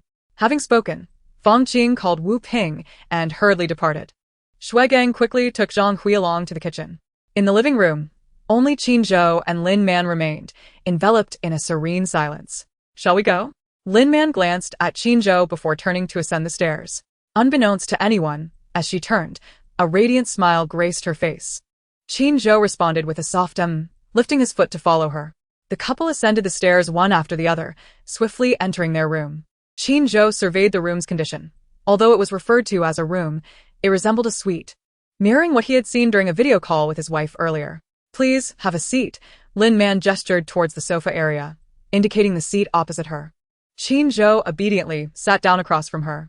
Upon seeing Qin Zhou settle onto the lengthy sofa, Lin Man couldn't help but recall Fong Qing's earlier suggestion that Qin Zhou should sleep on the sofa. Well, this sofa might be a tad inadequate, she mused. She had known Qin Zhou was quite tall, standing at 195 meters, yet during their video call, she hadn't grasped the full extent of his height. Now, in person, his stature exuded a commanding presence. Why don't you take a shower first? Lin Man suddenly proposed, a thought striking her. As soon as the words left her lips, the man opposite her turned to look at her. Instantly, Lin Man felt her cheeks flush crimson. Damn it, that wasn't my intention, she chastised herself. She merely thought he looked weary and could use a refreshing shower. Moreover, she genuinely believed that showering now would be healthier than waiting until after dinner. Noticing Lin Man's expression, a smile crept onto Qin Zhou's lips. All right, he replied before rising and walking towards the inner room. Lin Man, witnessing this, felt a twinge of irritation. He can't possibly have misunderstood, can he? Surely, he must have misinterpreted my suggestion. Otherwise, why would he be smiling just now? At that moment, a knock sounded at the door. Fong Qing had brought food. Lin Man opened the door to let Fong Qing in. Fong Qing approached, placing a basin and a small bowl of soup dumplings on the coffee table. Where's the young master? She inquired, noticing Qin Zhou's absence. Oh. He went to take a shower. Lin Man replied without looking up, picking up her bowl to begin eating. Fang Qing's gaze drifted towards the inner room, and upon hearing the sound of running water, her face brightened with delight. Haha, good, good. Enjoy your meal. Just leave the bowls and chopsticks here when you're done. I'll have Xiao decollect them tomorrow. I'll take my leave now. Eager to avoid intruding on the couple's moment, Fang Qing cheerfully said her goodbyes and hurried out, remembering to close the door behind her thoughtfully. As Lin Man heard the door click shut, she lifted her head to glance at the entrance and sighed in relief. She then resumed her focus on the sounds of water from the inner room, absent-mindedly eating her soup dumplings. A while later, the sound of water ceased, and eventually, Qin Zhou emerged. He was clad solely in a loose bathrobe. The steam had softened his features, rendering him more tender than usual. His usual sternness diminished, while his handsome visage appeared even more striking. As he stepped out, it was evident that he had not thoroughly dried himself. Droplets of water clung to his chest, effortlessly drawing one's gaze. The contours of his muscles were not those of exaggerated, bulging pectorals, but rather the precise shape she found appealing. Beneath that austere military uniform lay this captivating sight. Noticing Lin Man's expression, Qin Zhou's lips curled slightly as he walked over and sat down opposite her. His long legs came into view, and the proximity intensified the impact. As Lin Man's gaze inadvertently drifted upward to his waist, she hastily averted her eyes. Fang Ai brought food. That basin is yours, she stated, lowering her head to continue eating her dumplings, simultaneously admonishing herself not to let her gaze linger too long, lest she be deemed inappropriate. However, was he not being a tad provocative? Knowing they were alone in the room, he still chose to wear a bathrobe.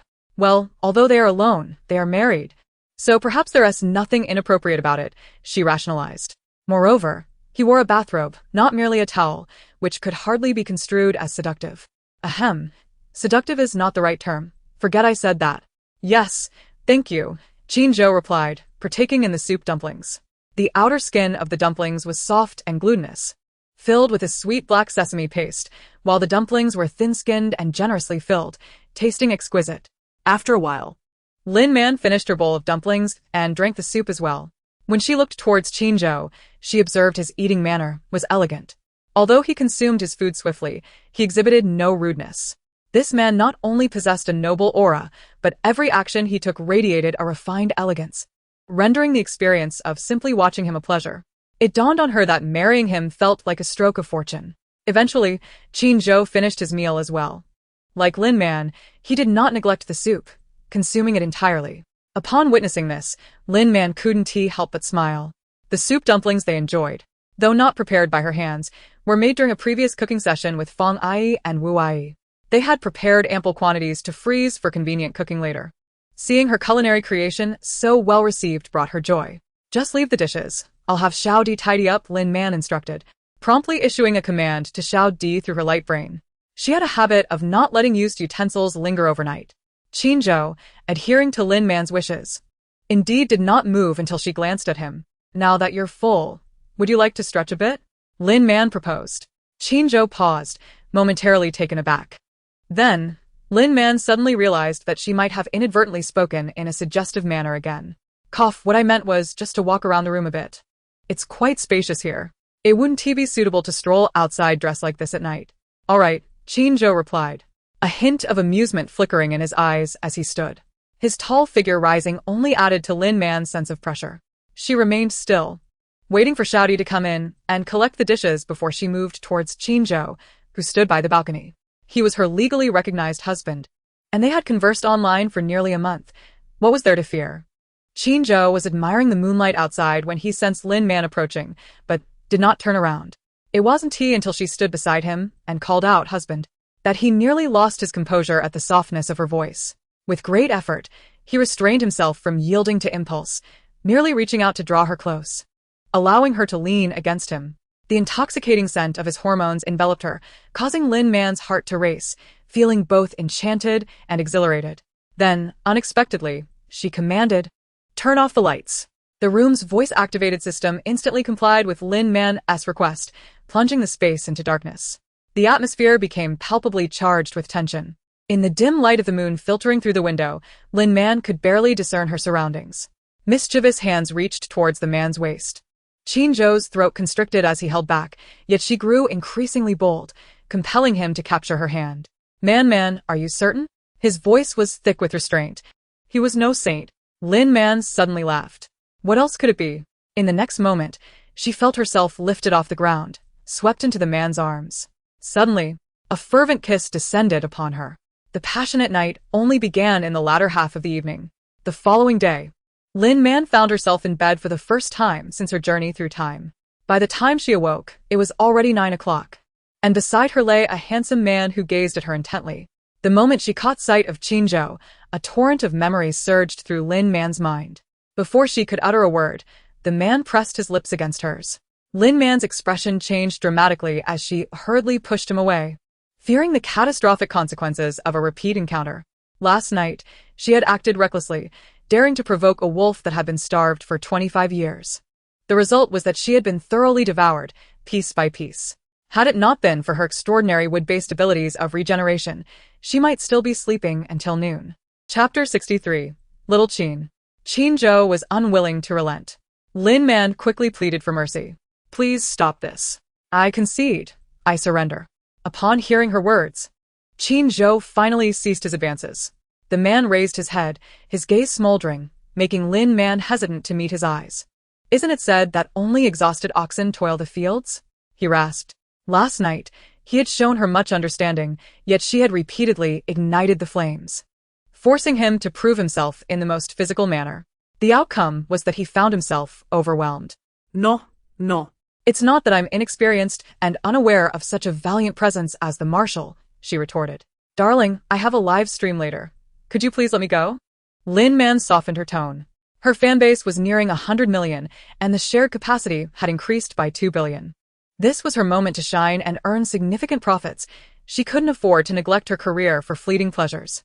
Hearing her call him darling softened Qinzhou's heart. Yet upon learning of her impending live stream, he felt a twinge of regret. Can't you take a day off? He inquired. I can't. I've made commitments to my fans. She replied. Don't worry, I've prepared most of what I needed for this period.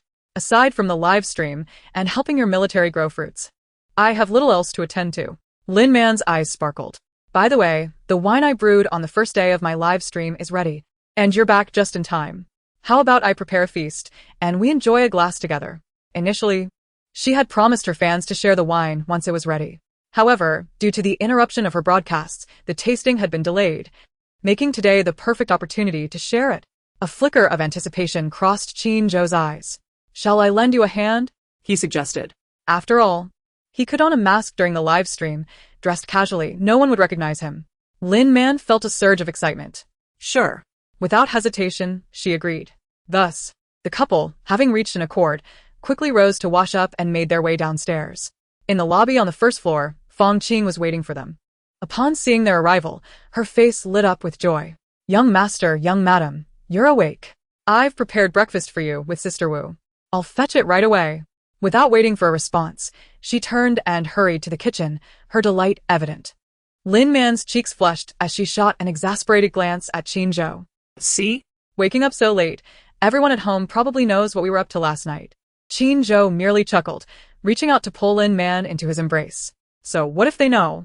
We are husband and wife. And it is perfectly normal for a couple to express affection. Feeling somewhat awkward, Lin Man pushed Qinzhou away, prompting him to release her. Understanding her shyness, Qinzhou did not insist but instead took her hand, which this time she did not resist, as he led her to the dining room. As soon as they arrived, Fong Qing brought in breakfast, which included steamed buns, flour rolls, fried dough sticks, sesame balls, as well as pickles, soybean milk, and porridge. Young master, young madam, please enjoy your meal, she said cheerfully. Last night, she had worried that young madam might make young master sleep on the sofa, but it seemed her concerns were unfounded. The young couple appeared perfectly matched. If the princess and the former marshal were still around, they would surely be delighted by such a scene.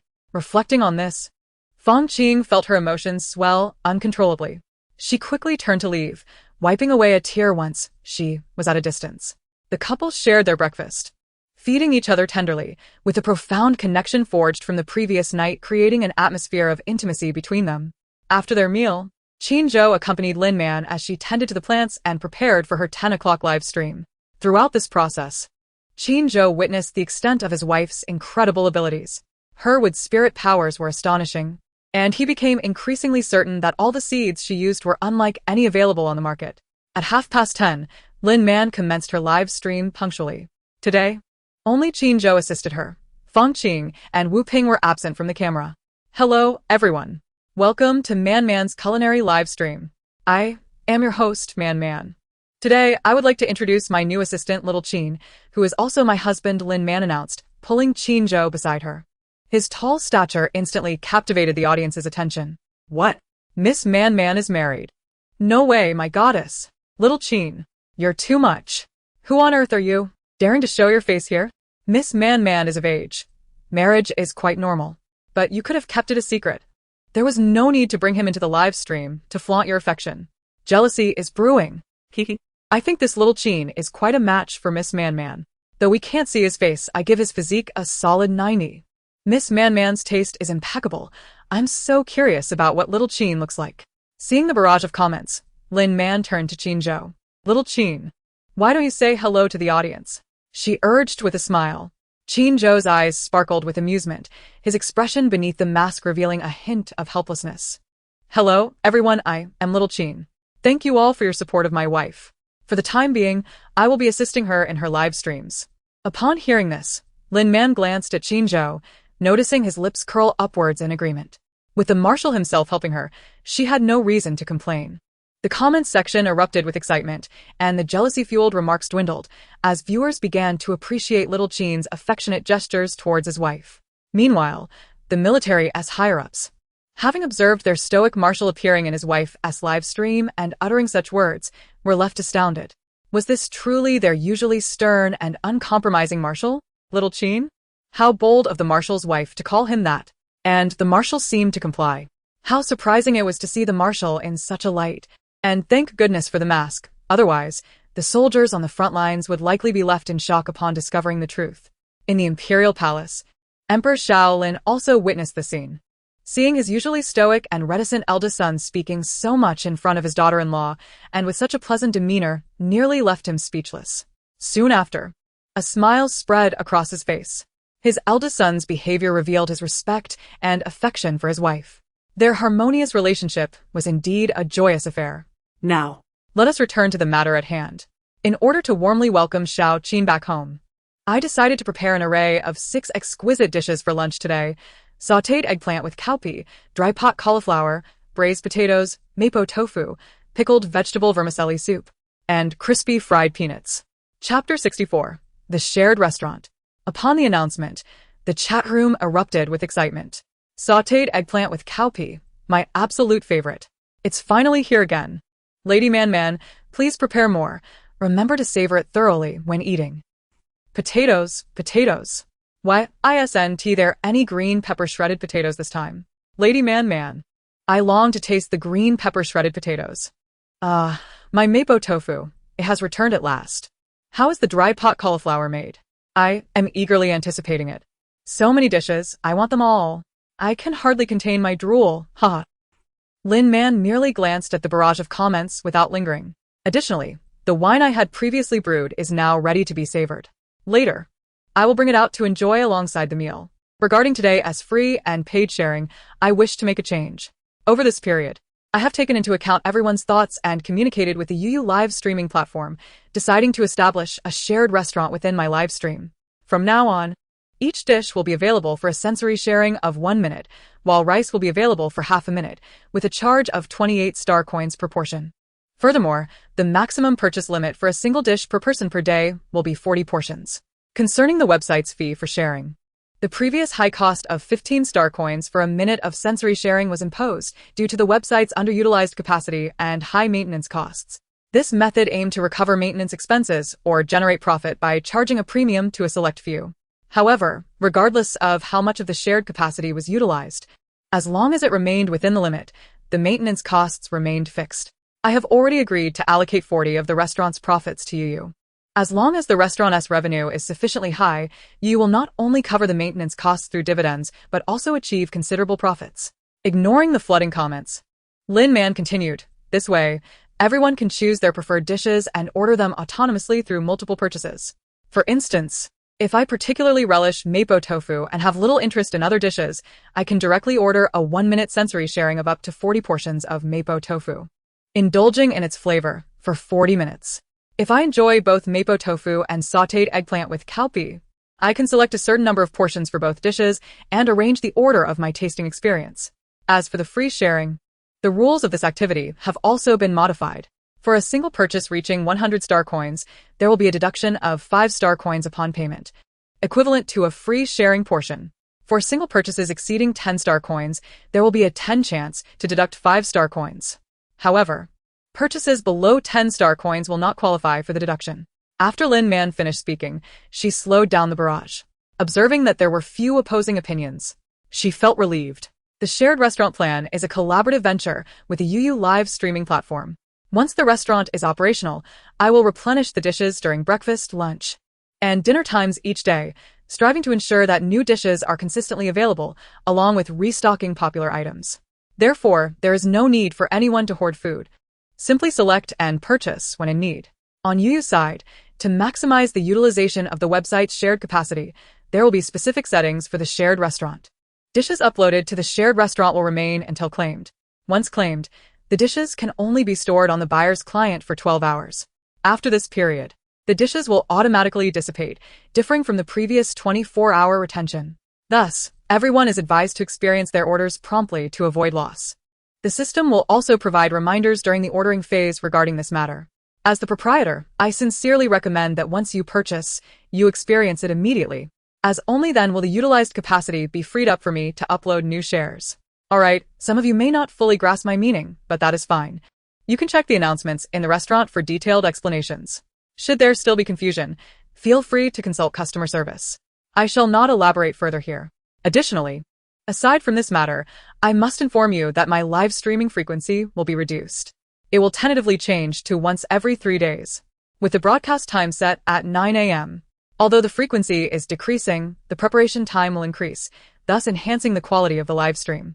Meanwhile, although the number of live streams will diminish, the replenishment of restaurant dishes will not be delayed. Should you need anything, you can always access the restaurant through my live stream to place orders. Just a moment ago, I discovered that my fan count has surpassed 100 million. With the establishment of the shared restaurant, as long as the dishes I provide are well received, I need not worry about attracting new followers.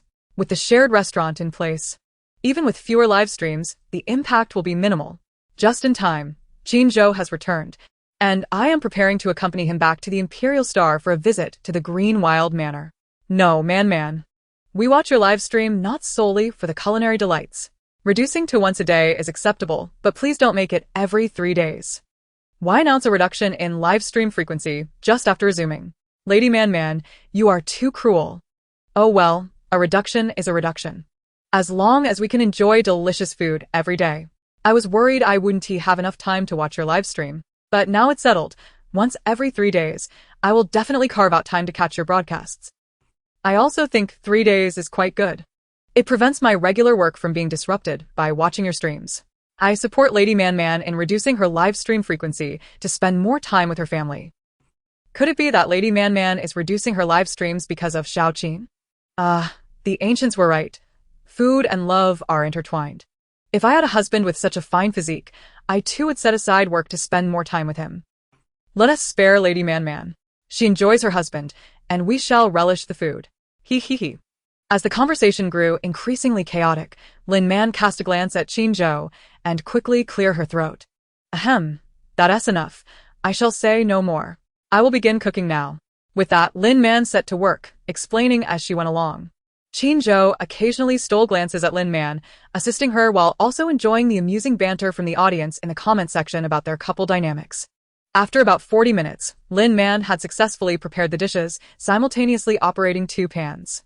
Qin helped place the final dish on the table, and then, following Lin Man's instructions, served the rice and set out chopsticks.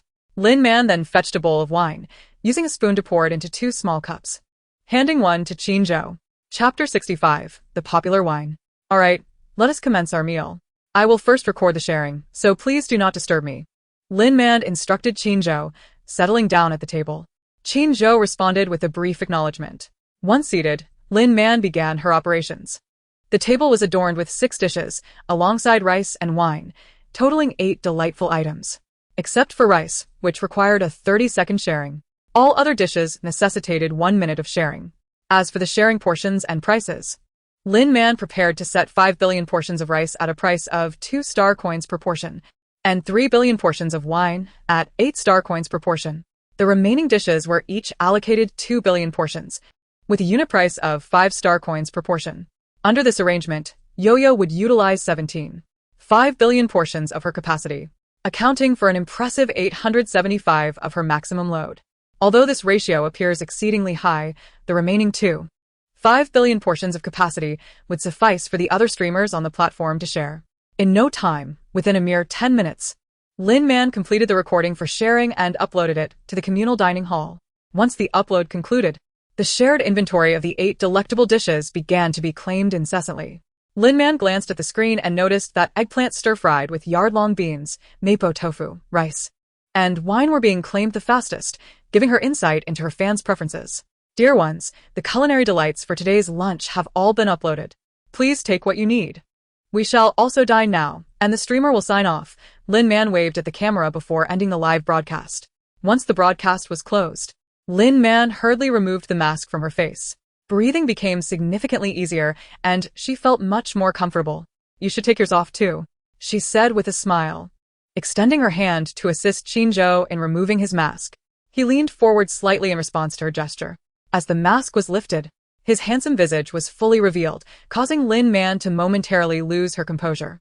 Her partner truly possessed an extraordinary beauty that bordered on the excessive.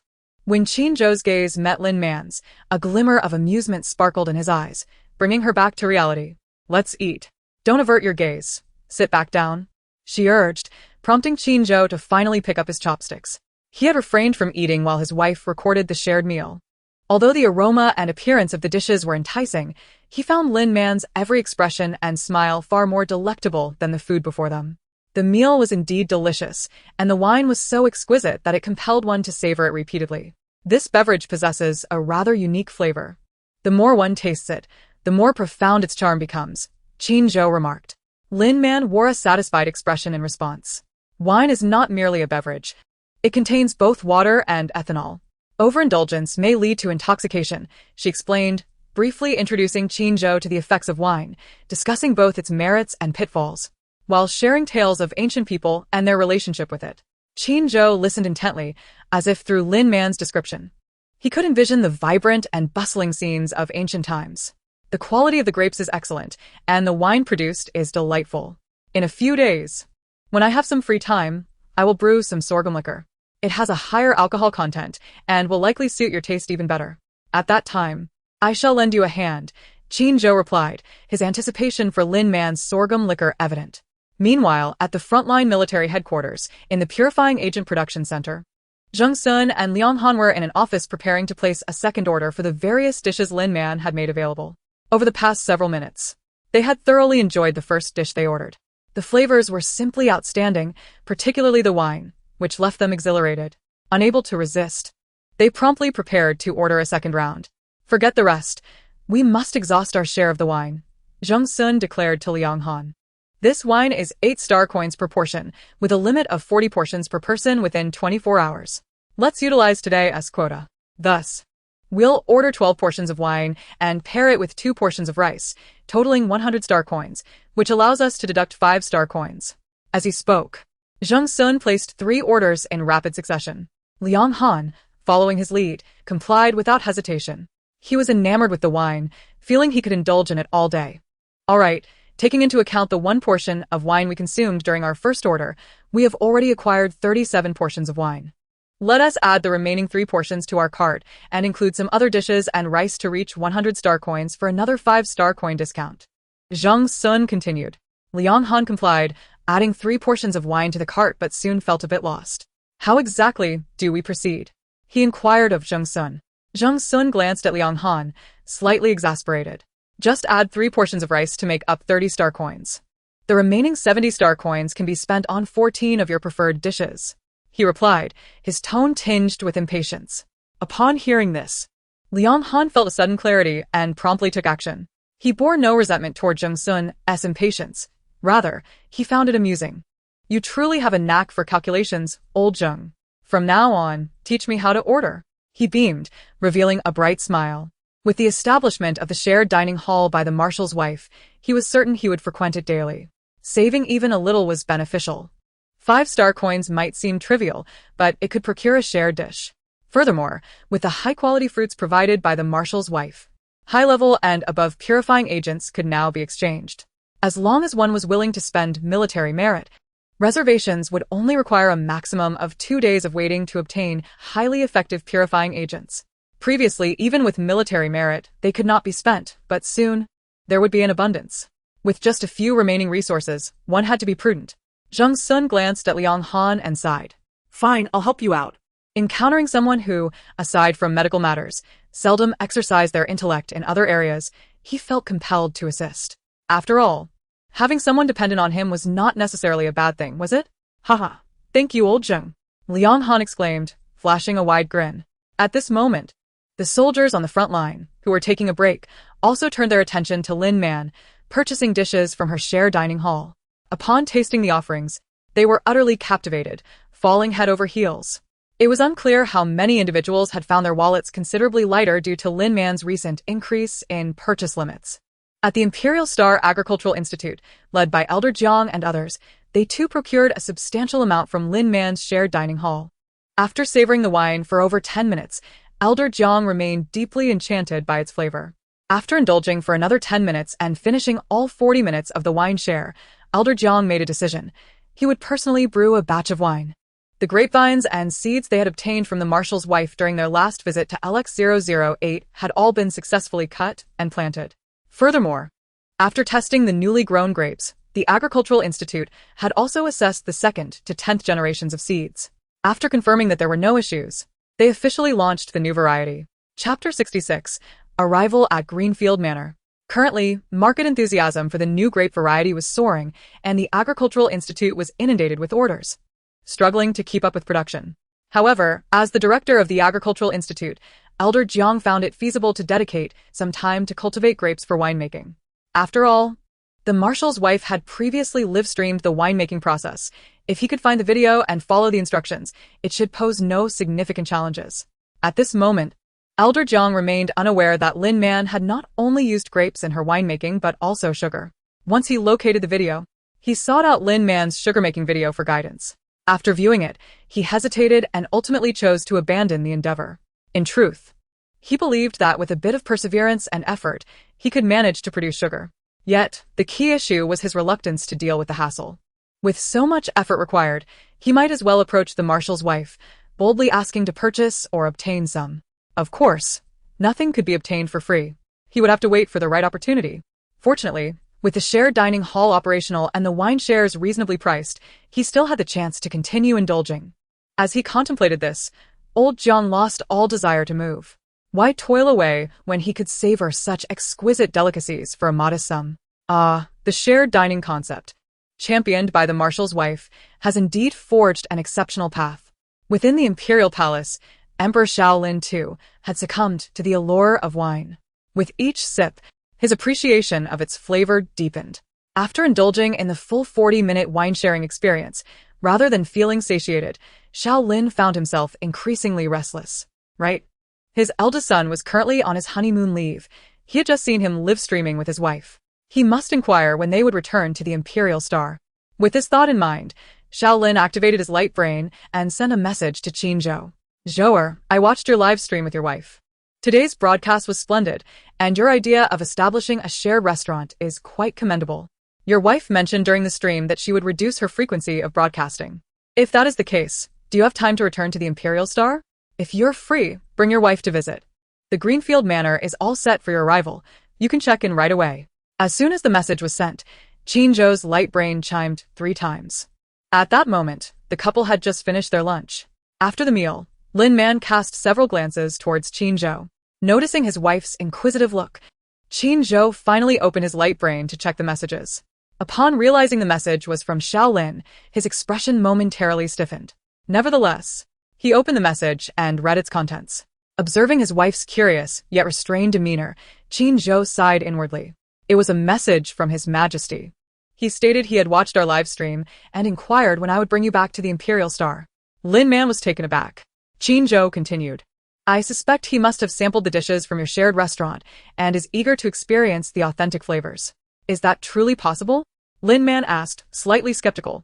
He is the emperor. What delectable dishes has he not tasted that would make him yearn for your cooking? Yet, it seemed there was indeed a possibility, and perhaps a substantial one. After all, this world was a culinary desert. When shall we return? Before Qin Zhou could respond, Lin Man inquired again. She had been longing for the Greenfield Manor for several days. Although she had initially been quite satisfied with their current villa, as her crops multiplied, the tasks of tilling and fertilizing became overwhelming, and she began to feel constrained by the limited space. If only she had a vast expanse of land, ideally with both fields and gardens, how splendid that would be. In that case, she could arrange the land according to her needs, methodically ensuring a continuous yield.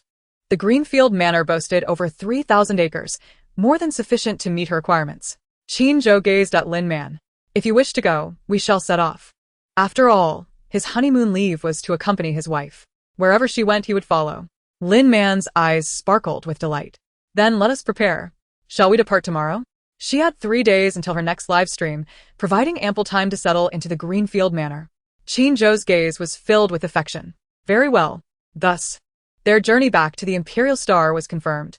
Soon, Fang Qing and the others learned of the news and expressed their desire to return to the Imperial Star as well. This time, only 2 of the 4 guards would accompany them. Shuigang was one, and the remaining spot was to be decided by a draw. The fortunate Yu Chong won the chance, eliciting envy from Zhang Hui and Qin Xing. Once the decision to return to the Imperial Star was made, Lin Man commenced packing her belongings. Unable to contain her excitement, she urged Qin Zhou to depart that very day. Despite the 4-hour journey across star systems, they arrived at the Imperial Star and landed at the Greenfield Manor. Prior to their departure, Qin Zhou had informed Shaolin, so upon their arrival, there were already individuals waiting at the manor. Upon meeting, Lin Man collaborated with the lawyer to sign the necessary documents, thereby taking control of the manor's security and systems. Madam Marshal, the Greenfield Manor now officially belongs to you. The old butler addressed Lin Man with utmost respect. There are a total of 98 employees in the manor, including myself. If you do not require our services, we can depart immediately. Lin Man, uncertain of the situation, cast an inquiring glance at Qin Zhou and Fang Qing. Qin Zhou nodded at Fang Qing. She stepped forward. Butler Zhou, there is no rush for the employees to leave. The Marshal and Madam have just returned and are not yet familiar with the manor's operations. Let them remain for the time being to fulfill their duties. Additionally, I will need your assistance to discuss some matters, and afterwards, we can deliberate on the employees' future. Such a large estate undoubtedly required management. Their small group could not oversee everything. However, considering safety and privacy, she would not retain too many of the previous staff. Furthermore, she would certainly appoint some reliable individuals from her circle. Fortunately, there were still numerous capable people within the Qin family who could be transferred to take over the responsibilities. Understood, Butler Zhou replied. He had only been overseeing the manor for less than a month, having been sent by the emperor. The majority of the staff had been working there prior to his arrival, with only a few, like himself, coming from the palace. He could afford to linger for a few more days until the transition was complete before returning to report back. Let us find a place to discuss this in detail. Fang Qing suggested with a smile. Butler Zhou agreed and, after bidding farewell to Qin Zhou and Lin Man, followed Fang Qing. Qin Zhou and Lin Man allowed the robot to guide them as they took a hover car to the main residence. Along the way, Lin Man was captivated by the scenic beauty of the manor. The living area of the Greenfield Manor was pristine and orderly, adorned with picturesque garden landscapes. The expansive area outside was designated for cultivation. Upon reaching the planting area, Lin Man requested the hover car to circle the fields, discovering that not only were there gardens, but the layout was also meticulously organized. Each plot was uniformly divided, with pathways approximately a meter wide facilitating access. Between the fields, many cobblestones had been laid, and an irrigation and fertilization system was established. However, she found the crop's growth somewhat disheartening, appearing rather malnourished. Let us return to the main residence, Lin Man suggested. The self-driving hover car promptly adjusted its course. Arriving at the main residence, Lin Man fell completely in love with the place. The main house was significantly larger than the villa she had purchased on LX008, and its vintage decor resonated beautifully with her aesthetic sense. Shui Gang and Yu Chong went to inspect security issues, while Wu Ping took little A to the kitchen to prepare dinner. Lin Man and Qin Zhou ascended to the second floor to rest for a while. On the second floor, their bedroom featured an outdoor terrace adorned with flowers and greenery, albeit not thriving due to the lack of pure plants. Finding it somewhat unsightly, Lin Man took out little B, little C, and little D from her spatial ring and tasked them with tidying up the terrace. She also directed Qin Zhou to assist her in constructing a trellis, as she intended to cultivate a substantial grapevine there. In addition to grapes, she planned to plant roses and other flowers, transforming the terrace into a charming outdoor garden. Qin Zhou, upon receiving instructions, diligently commenced his tasks. Lin Man, supervising nearby, intermittently engaged in sowing seeds and nurturing the plants. Within just over an hour, the various flower beds on the terrace were revitalized. Clusters of exquisite blossoms unfurled in the beds, their mere sight uplifting one's spirits. Beneath the framework constructed by Qin Zhou, a grapevine had also burgeoned, encouraged by Lin Man's nurturing. With her abilities dwindling to a mere 50, Lin Man, having exhausted her desire to further stimulate the grapevine, retreated to rest. At that moment, Fang Qing returned, bringing with her a meal. In her hurried visit, Aunt Wu had mentioned that there was nothing particularly appetizing prepared, suggesting that the young master and mistress make do with a simple meal. Lin Man, initially devoid of expectations, was pleasantly surprised to see Fang Qing produce 4 dishes and a soup from her spatial ring. There were dry-fried green beans, cold eggplant, crispy potato, sweet and sour cabbage, and pickled vegetable vermicelli soup. Was this truly a mere makeshift meal? Lin Man nearly burst into laughter. Fang Qing beamed brightly, stating, "Aunt Wu said so." Unable to contain herself, Lin Man laughed. She realized Aunt Wu was being exceedingly modest. Among her 2 apprentices, Aunt Fang and Aunt Wu, it was Aunt Wu who possessed the greatest culinary talent. The dishes she prepared, Lin Man could replicate after merely one glance, often achieving a taste comparable, if not superior, to Aunt Wu's. With such a culinary expert at home, aside from the occasional need to create new dishes herself, Lin Man could save herself a considerable amount of trouble in the kitchen. By the way, young mistress, Mr. Sun sent me a message saying that the system has been upgraded with additional servers and the current capacity limit for UU has now risen to 50 billion servings. He also mentioned that the sales of the shared restaurant have exceeded expectations. Once the remaining servers are installed, he intends to apply for a bank loan to purchase even more servers, aiming to further increase UU's capacity limit to 200 billion servings. Lin Man was somewhat taken aback. Remembering that she hadn't checked the status of the shared restaurant since she had signed off at noon, she said, "Let me take a look."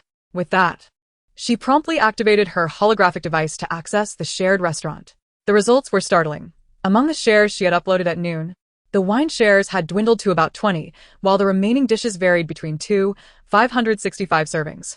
Wine is surprisingly popular, Lin Man muttered in disbelief. Fang Qing nodded with a smile. Indeed. The back-end analysis from Mr. Sun revealed that many people have consumed their daily limit of 40 servings. She then inquired, "Can you lift the purchase limit? That way, the wine might sell even more." Lin Man was taken aback. Considering that alcohol did not exist in this era and that some individuals could easily become addicted, she began to understand the wine's popularity. Moderation in drinking is advisable. Although this was merely a share, it wouldn't cause actual drunkenness, but it was best not to let people become too engrossed. The purchase limit will remain in place. I will add some inventory shortly. As for tonight's new dishes, I will upload those as well, Lin Man stated. All right, Fang Qing replied, a hint of disappointment in her tone, yet she did not press the issue further. As for the matter of continuing the loan, Lin Man paused. Go ahead and approve it. After all, it appears our profits are quite substantial at the moment. A higher capacity limit would allow me to upload more shares at once, saving me some effort. Fang Qing's lips curled into a smile. Very well. Oh, and our meal isn't ready yet, young mistress. I will head to the kitchen to help. After you finish eating, please have Xiao decollect the dishes and return them to the kitchen. The young mistress needed to assist the military in planting fruits, and she needed to swiftly complete the handover with Steward Zhou and make necessary personnel changes to avoid delaying the young mistress's tasks. Lin Man responded. Once Fang Qing departed, she began recording the shares. After a series of operations, the stock of wine shares in Lin Man's shared restaurant surged to over 10 billion servings. Simultaneously, the inventory of pickled vegetable vermicelli soup increased to over 1.5 billion servings, while rice stocks rose to over 10 billion servings. Additionally, new dishes, dry-fried green beans, cold eggplant, crispy potato, and sweet and sour cabbage were added, with their inventories ranging between 1 to 5 billion servings. As the time approached for patrons to order from the shared restaurant, many quickly noticed the changes. With more dishes available, they hurriedly placed orders to sample the diverse offerings. Those with ample funds indulged in several dishes, even dozens, while those on tighter budgets controlled their spending, ordering just a few dishes to satisfy their cravings. The new dishes led to a surge in sales. However, Lin Man paid little attention to these developments, calling Qin to have dinner. After their meal, Lin Man sensed a recovery in her abilities and resumed her nurturing of the grape seedlings. By the time bedtime approached, she had depleted her energy to a mere 20, coaxing the grapes to nearly cover the spacious trellis. Given the current situation, she anticipated that by morning, with an additional 50 energy units consumed, the grapes would entirely envelop the trellis and bear a bountiful harvest. That night, the couple settled into their new home to sleep, savoring the sweetness of their newlywed bliss. In the latter half of the night, one individual, exhausted and surrendering, silently vowed to enhance their abilities swiftly, aspiring for a grand counterattack one day. Meanwhile, in the palace, Shaolin was particularly busy today, not finishing his administrative duties until after 11 o'clock. The four major financial conglomerates had extended their reach, even infiltrating the Ministry of Finance, shamelessly attempting to obstruct his military funding. The military was the empire's bulwark, safeguarding not only the realm's territory against the insectoid invaders, but also defending imperial authority. As long as he remained clear-headed, he knew what choice to make. The empire's development could be postponed, but military funding must not be diminished by even a fraction. This was not only support for his eldest son but also a stance he must uphold as emperor. The four financial conglomerates.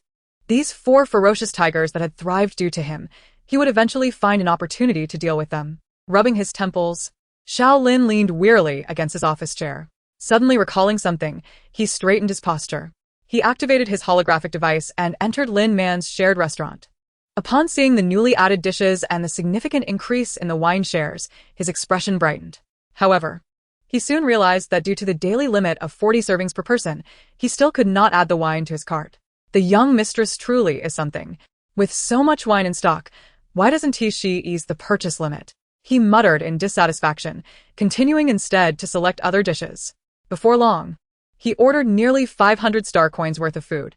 He was not unaware of the discount promotion that offered a reduction of 5 star coins for orders exceeding 100 star coins. Yet, as the emperor, he was not short on funds. After a long day, he simply wished to treat his palate to something delightful. After completing his order, Shaolin promptly clicked on a share, eager to indulge. 1 minute passed, and he proceeded to the next. Time flew by in this joyous endeavor. And before he knew it, 50 minutes had slipped away. Reluctantly withdrawing his gaze from the holographic device, he curbed his desire to place more orders. The shared restaurant opened by the young mistress was indeed somewhat addictive. The purchase limit, it seemed, was ultimately a blessing in disguise. Remembering the taste of the wine, Shaolin couldn't help but shake his head. Other limits can be tolerated, but the wine. Forget it. Wine is perhaps the most addictive of all delicacies. Even he finds it hard to resist. By the way, the young couple has already returned to the Imperial Star to the Green Wild Manor. He thinks it would be nice to visit them tomorrow. Upon considering this, Shaolin's spirits lifted instantly. He quickly pulled up his holographic interface to send a message to Qin, notifying him that he would be visiting the following morning. After sending the message, Shaolin waited a moment for his son's reply, but when none came, a slight disappointment crossed his face. Nevertheless, he adjusted his mood swiftly, reasoning that if he hadn't responded, perhaps he was already asleep. If he didn't reply, Shaolin would take it as an implicit agreement. With this thought, a smile crept onto his face. He rose and, in a delightful mood, made his way to the royal chambers. The next day, due to someone's ferocity, Lin Man woke up late again. Fortunately, she had no live streaming tasks today, and Wu Ping and Fong Qing had already prepared breakfast, allowing her to enjoy a meal with Qin. After sending Qin to fetch breakfast, Lin Man quickly washed up. She then stepped out onto the terrace to instruct the robot to fertilize the grapes, while she expended her energy to restore her full vitality. As she channeled her energy, the grapevines on the terrace continued to grow, rapidly covering the last grape rack. Soon, flowers began to bloom on the vines, and grapes swelled and transformed from green to purple, hanging heavily from the branches. when Qin returned with breakfast and arrived on the terrace. He was greeted by the sight of his wife nurturing a bountiful harvest of grapes beneath the trellis. His wife appeared so powerful, like a divine being, that he found himself momentarily entranced. Once Lin Man finished her task and turned around, her gaze met Qin's, and he swiftly snapped back to reality. Aunt Fong had prepared buns, fried dumplings, sesame balls, spring rolls, youtiao, along with soy milk and congee. Furthermore, Aunt Fong sent a message, saying that Mr. Sun had increased the shared capacity limit for Yu to 100 billion portions. Additionally, she had approved Mr. Sun to continue borrowing from the bank, and soon, the shared capacity limit for Yu would be doubled to 200 billion portions. Moreover, Mr. Sun mentioned that starting today, Yu would spend money to attract customers to your shared restaurant. Regarding the inventory of dishes, they hoped you could upload more stock, especially of the wine. Lin Man was somewhat taken aback, thinking to herself that Mr. Sun's efficiency was remarkably high. There was also another matter. Last night, Aunt Fawn completed the detailed handover with Steward Zhou. Of the previous employees at Green Wild Manor, only a few would remain, while the rest would be replaced by tonight. The newcomers would all be transferred from the Qin family, with clean backgrounds and trustworthy reputations. Upon hearing this, Lin Man's expression grew serious. Compared to the previous two pieces of news, this revelation held far greater significance for her. Qin set down the breakfast and took Lin Man's hand, guiding her to sit at the table. Last night, His Majesty sent me a message saying he would come over shortly. Lin Man's face froze momentarily. Then she looked up at her husband. His Majesty? Swallowing hard, she asked, "How did you respond?" The Emperor, who was also her husband's biological father, had gifted her such a grand estate. Although she had known before arriving at the Imperial Star that she would meet him, the prospect of doing so soon made her a bit anxious. What should she do? "I didn't," he respond. Qin chuckled at Lin Man's expression. Given his personality, he would assume I acquiesced and come over anyway. Lin Man's anxiety surged. Then Qin grasped Lin Man's hand firmly. "We shall do whatever is necessary. When he arrives, we will simply receive him. I will handle everything." Facing Qin's earnest expression, Lin Man's heart settled instantly. "Then I will record the shared session first," she said, glancing at the breakfast on the table. "The Emperor is just a person, no different from anyone else. If a meeting is to occur, so be it. If any issues arise, her husband would be there to support her." Unbeknownst to her, Lin Man's reliance on Qin had deepened significantly. Indeed, Qin smiled indulgently. Lin Man felt reassured, activating her holographic interface to enter her shared restaurant. To her astonishment, the number of shared portions for various dishes in the restaurant had surged. Overnight, nearly half of the dishes she had uploaded previously, along with the remaining stock, had been consumed. Curious, Lin Man accessed the backend to analyze the orders, discovering that aside from a peak period shortly after she uploaded the dishes last night, there was another small surge in orders after 10 p.m. Surprisingly, there had even been quite a few orders during the late-night hours. She mused internally about how many night owls there were. After glancing at the dishes on the table, she began recording the shared session. Due to the influx of customers Mr. Sun intended to attract, Lin Man set the shared portions for all meals to over 6 billion. Moreover, she priced the breakfast items lower than the other dishes, at just 24 star coins per portion. Lin Man was confident that with her pricing strategy, Mr. Sun's promotional efforts would surely succeed. Chapter 69. A Desire to Acquire a Star. After completing the recording, the couple finally sat down to enjoy their meal together.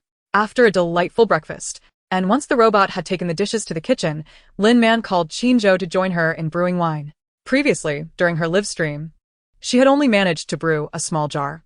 However, not only did she enjoy the wine, but Qin and Aunt Fong also appreciated it. Furthermore, her fans adored the shared wine as well. Having just moved into her new home, and with the staff at the manor still undergoing changes, it was not convenient for her to work in the fields. Thus, she seized the opportunity to brew more wine for storage. Qin was delighted to assist Lin Man, and the couple busily worked together on the terrace. "Hey, husband, how about I live stream brewing sorghum wine the day after tomorrow? Since grape wine is so popular, I'm sure more people will love sorghum wine once it's released." While squeezing grapes, Lin Man inquired of Qin. She had already arranged for the brewing tools to be custom-made and purchased. If she planted some sorghum, she could start brewing once she had the grains. She also believed that sweet potato wine and rice wine would likely be well received. Qin looked up at Lin Man. "It could be worth a try. However, if you decide to live stream again, I suggest not revealing the details too clearly. Lin Man paused for a moment. Qin Zhou continued. Your shared restaurant on Yuyu has seen remarkably high sales. You've already demonstrated the preparation methods for those dishes. Haven't you noticed that there are already people on StarNet trying to imitate you? He had kept an eye on his wife and was surprised when the StarNet system pushed several imitators to him. He had reviewed 2 of them and found their imitations lacking, resulting in minimal fan engagement. However, such things tend to multiply. Eventually, capable imitators are bound to emerge on StarNet, and if capital were to package them, the traffic to your shared restaurant might be diverted. Lin Man turned to Qin Zhou. Aunt Fong actually brought this up with me as well. Pure ingredients are precious. While this may limit some individuals from entering this field, there are still those who can meet the criteria and are interested in these products. Nevertheless, I am confident that what they produce will not match the quality of my offerings. After all, the seeds I use are different from theirs. Furthermore, I am the largest shareholder of Yuyu, which allows me to dictate the investment in increasing the capacity limit and offer exceptionally low shared portion prices. No one else could replicate my ability to provide shared dishes to fans at such a low price. Thus, even if imitators emerge, they cannot shake her position in terms of quality and price. However, Lin Man paused. I already have a sufficient number of fans, and the existence of the shared restaurant will continuously draw traffic to me. Moving forward, I indeed need not invest excessive effort into live streaming. The formulation of seasonings and the recipes for those dishes may very well become my next business opportunity. A shared restaurant alone is inadequate to elevate her to the 5th largest conglomerate in the empire. Once she possesses ample wealth and resources, numerous ventures await her. Consequently, Lin Man concurred with Qin Zhou's perspective. I shall heed your advice and adjust the live streaming strategy. We will eliminate the live session for seasonings and ensure that critical content is not disclosed when streaming other dishes. Qin Zhou bestowed a look of admiration upon Lin Man. Tomorrow, you will have the liberty to manage this estate as you wish. The estate is vast, and it would be implausible for you to cultivate it all alone. Do you intend to engage some cultivators? He had not forgotten that his wife aspired to acquire all pure ingredient orders from the military. However, with so many personnel on the front lines, relying solely on his wife would not suffice to meet the demand for pure ingredients. I to intento. However, it seems that hiring cultivators is rather challenging. Oh, by the way, if I were to say that I genuinely plan to single-handedly cultivate the land of Greenfield Manor, would you consider me overly ambitious? Lin Man chuckled as she glanced at Qin Zhou. Given her current capabilities, she indeed could not manage such a vast expanse. Yet her abilities were growing rapidly, and it would not be long before she reached level 10. By then, not only would Greenfield Manor be insufficient, but even another such estate would not suffice for her cultivation needs. She intended to utilize the prime land of Greenfield Manor for seed cultivation, rather than squandering it on mere vegetable sales. Selling vegetables would require a substantial area. The pure ingredient bases of the 4 major conglomerates are measured in planetary scales. If she were to engage in trivial cultivation, it would be ages before she could contend with the 4 major conglomerates.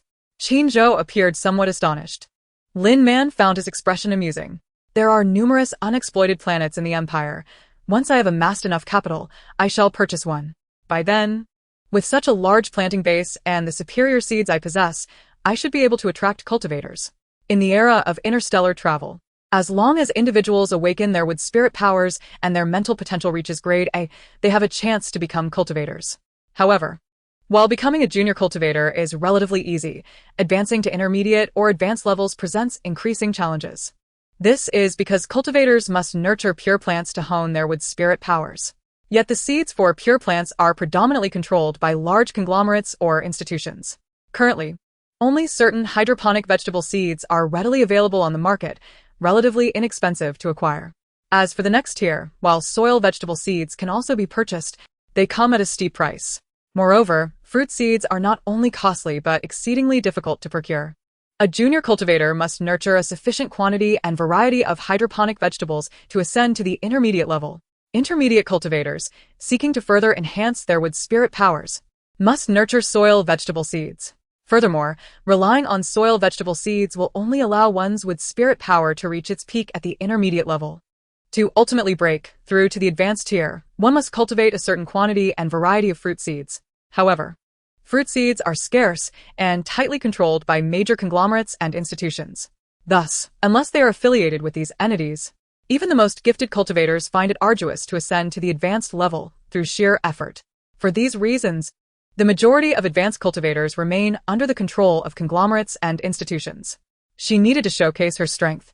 Once the grassroots cultivators recognized her ability to enhance their wood spirit powers, they would undoubtedly flock to her. However, how much would it cost to purchase a planet? By the way, if His Majesty were to arrive later, may I inquire about this? The more Lin Man contemplated, the more intrigued she became. Qin Zhou concealed his surprise, realizing that his wife's ambitions were indeed grand. Yet, upon reflection, he deemed it not entirely unfeasible. Chapter 70. DQ-001 Planet. The Empire only sells the development rights of planets, and they're sold on an annual basis. The shortest term is 10 years, while the longest can extend to 200 years. As for pricing, I have only heard of a mineral planet, AP06, which fetched a staggering 59 trillion star coins for a 200-year development right last year. The value of agricultural planets surpasses that of mineral planets, and moreover, His Majesty and the authorities have intentions to retain some agricultural planets for future development. Consequently, the government has rarely auctioned agricultural planets in recent years. Even if such planets were auctioned, the duration of the development rights would not be extensive. Development rights for a few decades lack sufficient allure. However, if the duration is too lengthy, larger institutions will participate in the bidding. Should the auction proceed, it would be exceedingly difficult to secure agricultural planets with a usage term exceeding 100 years. Upon hearing this, Lin Man felt utterly bewildered. She had recently earned a substantial amount of money and believed she could swiftly advance to her next goal. Now, it seemed she had truly overestimated her capabilities. The mineral planet with a 200-year usage right costs 59 trillion alone. How much more would an agricultural planet, with its greater value, cost? And this is merely the price for acquiring the planet. The subsequent investment in its development would likely exceed the cost of the acquisition. Is there truly no other way? Lin Man, still unwilling to give up, pressed Qin Zhou for answers. Qin Zhou smirked, his lips curling upward as he playfully regarded Lin Man. Lin Man's expression brightened. What is the solution? Tell me quickly. The man raised an eyebrow and cleared his throat, feigning a serious demeanor. It's quite simple. Just plead with your husband and charm him a bit. Lin Man's expression froze momentarily. Then, realizing what he meant, she broke into a radiant smile, leaning in close and planting a kiss on Qin Zhou's cheek. Oh dear, please, my beloved husband. Do tell, do we have a mine? Oh no, I mean, do we have a planet? She asked excitedly. Qin Zhou's lips could not help but curl into a grin, relishing her enthusiasm. He decided not to tease Lin Man further and disclosed the situation. The DQ-001 planet, located near the front lines, possesses the characteristics of an agricultural planet. When his mother married his father, the royal family bestowed this planet upon her as part of her dowry. However, after marrying his father, their family faced continuous military conflicts. The DQ-001 planet was frequently besieged by the insect race, causing his mother to abandon its development on several occasions. His parents had anticipated that the four major conglomerates would eventually attempt to undermine the military, which is why they sought to develop DQ-001 as a contingency for the military. Unfortunately, DQ-001's proximity to the front lines and the persistent invasions by the insect race rendered their development efforts futile. The result was significant expenditures with no productive outcome. After the passing of his parents, DQ-001 fell into neglect. Upon assuming the position of Marshal of the military, he devoted himself entirely to expelling the insect race and neglected the DQ-001 planet. Zheng Sun was even more concerned than he was, occasionally dispatching personnel to DQ-001 to gather resources.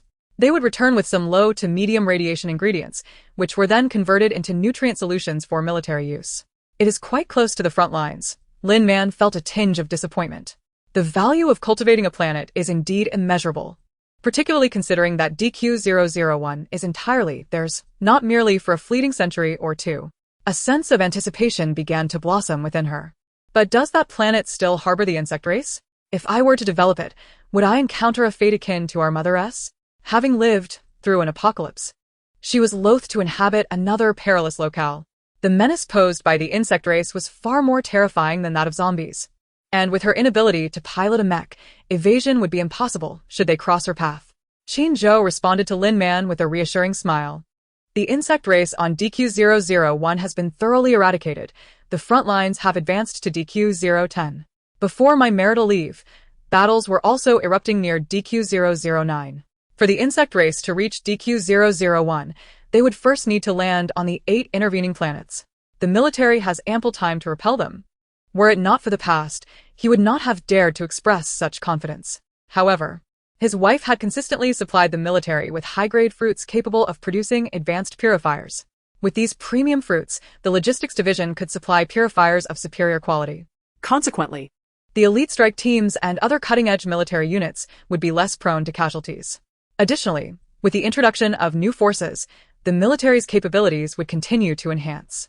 With him personally overseeing the front lines, he felt assured he could keep the insect race at bay from DQ-001. Yet Lin Man remained apprehensive. Qin Zhou felt a twinge of helplessness. Once my leave concludes, accompany me to the front lines, and you shall see for yourself. Lin Man Wiefried. Rest assured. There is a protective shield stationed outside the planet, boasting a defense level of 10. Only the double S-class insect race possesses the strength to breach it. Moreover, outside the station planet, we have multiple defensive lines.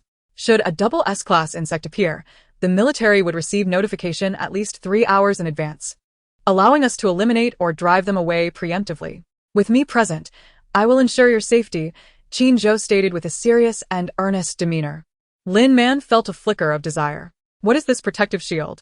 If its efficacy is so remarkable, could we not install one on DQ-001 as well? Yet, she craved further assurance.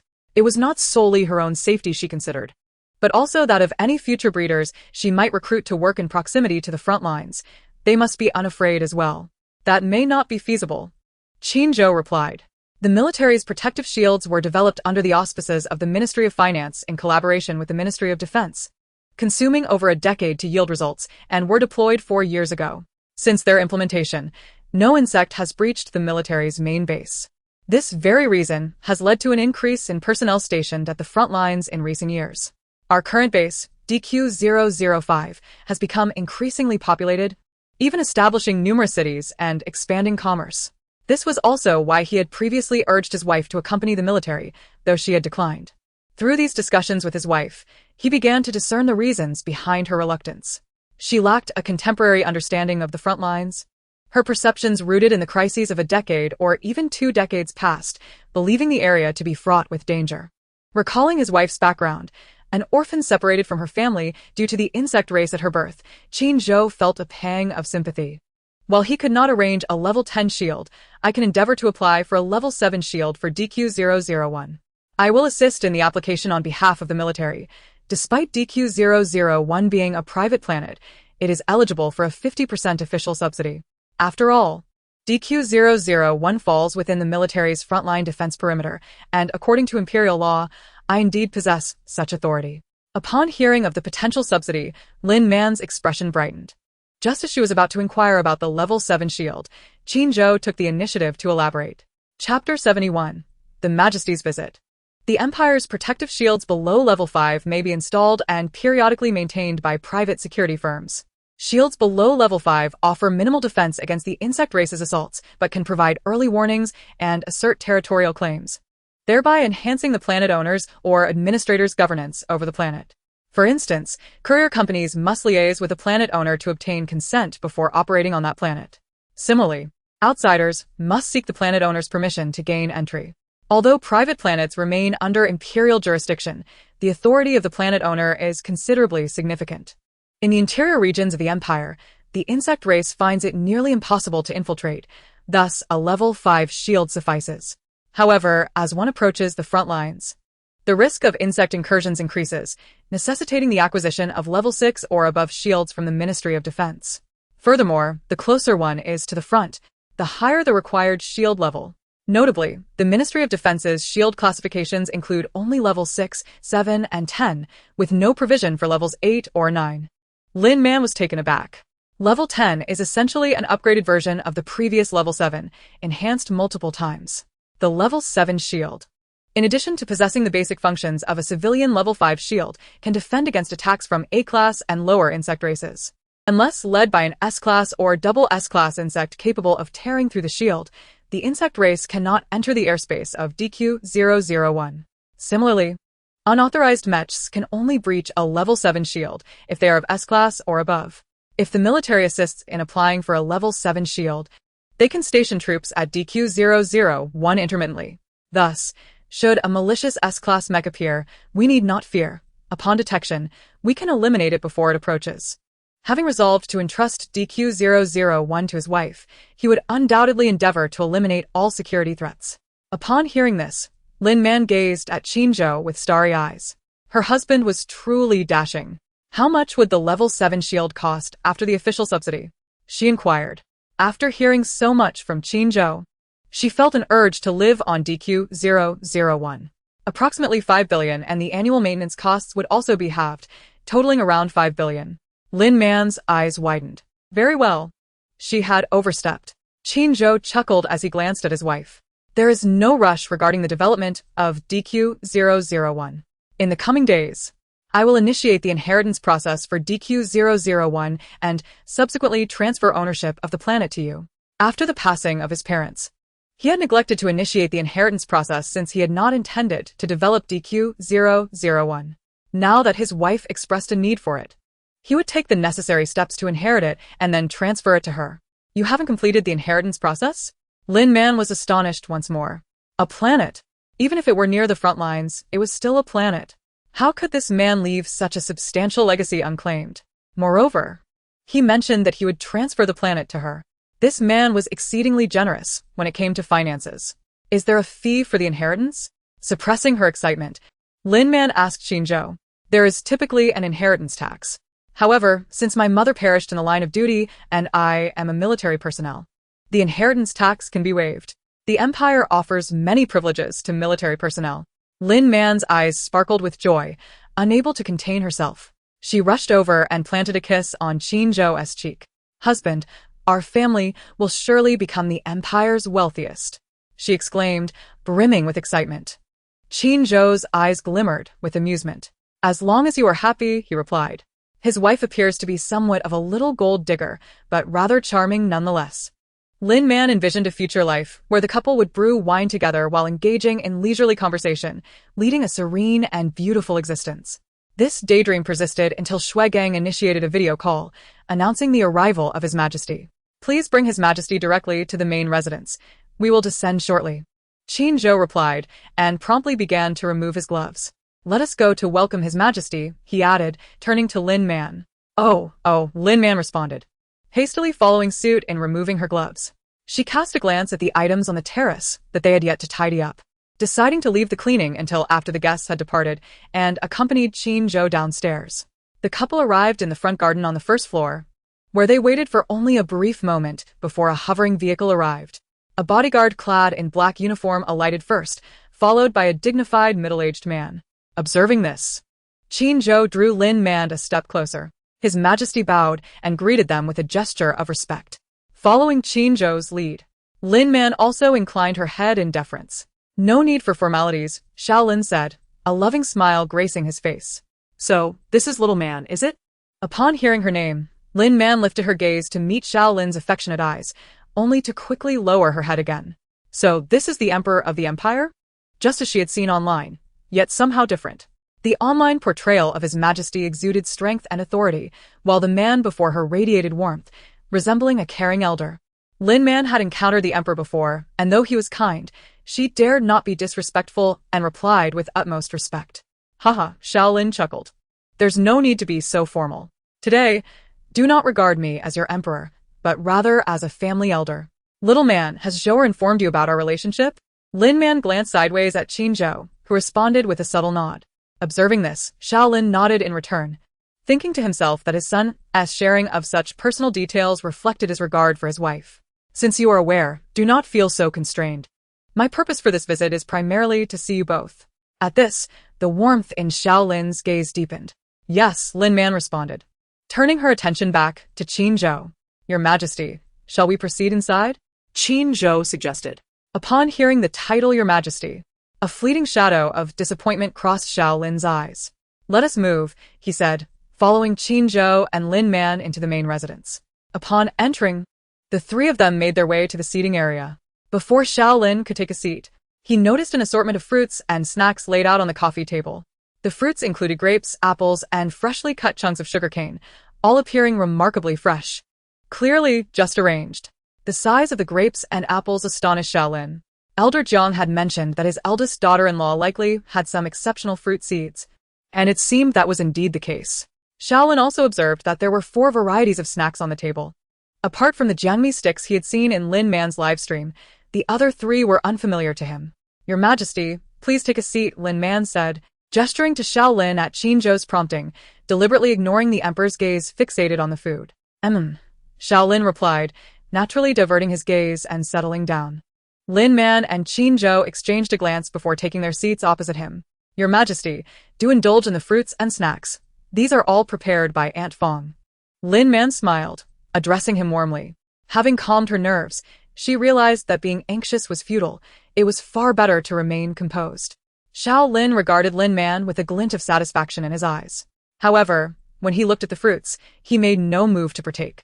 Noticing this, Lin Man nudged her husband with her elbow. "Oh, I shall help you peel them," Qin Zhou promptly offered. He then proceeded to pluck grapes, peeling them and placing them into an empty dish, not forgetting to add toothpicks. Watching his eldest son serve him, a broad smile broke across Xiaolin's face. No longer able to contain his delight, he took a toothpick and speared a grape to taste. After just one bite, his eyes lit up. He had thought the new grapes cultivated by the Agricultural Institute were already excellent in appearance and flavor, yet he had not anticipated there could be something even better. His eldest daughter-in-law's skills, it seemed, surpassed Elder Jiang's estimations. Qin Zhou peeled a dozen grapes for Xiaolin, then prepared some for Lin Man as well, subsequently slicing an apple into chunks for all to share. During this time, Aunt Fong came by to serve tea, and Xiaolin had already begun conversing with Lin Man. Lin Man was astonished to learn that Xiaolin was actually a fan of hers. This revelation made her feel much more at ease in his presence. "I recognize these jiangmi sticks, but what about the other snacks?" Xiaolin inquired after sampling a few jiangmi sticks. Real food is indeed far superior to shared offerings. These jiangmi sticks are delightful, especially for someone with a sweet tooth like mine. "Oh, these are puffed rice candy, twisted donuts, and winter melon candy. The puffed rice candy is made from glutinous rice, the twisted donut from flour, and the winter melon candy from winter melon. Do try them if you like. I can have Aunt Fong prepare some for you to take home," Lin Man offered, feeling honored that the emperor, a fan of hers, appreciated her culinary creations. Xiaolin's expression brightened. "Excellent, I'll try them right away," he exclaimed, reaching for the puffed rice candy and other snacks. Soon, he found himself unable to stop eating. He had thought the jiangmi sticks were already wonderful, but the puffed rice candy, twisted donuts, and winter melon candy were so delectable that he couldn't resist. Xiaolin exerted considerable effort to curb his impulse, avoiding any display of gluttony as he continued sampling the treats. "Little man, the snacks you've made are truly exquisite. Zhou is fortunate to have you as his wife," Xiaolin remarked with a sudden sense of admiration. Qin Zhou glanced at Xiaolin before averting his gaze, choosing not to respond. Xiaolin noticed his eldest son's expression and felt a sense of quiet satisfaction. Calling his son by his childhood nickname had not elicited displeasure. It seemed his words were well received. "See? Building a good relationship with my daughter-in-law was indeed a wise choice." Not at all. Your Majesty, you flatter me," Lin Man replied, feeling a bit bashful. She thought to herself, "It seems I've gained my father-in-law's approval. Indeed, there is no flattery involved. You are truly remarkable," Xiaolin said, regarding Lin Man with satisfaction. "I have sampled each of the delicacies you prepared, and they are all delightful. Especially that wine. Its flavor is simply exceptional." At this, a moment of rapture crossed Xiaolin's countenance. Lin Man nearly burst into laughter.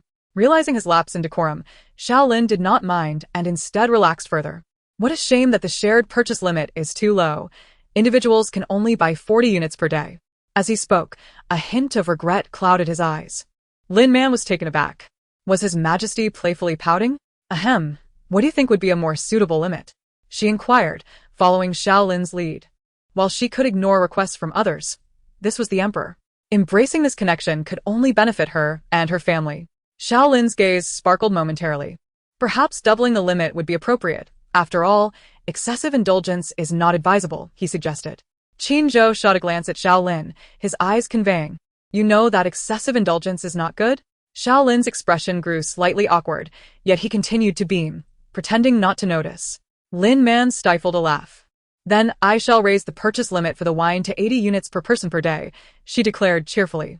After speaking, She summoned the light brain and immediately proceeded with the operation. Upon witnessing the scene, Shaolin suddenly felt a twinge of envy for her eldest daughter-in-law. It seemed she had effortlessly brought joy to many. If His Majesty enjoys it, perhaps he could savor some authentic wine during lunch. How could Shaolin refuse? She eagerly agreed. How much wine did you brew? She then inquired. A few sips simply won't suffice. I wish to bring some back with me. Lin Man, Perceptive to Shaolin's intentions, was amused. We brewed that one jar during the live broadcast and we've already consumed half of it in the past few days. So there isn't much left. Shaolin's expression immediately fell. However, before your arrival, I was brewing wine with the Marshal. If you don't mind it being only a semi-finished product, you may take a jar with you when you leave. Just remember, you'll need to let it sit for at least a week before drinking, and you must stir it daily, Lin Man added. Shaolin's face instantly brightened. You're brewing wine? Can you take me to see? She exclaimed excitedly. Lin Man smiled and nodded. sure. At that moment, Qinzhou cast a glance at Shaolin, causing the smile on the emperor's face to fade. Yet, he refrained from saying anything and rose to cooperate with Lin Man's arrangements. Shaolin felt relieved and thought to herself, it seems my eldest son's family has a way with their words. Thus, the group ascended to the second floor and made their way to the terrace where the grapevine was located. Shaolin was astonished to see the massive grape arbor on the terrace, laden with an abundance of grapes. Although he had purchased the Greenfield Manor, he had previously seen the condition of this terrace. There had been no grapes here before, nor those vibrant flowers. Having just moved in yesterday, they had already produced so many grapes. He had indeed underestimated his daughter-in-law's abilities. Your Majesty, those jars contain the wine we have temporarily prepared. This area is where we are currently brewing, Lin Man said, leading him to the makeshift table and showcasing the fruits of her and Qinzhou's labor. Shaolin noticed the gloves on the table and felt a surge of eagerness. It seems I have delayed your work. Since I have some free time, why not let me join you? Little man, teach me how to brew wine. Shaolin's eyes sparkled with enthusiasm. Lin Man glanced at Qinzhou. Seeing he had not objected, she agreed. Thus, the three of them busied themselves on the terrace.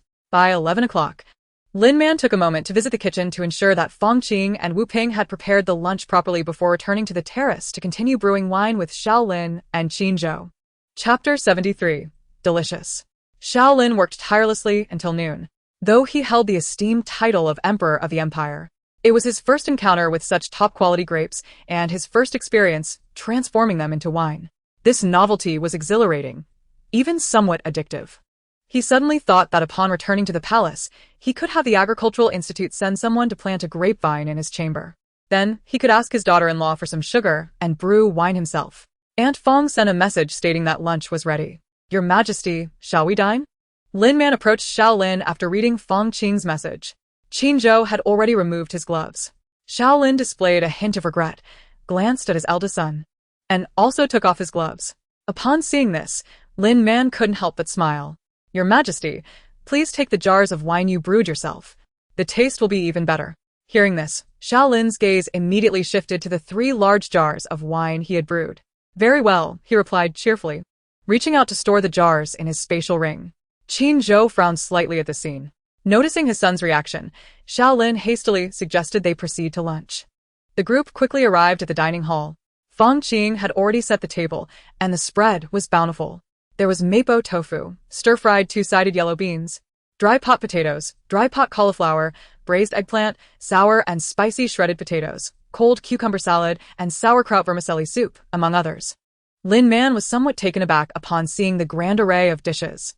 Aunt Fong and Aunt Wu had assured her that the lunch was well taken care of, and indeed, this table of dishes must have taken considerable time to prepare. Shaolin's gaze lingered on the table, unable to look away. Your Majesty, please sit. Lin Man reminded him, prompting him to take a seat. After Lin Man sat down, she retrieved the remaining jar of wine and, under Shaolin's watchful eyes, poured a generous bowl for him. Then she served wine to Shaolin, Qinzhou, and herself with a spoon. As Lin Man smiled and prepared to invite the emperor to dine, Shaolin unexpectedly spoke first. Ahem, little man, please upload the shared dishes first. Clearing his throat, Shaolin discreetly swallowed hard. It wasn't that he didn't wish to eat first. Rather, he was concerned that once they began eating, the dishes would be devoured entirely. If that delayed his daughter-in-law's uploading of the restaurant's offerings, he would be the one to blame. He was also a fan of his daughter-in-law and knew how eagerly diners awaited the update on the dishes. Qin Zhou glanced at Xiao Lin, his expression surprisingly amiable. Xiao Lin's lips curled into a slight smile, revealing a warm demeanor. Lin Man suppressed a laugh internally. It's fine, let's eat together. I'll record while I eat.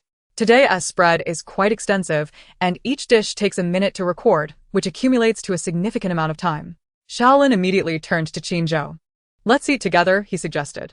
Only then did Xiao Lin pick up his chopsticks. Having never used chopsticks before, he observed his son and daughter-in-law's hand movements several times, managing to control the chopsticks without losing composure.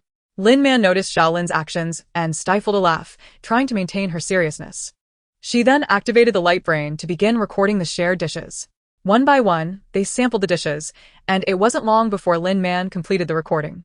Meanwhile, Xiao Lin took a little longer to adjust to using chopsticks, gradually getting the hang of it. In a short span, he had already tasted several dishes. After sampling the food, his gaze could no longer shift to his son and daughter-in-law. Only the delectable dishes on the table captured his attention. The flavors were simply exquisite, far surpassing those experienced through the shared recordings. And the taste of the wine was heavenly. He now felt that his eldest son was truly fortunate to have married Little Man. It was as if their ancestral graves were exhaling green smoke. Indeed, it was as if their ancestral graves were exhaling green smoke. He must protect this daughter-in-law well. That way, he could occasionally come to enjoy a meal. Qin Zhou cast a glance at Xiao Lin, who was focused on his meal, his expression one of silent exasperation. Then, his gaze met Lin Man's, who stifled a laugh for a moment, causing Qin Zhou to smile in response. It was then that Lin Man suggested they all raise a glass together. Xiao Lin eagerly accepted, receiving another cup of wine. Subsequently, over half of the remaining wine in the bowls was consumed by Xiao Lin. The meal lasted nearly an hour before concluding. Xiao Lin, thoroughly satisfied, though not quite satiated with the wine, felt quite full from the food. In any case, He set down his chopsticks. Little Man, your family's dishes are truly exquisite. Wiping her mouth, Xiao Lin revealed a look of satisfaction. Thank you for your kind words, Your Majesty, Lin Man replied with a smile, choosing not to elaborate further. Although the emperor was quite amiable, his presence would disrupt their plans. Moreover, she intended to cultivate a variety of crops on the land of Greenfield Manor, which she preferred to keep confidential from outsiders. Thus, she refrained from extending an invitation to him. Xiao Lin smiled brightly, eager to say something more, when Qin Zhou suddenly interjected. After the meal, Your Majesty, would you like to take a stroll around the manor? By the time he spoke, Qin Zhou had already risen to his feet. Xiao Lin was reluctant to accompany her eldest son, wishing instead to engage more with her daughter-in-law. However, having eaten rather heartily, she realized she needed to move about. Very well, she acquiesced, noting her son's impatient demeanor. Lin Man seized the opportunity to mention she had some matters to attend to and did not join the two as they exited. In the garden before the main residence, Qin Zhou walked alongside Xiao Lin, engaging in conversation typical of sovereign and subject. The issue of military funding had been resolved. Xiao Lin suddenly inquired, by the way, has the recent surge in military achievements within your department been influenced by Xiao Man? The report from Zhengsun to the Ministry of Finance indicated that the increase in military accomplishments was due to a rise in the production of purifiers by the Military Logistics Department. The four major conglomerates had been tightening their grip on the military over the past 2 years. Although Zhengsun had attempted to procure high-quality fruits from private cultivators to produce premium purifiers, his efforts had yielded little success. Only Xiao Man seemed capable of making a significant impact. Her affinities with the wood element were remarkable. Qin Zhou glanced at Xiao Lin and nodded in acknowledgement.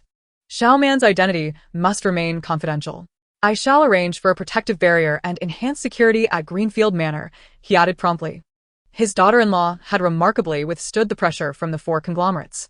Her wood elemental powers, along with the shared dining initiative on the streaming platform, held immense potential. If she could flourish, perhaps she might alter the empire's circumstances. However, that was contingent upon her growth. Thank you, Your Majesty, Qin Zhou replied immediately. Xiao Lin sighed, feeling the distance between him and his eldest son. Regaining his composure, Xiao Lin resolved to remain optimistic. Now that his eldest son was married, his daughter-in-law showed warmth towards him. With a mediator to ease tensions, he believed he would eventually earn his son's approval. Chapter 74. The Gift.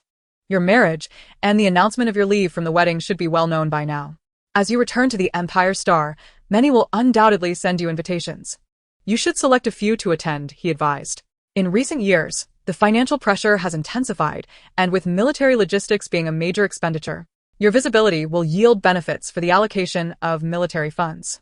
Additionally, while outsiders may not recognize Xiao Man as that culinary broadcaster, they will certainly uncover her status as a shareholder in the streaming platform. Encourage her to interact with those individuals. It will be advantageous for her business endeavors. Over the years, the four major conglomerates had been relentless, and he found himself struggling to cope. His ability to support his eldest son was limited. Now, with a daughter-in-law, he sincerely hoped she could thrive, allowing the young couple to support each other against the conglomerate's coercion, thus alleviating his burdens. Qin Zhou glanced at Xiao Lin again, responding with a thoughtful acknowledgement. The sovereign and subject discussed political matters and frontline issues until Lin Man arrived. It is getting late. I must return to the palace. Xiao Man, this is a wedding gift for you and Zhou Heir. Please accept it. Xiao Lin retrieved 2 boxes from a spatial ring and presented them to Lin Man. Lin Man looked at Qin Zhou, who nodded before accepting the gifts. A satisfied smile spread across Xiao Lin's face. Take good care of each other. When time permits, I shall visit again. Qin Zhou frowned, but Xiao Lin paid no heed, instructing his bodyguard to prepare the vehicle. He then departed for the palace. Lin Man and Qin Zhou stood in the courtyard, watching as Xiao Lin's hovering vehicle ascended into the sky until it vanished from sight. Only then did they retract their gazes. Let us head upstairs and continue our conversation, Qin Zhou suggested. Lin Man nodded and accompanied him to their room. Once inside, Lin Man opened the 2 boxes that Xiao Lin had given her. Inside were 2 exquisite pieces of jewelry, a stunning sapphire necklace and a ring adorned with a large emerald. Both pieces shared a notable characteristic. The gemstones were substantial and brilliantly radiant. No woman is indifferent to jewelry. Although Lin Man was not particularly fond of adornments and doubted she would wear such items in public, she nonetheless found herself captivated by their allure. These treasures were not only beautiful, but clearly of great value. Keeping them as cherished items would not be amiss. Qin Zhou, upon seeing the jewels, exhibited surprise. Lin Man noticed the expression on his face and playfully asked, "Do you recognize them?" To her astonishment, he did. The sapphire necklace belonged to the late Empress, he revealed. Lin Man was taken aback. The late Empress? Wasn't she his actual mother-in-law? The emerald ring is a customary gift for brides from royal lineage, symbolizing their status within the royal family. Qin Zhou continued, his gaze becoming somewhat complicated. The emperor was aware of his reluctance to acknowledge him and had thus sought out his wife. Lin Man's appreciation for the emerald ring diminished significantly. Such troublesome gifts she would rather forego. Qin Zhou regarded the 2 boxes thoughtfully.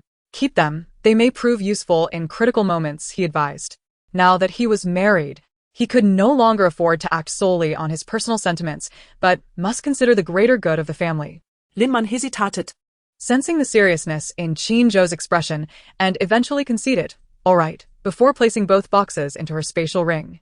After resting for a while, Lin Man returned to the terrace to cultivate another batch of grapes.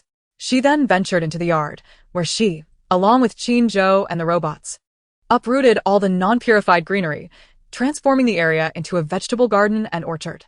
With the vegetables and fruit trees planted, the scenery remained appealing and proved to be more practical than mere greenery and flowers. Given her limited abilities, Lin Man only planted vegetables they were likely to consume. The cultivation of fruit trees demanded more energy, so she planned to proceed gradually. In the evening, before dinner, Lin Man heeded Feng Qing's suggestion and not only uploaded the evening's shared dishes, but also added a section for snacks, sharing recipes for rice sticks, puffed rice candy, fried dough twists, and winter melon strips. After dinner, the couple returned to the 2nd floor, nestling together on the terrace's lounge chairs, leisurely gazing at the stars. Dear, Aunt Fong mentioned that she has replaced all the necessary personnel in the manor. We can begin tidying up the land tomorrow, Lin Man said lazily, without even opening her eyes. This carefree feeling was delightful, almost making her reluctant to strive for more. Indeed, Qin Zhou replied hoarsely, equally languid. I wish to clear everything in those fields, then delineate the areas, some for vegetables, some for grains, and leave additional space for fruits. Now that we have so much land, I will no longer need to tend to Xiao A and the others, repeatedly harvesting and preparing the same plot. At this, Lin Man could not help but emit a joyful laugh. What a pity that my abilities are only at level 2. With so much land, I cannot maximize their potential. Yes, we can have the robots prepare the land in advance. You need only focus on planting, Qinzhou suggested. Harvest and delivery can also be arranged for those below. Previously, at LX008 star, the villa had limited manpower, and his wife was scarcely free throughout the day. Now that he is by her side, they have returned here, where there are many individuals available to assist, and he wishes to ease her burdens. I share the same sentiment. As they conversed, Lin Man unexpectedly drifted off to sleep. When Qinzhou realized this, he couldn't help but smile with a hint of helplessness. Ultimately, he chose not to awaken Lin Man. Cautiously rising, he lifted his wife in his arms and returned to the bedroom. Beneath the dim light, gazing at his wife's peaceful visage in slumber, Qinzhou felt a tinge of resignation. It appeared that there would be no further activities tonight. After washing up, he quietly lay down on the bed and turned off the light. In the dead of night, the sleeping individual stirred. However, as soon as movement was made, the person beside her noticed. Consequently, a tempest of passion ensued, almost entangling them until dawn. According to one's words, the later a man indulges, the more he becomes a source of temptation. One wholeheartedly concurred, simultaneously adding a thought that the same held true for women. The following day, Lin Man awoke with barely half an hour until noon. Having missed breakfast, she quickly realized she had also overlooked the morning updates in the shared dining hall. Upon activating her light brain and entering the shared dining area, she felt a wave of guilt wash over her as she saw the inquiries from fans on the message board. She had promised her followers timely updates on the menu, yet today, she had failed to deliver. Fortunately, there were still plenty of dishes available in the restaurant, and remnants of breakfast remained, so no significant sales loss had occurred. Noticing Lin Man's actions, Qinzhou understood her thoughts. Why not grant Aunt Fong and Aunt Wu permission to assist you with the uploads in the future? That way, You can have it easier, he suggested. Chapter 75, The Crystal Core's Unexpected Effects. Hearing this, Lin Man suddenly had an epiphany. Of course. How could I have overlooked this? She exclaimed excitedly. I'll go ask for their opinions. With that, Lin Man swiftly rolled out of bed. Just as she prepared to dash to the door, she remembered she had yet to wash up. I'll wash my face and brush my teeth first, she quickly added before rushing into the bathroom. After washing her face, Lin Man felt considerably refreshed. Suddenly, she sensed a transformation in her abilities. Her powers had actually leveled up to the 3rd tier. It wasn't merely an illusion. Her connection with Qinzhou truly accelerated her enhancement. Lin Man mused joyfully. Back on LX008 star, after their wedding night, she had felt a significant increase in her abilities. At the time, she assumed it was coincidental and paid it little heed. However, upon awakening that morning, she sensed yet another substantial increase. Her suspicions deepened, yet she still deemed it improbable and dismissed it. But last night, certain fiery memories surged in her mind. Quickly, she slapped her face to break the reverie. Advancing one's abilities is no simple feat. Without the aid of a crystal core, it requires years of accumulation. She had transitioned from level 1 to level 2, and based on her estimations, progressing from level 2 to level 3 should take at least half a year. Yet, astonishingly, she had accomplished it in just over half a month. The only variable in this equation was Qinzhou. It seemed her conjecture was indeed correct. She possessed the ability to absorb yang energy to replenish yin. Ahem. Perhaps that phrasing is slightly inappropriate. After all, her powers had grown, while Qinzhou appeared unaffected. Or perhaps he was merely putting on a brave face. Remembering his demeanor, Lin Man couldn't help but break into a mischievous grin. Wouldn't it be better to simply ask him? Thus, Lin Man hurriedly brushed her teeth. After freshening up, she returned to the room and changed into a new outfit from the wardrobe. Upon re-entering the bedroom, she noticed Qinzhou was still waiting for her.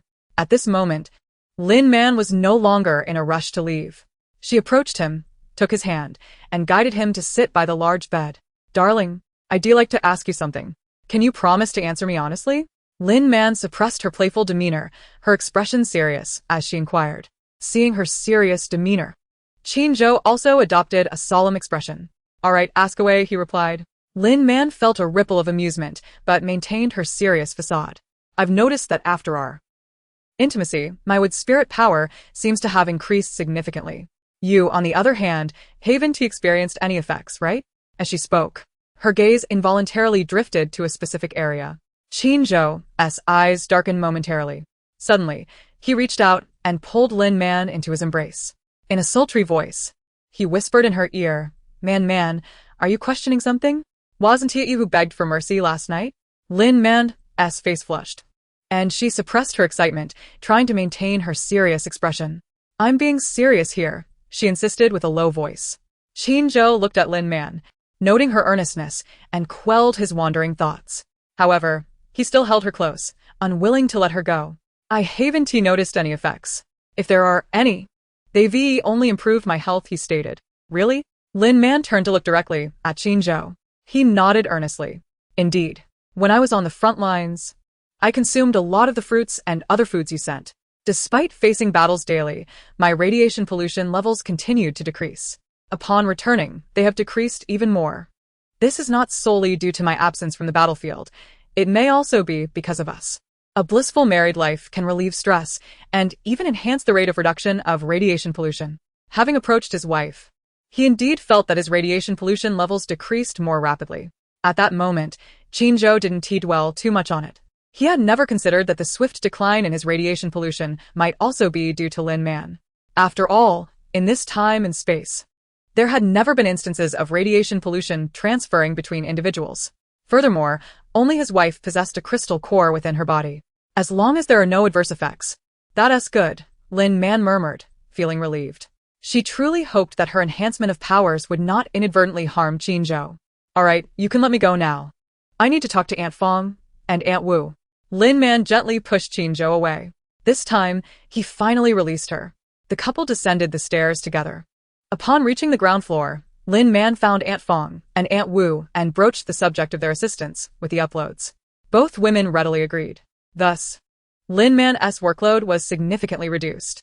With her energy gauge doubled and fully replenished, she was filled with vigor. Neglecting her meal, she hurried to the yard to plant fruit trees. This time, she chose a seed of the feng shui pear and, utilizing her powers, directly accelerated the seed's growth into a tree laden with heavy feng shui pears. Qin witnessed the entire process and was immensely impressed by Lin Man's wood spirit power. His wife held many secrets. Alright, I'll inform Aunt Fong to arrange for the robots to come harvest. After we eat, I'll accelerate the growth of more feng shui pears. That should be enough to replenish the goods owed to Director Zheng from yesterday. After speaking, Lin Man sent a voice message to Fong Qing. Seeing this, Qin stepped forward and took Lin Man's hand, gently suggesting, "Let us dine first." With a nod, the couple made their way to the dining area. As they arrived, Fong Qing promptly delivered their lunch. "Young mistress, I have already arranged for the fruit-picking robots to harvest the fragrant pears.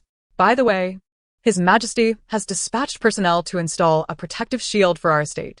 I have coordinated with the installers, and the shield's level is an astonishing 10. Lin Man gazed at Qin in surprise. Yesterday, he had informed her of the installation of the protective shield for Greenfield Manor. But he had not mentioned that its level was 10. 10? Didn't Qin say that only the frontline command centers could utilize a level 10 shield? Qin appeared somewhat astonished as well. He had not anticipated that His Majesty would invest so generously. However, the cost of a level 10 shield for the frontline was exorbitant, as it needed to encompass an entire planet. In contrast, the area of Greenfield Manor was relatively insignificant, so even a level 10 shield might not incur a particularly large expense. Lin Man and Qin exchanged glances, their eyes turning to Fong Qing. "What is the installation progress? How long until completion?" she inquired. Fong Qing beamed. "It has already been completed, and the corresponding permissions have been transferred to me. I will now grant you the highest level of access." Chapter 76. The Transformation of Greenfield Manor. Once you obtain the permissions, you will be able to activate the protective shield. After that, we shall not permit outsiders to enter Greenfield Manor. After saying this, Fong Qing activated her holographic device and performed a few operations, after which Lin Man received the information.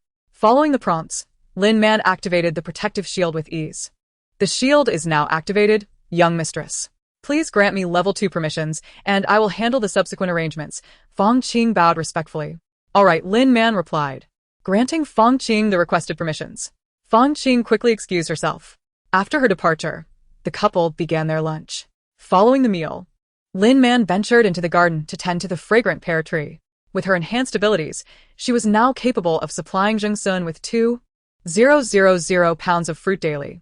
In the afternoon, personnel from the military would arrive at Greenfield Manor to collect the fruit, and she was well prepared.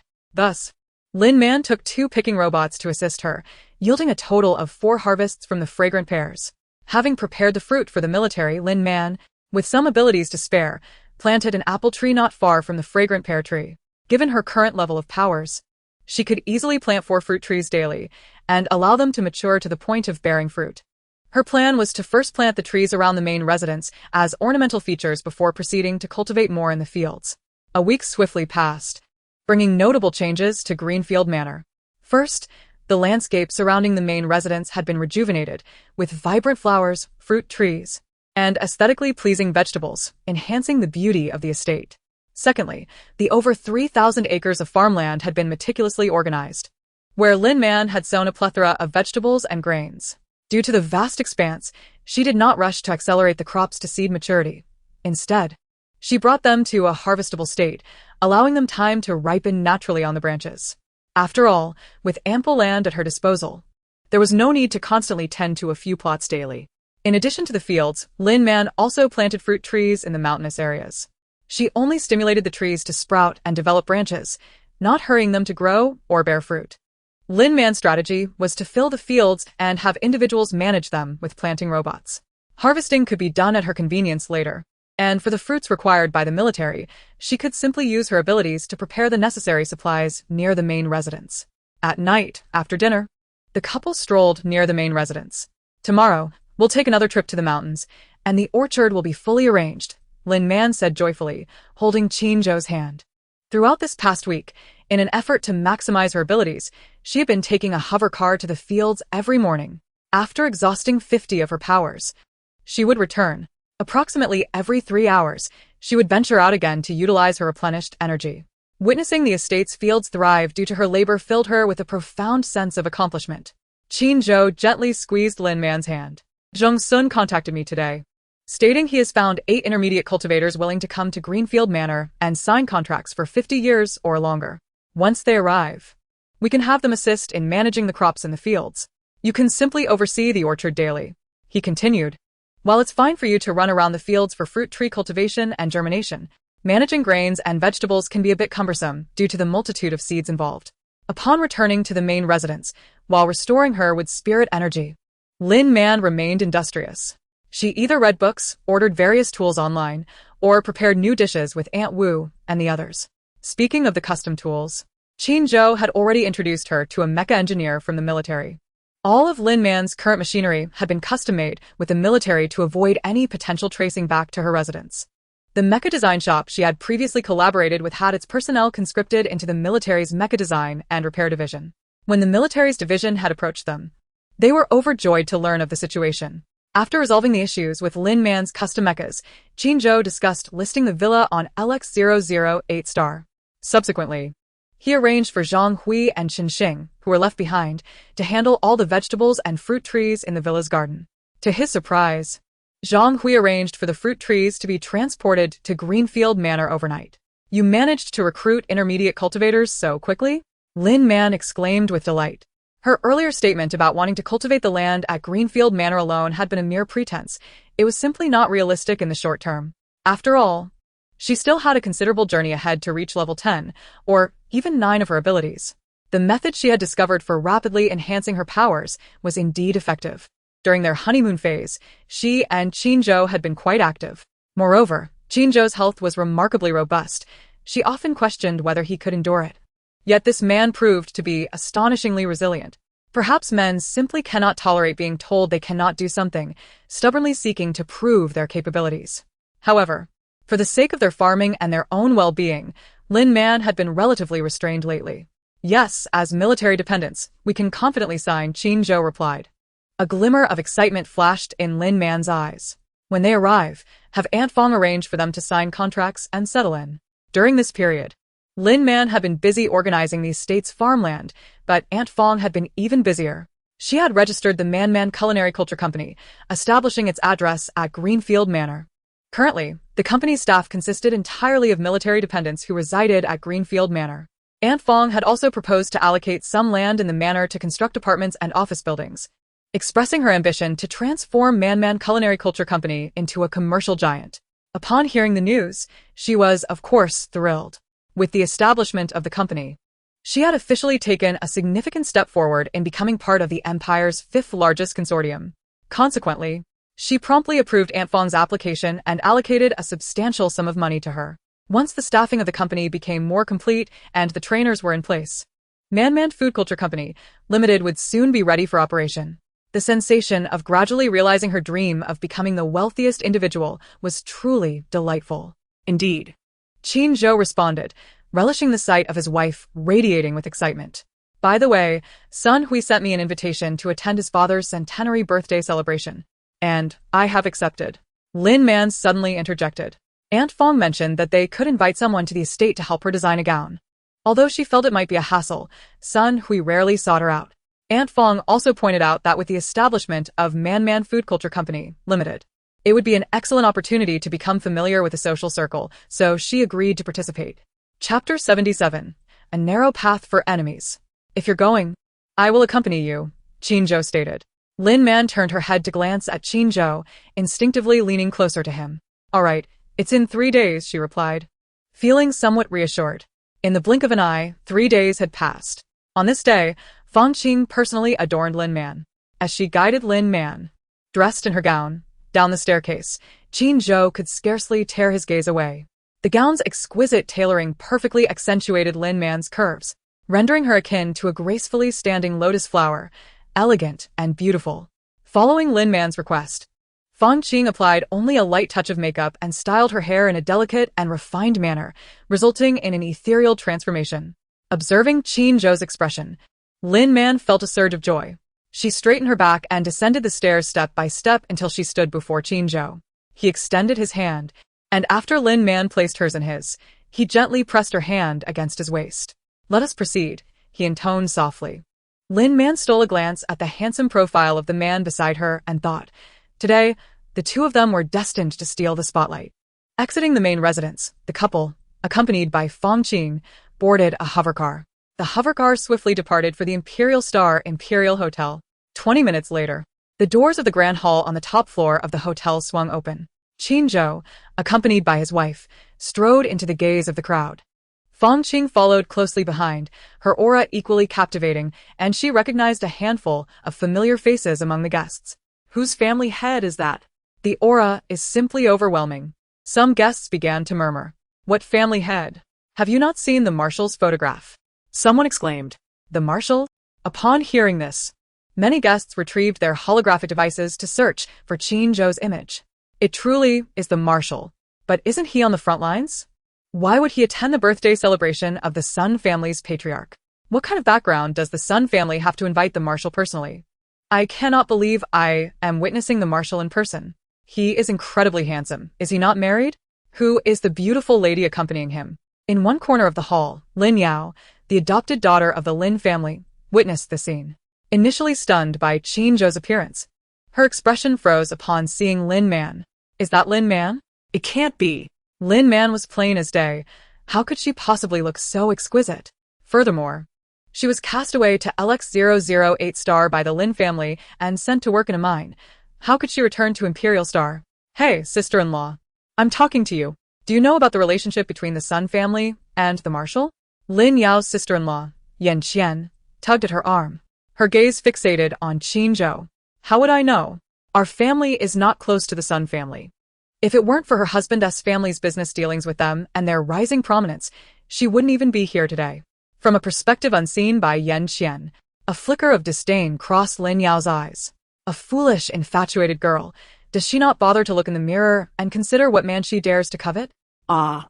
Yan Qian responded, revealing a look of disappointment. However, when her gaze fell upon Lin Man, her eyes widened in shock. Is that not Lin Man? Yan Qian was so taken aback that she failed to control her volume, drawing the attention of numerous onlookers. Lin Yao's eyes darkened with annoyance, internally berating Yan Qian for her outburst. Did she not realize how much Lin Man resembled her? Was it necessary to shout so loudly?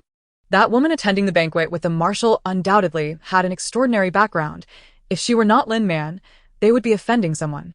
Even if it were Lin Man, exposing her now would surely invite trouble.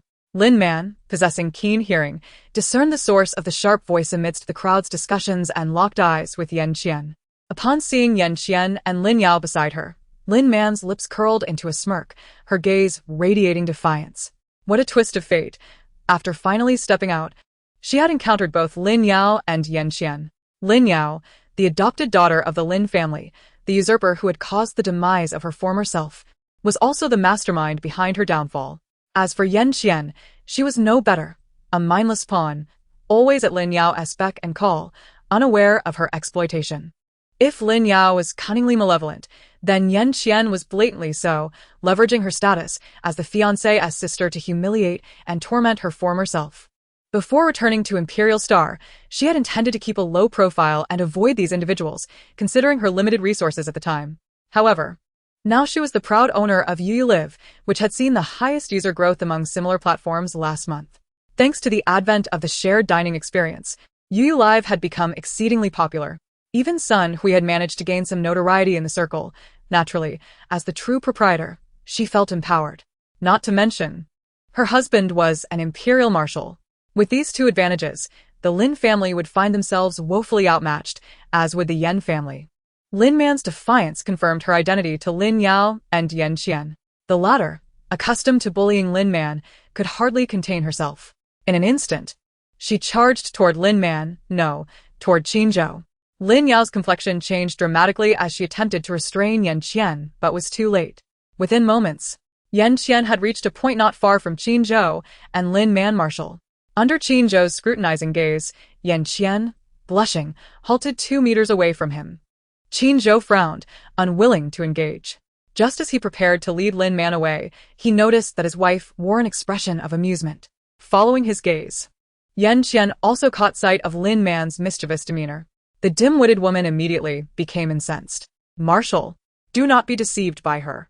The Lin Man beside you is a waste from the Lin family. She was expelled for framing Yao Yao and cast away to LX008 star to fend for herself. I have no idea how she managed to get close to you. Qin Zhou's expression darkened. Qian Qian do not, at that moment. Lin Yao rushed in to pull Yan Qian back. Given the situation, she certainly did not genuinely wish to stop Yan Qian. Instead, she hoped Yan Qian would reveal Lin Man's identity, anticipating that Qin Zhou had been misled by Lin Man. At that point, although Yan Qian might suffer consequences for offending Qin Zhou, the blame would not rest on her shoulders. She, as the elder sister-in-law, has those who obstruct her. Yet she remains obstinate and heedless of counsel. What recourse does she have? As for Lin Man, she shall never allow her to align herself with the Marshal. Lin Man ought to be groveling at her feet, crushed beneath her heel. Yan Qian indeed brushed Lin Yao aside and continued with fervor. Marshal, Lin Man possesses merely an F-level mental capacity, with potential rated at D level, inferior even to that of an ordinary citizen. She harbors a venomous heart, envious of Yao Yao, and has laid hands on her, all while debasing herself at school. Chapter 78. Unworthy of praise. Before Yan Qian could finish her tirade, a resounding slap struck her face. How audacious! Fang Qing, with her chin held high, delivered a sharp blow to Yan Qian and admonished her. How dare you strike me? Yan Qian, momentarily taken aback by Fang Qing's fierce demeanor, refused to accept such humiliation and glared back. Fang Qing's gaze turned steely, and without hesitation, she struck Yan Qian again, this slap even more forceful than the last. Yan Qian covered her face and spun around, intent on lunging at Fang Qing. In that critical moment, however, she was seized by Lin Yao, who exerted considerable strength to restrain her, preventing any contact with Fang Qing. Let go of me. You old hag, do you know who I am? If you dare to touch me, I'll have my brother deal with you. Yan Qian, accustomed to her arrogance, was infuriated after receiving 2 slaps, disregarding her image entirely. Fang Qing's expression darkened upon hearing the term old hag. Truly a fool who does not recognize her own peril. Just as she contemplated retaliating, a commotion erupted from within the crowd. What is happening? Sun Hui's authoritative voice resonated from behind the throng. Lin Man and the others looked up to see the crowd parting, revealing Sun Hui hurrying over with several companions. Upon noticing her brother beside Sun Hui, Yan Qian's expression brightened. Brother, this old hag hit me.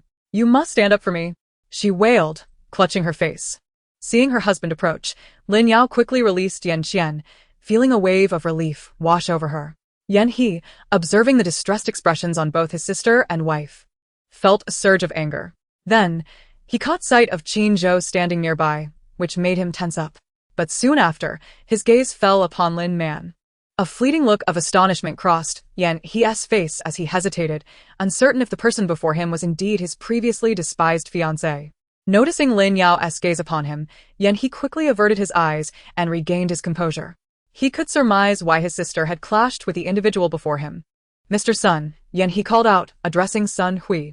After all, this gathering was hosted by the Sun family, and it would be inappropriate for him to trouble the guests in front of the hosts.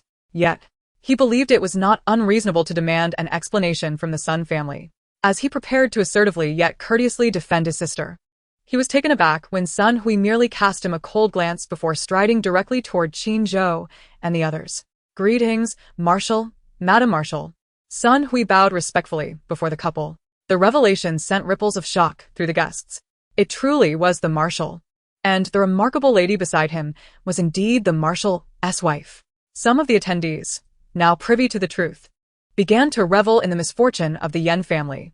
The proud young lady of the Yan family had just been disrespectful to the Marshal's wife.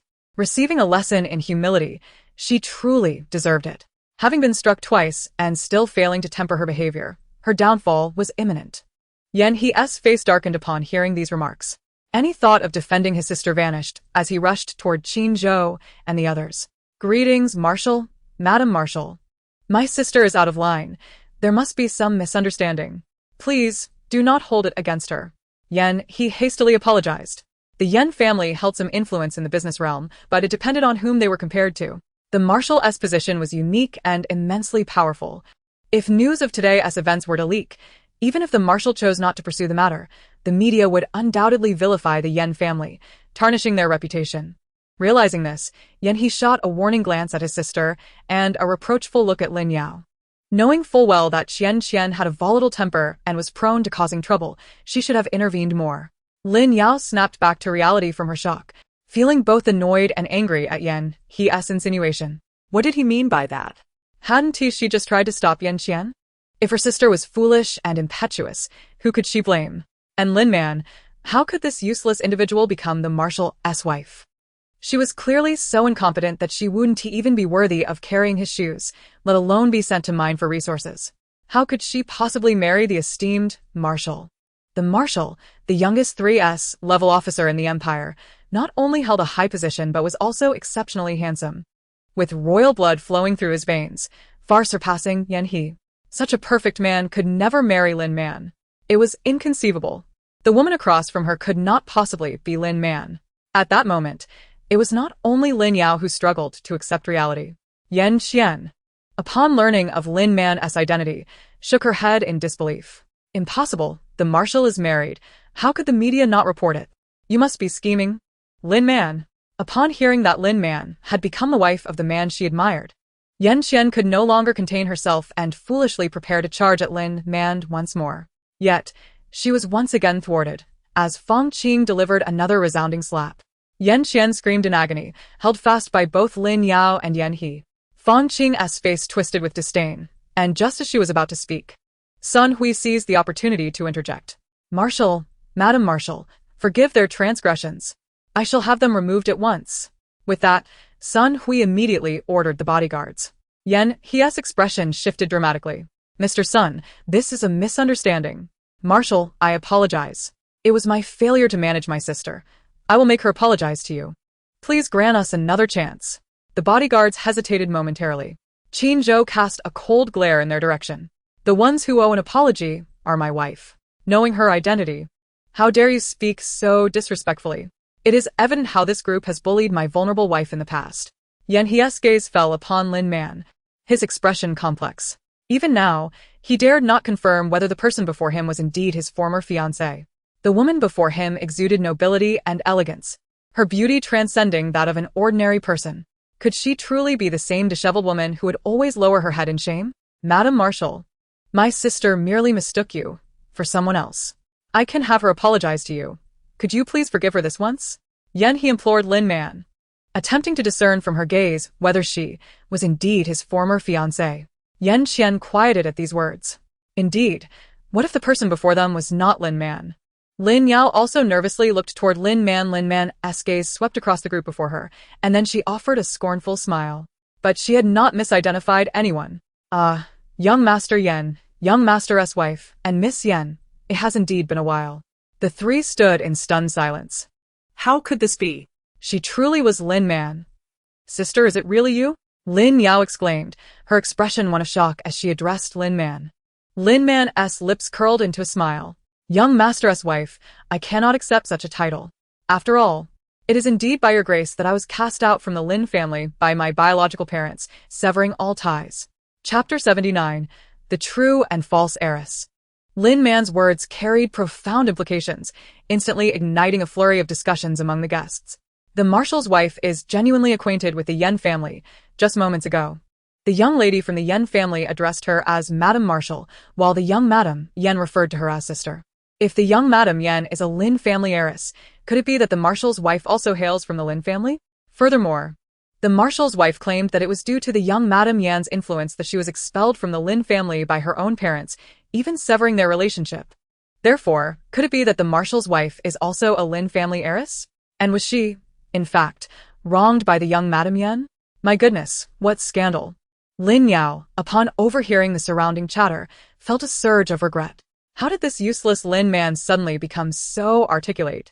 In just 2 sentences, she had thrust both herself and the Yen family into the spotlight. Why would sister say such a thing? If it weren't for your misdeeds, how could our parents and elder brother be so heartless toward you? Lin Yao suppressed her guilt and prepared to cast the first stone. Since Lin Man sought to undermine her, she would first expose Lin Man's secrets and then see how she could still hold the title of Marshal's wife. However, before she could utter a word, Qin Zhou interjected. My wife has committed no wrongdoing. The reason she was expelled from the Lin family by Lin Ruhai and Tang Shui Mei was due to your scheming. This declaration sent shockwaves through the crowd. The Marshal's wife is indeed a Lin family heiress. But the Lin family publicly acknowledges only one heiress, the current young Madame Yen, Lin Yao. When did another heiress emerge? Lin Yao was utterly astonished. She had aimed to tarnish Lin Man's reputation, hoping that Qin Zhou would come to despise her. Yet, before she could speak, Qin Zhou defended Lin Man, appearing to possess knowledge of the truth. Yan He and Yan Qian were equally taken aback. The dim-witted Yan Qian instinctively believed that Qin Zhou's support for Lin Man stemmed from being deceived by her, and she opened her mouth to speak. However, she was restrained by Yan He. After giving Yan Qian a warning look, he stepped forward and bowed to Qin Zhou. Marshal, I can attest that Madame's actions that day were not a result of any injustice. I too was a witness. Yan He continued, casting a wary glance at Lin Man. Moreover, I am unaware of how Madame has explained those events to you, but her actions that day were indeed unlawful. It is only because my wife chose not to pursue the matter that she escaped punishment. My in-laws merely expelled her from their home and sent her to LX008, which is already quite lenient. Upon hearing this, the guests began to murmur once more. Could it be that the young master of the Yen family is so resolute that the Marshal's wife truly committed an unforgivable act? Lin Man caught Yan He's gaze, yet remained unperturbed, her countenance adorned with a faint smile. As for Qin Zhou, his expression darkened considerably. The more he listened to their words, the more he could envision the extent of the torment his wife had endured. Observing Qin Zhou's demeanor, He felt a mix of trepidation and relief. Surely, after this, the Marshal would not press them further? He had not revealed the entire truth, thus saving face for the Marshal. The matters to follow would be investigated by the Marshal himself, and the truth would come to light. Lin Man was no virtuous soul. Once the Marshal learned the reality, he would not pursue them any longer. Regrettably, Yan He's hopes were swiftly dashed. With a cold scoff, Qin Zhou retorted, "You are a witness? You claim to have seen my wife injure this adopted daughter of the Lin family? Or perhaps all of this was orchestrated for your eyes to see?" He directed his gaze towards Lin Yao.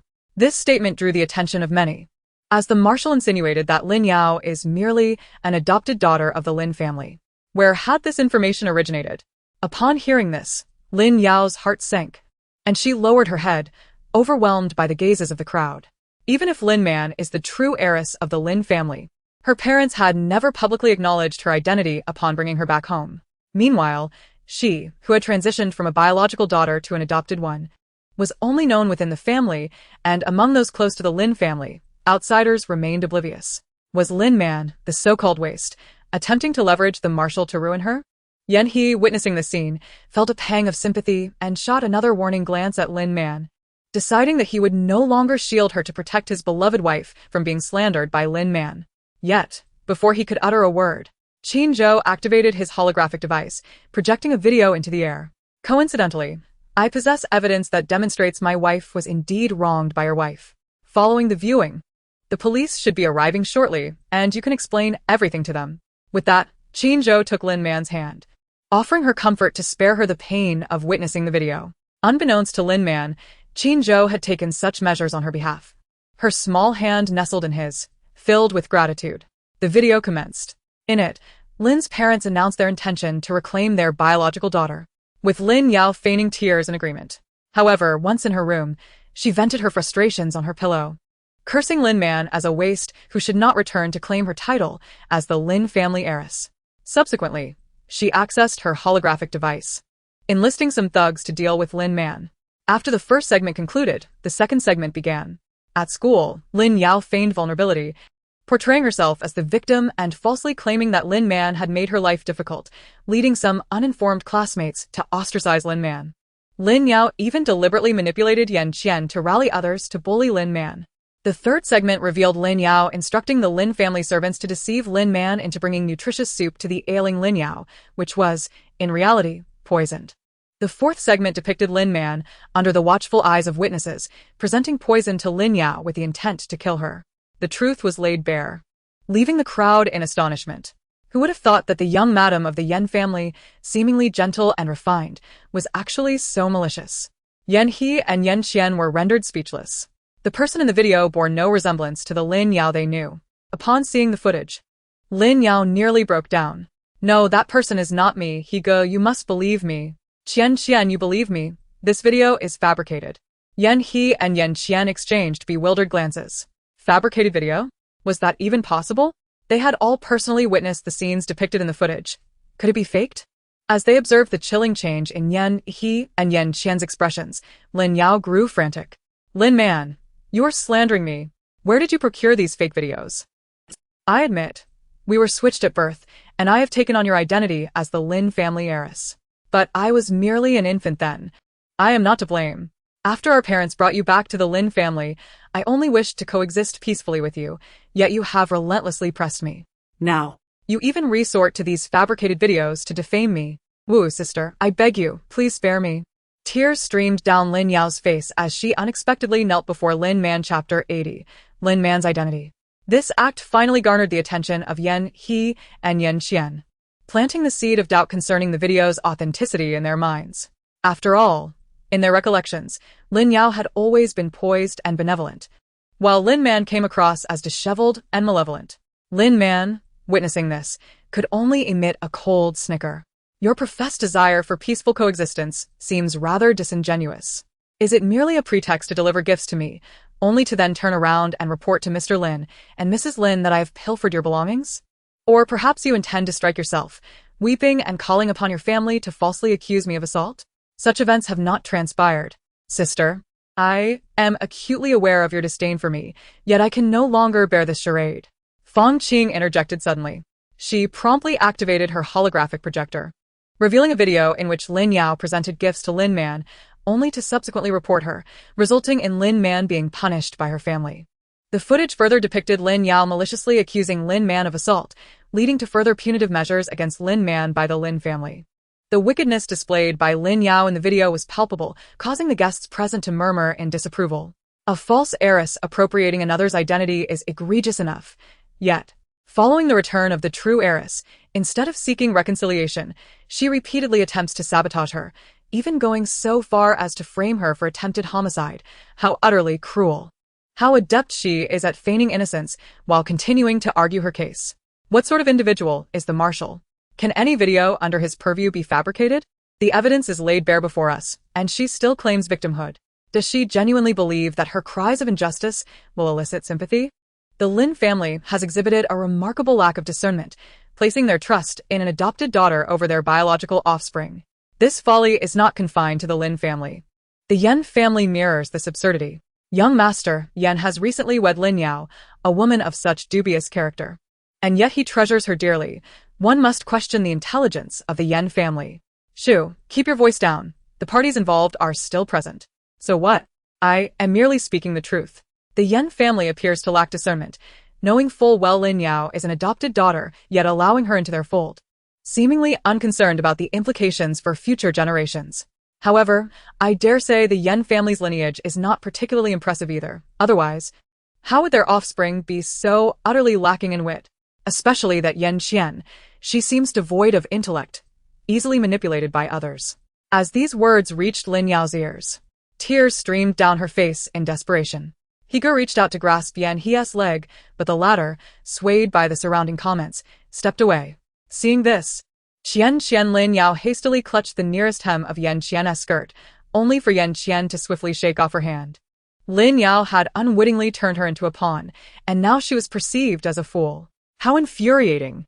It was only now that she realized Lin Yao had been exploiting her all along. How foolish she had been to regard her as the best of friends. At this crucial moment, the police finally arrived. Fan Qing and Sun Hui promptly relayed the situation to the officers. Given the identities of Qin Zhou and Lin Man, Lin Yao and Yan Qian were arrested on the spot. Why are you arresting me? It was all Lin Yao's doing. Yan Qian exclaimed in panic as the handcuffs clamped around her wrists. You are suspected of intentionally harming the marshal's wife. We are legally obliged to detain you for investigation. Please cooperate and accompany us to the police station, or we will treat your refusal as resisting arrest, one officer stated coldly. Yan Qian's face turned pale, and she ceased her movements. Brother, save me. She cried out to Yan He. Brother, I am innocent. Help me. Lin Yao also cried out in desperation, asserting that Lin Man had wronged her. Yan He, in a state of turmoil, approached the police to plead for leniency. But he was afforded no opportunity for mercy and could only leave with the officers. Sun Hui wiped the sweat from his brow and approached Qin Zhou and Lin Man once more. Marshal, Mrs. Marshal, I sincerely apologize. Had I known of the Yan family's discord with the marshal's wife, I would never have sent them an invitation. Qin Zhou chose not to respond, while Lin Man smiled in understanding. It is quite all right. Even if we had not encountered them today, we are bound to cross paths in the future. I regret causing you trouble. The celebration has barely commenced, and yet it has already turned tumultuous. Upon hearing this, Sun Hui quickly bowed in gratitude. Your kindness is greatly appreciated, Mrs. Marshal. Rest assured, I will sever ties with the Yan family. There are many companies willing to collaborate with us. And we do not lack for partners. Lin Man nodded in Satisfaktion. Recognizing that the matter had been resolved, Sun Hui hastily ushered everyone inside. The banquet is about to begin. Marshal, Mrs. Marshal, please follow me to the VIP area. Lin Man acknowledged him with a nod, linking her arm with Qin Zhou's as they made their way to the VIP section. Just as they settled at the main table, Old Master Sun approached, supported by Deng Xian. While Lin Man did not recognize Deng Xian, she noticed Fang Qing's expression momentarily shift upon seeing her. That is Ms. Deng, the former wife of Mr. Sun, whom I mentioned to you previously. Fang Qing quietly informed Lin Man. Lin Man was taken aback. She had assumed that Sun Hui's ex-wife harbored animosity towards him, yet it appeared their relationship was not as dire as she had initially thought. It is an honor to meet the Marshal and Mrs. Marshal, Old Master Sun said, bowing slightly to Qin Zhou and Lin Man. To have the Marshal and Mrs. Marshal grace my birthday celebration is a profound honor. You are too kind, Old Master, Qin Zhou replied. Lin Man smiled and nodded in acknowledgement. I have heard from my dear Ah Hui that Mrs. Marshal is his benefactor. His career has flourished thanks to your support. I am truly grateful for your guidance. Lin Man glanced at Sun Hui, who wore an expression of deep gratitude, and then smiled back at Old Master Sunday. You flatter me, Old Master. My relationship with Mr. Sun is one of mutual support. Ah, Mrs. Marshal, you are far too modest. Old Master Sun, feeling quite at ease, took a seat and engaged Lin Man in conversation. Deng Xian turned to Fang Qing, inviting her to join another table nearby. Soon, the banquet commenced. Sun Hui stood on stage, welcoming guests to his father's centennial birthday celebration. Here, I would like to extend my heartfelt gratitude to Ms. Lin Man, the chairwoman of UU Live, for attending my father's birthday celebration with her family. Shock rippled through the audience. Ms. Lin Man, the Marshal's wife, the chairwoman of UU Live? Some quick-thinking individuals began to investigate UU's ownership structure. only to discover that the largest shareholder was indeed Lin Man, holding an astonishing 77 of the shares, while Sun Hui, whom they had presumed to be the major stakeholder, possessed a mere 20. Thus, the guests finally comprehended the true reason behind the Marshal's presence at the Sun family celebration. It was, in fact, to accompany his wife as family. Regarding our chairwoman Lin's identity, I believe the earlier commotion has clarified matters for everyone. I recently learned that our chairwoman has recently wed the Marshal. Chapter 81. The Scoundrel Lin Chen. Here, I extend a sincere welcome to the Marshal for attending my father's birthday celebration. Thunderous applause erupted in the hall. The guests applauded spontaneously, motivated purely by their admiration for the Marshal and their gratitude. Everyone venerates a hero, and the Marshal is indeed a hero in the hearts of the Empire's citizens. Qin Zhou raised his hand, signaling to the crowd. The applause echoed for quite some time before gradually subsiding. Sun Hui stood on stage, his expression one of immense pride. The Marshal has dedicated his life to the border defense of our empire. Even during this rare marital leave, he has come to attend the Sun family's celebration. My family and I are immensely honored. Furthermore, I am aware that, like me, everyone here holds the Marshal in the highest regard and wishes to draw closer to him. However, as the Marshal is on a rare respite, I kindly ask that you refrain from disturbing him and Mrs. Lin. Subsequently, Sun Hui uttered some pleasantries and formally declared the commencement of the banquet. After descending from the stage, he joined the main table to entertain guests. Throughout the meal, he lavished attention on Lin Man and Qin Zhou. Noticing their apparent disinterest in him, Sun Hui, perceptive as he was, swiftly excused himself to engage with other attendees. Lin Man observed as Sun Hui approached Fang Qing, introducing her to a multitude of acquaintances. After 2 hours, Lin Man began to feel somewhat bored. Qin Zhou contacted Fang Qing, intending to escort his wife home.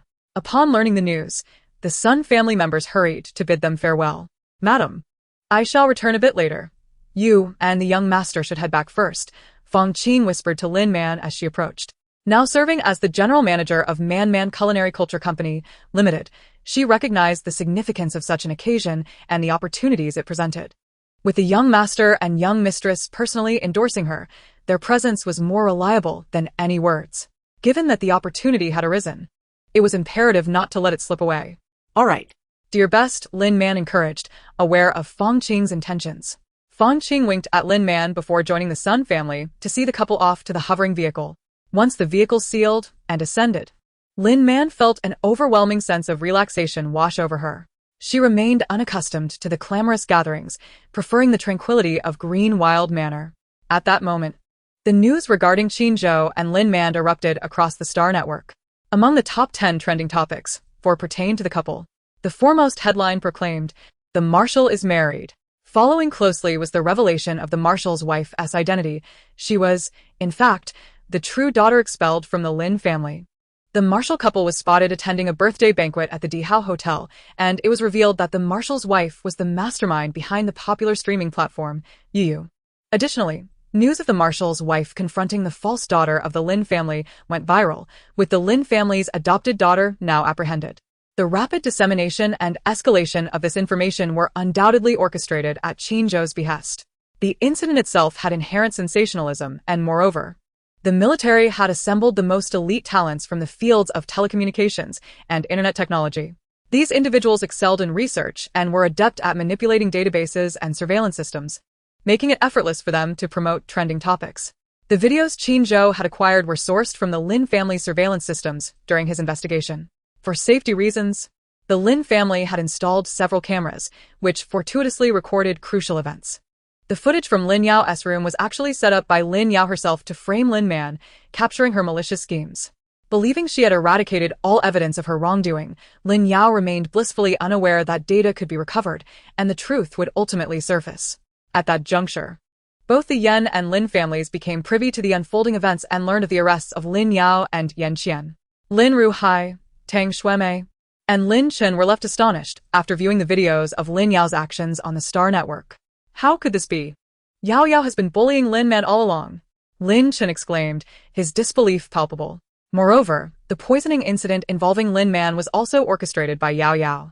Tang Xuemei, overcome with despair, sank into the sofa, feeling utterly drained. No, there must be an error with that video. Yao Yao has grown up before our eyes. We know her character better than anyone else. Lin Chun insisted vehemently. It must be that useless Lin Man's doing. But how did a mere useless manage to marry the Marshal? I need to dispatch someone to investigate this matter. As he spoke, Lin Chun prepared to leave. Stop. Lin Ruhai called out, halting him. Father. Yao Yao is still in detention. There is no immediate danger for her. We can ascertain the authenticity of the video ourselves, Lin Ruhai stated solemnly. Lin Chun hesitated, his gaze drifting toward the living room surveillance feed. The police had come to their home and confiscated the backup of the footage, along with some household staff. But the original data remained intact. With the right expertise, it could still be recovered. No. Do you truly suspect Yao Yao? Lin Chun retorted, his agitation evident, though he barely registered the unease gnawing at him.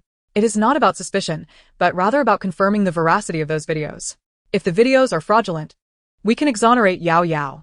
But if they are authentic, Lin Chun trailed off, irritation flaring. Lin Ruhai regarded his son.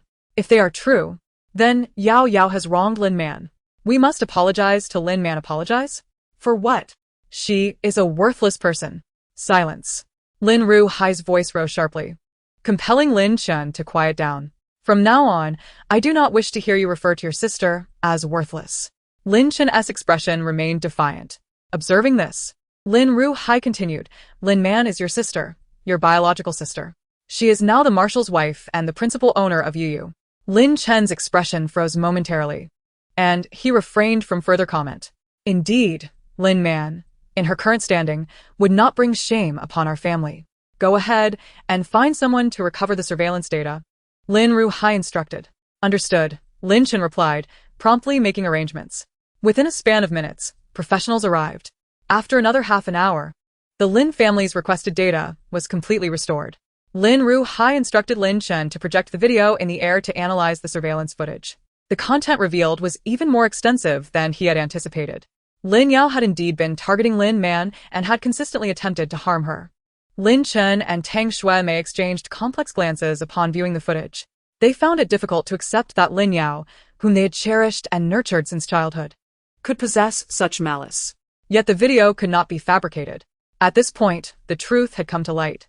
It was revealed that Lin Yao was not a victim, but rather the perpetrator. After watching the footage, Lin Ruhai's expression darkened. Father. Although Yao Yao was in the wrong, what about Lin Man? She never defended herself. Moreover, Lin Man is perfectly fine now. She has even married the Marshal. You cannot simply disregard Yao Yao. Lin Chun suddenly interjected. Chapter 82. Blocked. Tang Shuemei wore a conflicted expression. Her son was mistaken. Lin Man had indeed attempted to explain herself initially. However, they had dismissed her claims as slander against Lin Yao, even resorting to disciplinary measures against her, which ultimately led Lin Man to cease seeking their intervention. Reflecting on this, Tang Shuemei could not help but shed tears. Her biological daughter had suffered such immense injustice within their household. Lin Chun, hearing her sobs, noticed Tang Shuemei crying. Yet, instead of feeling empathy, annoyance flickered across his face. What is there to cry about? Lin Man is fine now. She has become a successful entrepreneur and married the Marshal. Perhaps the hardships they imposed on her were what led to her fortune after all. Tang Shuemei, observing her son's demeanor, reined in her emotions slightly. Dear, perhaps we should apologize to Man, compensate her, and ask her to overlook Yao Yao's transgressions. Although Yao Yao made a mistake, she was likely just afraid that Lin Man would usurp her position in the Lin family. Once she returns, we can have her apologize to Lin Man and foster peace between the sisters. Though she felt sorrow for her biological daughter, she could not neglect the adopted daughter she had raised as her own. Had it not been for an unexpected incident, she would have remained unaware that Yao Yao was not her biological child. She was utterly unaware of Man's existence. Upon hearing this, Lin Chun averted his gaze, silently relieved that he had not yet lost his wits. However, Lin Ruhai maintained a stoic expression, acutely aware that the situation was likely more complex than it appeared. After all, Man was now the Marshal's wife and a major shareholder in Yu Live. What compensation could we possibly offer her? What kind of recompense could suffice? The fact that she could return to the Lin family was already a generous concession on our part. Lin Chun interjected with irritation. Her antics are merely an attempt to force our hand, aren't they? I will video call her right now, demanding she release Yao Yao and issue a statement clarifying the situation regarding Yao Yao. Otherwise, she can forget about ever gaining my approval. With that, Lin Chen activated his hollow brain. Lin Rahai glanced at his son, suppressing his own frustrations, resolved to observe the unfolding events. After all, his son's suspicions might very well hold true. The daughter's current ploy could indeed be a strategy to compel them to capitulate. After accessing his hollow brain, Lin Chen scoured the contacts but could not locate Lin Man's communication number. Suddenly recalling something, he accessed the blacklist and, to his astonishment, found Lin Man's contact information there. Removing Lin Man from the blacklist, he initiated a video call. Meanwhile, at the Greenfields Manor, Lin Man had just depleted half of her energy reserves and was returning to the main residence with Qin Zhou for some rest. Suddenly, a video call notification chimed in. Upon glancing at it, she realized it was from Lin Chen. Remembering the fierce visage of Lin Chen, she couldn't help but frown. "What's wrong?" Qin Zhou inquired. Noticing her reaction, "Oh, it's nothing," Lin Man replied, opting to reject the call. Subsequently, she added Lin Chen to her blacklist. Following this, she also blacklisted Lin Ruhai, Tang Xuemei, and several of the Lin family servants' contacts. Having completed this, Lin Man sent a voice message to Fong Qing. "Aunt Fong, please issue a statement declaring that I have severed all ties with the Lin family. From now on, their actions will have no bearing on me." She had no desire to entangle herself with the Lin family any longer. Her plan was to find an opportunity to strike a decisive blow. Upon hearing the voice message, Qin Zhou deduced that the earlier video call was from the Lin family. "They dare to harass you, Man? Should I?" A desire for retribution began to stir within him. Those who so brazenly bullied his wife could not be allowed to go unpunished. "I have a plan," Lin Man interjected, her lips curling into a smile. Qin Zhou was taken aback for a moment, suddenly recalling the video Fong Qing had shown at the Sun family banquet. It seemed that not only had he arranged for an investigation into the Lin family, but his wife had also set Aunt Fong on the task. "Very well," Qin Zhou replied, a smile creeping upon his lips. Meanwhile, at the Lin family villa, Lin Chen was seething with rage after the video call was abruptly terminated. "How dare Lin Man hang up on me?" he exclaimed, and immediately redialed her. However, he was met with a mechanical voice. "We're sorry. The user you are trying to reach has added you to their blacklist." "Damn it," Lin Chen cursed, wishing he could smash his hollow brain if it were tangible. Lin Rahai and Tang Xuemei exchanged worried glances at their son's outburst. "Enough," Lin Rahai interjected, putting a stop to his son's fury. "Xuemei, you call Man." He then directed his wife to make the call. Lin Chen suppressed his anger, waiting for his mother to connect so he could seize the opportunity to berate Lin Man. How dare she hang up on him and blacklist him? Who gave her the audacity? Unfortunately, he was destined to be disappointed. Tang Xuemei's attempt to video call met the same fate. She too had been blacklisted by Lin Man. Well, Lin Man has grown quite bold, blacklisting me, and now even my mother. Lin Chen glared at Lin Rahai. Silence. Came Lin Rahai's furious retort. Following this, he activated his hollow brain to call Lin Man as well. Predictably, he too was met with the same mechanical voice, confirming his blacklisting. Upon hearing the automated message, Lin Chen was momentarily stunned, his anger dissipating as confusion set in. What is happening? Lin Man has blacklisted both me and my mother, and now even my father? Does she wish to sever all ties with us? Her actions were intended to express her grievances and compel her return to the Lin family. Or was she deliberately seeking to gain the upper hand? As he pondered this, Lin Chen's expression darkened once more. Those who emerged from the slums only knew how to scheme and manipulate in such petty ways. Lin Rahai furrowed his brow, about to voice his thoughts, when he suddenly came across a piece of news. The Marshal's wife has issued a statement severing ties with the Lin family, declaring that all of the Lin family's actions are unrelated to her. Lin Rahai felt a sharp jab in his eyes. Coughing violently, he was quickly supported by Tang Xuemei and Lin Chen. Tang Xuemei was the first to notice the news Lin Rahai had seen.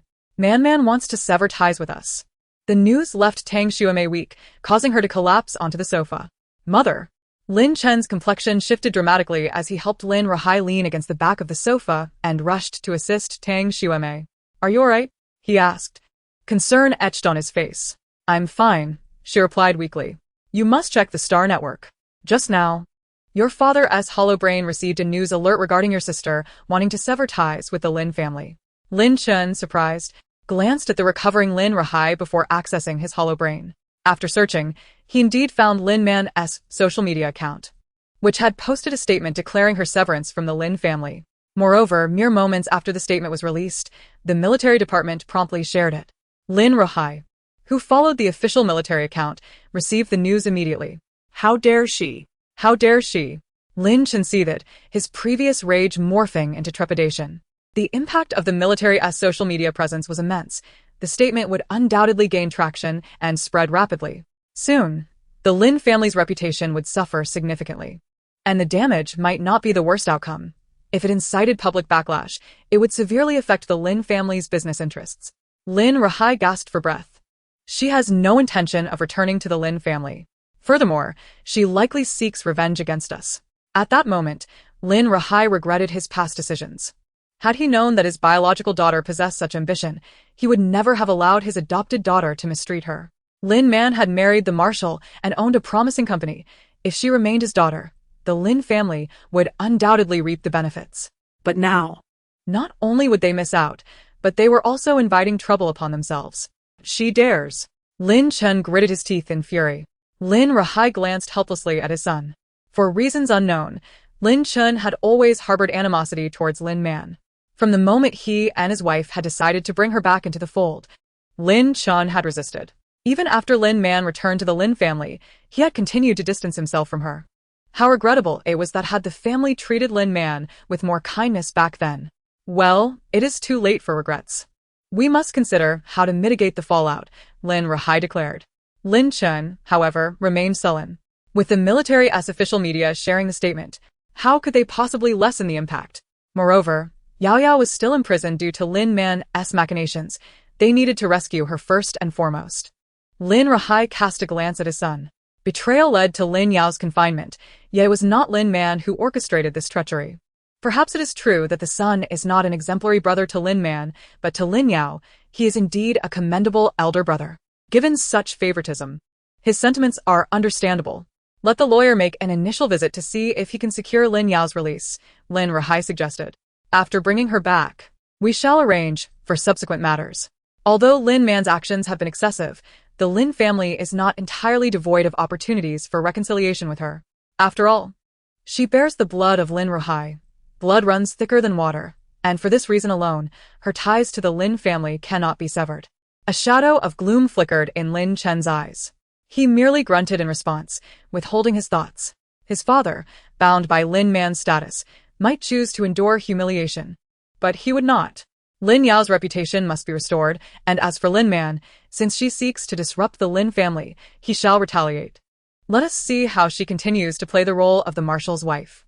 Father, I shall first take the lawyer to meet Yao Yao, Lin Chen declared.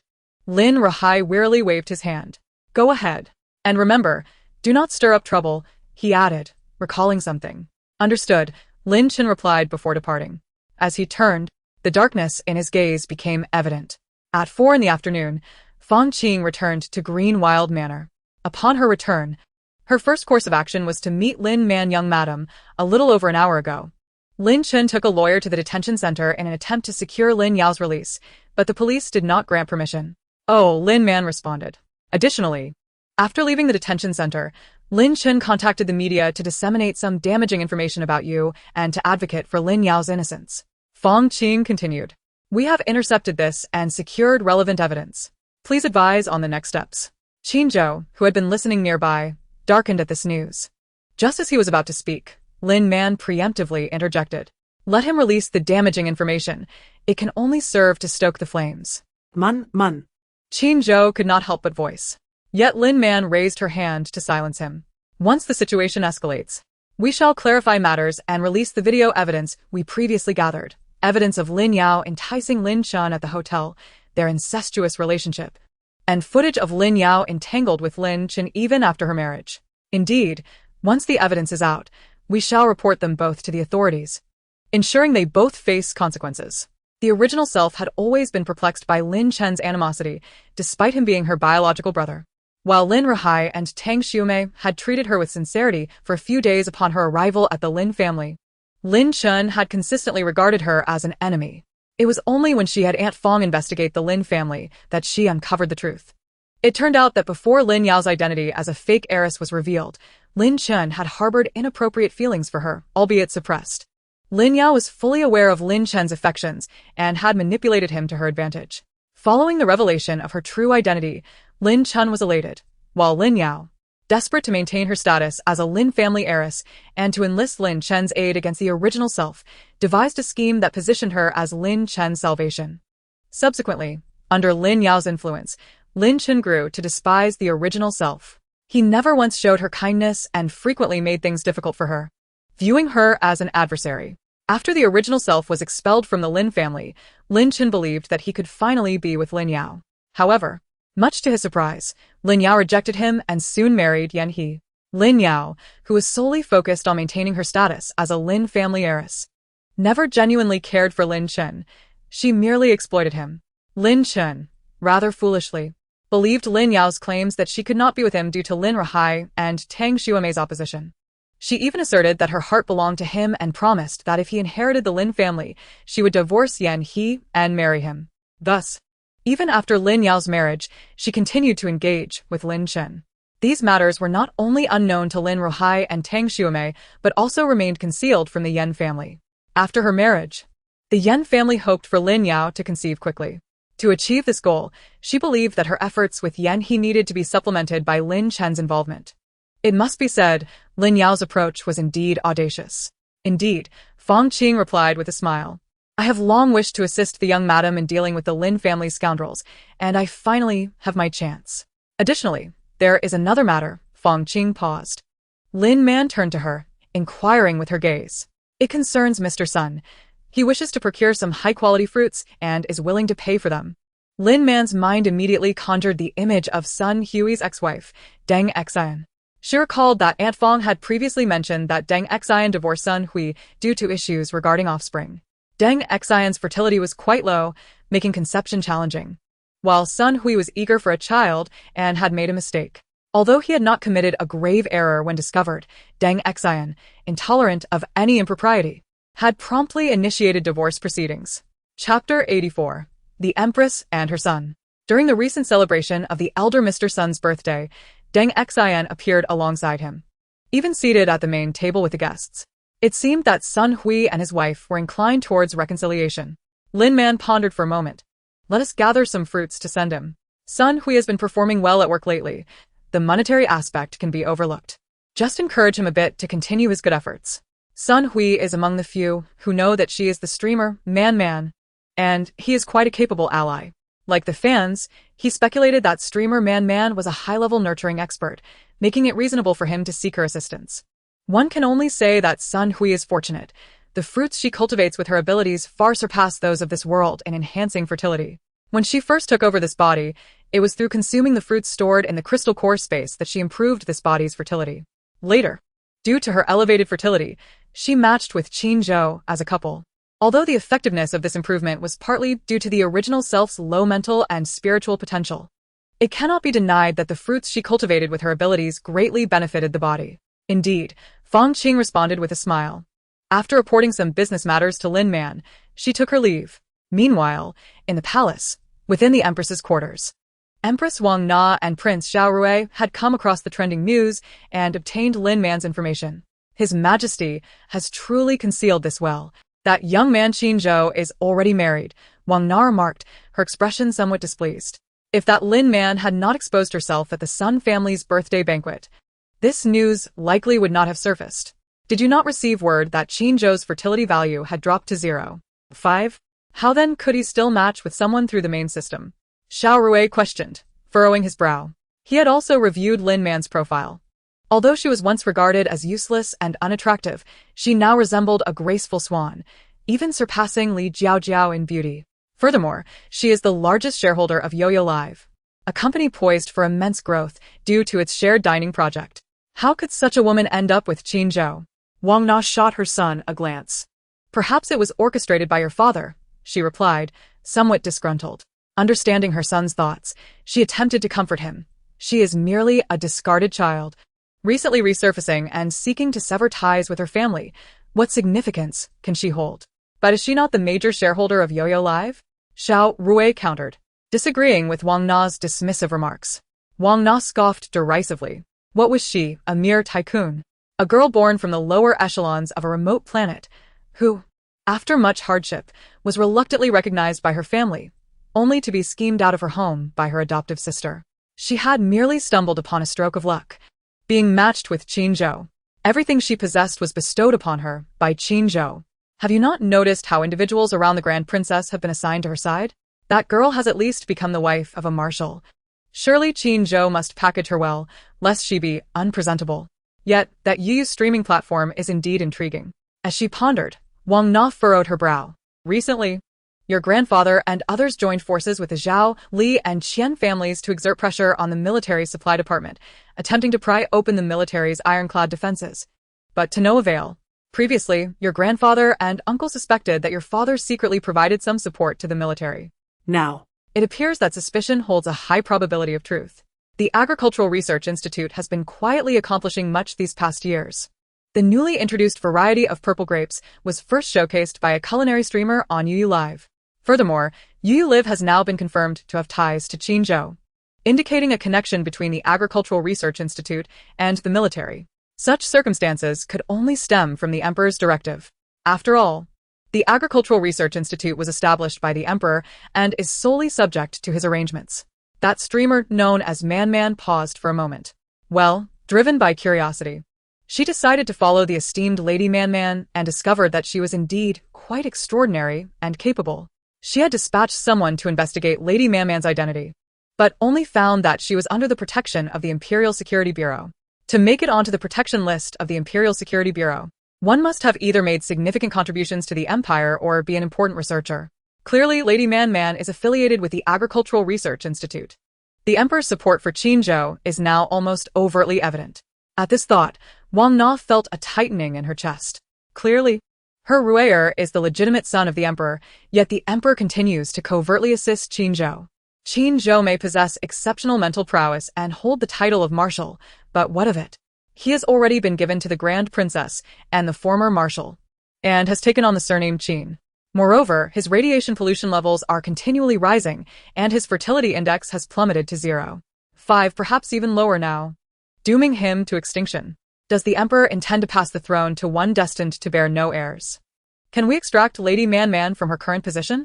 Upon hearing the mention of the streamer Man, Xiao Rui's eyes flickered with excitement. He too had been following Lady Man and often ordered meals from her shared restaurant. Wang Na shot a disapproving glance at her son. The people from the Agricultural Research Institute maintain a confidential status. How could you possibly extract one?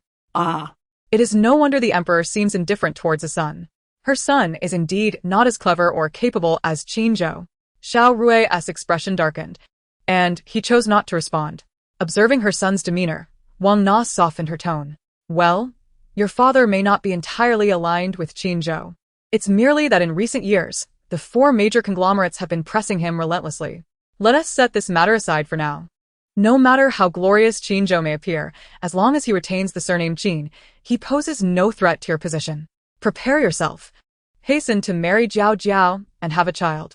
Once the child is born, your father will likely come to terms with it. The throne can only be passed down to you in the future. She was acutely aware of the Emperor's concerns. The four major conglomerates had once been his allies, but now he viewed them as a threat. For this reason, he had not hesitated to neglect her, even being less attentive to Ruier. She had contemplated choosing the Emperor over the Wang family, yet she could not bring herself to betray her own kin. Convinced that her son was the rightful heir to the throne, she had faith that once her son ascended to the throne, he would govern the empire more effectively and elevate her family's status. A flicker of irritation passed through Xiao Rui's mind. He muttered in agreement. Li Jiao was fair enough in appearance, yet had a sharp and domineering personality. Were it not for his mother's insistence on her as his royal consort, and the fact that she had once been engaged to Qin Zhou, he would have dismissed her entirely. For some inexplicable reason, the image of Lin Man's face resurfaced in Xiao Rui's mind. What a pity that such a beautiful woman ended up married to the heirless Qin Zhou. Chapter 85. It turns out it was all for me to sacrifice. At this moment, within the Li household, Li Jiao had also seen the news about Qin Zhou and Lin Man. Enraged by the sight of the striking couple in the video, she began to smash items in her room. Just moments after our engagement was called off, he is already married. Qin Zhou, how could you treat me this way? Seeing this, Mother Li hurriedly approached to comfort her. It's all right, Jiao. Don't be upset, please. Why shouldn't I be upset? We had a prior engagement. Although Sob was the one who called it off, he cannot Sob marry someone else so quickly. Wah, Mom, everyone says the Marshal is very responsible. How can he, only a short while after we annulled our engagement, marry someone else? Li Jiao wept in her mother's arms. It was clear she had feelings for Qin Zhou. Or rather, it was rare for a girl in the Empire not to admire their great hero. But the Empress had approached her father, proposing that she marry Xiao Rui, and informed him that Qin Zhou had lost his ability to bear children. Weighing the situation, her father acquiesced to the Empress's proposal. At the time, she was confused and terrified of not being able to have children in the future, thus she was persuaded by her father. However, it was not long before she regretted her decision. Although Xiao Rui was a prince and the sole heir to the throne, he could not compare to Qin Zhou. During this time, she realized that her affection for Qin Zhou had only grown, to the point where she felt she could forego having children for him. Yet before she could approach her father to explain her change of heart and seek to mend things, Qin Zhou had already married. How could he be so heartless? Oh. My Jiao, please stop crying. This is fate. It was destined that you and the Marshal were never meant to be. You are meant to become the prince's consort and, in the future, the Empress. The Marshal does not wait for you. That is simply his lack of discernment. Do not be angry. Do not be angry. Wah, but I do not like Xiao Rui. I only love Qin Zhou. Mom, can you speak to Dad? Just tell him I don't want to marry Xiao Rui. I want to marry Qin Zhou. Please talk to Dad and have him help me annul the engagement to Xiao Rui. And also, can you go to Qin Zhou and tell him to divorce that woman? And then fulfill our engagement. Hearing her daughter's words, Mother Li's eyes widened in shock. She knew her daughter had been raised with some degree of indulgence, but she never imagined it would reach this level. For her father to negotiate with the Empress to annul the engagement? To break off the engagement with the prince? Furthermore, to approach the Marshal and demand he divorce his wife, only to remarry her? Did she think the royal family and military were trifling matters? The Li family, while not weak, was far from being able to contend with the royal family and military. Previously, they had dared to break off the engagement with the Marshal because their new match was a royal prince, and they had the backing of the Wang family. This was akin to the royal family and Wang family applying pressure to compel the military to acquiesce. However, if we were to heed my daughter's words, the Li family would not only offend the royal family and the Wang family, but it is highly likely that the military would also take offense, perhaps even feeling that the Li family is mocking them. Once an arrow is loosed, it cannot be retrieved. How can my daughter not comprehend this? Withdraw from the engagement? You have already done so once. It is not permissible to retreat again. Just as Li mother was grappling with her thoughts, Li father entered the room. The mother and daughter, who had been embracing, lifted their heads in unison towards the source of the voice. Upon seeing Li father, Li mother released her daughter and stood stiffly in place. Li Jiao, meanwhile, wiped her tears and cast a defiant glance at her father. Why can't I withdraw? You directly called off the engagement with Qin Zhou before, didn't you? Daddy, I have made up my mind. I love Qin Zhou and feel absolutely nothing for Xiao Rui.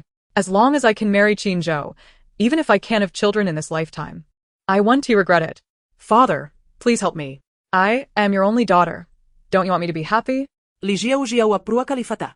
Expecting to see a sympathetic expression on her father's face, she was instead met with a stern demeanor and a somber countenance. It is precisely because you are my only daughter that you cannot act recklessly in this matter. The withdrawal from the engagement is out of the question. Furthermore, your wedding date with His Highness has already been set for next weekend. Prepare well. You shall fulfill your role as a royal consort. With that, Li father turned and left without stepping further inside. Li Jiao's expression changed drastically, and she hurried to chase after him. Keep a close watch on the young lady. She is not to step outside the door before the wedding date. She heard Li father command at the entrance. Understood. 2 bodyguards responded immediately, promptly shutting the door.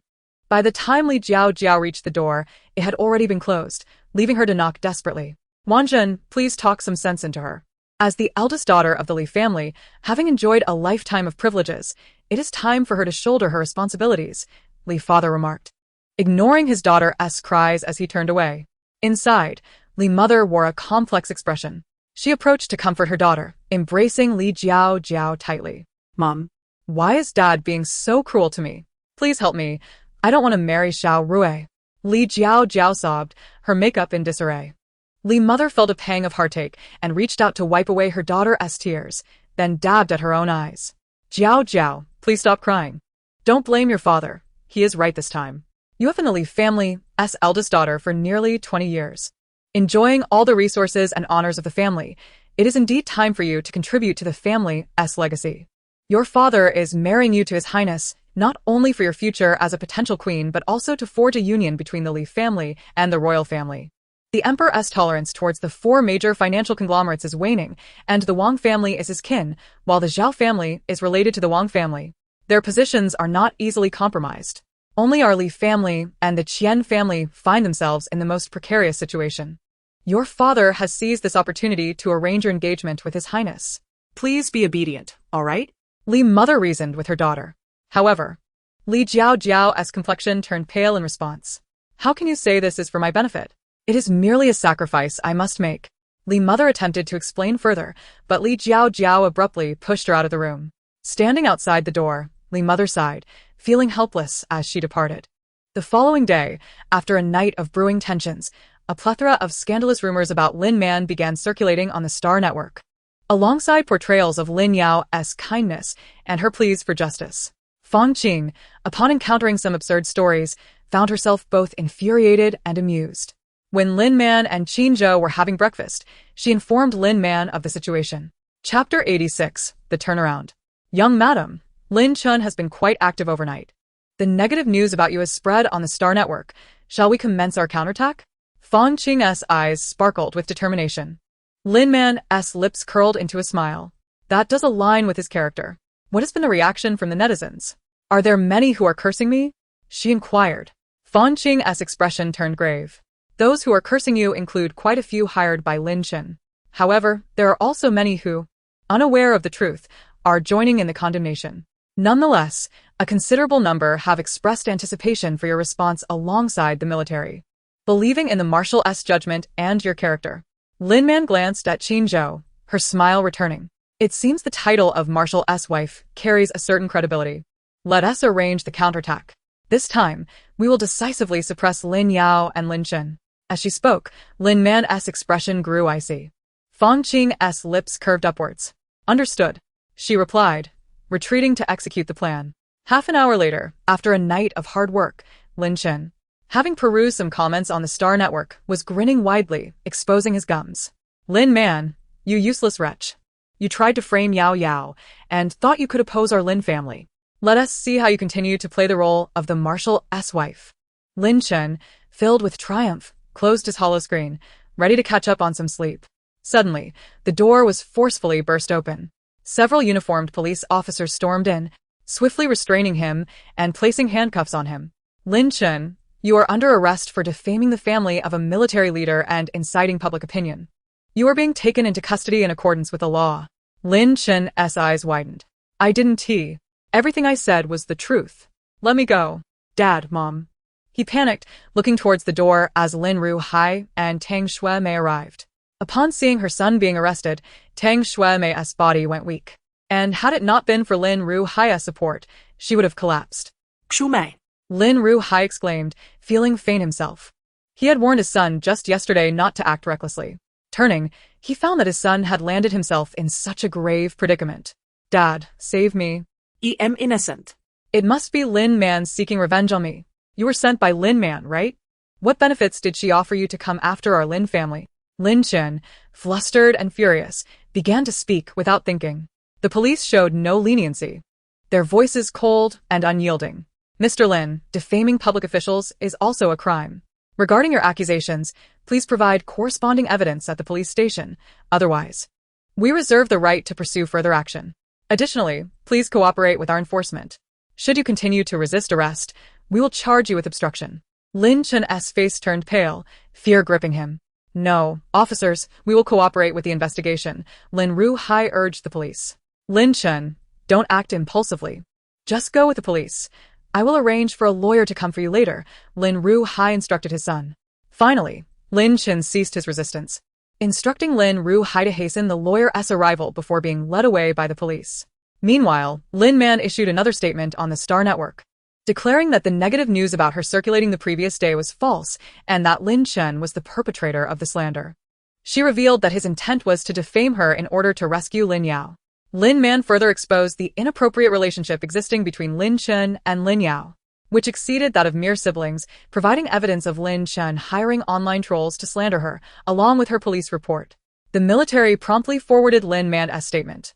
Simultaneously, the Star Network was inundated with numerous scandalous photos and videos of Lin Chen and Lin Yao. As the news broke, the Star Network erupted. Lin Man's clarification statement shot up the trending list, accompanied by the Lin family's scandal. Netizens have begun to overwhelmingly side against the Marshal's wife and the Lin family. Initially, I thought it was rather harsh when the Marshal's wife publicly severed ties with the Lin family, disowning her parents and brother, and even turning against her adopted sister. It appears I was too benevolent in my judgment. If I were to find myself in such a family, not only would I cut ties, but I would deem it justifiable to utterly destroy them. Such cruelty. Is this what a brother does? To harm his own sister for the sake of a non-blood-related adopted sister? After all that hardship, how could he not wish his sister well? To threaten her for the sake of a lover is utterly despicable. Lin Chen, you are vile beyond measure. You deserve to meet your end. May the scoundrels perish together. The false heiress, in her quest to ensnare the true heiress, shamelessly seduces her own brother. This brother, too, is disgraceful. In pursuit of his false love, he shows no mercy to his own sister.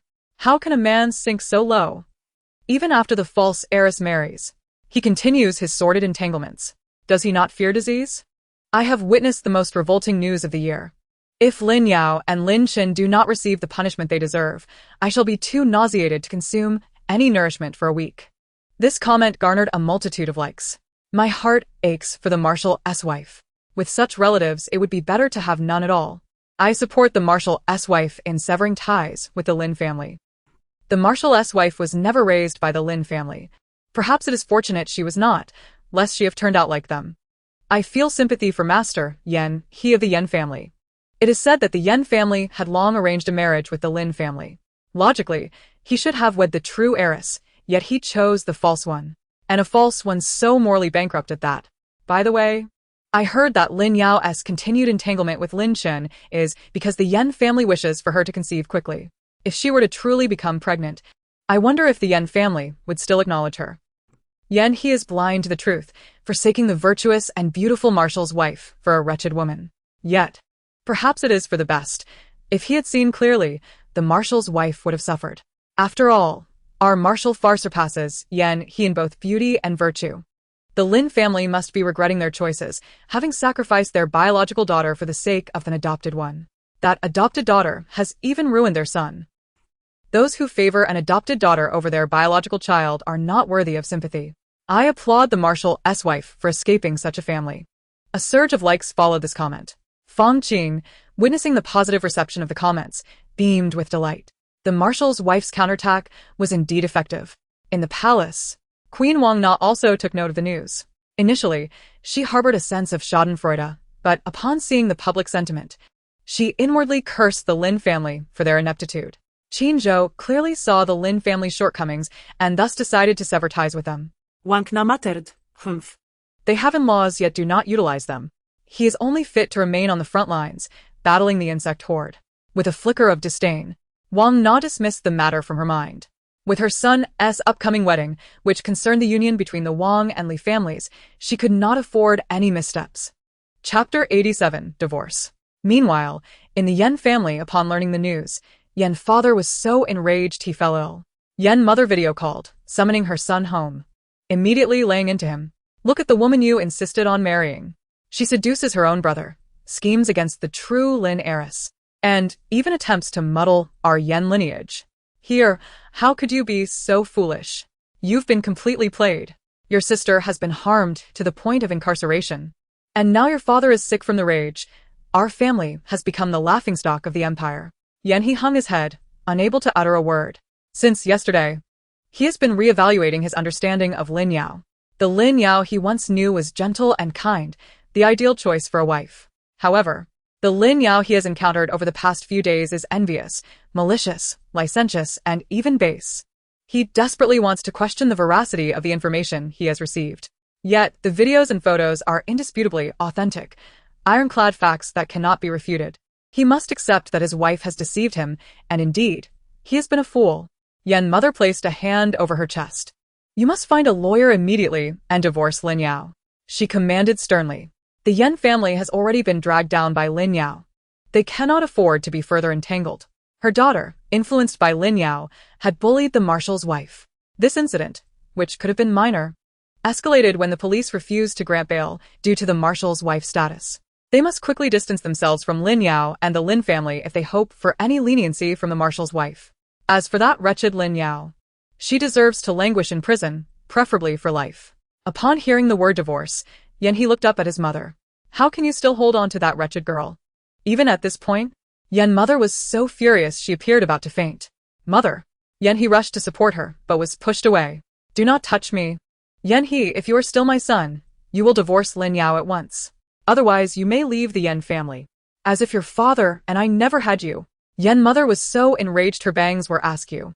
When she learned that Lin Yao was not the true heiress of the Lin family, she was dissatisfied with the marriage and wished for her son to break the engagement. If not for her foolish son's insistence, matters would not have reached this point. Very well. I shall instruct the lawyer to meet with Lin Yao. Mother, please do not be angry. Take care of your health. Yen He stood a short distance away, gesturing to soothe his mother. Upon hearing this, Yen mother's expression softened somewhat. Then hurry, she urged hoarsely. Yes, yes, I will go now. Mother, please take care of yourself. I will return soon. Yen He hurriedly left, fearing his presence would further upset his mother. Upon exiting the house, Yen He furrowed his brow and activated his holographic device to schedule a meeting with a lawyer. At this juncture, he could not be blamed for kicking someone while they were down. Lin Yao had brought this upon herself. An hour later, in the detention center, Lin Yao met with the lawyer sent by the Yen family. Initially, she was overjoyed, believing it was Yen He who had sent someone to rescue her. However, she soon learned that the lawyer was there to discuss her divorce. Impossible. He just said he would love me for a lifetime. How could he possibly divorce me? Who sent you? It was my mother, wasn't he it? Please tell her that everything Lin Man said was untrue.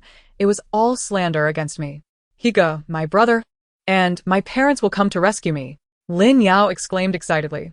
The lawyer could only look on, somewhat speechless. This individual, confined in a detention center, was cut off from external communication and thus unaware of the current situation. However, he had no qualms about informing her. Miss Lin, you are mistaken. I was not sent by the madam but rather commissioned directly by the young master. You are unaware of the current events, but I can enlighten you. Just this morning, your inappropriate relationship with your brother, Lin Chen, was exposed. The police have arrested Lin Chen for defaming the family of a high-ranking military official and inciting public opinion. He is currently unable to assist you. Furthermore, the Lin family has just issued a statement severing ties with you. I fear they will no longer concern themselves with your plight. The lawyer paused, eyeing Lin Yao. The master is quite displeased with your conduct. You have betrayed the young master and caused such great trouble. The Yen family can no longer tolerate your presence. Yet, the young master, possessing a compassionate heart, has offered you favorable terms for divorce.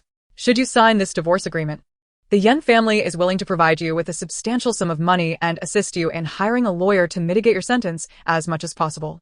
He is well aware that the evidence provided by the military is undeniably compelling. Not only Lin Yao but even their young lady may not escape conviction due to this woman's entanglements, and it is she who deserves such a fate. Having offended the military, this woman is bound to face severe punishment. No, this cannot be. How could my brother be in trouble? And what of Higa, who swore to love me for a lifetime? Lin Yao exclaimed, No, I refuse to divorce. I will not sign. She demanded to see Higa, insisting that he come to her. Otherwise, she would never put her name on that document. Lin Yao felt as though the sky was collapsing around her. How could her brother be in trouble? How could her parents abandon her? And her beloved man, how could he wish to divorce her? It must be a fabrication. Until she sees Yen He, she would not believe it. The lawyer's face reflected a sense of helplessness. Very well, I shall convey your words to the young master. He concluded before ending the conversation. Seeing the lawyer relent only heightened Lin Yao's anxiety, yet she did not plead for him to stay. She was determined to meet Yen He, for she believed she could soften his heart. An hour later, to her astonishment, Yen He truly came to see her. However, the outcome was destined to be disappointing. Yen He was resolute in his desire for divorce, devoid of the tenderness he once displayed. In response to her refusal, he even resorted to threats, stating that if she did not agree to the divorce, the Yen family would no longer assist her. I have consulted a lawyer. Due to the involvement of the marshal's wife, your case is likely to be forwarded to the prosecutor's office within the next few days, followed by formal charges. Given the irrefutable evidence, the sentence could be no less than 10 years. Without legal representation, the sentence may be even longer. If you are willing to sign, I will arrange for a lawyer to defend you. Although it may not result in probation, it will surely shorten your sentence. If you behave well while incarcerated, you might be released in a few years. Additionally, I will provide you with 100 million star coins. Once you are out, you will have financial means to support yourself. Yen, he believed he had acted with great kindness. Yet, all he received in return was a cold laugh from Lin Yao. The man she adored had genuinely resolved to divorce her. Chapter 88. Cultivating Talent. The vows of eternal love were still fresh in her mind, yet now only indifference remained. Rest assured, I will not divorce you. If you wish for a divorce, feel free to file a lawsuit against me. Yes, you. I can delay the proceedings for as long as necessary. A venomous glint remained in Lin Yao's eyes. Let your Yen family rot alongside me. Witnessing the scene, Yen's fleeting compassion vanished entirely. Is that so? Then you had best be prepared to bear the brunt of the Yen family's wrath. A frosty glimmer crossed his gaze as he spoke. Lin Yao managed a bleak smile. Ha! I have already reached this point. What further price is there to fear? If you have the courage, come at me. With that, he rose indignantly and departed. As she watched him leave, tears streamed down Lin Yao's face like two small rivers. She could no longer rely on her husband. Now, all she had left was her brother, Lin Chen. You must not let me down. Yet, Lin Yao's hopes were destined to be in vain. Lin Chen's case was submitted to the prosecutor's office even earlier than hers, and his trial commenced just 3 days later. Despite the Lin family's numerous attempts to contact Lin Man in hopes of reconciliation, they proved futile. Ultimately, faced with overwhelming evidence, Lin Chen was sentenced to 10 years in prison. When Lin Chen received the verdict, the spirit in his eyes dimmed. Yet, before his incarceration, he implored Lin Rahai and Tang Xuemei to save Lin Yao. However, Lin Rahai and Tang Xuemei had become utterly disillusioned with Lin Yao and were unwilling to intervene. Lin Yao, refusing to acquiesce to He's terms for a divorce, ultimately had no choice but to accept legal aid and hire a public defender, resulting in a 15-year prison sentence. As for Yen Qian, through diligent efforts from the Yen family, she received a mere 5-year sentence. 3 once arrogant individuals faced a harsh reality, paying a significant price for their actions. Meanwhile, at the Green Wilderness Manor, the first group of intermediate cultivators signed long-term contracts with Man Culinary Cultural Company, Limited. This cohort consisted of 8 individuals, 6 women and 2 men, all from military backgrounds. They were selected by Zheng Sun and Fang Qing, with Fang Qing conducting the interviews. Subsequently, they would reside at Green Wilderness Manor to assist Lin Man. With assistance at hand, Lin Man was naturally delighted. After meeting the 8 individuals, she took them to the fields. Upon seeing the crops, the 8 intermediate cultivators were astonished. Prior to their arrival, Director Fong had informed them that the marshal's wife possessed formidable wood spirit power and was a high-level cultivator. Furthermore, the vegetable seeds used at Green Wilderness Manor were of the finest quality. Thus, they harbored certain expectations regarding the crops. However, even with such expectations, they could never have imagined witnessing something so extraordinary. The crops appeared as if they were exaggerated models crafted for display, eggplants as thick as a wrist, cucumbers as wide as a bowl, and long, plump cowpeas. These plants not only bore impressively sized fruits but also exhibited robust and flourishing stems, unlike any varieties they had previously encountered. Marshal's wife, may we touch these crops? Someone could no longer contain their excitement and asked Lin Man. Of course. Lin Man replied with a smile. Instantly, all 8 cultivators descended into the fields. Upon making contact with the plants and feeling the wood spirit energy emanating from them, they were finally convinced that what they were witnessing were not mere replicas, but genuinely pure plants. Furthermore, the rate of reversion in these pure plants was alarmingly high, undoubtedly the highest they had ever encountered. The seeds from these plants were far superior to those produced by any market entities, including the 4 major conglomerates. If they could regularly cultivate seeds from these plants, and provided there was sufficient variety, even without producing fruit seeds, they would still have the opportunity to advance to high-level cultivators. With this thought in mind, The cultivators were filled with enthusiasm. Director Zheng had indeed spoken truthfully. Their arrival at Green Wilderness Manor could lead to advancement as high-level cultivators. Heavens, I have never seen such an abundance of high-quality vegetables. One of the cultivators exclaimed. Marshal's wife, will you truly entrust us with the management of this vegetable base? The others turned their hopeful gazes toward Lin Man, eagerly awaiting her response. Lin Man regarded them thoughtfully. For now, this is the plan. Since you have just arrived, you will first be responsible for cultivating the vegetables in the fields. After completing your daily tasks, you may assist in the orchard. As for the next step, if you can advance to high-level cultivators, you'll have the opportunity to engage in breeding work and eventually specialize in breeding for the company. Initially, she had considered having the new cultivators assist her with miscellaneous tasks, overseeing the seedlings until they bore fruit, with her managing the fruit maturation and breeding. After all, in this world, only high-level cultivators were permitted to engage in breeding work. However, upon reflection, she chose instead to prioritize the cultivation of talent. Seeds can sprout at any moment, but the cultivation of talent requires both a process and time. Moreover, during the nurturing of talents, the yield from the fields does not falter, allowing for continued profits. The cultivator's eyes sparkled upon hearing this. The marshal's wife held such high expectations for them. Not only would they be provided with resources to elevate their status to advanced cultivators, but they were also being considered for the role of breeders. Given the exceptional quality of vegetables from the base and the fruit trees in the orchard, they were confident that they could harness materials to enhance their wood spirit abilities, thus becoming advanced cultivators themselves. In an instant, everyone was filled with fervor. After a fruitful exchange with the group, Lin Man divided the plots and entrusted their care to the cultivators. As for what would be planted in the future, she left it to the cultivators to arrange according to their needs. They could request any seeds they required, although all seeds had been processed by Lin Man and lacked the ability to reproduce. After allocating the vegetable base, Lin Man no longer concerned herself with it, immersing herself in the creation of the orchard. In her spare moments, she prepared content for her live streams to showcase her culinary skills to her adoring fans. One day, after finishing a live stream, Fong Qing approached her. Young madam, Mr. Sun has suggested that Man Culture should sign additional food streamers. Lin Man was taken aback. Oh? She inquired curiously. Mr. Sun mentioned that many live streaming platforms, including Yuyu, have seen imitators of your style. Although they falter in comparison to your culinary creations, they have managed to attract some traffic. Given your infrequent streaming schedule, your fans are seeking alternatives. Mr. Sun believes that since others have captured this traffic, we might as well seize it ourselves. Chapter 89. The Prince's Wedding. Yuyu has attracted viewers through your live streams and shared restaurant, but we must retain them with high-quality content, Mr. Sun expressed.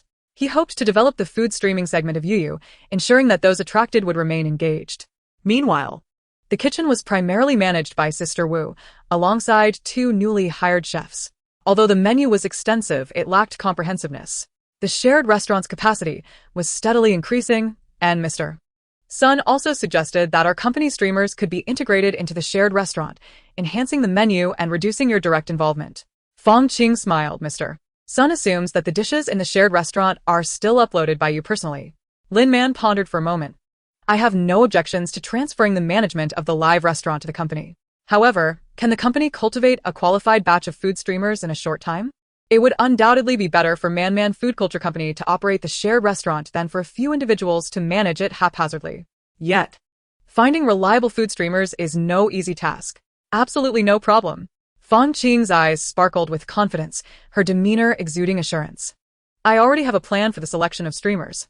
Young madam, give me half a month, and I assure you the candidates will be in place. Seeing Fong Qing's confidence, Lin Man's lips curled into a smile. Without further inquiry, she readily approved the plan. After receiving the response, Fong Qing hurried off to attend to her duties. With the establishment of Man Food Culture Company, she needed to expedite the process, minimizing the workload for the young madam. After all, the young master had finally taken his wedding leave, and she wished to afford the couple more time together. Such a loving pair. Who knows, perhaps a miracle might occur, and they would soon welcome a little master or mistress. Unbeknownst to Lin Man, Fong Qing harbored these thoughts as she blissfully enjoyed her honeymoon with Qin Zhou. The newlywed couple shared a bond filled with sweetness and intimacy, their affection for each other palpable, their physical and emotional pleasures intertwined, revealing their unrestrained passion. Before long, The day arrived for Prince Xiao Rui to wed the esteemed Li family's daughter, Li Jiao. Upon receiving their invitation, Lin Man and Qin Zhou adorned themselves in splendid attire and entered the palace to attend the grand celebration. Their arrival instantly captivated the attention of those within the hall. The valiant marshal and the elegant marshal's wife appeared as a perfect pair, bringing delight to onlookers. While this was the sentiment shared by many, others were consumed by jealousy, including the newlyweds, Xiao Rui and Li Jiao. The moment Xiao Rui laid eyes on Lin Man, his heart raced uncontrollably. Having already been mesmerized by her in a video, the reality of her beauty was an even greater shock. At 24 years old, he had never encountered a woman whose appearance aligned so closely with his aesthetic ideals, her skin radiant and flawless. Yet, this enchanting woman was married to Qin Zhou. Why was it that his father had bestowed such favoritism upon Qin Zhou, and the woman he desired had also chosen him? Casting a glance at Li Jiao, who was to become his wife, Xiao Rui felt a surge of resentment. Just days prior, despite feeling disdain for Li Jiao due to Lin Man's presence, he had looked forward to the wedding. After all, Li Jiao had once been Qin Zhou's fiancée, and he had successfully convinced her to abandon Qin Zhou for him. Yet, he had recently learned that Li Jiao was contemplating a divorce. Still harboring feelings for Qin Zhou, this willful and arrogant woman dared to scorn him. If it weren't for his mother's counsel to prioritize the greater good and cultivate ties with the Li family, he would have outright refused to marry today. Upon seeing Qin Zhou, Li Jiao's gaze became fixated on him, unable to look away. It had been over a year since their last encounter, and the marshal appeared even more handsome than before. Such a striking figure should have been hers. Had she not previously called off her engagement with him, she would now be the one standing beside him, basking in the limelight. As these thoughts crossed her mind, Li Jiao instinctively moved her foot. Yet, just as she lifted it, her hand was seized by her mother. Li Mother, aware of her daughter's intentions, shook her head disapprovingly. A flicker of anger crossed Li Jiao's eyes, but she ultimately withdrew her foot. Meanwhile, not far away, the Empress observed Qin Zhou and Lin Man. Upon seeing them, a glimmer of disdain flashed in her eyes, though it quickly vanished, replaced by a smile. She instructed a servant to invite Qin Zhou and Lin Man to take their seats. While outsiders were unaware of Qin Zhou's true identity, she was acutely aware. In such a setting, the emperor would surely invite Qin Zhou and his wife to sit with him. After all, though Qin Zhou was not the emperor's son, he was the emperor's nephew and the marshal of the empire. As the empress, she needed to maintain the dignity befitting her status. The servants, following the empress's orders, prepared to seek out Qin Zhou and Lin Man, just as Emperor Shaolin entered the grand hall. His Majesty has arrived. The hall fell silent, followed by a chorus of greetings as everyone bowed in respect. Shaolin waved his hand, gesturing for everyone to rise as he approached Qin Zhou and Lin Man. Come. Join me at the main table, he said, then turned to the couple. Qin Zhou glanced at the approaching empress, suppressing his irritation, and simply nodded. He then led Lin Man to the main table alongside the emperor. Upon reaching the table, Qin Zhou and Lin Man bowed respectfully to the empress. We meet again, Your Majesty. The queen initially harbored no desire to extend warmth towards the two individuals, yet, in deference to the emperor's presence, she managed to smile and acknowledged them with a soft HM. She then motioned for the couple to take their seats. No sooner had the husband and wife settled down than the newlyweds approached. Each of them bore their own thoughts, and upon catching sight of Lin Man and Qin Zhou, they found themselves unable to avert their gaze. Fortunately, thanks to the reminders from the queen and Lady Li, the two did not cause any disturbances. Oh yeah. This is your cousin-in-law. Come, greet her. The emperor, eager to bestow favor upon Lin Man, addressed Xiao Rui and Li Jiao. Xiao Rui stole a glance at Lin Man, and a wave of regret washed over him. Cousin-in-law, he called out. Li Jiao also glanced at Lin Man, and in that fleeting moment of lowering her head, her eyes brimmed with disdain. Cousin-in-law, she echoed. What was she but a waste of space from a second-rate family? Raised in a slum on a remote planet? Aside from her pleasing appearance, what could she possibly have to rival herself? The esteemed marshal must have been bewitched by her, to have taken her as his bride. With nothing but her looks, how long could she hold on to a man? Your Highness, greetings to you, Princess Consort. Lin Man replied politely. Xiao Rui's gaze lingered on Lin Man, momentarily lost in thought until he was jolted back to reality by a sharp nudge from Li Jiao. The pain caused him to shift his focus, and simultaneously, his aversion towards his new wife deepened. Chapter 90. The Enchanting Wine. Ha! Boyer, Zhouer, you are brothers. And Jiao Jiao, you and Xiao Man are of the same age. You young people should take the opportunity to communicate and exchange ideas, Xiao Lin remarked, perhaps inadvertently emphasizing brothers rather than cousins. The queen's expression darkened upon hearing this, yet she refrained from commenting. Xiao Rui, however, cast another glance at Lin Man and did not oppose his father's words. Li Jiao Jiao shared a similar sentiment to Xiao Rui, also glancing at Qin Zhou. Only Qin Zhou and Lin Man felt uncomfortable under the scrutinizing gaze of the newlyweds. Fortunately, news soon arrived that the auspicious time for the wedding had arrived, prompting the imperial family to finally depart. Qin Zhou took Lin Man's hand as they sat down together, not once relinquishing his hold. What is it? Lin Man inquired. Tilting her head towards Qin Zhou after a moment. That lad, Xiao Rui, harbors ill intentions towards you, Qin Zhou replied, his gaze drifting towards the stage where Xiao Rui was wed to Li Jiao Jiao. Damn him, even after marrying, he can't seem to control his eyes. He should just go feed the fish. Lin Man couldn't help but chuckle at Qin Zhou's expression. Noticing her husband glance at her, she stifled her laughter.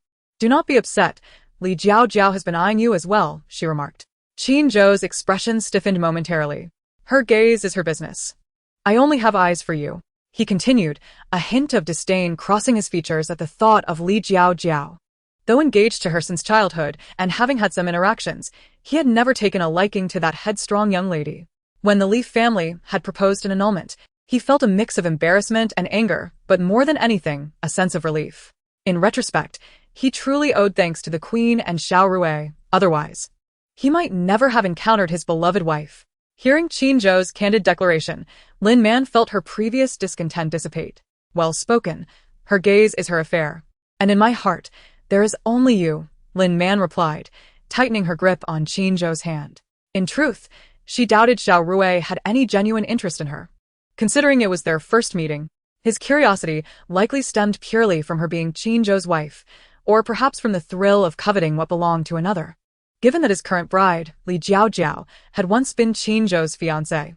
Pondering this, Lin Man couldn't help but feel a twinge of sympathy for her husband. As Qin Zhou felt Lin Man's firm grip, a sense of reassurance washed over him. Meanwhile, Xiao Rui and Li Jiao Jiao, under the witness of the emperor, the queen, and the officiant, were bound in matrimony. After the ceremony concluded, the royal family approached, signaling the commencement of the banquet. To Lin Man's surprise, the fare at this feast was not solely composed of diluted nutritional liquids or pureed ingredients, but also featured an array of stir-fries and soups. Moreover, the dishes presented were remarkably familiar, nearly all of which she had prepared during her live broadcasts. The emperor approached the table and, upon seeing the dishes, expressed his astonishment. These are delightful, he exclaimed, turning to the queen with a hint of surprise. The queen beamed. Recently, several innovative food processing methods have gained popularity on the Star Network. I had some tried out and found them to be tastier than nutritional liquids and purees, so I added a few dishes to the menu. Before the emperor could respond, the queen turned her attention to Lin Man. By the way, Xiao Man, the cooking methods for these dishes were derived from a streamer affiliated with your UU Live broadcasting company. That streamer shares a name quite similar to yours. Going by Man, you are aware of her true identity, are you not? Everyone turned their gaze towards Lin Man, each harboring their own thoughts. The queen, Xiao Rui, and Li Jiao Jiao were filled with curiosity as they could not uncover the identity of Man and hoped to glean insights from Lin Man. Conversely, the emperor, already in the know, regarded Lin Man with a glimmer of amusement upon hearing the queen's inquiry. Lin Man displayed a look of surprise. I have heard Aunt Fong mention the esteemed Man, however, her identity is kept confidential. Not just I, but it seems Aunt Fong knows little of her as well. Although I am the largest shareholder of UU, I am utterly unfamiliar with business matters. Aunt Fong manages everything for me, she said, her expression turning awkward.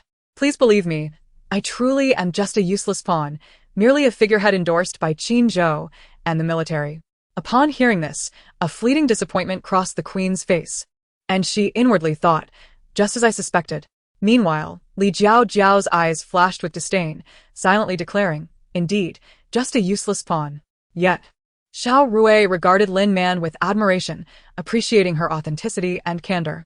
The emperor nearly burst into laughter at Lin Man's performance.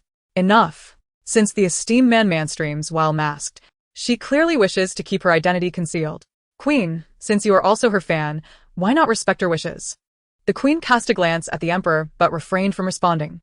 The emperor, unperturbed, retrieved 2 jars of grape wine from his spatial ring. With fine dishes? How could one be without fine wine? This is a grape wine I personally harvested and brewed using the methods taught by Man. Today, as Ruer weds, let us all partake. As the emperor spoke, he produced a large bowl and several cups, personally pouring wine for everyone. The queen's eyes widened at the sight of the wine. She recalled a recent incident where Shaolin summoned Elder Jiang to the palace and planted a new grapevine outside his chambers. Furthermore, she had heard about the emperor's winemaking endeavors.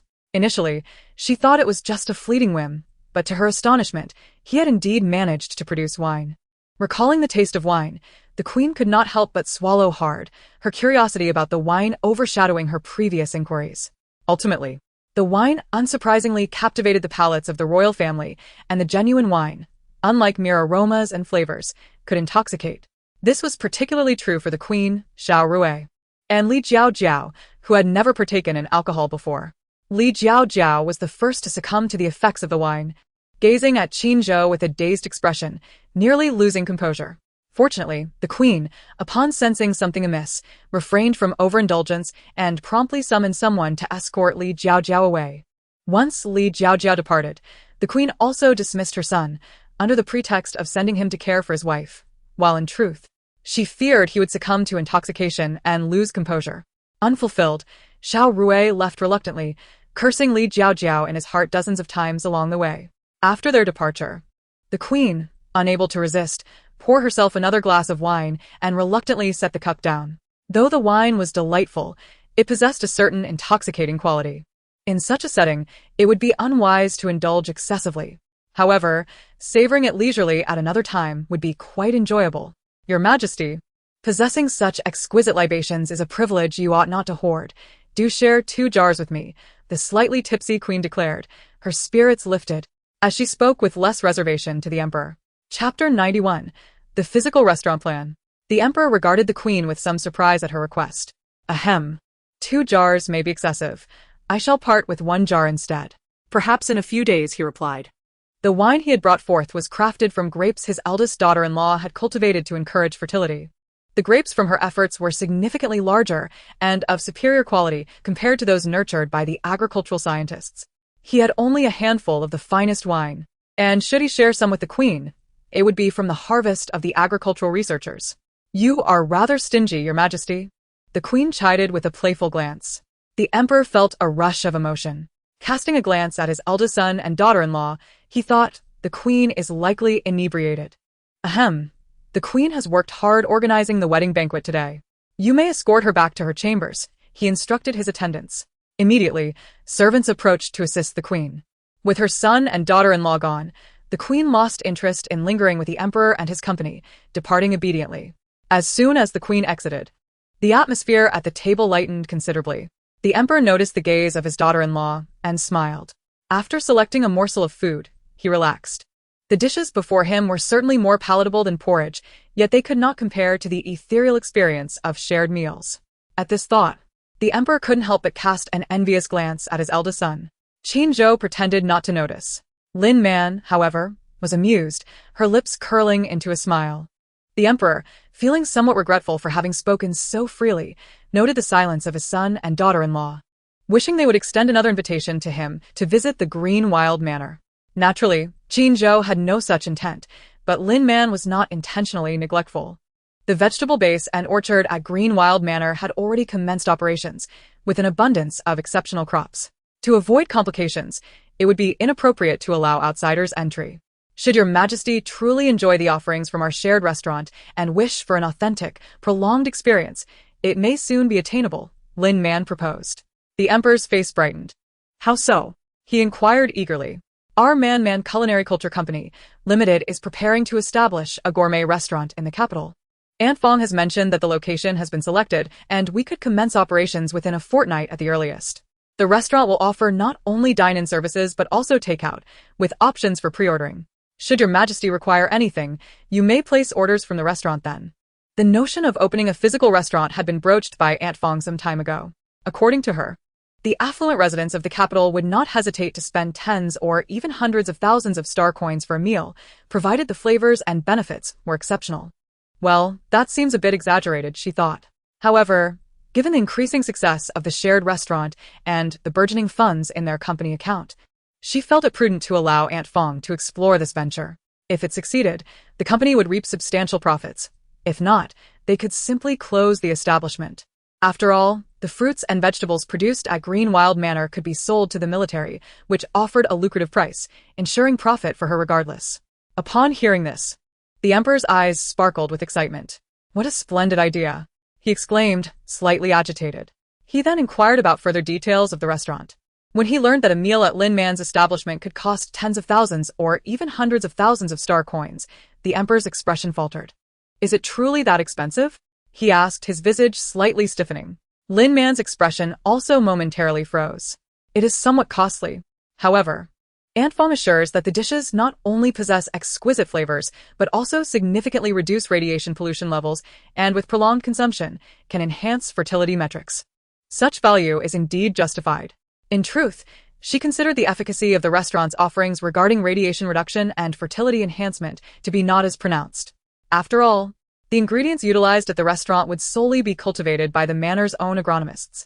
During this period, she had instructed Aunt Fong to compare the vegetables she had cultivated with those grown by the agronomists. The findings revealed that even when using the same seeds, the vegetables nurtured by agronomists contained far inferior levels of purification factors, both in strength and quantity, compared to her personally cultivated produce. As for their impact on fertility metrics, the disparity was even greater. Her fruits had demonstrated a remarkable improvement in fertility levels. After providing some fruits to Sun Hui, he reported that Deng Xian's fertility metrics surged from a mere 8 to an impressive 60 after consumption. Such a level was rarely attained even by individuals in their 20s. However, the high-level agronomists of this world could not achieve any enhancement in fertility metrics with their cultivated vegetables. The fruits they produced offered negligible improvement as well. Yet, should her vegetable seeds be used, even if cultivated by the agronomists of this world, the resulting vegetables would still yield some degree of improvement in fertility metrics, albeit slightly inferior to those produced by high-level agronomists. When the gourmet restaurant eventually opens, there should be agronomists among the staff capable of attaining high-level status. At that time, they could have high-level agronomists cultivate some fruits to include in the dishes.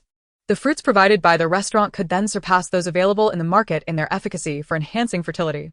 She had come to a solid conclusion. Both the seeds of the crops and her unique abilities influence the content and strength of the purification factors within the harvested produce. Notably, her abilities had an even greater impact than the seeds themselves. Her wood-based abilities surpassed the strength and refinement of the wood spirit powers wielded by the agronomists of this world. Aunt Fong and even the military had likely recognized this. Yet no one had inquired with her. She knew full well that all of this was owed to the man by her side. Returning to the topic of the restaurant's offerings, while she personally held little regard for their functional benefits, the quality of the seeds ensured that the dishes were among the finest in this world. Thus, for the inhabitants of this realm, the cuisine from the gourmet restaurant would indeed hold significant value. After contemplating Lin Man's words, the Emperor nodded. He thought to himself that it seemed he would be spending quite a bit on his culinary desires in the near future. By the way, Your Majesty, could you assist us by recommending our gourmet restaurant when the time comes? You shall receive a complimentary year of meals from our restaurant once it opens. Lin Man suddenly recalled something and turned to the Emperor. The Emperor paused for a moment, taken aback. How shall I recommend it? He inquired, intrigued.